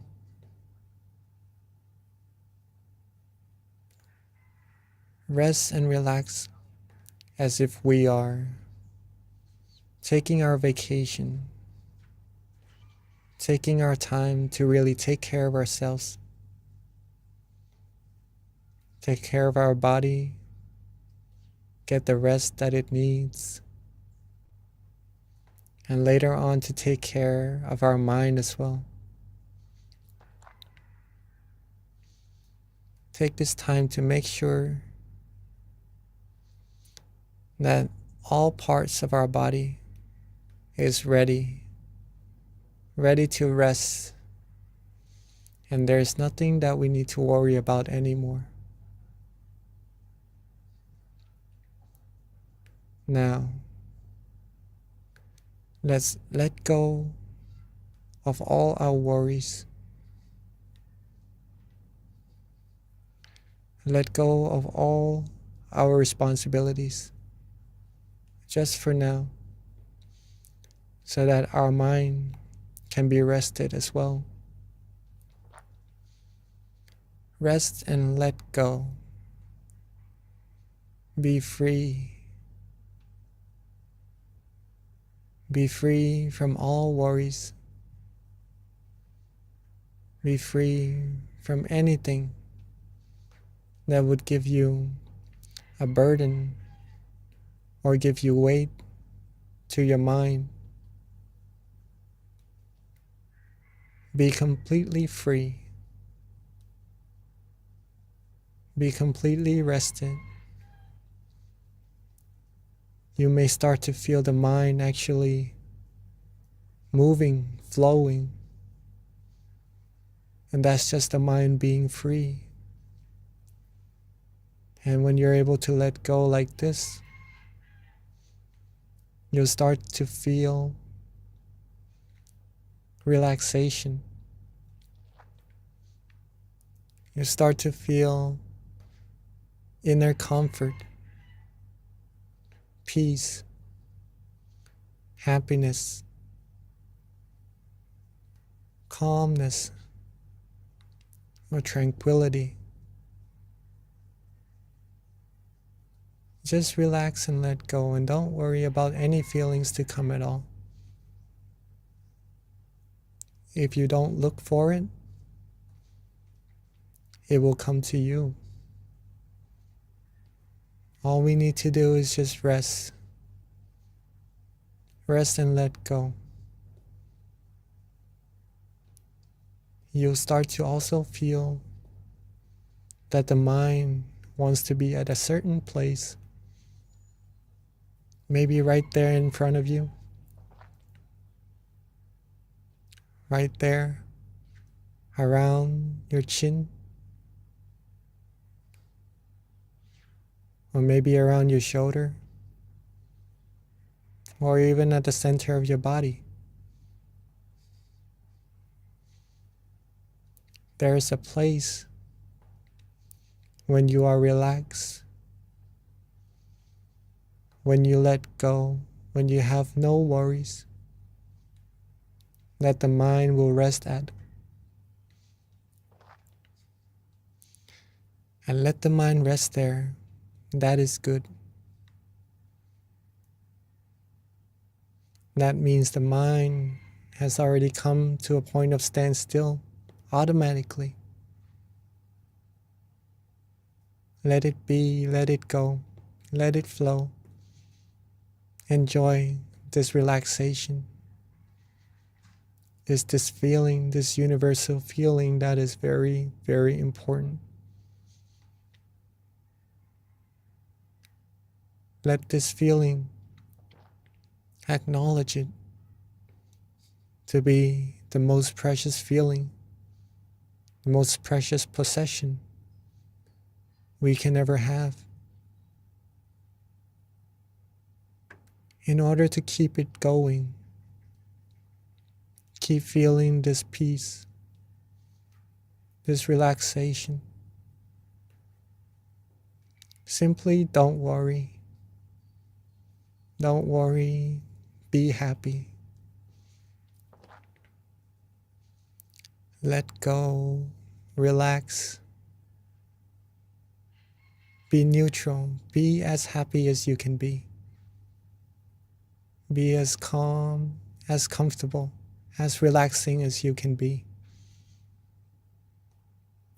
It's our time to take care of ourselves and enjoy this feeling. The further we relax, the further we let go, the more happiness we will receive. And the further we keep going, the more tasteful, the more meditation experiences we will receive. So let's be neutral.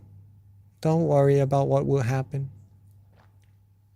Stay calm, stay relaxed, and enjoy this moment. If you wish to use an object of visualization to be a company so that the mind doesn't wander off, then feel free to. If you like to use a mantra as your company along your journey, feeling relaxed and calm, also feel free to. If you just like to be still, don't worry about anything. Not use any visualization or mantra, also feel free to. See what you like at that moment. Use what you like at that moment. Enjoy the meditation experience. Enjoy the inner brightness. Enjoy the flow of true happiness that is being generated from within all of us. Let go. Don't worry. Let the feelings flow. And let's stay still, stay calm. Enjoy this meditation together in silence for this time being.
as we are relaxing,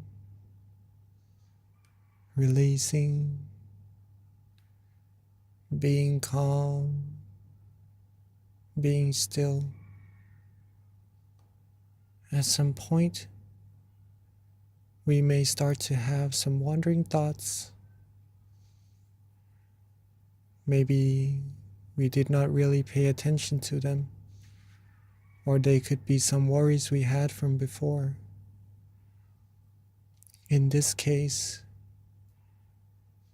softly and gently let them go. Don't worry about them.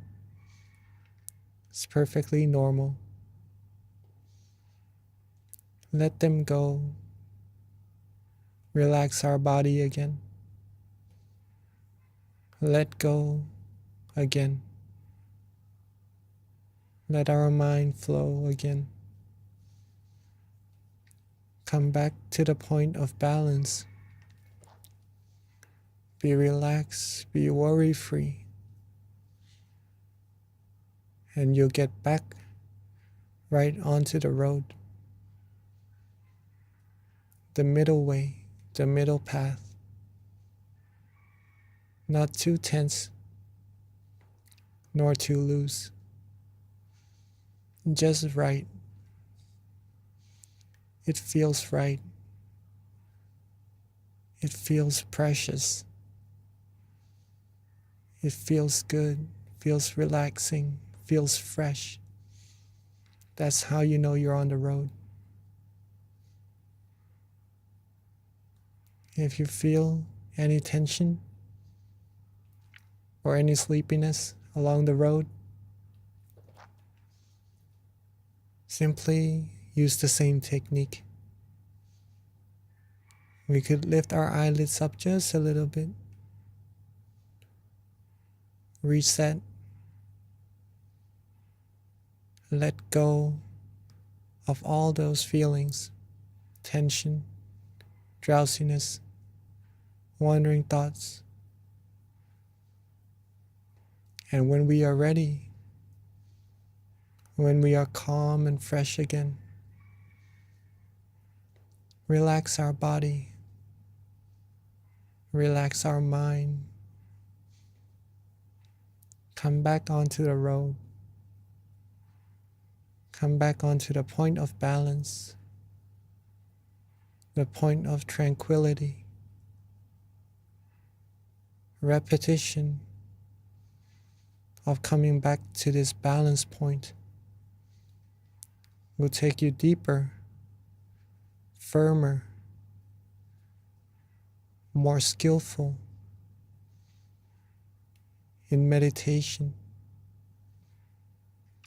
in being still, being on this path to true happiness. So let's take a few more minutes to rest and let go, be free from worries, be free from any thoughts, any anticipations of what meditation experience is to expect it. Let go and enjoy until it's time for us to share our loving kindness together.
As we are now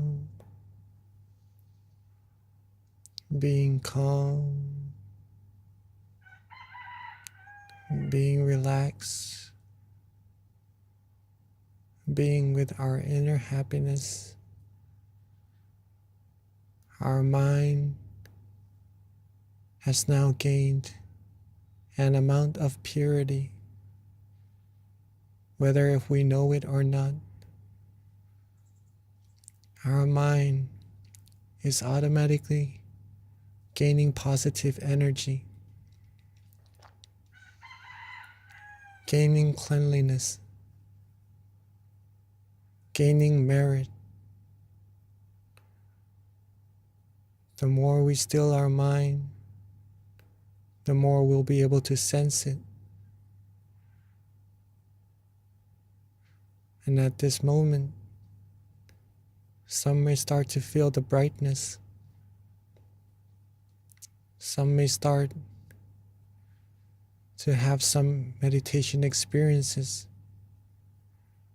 Keep on being still and relaxed. Be calm, be still.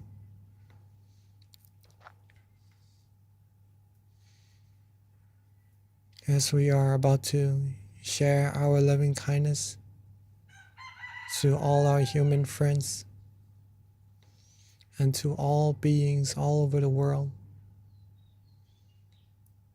let's take this moment from lighting our inner lights already. Let's open our eyes softly and gently, maintaining our peace feeling, maintaining our calmness. And if there is a candle in front of you, may you light the candle along with the feelings that you have from the inside, so that the candle may be the representation of the brightness, the feeling of positive energy that you have within. Let's take this moment to light our candles and lighten up the room, lighten up the mind, lighten up this world.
Ave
Okay, and for those at home, we ask that you light your candle.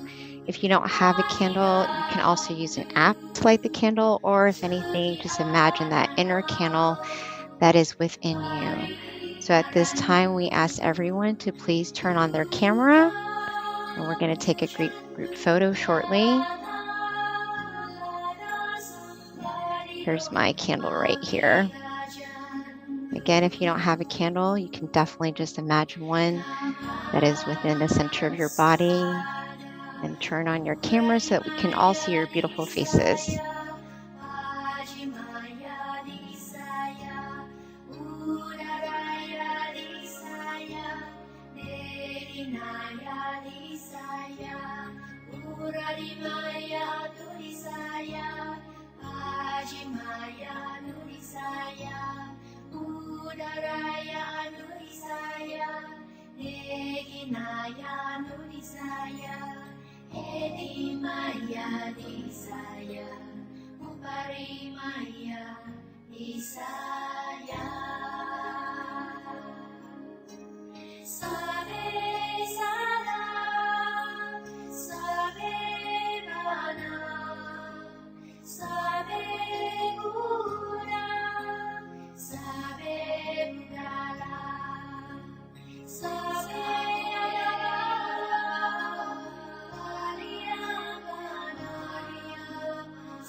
Well, I've lit the candles on the outside as a representative for the brightness within our mind. Let's get back to relaxing for a few minutes longer,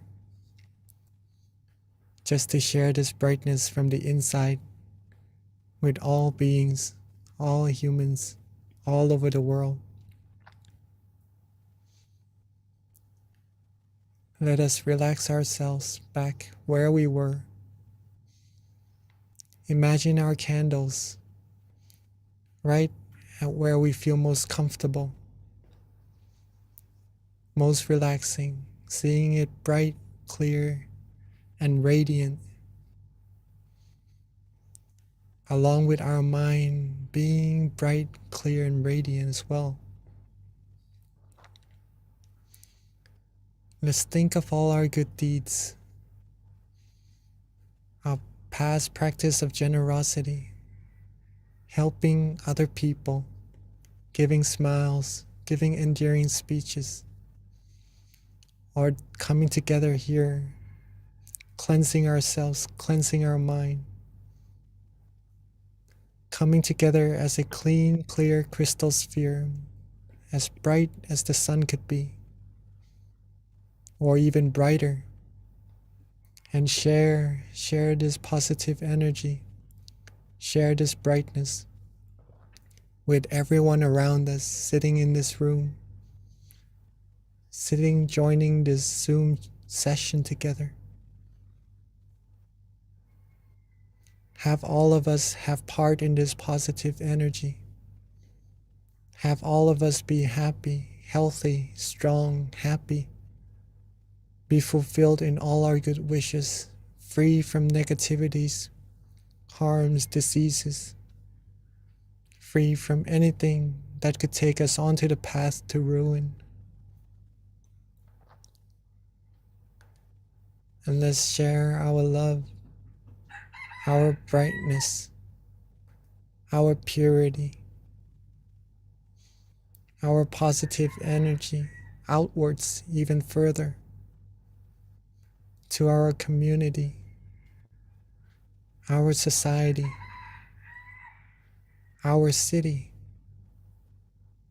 our country, our whole world, seeing the world bright, clear, clean, like a clear crystal sphere, and everyone on it clean, clear, and pure as well.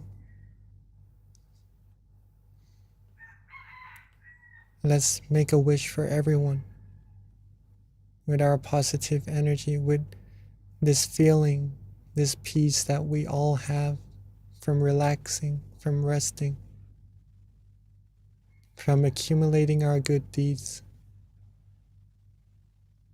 And wish for everyone to be happy, to be healthy, to be wealthy, to be successful, to be fulfilled in all their wonderful wishes. For there to be no war, for there to be no diseases, no hunger, no hatred, no anger, no negativities of any kinds at all. Have the world be clean, clear, pure, be filled with happiness, true happiness from within. And wish for everyone to be able to still their mind easily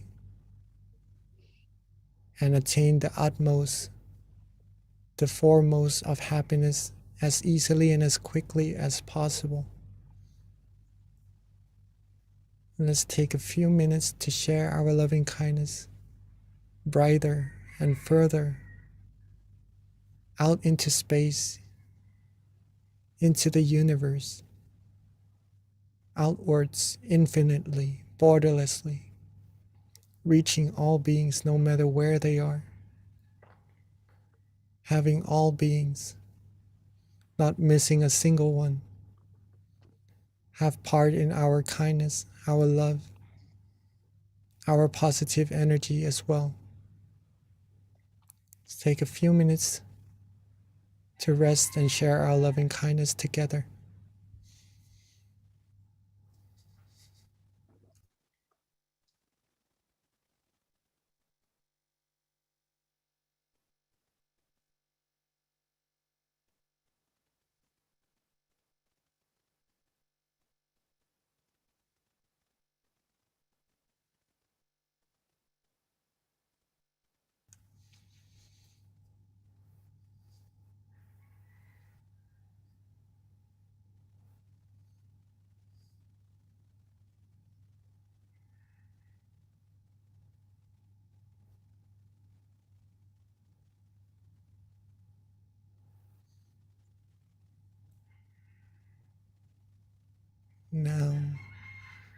Now that we have shared our love, our purity,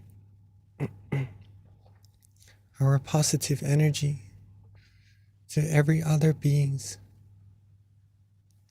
let's bring our attention, our awareness, softly and gently back to ourselves. Softly and gently back to our presence. wherever we feel most comfortable. Whether if it's our forehead, our chin, our cheek, our torso, or at the center of our body. Let the mind calmly, softly rest where it likes. Let the brightness be there. And with the accumulation of all our merit, let's now wish for ourselves, wish for the good things we need, wish for ourselves to always be happy, healthy, wealthy, successful, be wise in all our conducts, be fulfilled in all our good wishes, be free from diseases, harms, dangers, be free from all impurities, all negativities, be surrounded by virtuous, wise people who may take us onto the path to righteousness and happiness. Be free from those who may take us onto the path to ruin. And whenever we meditate, may us all be able to still our mind quickly, easily, and to reach the utmost of happiness as quickly, as easily as possible. Spend a few moments to wish for all that we need with the positive energy we've put our hard work into accumulating.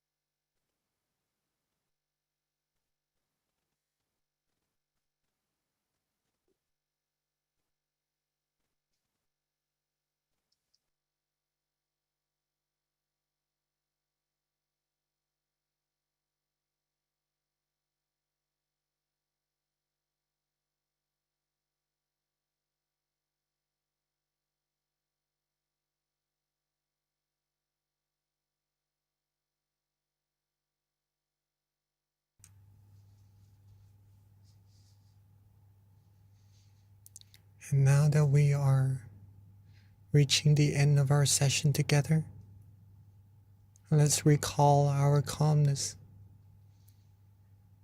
Recall being relaxed, being rested. Recall that positive feeling that we had and are we still having. Let's recall being with this feeling. Let's be with the feeling and make sure that we are able to maintain this feeling with us as long as we can once we open our eyes and go about our days and remember how precious this feeling is. And when we are ready, as we are now at the end of the session, let's softly and gently open our eyes. Softly and gently open our eyes while maintaining that feeling of relaxation, that feeling of calmness, comfort, true happiness within us as long as we can. And whenever we remember, we could always get back there. It's always there waiting for us. And welcome back to the session, everyone.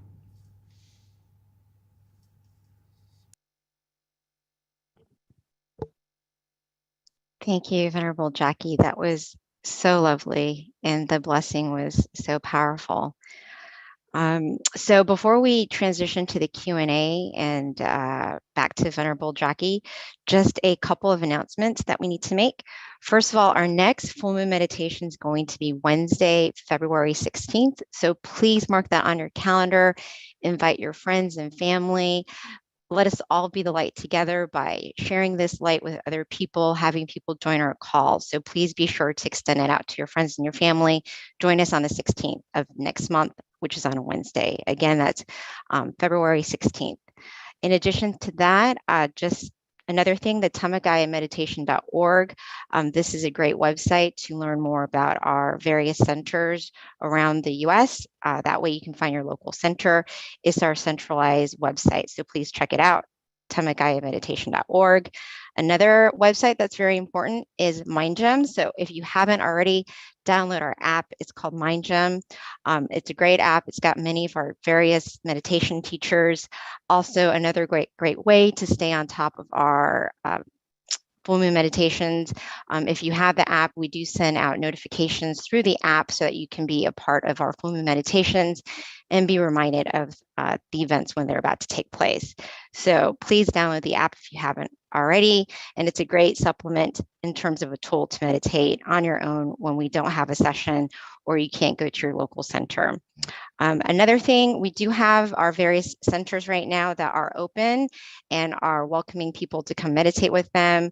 To find your local meditation center, you can find it at MindGem on locations.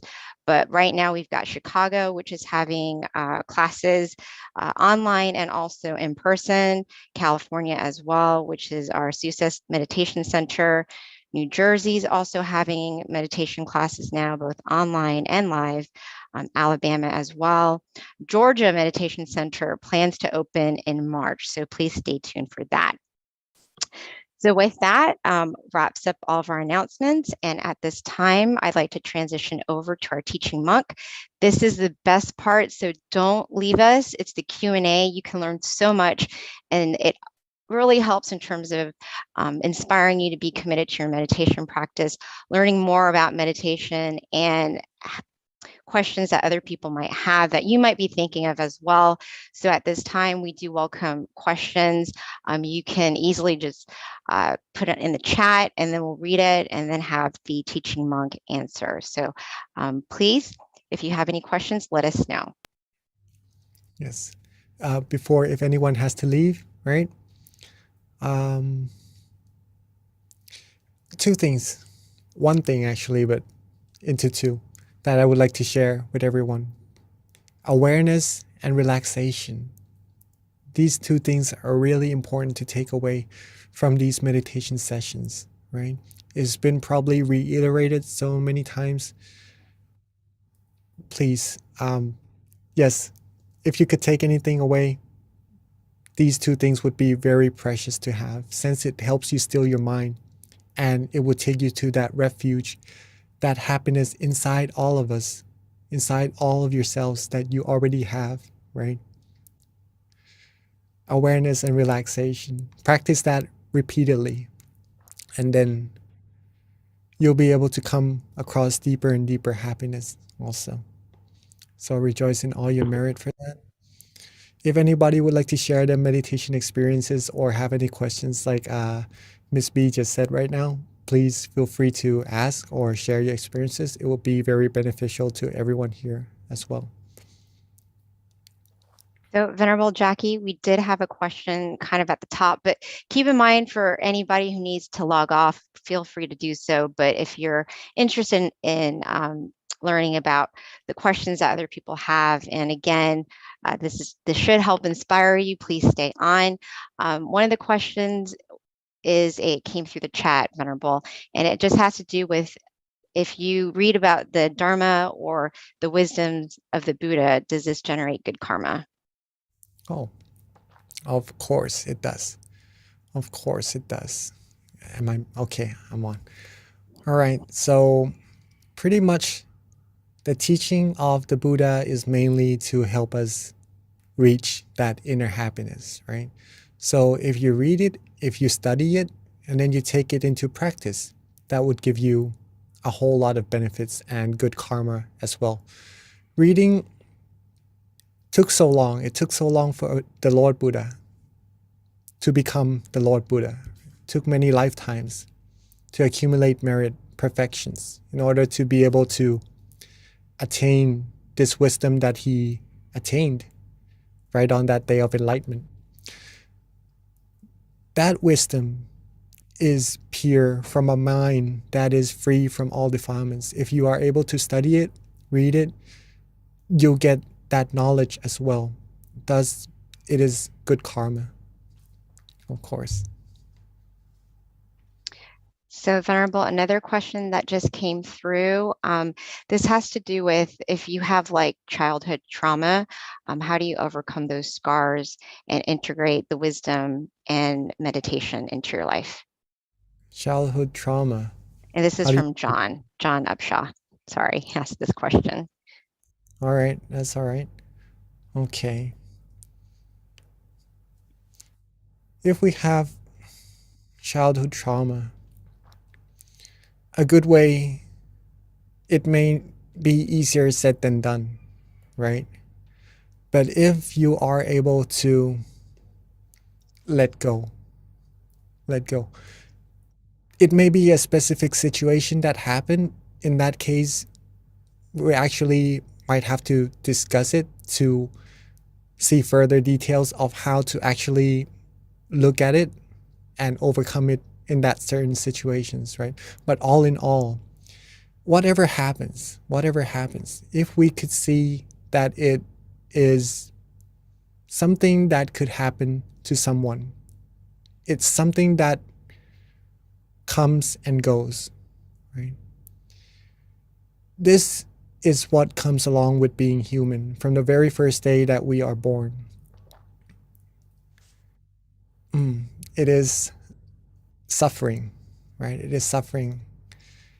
And it's because there are, like what Luang Pi Daniel mentioned the other time in the full moon session also, it's like we are ill inside with the viruses, anger, greed, delusion, right? And these things cause negativities that project out of either a situation. I wouldn't like to say so much of someone or somewhat, right? But it happens. It happens. If we acknowledge this and we could see it as something being normal, right? It would be much easier to let go. Okay. It may take some time, or some event may be harder to let go, but eventually it is better to let go. It is better to let go. Okay. An example is called a dead dog story. I don't know if you've heard of that. We have some hands up here from May and Katik, right? Maybe we could have some questions from them later on also. But before we get into that, the dead dog story. Okay, I've heard of this story from a teaching monk of mine. There's this one guy who loved his dog really much. One day, his dog died. Okay. But he loved the dog so much that he carried the dog with him, even though it died already. Okay. And sooner or later, the dog it had bad odor coming out of it because it's dead, right? Pretty much. The more days he carried the dog with him, the stinkier it got. And he kept saying that it doesn't smell good at all. It smells really bad, but he still carries it. Okay. The easiest way to deal with it is to pretty much take that very beloved dog of him to bury and get these situations over with, right? Then he wouldn't be able to, he wouldn't have to go on and say how bad of a smell it is and carry that burden with him. Okay? He would be free. A good meditation metaphor that I had from another teaching monk of mine is that when you are carrying oranges in a backpack, right? In a backpack, there are good oranges in there,